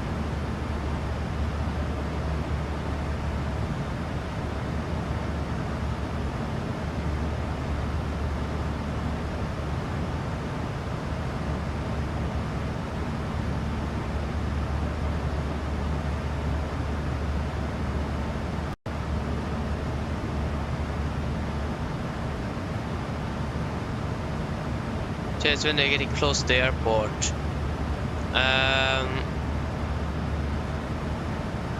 So that means you're probably on approach then, because it does really depend on what type of approaches you're flying. If you're flying an RMP approach, the aircraft is not going to be following anything, or it's going to be following the GPS based.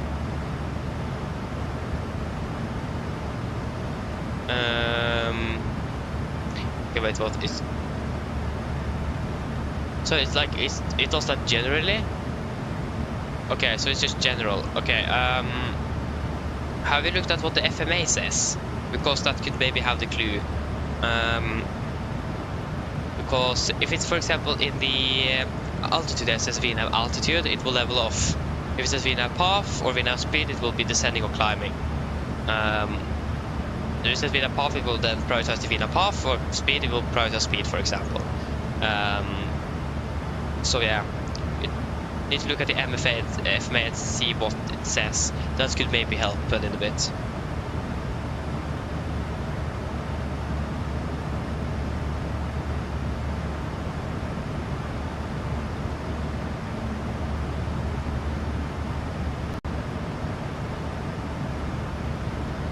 Okay, so it says under waypoint.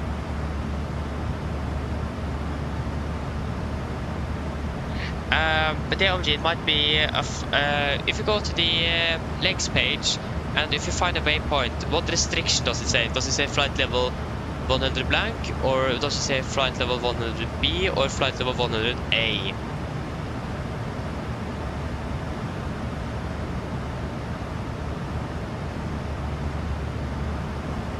If I have an example here, like, does it say flight level 120 or 100B, or does it just say flight level 100? It says 7,000 above, yeah, because then you are going to be above 7,000 feet, so you're not going to be at or above 7,000. and approximately how close are you to the waypoint and which altitude are you at? Actually, if you're flying into Vigra, which approach are you? You're flying into Oslo now, aren't you? Let's see if we can find a chart that could maybe be a bit easier to help them.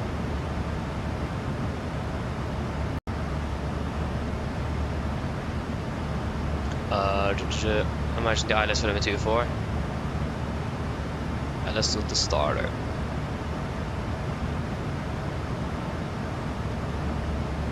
Also, if you're flying, yeah, so if I'm correct, you are probably approaching Bugag. If I'm correct.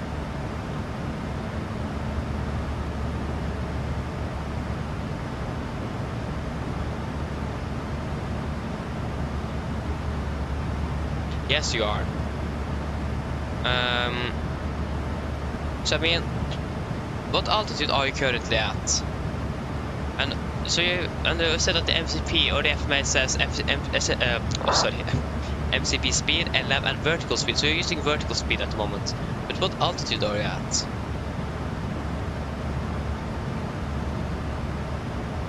Okay, you're at 8,400 feet in vertical speed.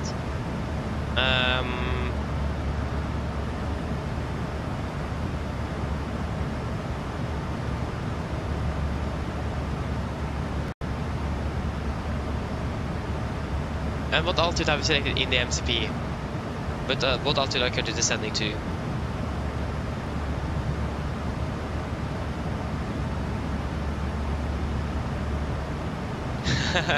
I can understand that, Flugen. I can understand that. I mean, even in Microsoft Flight Simulator, we have this. We have the charts here in the in-game panel as well. So yeah. Maybe they do. I think I actually have it on some EFPs. Yes, I think you have. But I think you need the freeware paragon. I don't remember what it's called. So yeah. Yeah, okay, so you're currently descending out to 3,000 feet. And you're currently in vertical speed. So if you just try to... Like, if you see this... little magenta triangle here, you should have that on the vertical part here as well, and you should also have like this. You should have something similar here as well. And if you are like, is that triangle above, at, or below? Where is that triangle? Is it like on the, like closer to the top, in the middle, or closer to the bottom? Okay, so it's above. That means you are too low. Actually, you are currently low. What does the number say?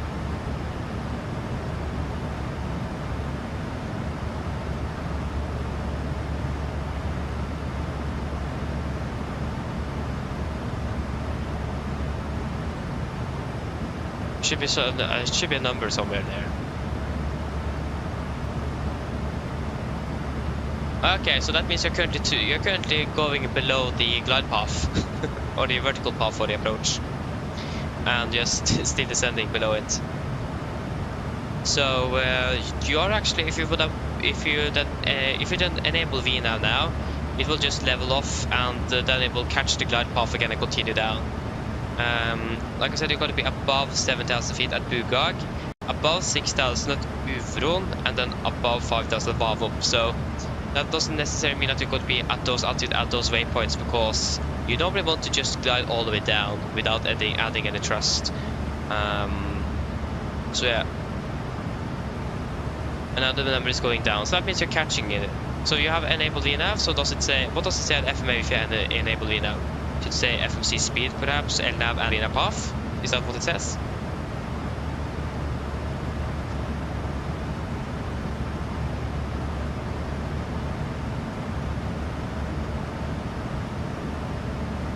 I hope I'm not going too quick. If I do, then slow me down. Yes. So that means now when you're catching the glide again, on the glide path, the aircraft is going to continue following the glide path. Basically then if you select 0 feet in MCP, you should actually follow it all the way down to the runway. So yeah. But then you've got the initial fix is at 3,000, isn't it? So we descend down to 3,000. The aircraft is just going to follow the path all the way down to 3000, what you select in the MCP. So as long as the magenta line is in the middle, then you are on the glide path, and as long as you don't have any discontinuities or anything in the FMC, you just follow it all the way down. So yeah. Then if that's all done correctly, you should be on altitude all the way, unless something else happens, of course. Yes, it is. That it should descend to 3000 in time. Yes. So the triangle, is that now in the middle-ish or approaching?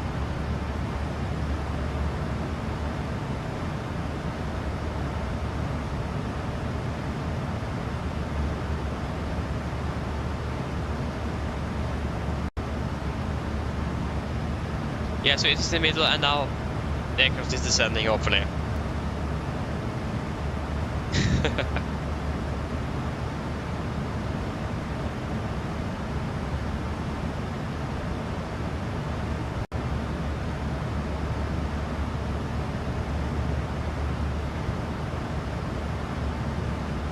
Yeah, okay, so you are at the 6000 above and 6060, yeah, then the aircraft is going to be leveling off them. Or it's descending quite slowly, because you're not going to be crossing 6000 before after you pass the waypoint. So yeah. Yeah, so you're approaching Uvron then. So if you're then not descending really much now, then that will then the aircraft does what it should do, what it is programmed to do. And then you're going to be above 5,800 at Vavop. So that's another 200 feet. So for the next few miles, you can expect to not descend really or a lot, since you're already quite low. Okay, now we're almost at Vavop, yeah. So after Vavop, then the aircraft should start descending again. And then it should start descending down to about 4,600 feet at en route. And then you're turning final, and when you're turning then final there, you could just enable or turn on the approach mode, so we can catch the glide and localize it. So yeah, as long as there are no discontinuities in the FMC, the aircraft should be able to follow the glide path all the way down without any problems. You just basically need to trust the aircraft or trust the process. That's really the only thing you need to do. I mean, if you're new to an aircraft, it makes sense if you're a little bit, you don't really trust everything yet. I can understand that. So yeah.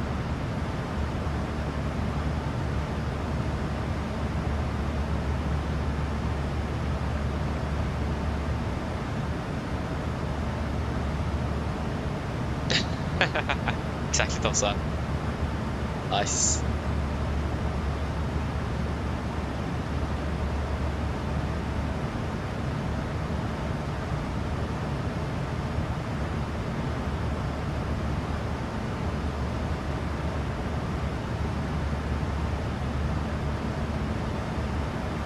Wait, we are going to be at an odd level. When are we going to be climbing to an odd level?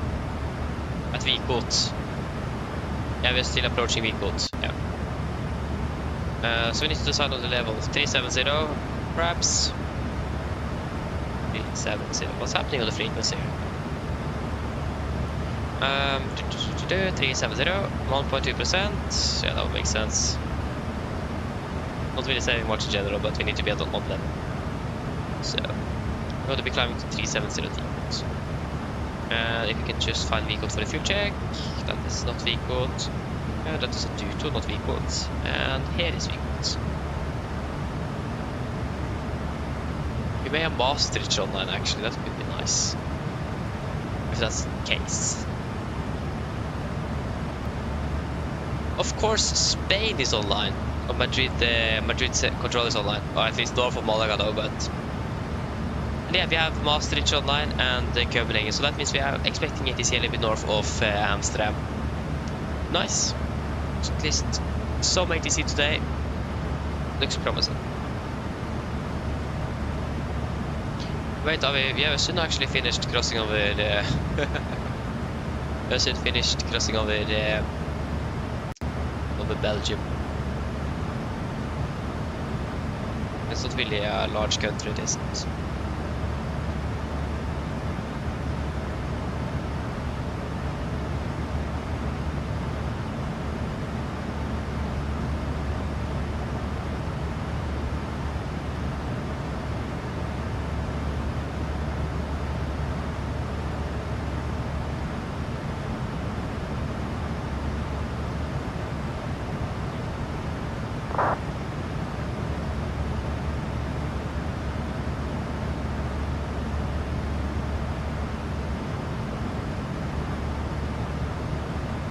Yeah, OG, how is it going? Is the aircraft behaving as it should?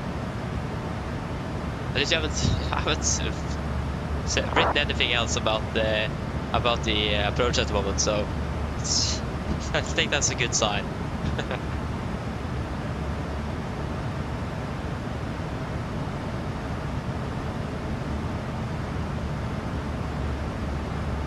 Probably all of the things that's going on the advisory figures at the moment is probably just from...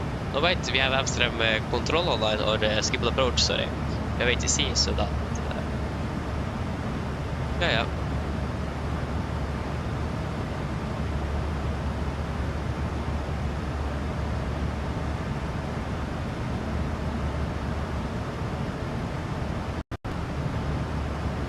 Okay, we can climb up the flight to 37. So 370, set.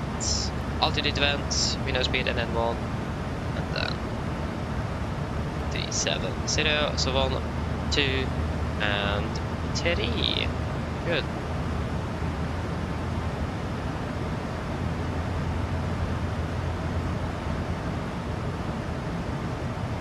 And we are going to be crossing over to 370 right before we go, so that's perfect. How's it go? At least then we're going to be maintaining the alt level that the controller wants us to be at. That is good.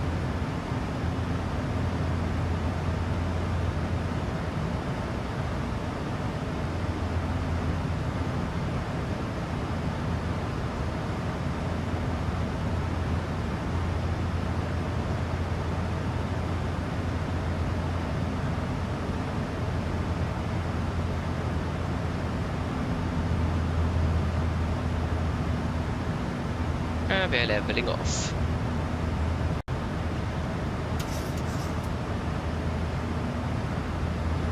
And fuel check at VCOT. 5.7, we currently have 6.1. 6.7, we currently have burn 6.4. And 2 hours 18, 2 hours 19. So I managed to save a little bit of time and a little bit of fuel, but not as impressive as it was on the flight down though. It doesn't really matter too much. We're not going to be flying anything more today, nevertheless, so it doesn't, yeah. Don't care too much about that then.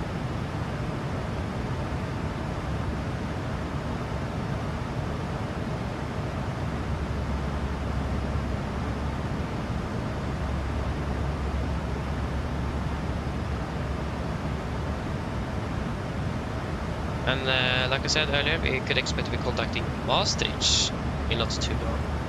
And we have 3 more fuel checks to be done today. Hello, I clicked delete, thank you. Is it landing 15-15 though? That hasn't really changed. And the landing runway, or active runway, haven't changed it, guard 1. Nope. At least if the pilot wants 10 knots of tailwind, then it have changed. Nice. And we have an aircraft passing over there.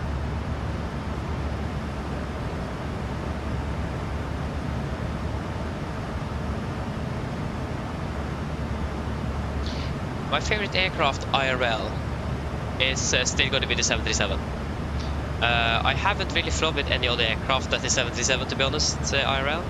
I think I've flown with some Airbus aircraft with SAS, but I don't really remember. I've flown with the E190 with SAS. That was actually a full business class layout aircraft. Really nice actually, but I still like the 737 the best. Both IRL and the same. That's why I fly with it in the same, because I like it IRL as well. But I mean, I can agree the 787 family as well is also one of my favorites. I do really like the 787, 777 and the 737. Those 3 aircraft families is my favorites. The 78, 777, and the 73, and that's also what I'm mainly flying in the same mode. It is on first place the 73, second place 78, and then the third place 777. If yeah, something like that. But yeah, I can agree on the 787. It's a wonderful aircraft. Unfortunate that Norwegian isn't flying those anymore.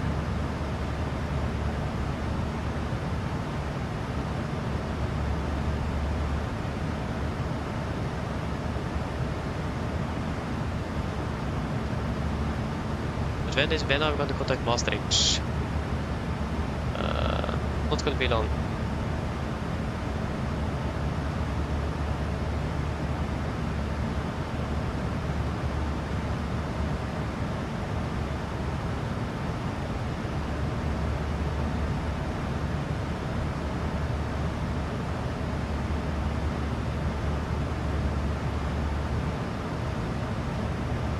Oh, so so it was planned that you were going to be a 787 pilot for Norwegian. What? Hey, that's really cool though.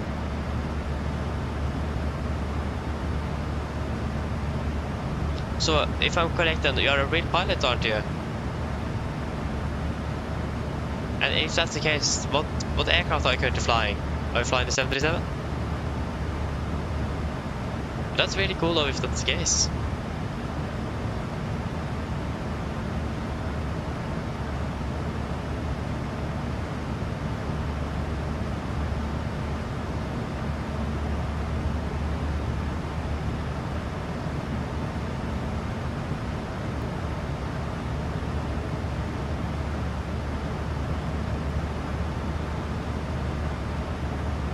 But yeah, I can say it's quite a bummer that the 787 was sold indeed, yeah. But I mean, it didn't really go well for Norwegian, especially with the pandemic yet. That didn't really help on the situation they were in before the pandemic. So yeah, unfortunate it was, yeah.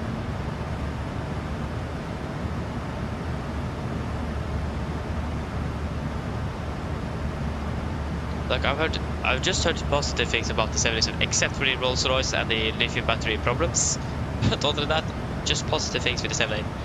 And don't forget about the production delays. Like the production of or delivery of the 77 was held for like more than a year period. So yeah. Except for that, just heard positive things about the 787. I was also jump seating on a Norwegian 77 from Bergen not too long ago, and the captain there, he was from the Netherlands. He were a pilot for Norwegian on the 787, stationed in Thailand, in Bangkok. And he really missed the 787. It was a beautiful aircraft to fly. Something else than flying a 737, to say it that way. But yeah. But now he's a stationed 77 captain in Bergen. So quite a significant difference.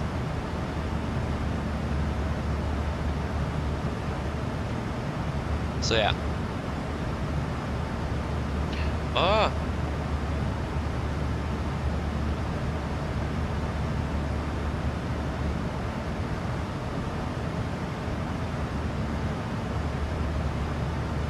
Oh, nice. So we are OMSM student pilot. Ah. And they plan to fly the 773 for Norwegian. That's really cool though. And get experience to fly with the 787 for Norse. Sounds like a good idea. Good luck though with getting the job. I'm not quite sure if Norwegian hires any pilots at the moment today. I mean, I've seen some ads for the available pilot positions in Bergen, for example. Not sure about Oslo though. But I mean, that's really cool though. Good luck.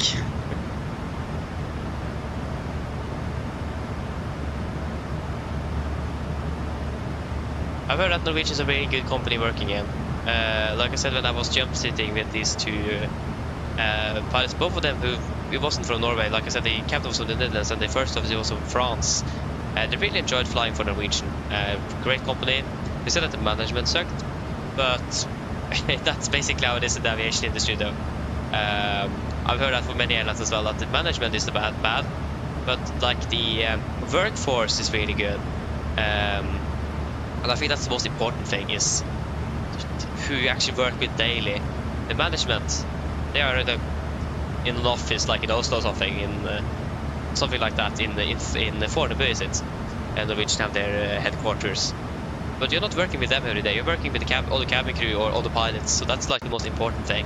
So the work environment in Norwegian, I've heard, is really great. And since I can't become a pilot, so I'm currently taking education for become a flight mechanic. And the plan is to be a flight mechanic for Norwegian as well. So that's the dream, to be working on the 77 fleet for Norwegian as a mechanic. That is the dream, at least. And it looks quite promising at the moment.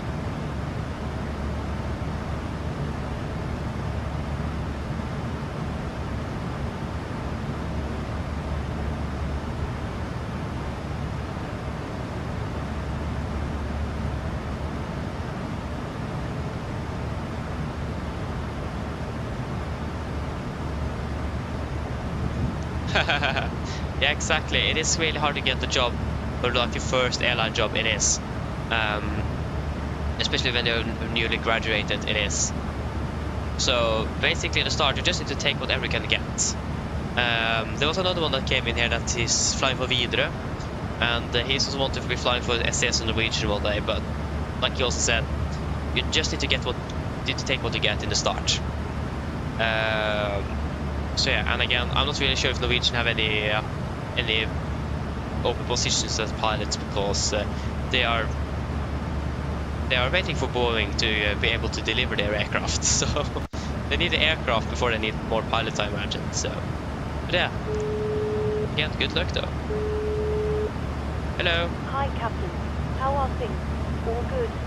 Yes, everything's fine here. Thank you. Great. Just give me a buzz if you need anything. Of course. But yeah, also just flying the ATR, for example, around the Scandinavia is also a really good good way to get experience, especially like in the like how it is flying in Scandinavia, especially during the winter and in stormy weather. So and it will have some more interesting destinations to fly to than it would have on a 737, for example. So it is probably a lot of fun as well flying the ATR, even though it's not like a 737. It's still probably a lot of fun now.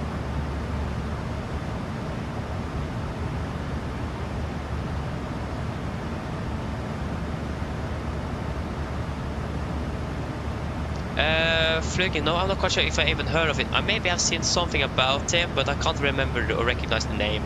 I don't really watch much about flight mechanic on YouTube or something. Like flight mechanic was actually my last wish. I first wanted to become a pilot, of course, but I'm visually impaired, so I can't really become that. I can't even get a driver license, so that is definitely out of the way. The second option was cabin crew. Guess what? Can't become that as well because of the eyesight. ATC could become that as well because of the eyesight, or I haven't really double checked. But flight mechanic at least is something I actually can become, surprisingly enough. But at least that's something I can become. So at least then I will be able to work on the aircraft and with the aircraft and learn more about the aircraft. So yeah, 12984. So yeah, but I want to like become an air traffic controller or something instead, to be honest. Well, with the current eyesight I have, that probably isn't going to be working. so yeah, it wasn't 128, it was 129, wasn't it? Yeah. Why is it 128 here? 12984. 7 Juliet Charlie Master has been identified. Proceed direct to Ibadi. Direct to Ibadi. 7 Juliet Charlie. Lufthansa 6 Echo and Mount Barton. This is Maastricht, isn't it? 6 Echo Master has identified. Yeah, it's Maastricht.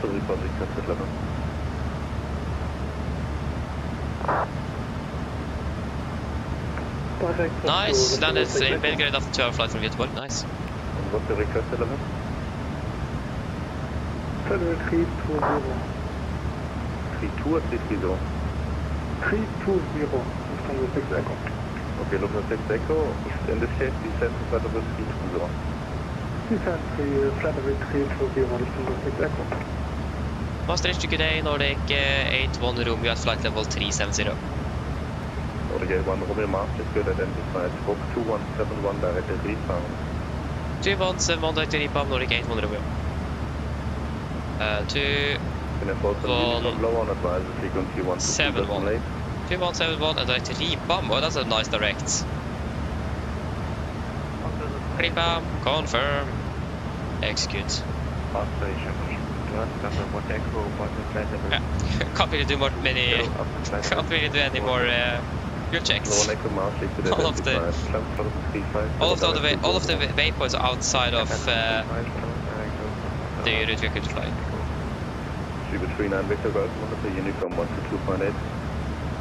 Yeah. Still a nice direct though, not gonna lie. Unicom 128, good afternoon. Minus 104, descend to flight level 25. Yeah, Flugit, thank you. I'm going to check him out. I've applied for free fog next year, but I'm still waiting for an answer like the. I've also tried to apply before 1st of February, so I can hopefully get an answer before, because of if I need to move, for example, regarding different equipment I need and so on, to be able to see the what is it called again? What is it called? The teacher's writing. What is it called again? Tavle in Norwegian. What's that in English? See the whiteboard, for example. To be able to see that, for example, and talk with the school and so on. But I can't know that 2 weeks before school starts. So yeah, and hopefully also to be able to get in where I'm close to where I live, about 20 minutes away or something like that. So wait and see. Just waiting for an answer there. So a bit nervous for that, and I don't really have a backup plan. so yeah, that's great. Okay, Mike, unreal.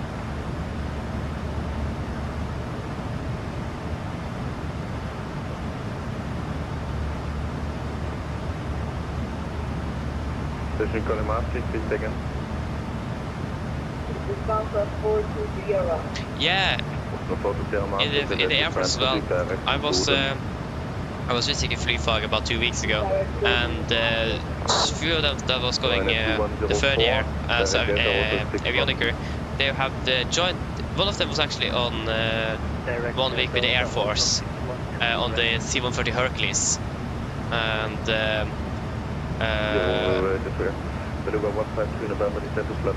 yeah, at least the thing is that if you're a mechanic in the Air Force, you need to be with the aircraft. So if the aircraft is going somewhere, you need to follow it. So there's a lot of traveling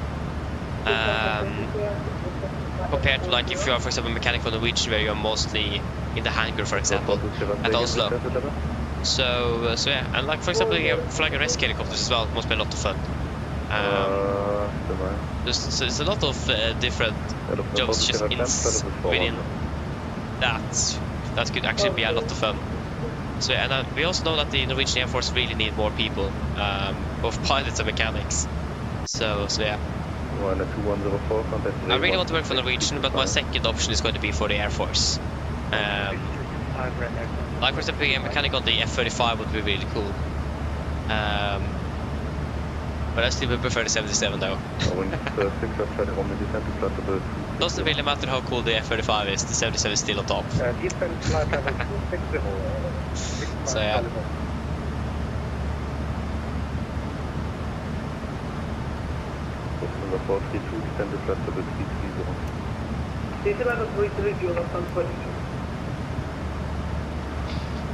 Yeah, so we're starting out that's 14:37. Yeah, it's still less than a little bit less than an hour until descent. A little bit less than 1 hour and 30 minutes until landing then. Like, we got a direct from Maastricht all the way to Ripam. So basically, we're flying over the Netherlands, and we got the direct up in Norway. Like, got the crossing over Denmark as well. I mean, there was like 2 waypoints before Ripam though, so it will make sense. 1,500 feet per minute on sprayer. Also current weather in Oslo, it is, this is the 3020, yeah. So, wait, it should be, yeah, 3020 is correct. 21010 with cavalcade conditions, 8 minus 1, 1014. It's 8 degrees centigrade inside. 42, descended flight level 320, traffic 1000 feet below cleared level, performing parallel descent. Roger, this is level 330 and capital mode. In an Alpha Delta, contact Copenhagen 136.485.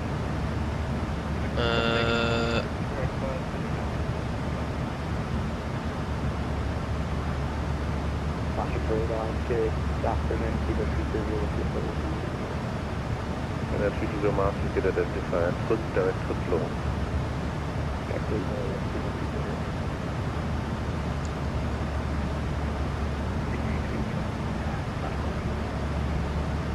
And that 320 master is identified, direct AMD. Also the 432 descent to flight level 310. This is level 310, level 140.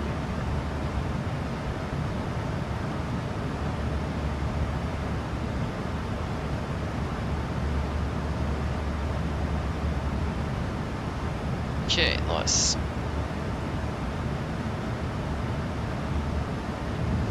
One thing we can check though, regarding flight tomorrow, again, it is either Tromsø and Stavanger or Bergen and Krakow.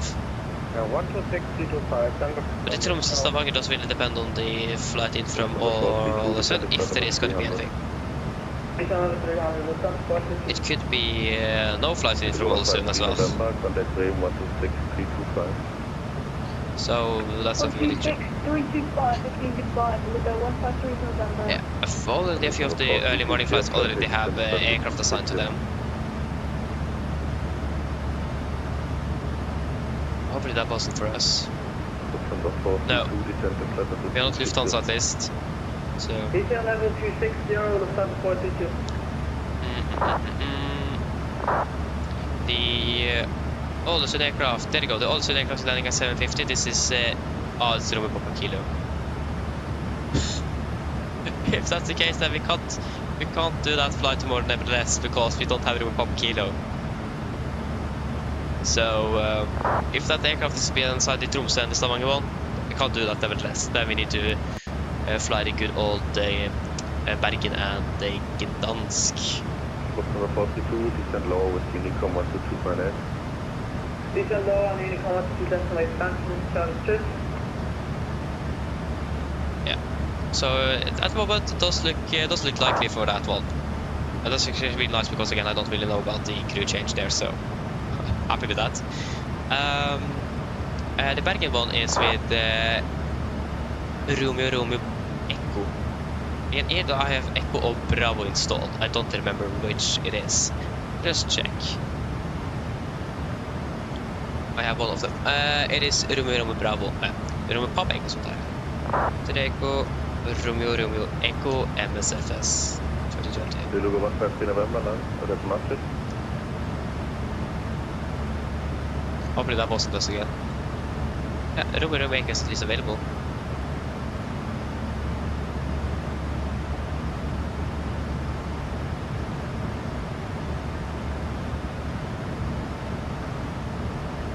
So Romeo Papa Romeo and Romeo Echo here.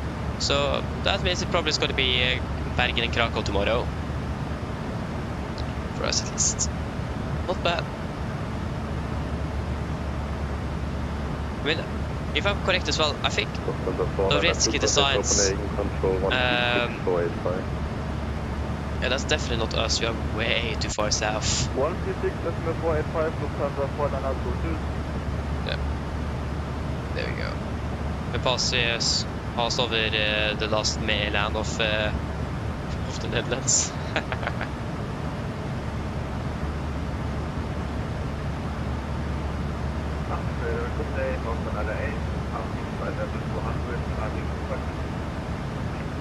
Arvid, hello, welcome to well. Dominic, ETA 1514. Probably around 15:05 if you have a direct. It does depend on that. So between 1505 and 1514-ish. 1505, 1514, yeah. Something like that. UTC.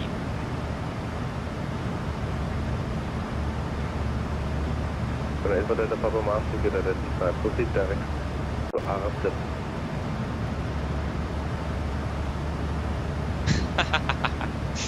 Nydelig. Master radar, good day. Scandinavian 2811 heavy with you, flight of 400, eel 1 Alpha, arrive on San Andreas. First 18 for Delta Papa, Copenhagen and proceed direct to RF.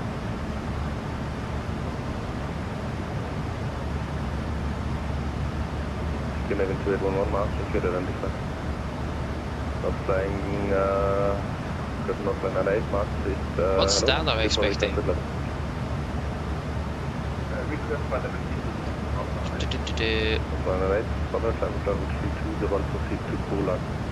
So we are currently 1801.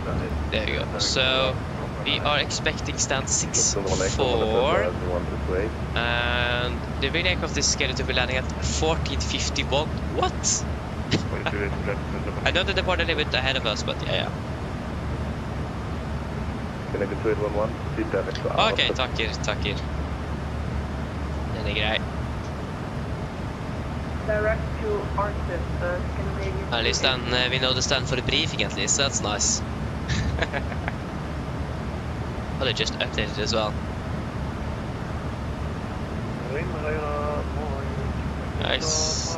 Where is that aircraft? 5, Victor Master good identified. Flat 35 so base for level. They are currently... Yeah, but Denmark already, what? Are they flying so much faster than us? Okay, they're not really that much ahead of us though. They flew over Great Britain again.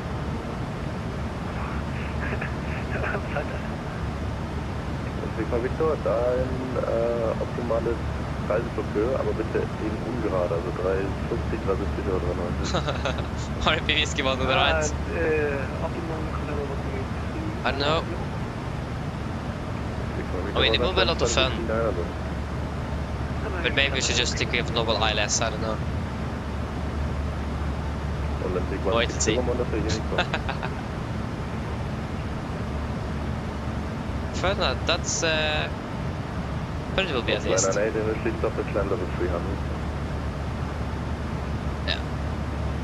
Wait and see. We can think about that a little bit later on. It is still... it is still... yeah, still more than 30 minutes until set, so... Yeah. But then the RMP... I'll wait and see. I mean, in general, we still not expect to be landing behind schedule, though. But we'll wait and see. It will be a lot of fun, but it's a bit more to do, though. So yeah.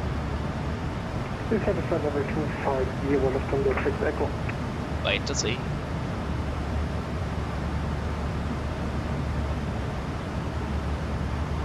We are not flying into Malaga. No, we're flying into Garbo. There we go.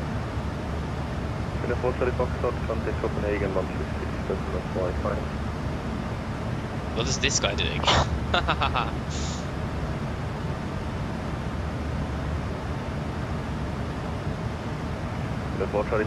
Copenhagen control 16485. 16485.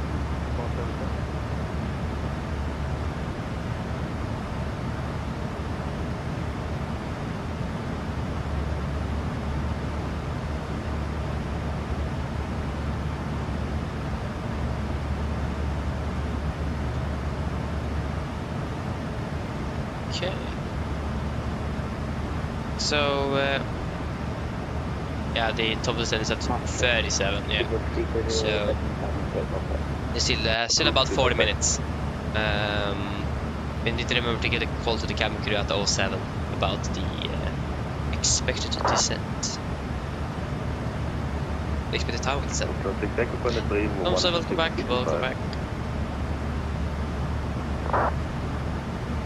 126325, Lufthansa 6 Echo. Delta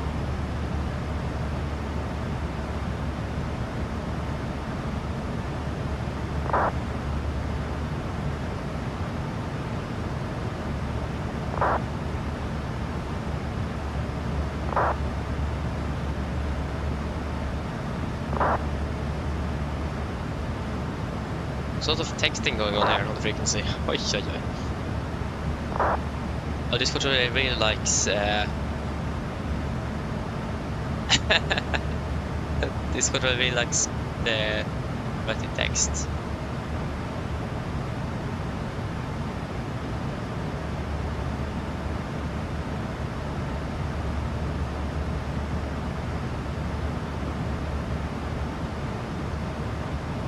Yeah. At least we can expect to be contacting Copenhagen shortly. Oslo Norwegian, can you maintain 1,500 feet from net operator until reaching level 320 in case of continued climb?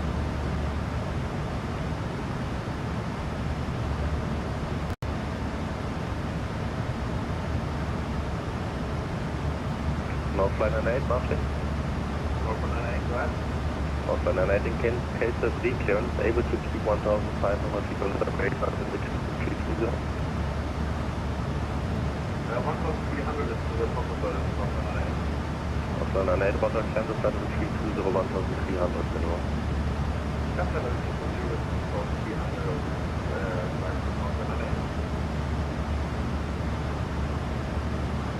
With 895, It's starting to be a bit cloudy outside, that means more light. So the clouds are quite reflective.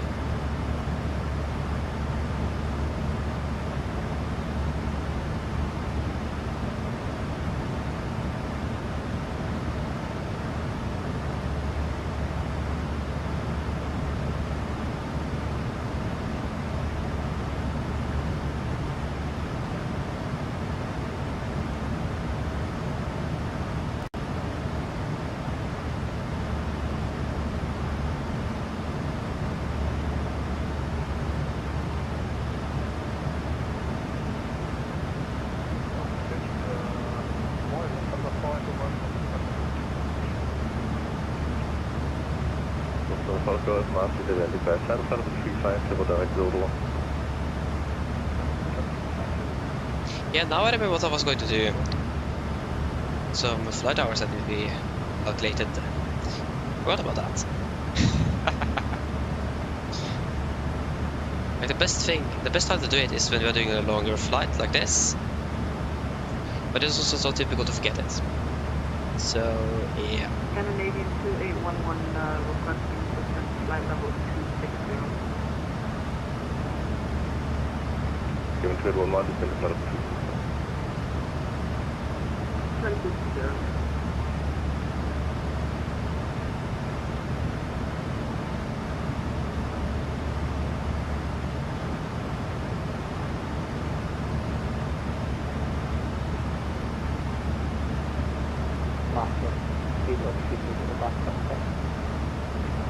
Rotter, descend level 370.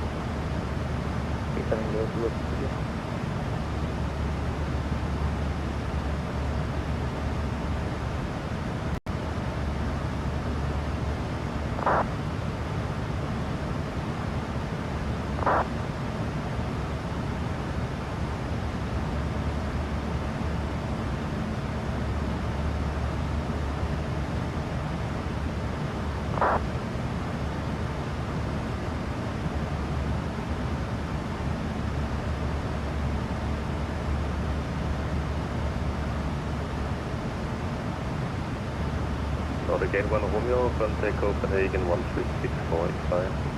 136485, Nordic 81 Romeo, bye bye. 136 485.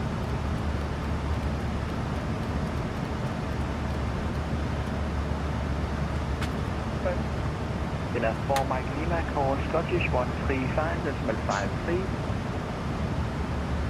Scottish 45, 93, thanks for getting us a correction for American.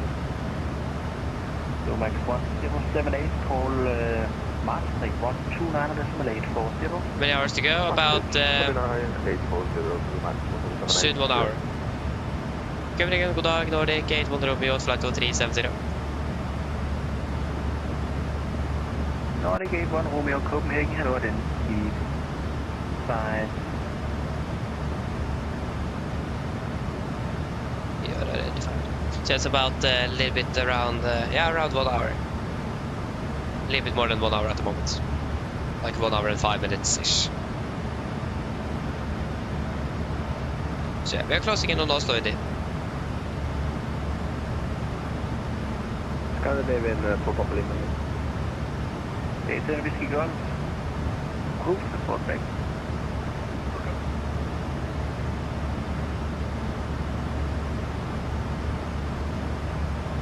Scandinavian for Papa Lima here, and could we get an impression on the lost path for you? Scandinavian for Papa Lima, Copenhagen, hello. This is the call before entering. You can walk 1336. 16 hours and 1236, and sorry about time for telling why is the seatbelts on again?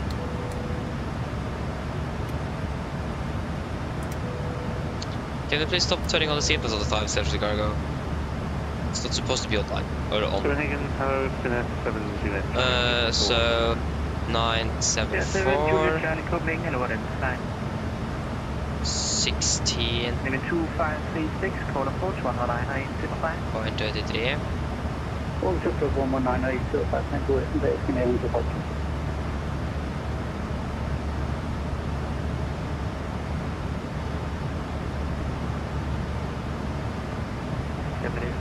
And it was 23.333. So 15.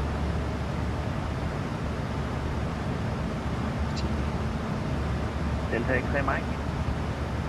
Hello, we want to enter Billund airspace via Hoyen. Yeah, 15. For a touch and go, and then leave via Sunday. So that's going to be 16 hours and 15 minutes. Too busy. Yeah.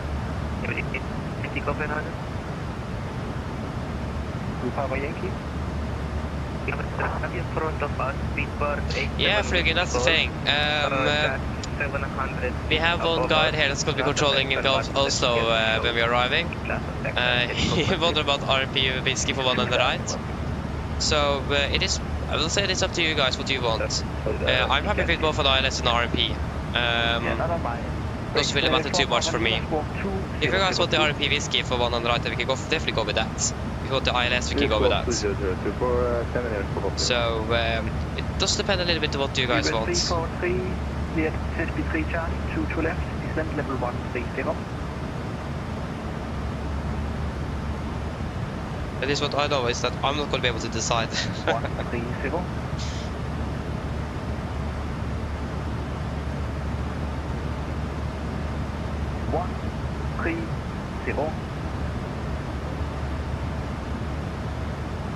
Easy 11, clear 53 Charlie, 2 to left, descent level 130. So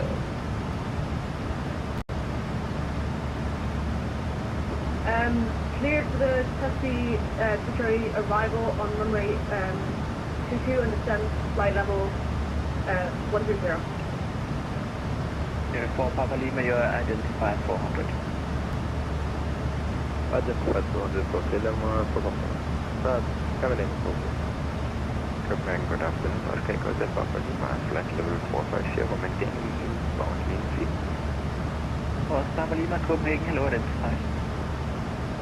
Scandinavian 786, like with checking any complaints for the service for us. Block. that's 25 plus 16. 784. Oh, sorry. Like 269 by Charlie, the parallel Alpha, report ready. So that's 44.50. 1937 48 1970. So that's going to be 1900 79 point 3 or 03. So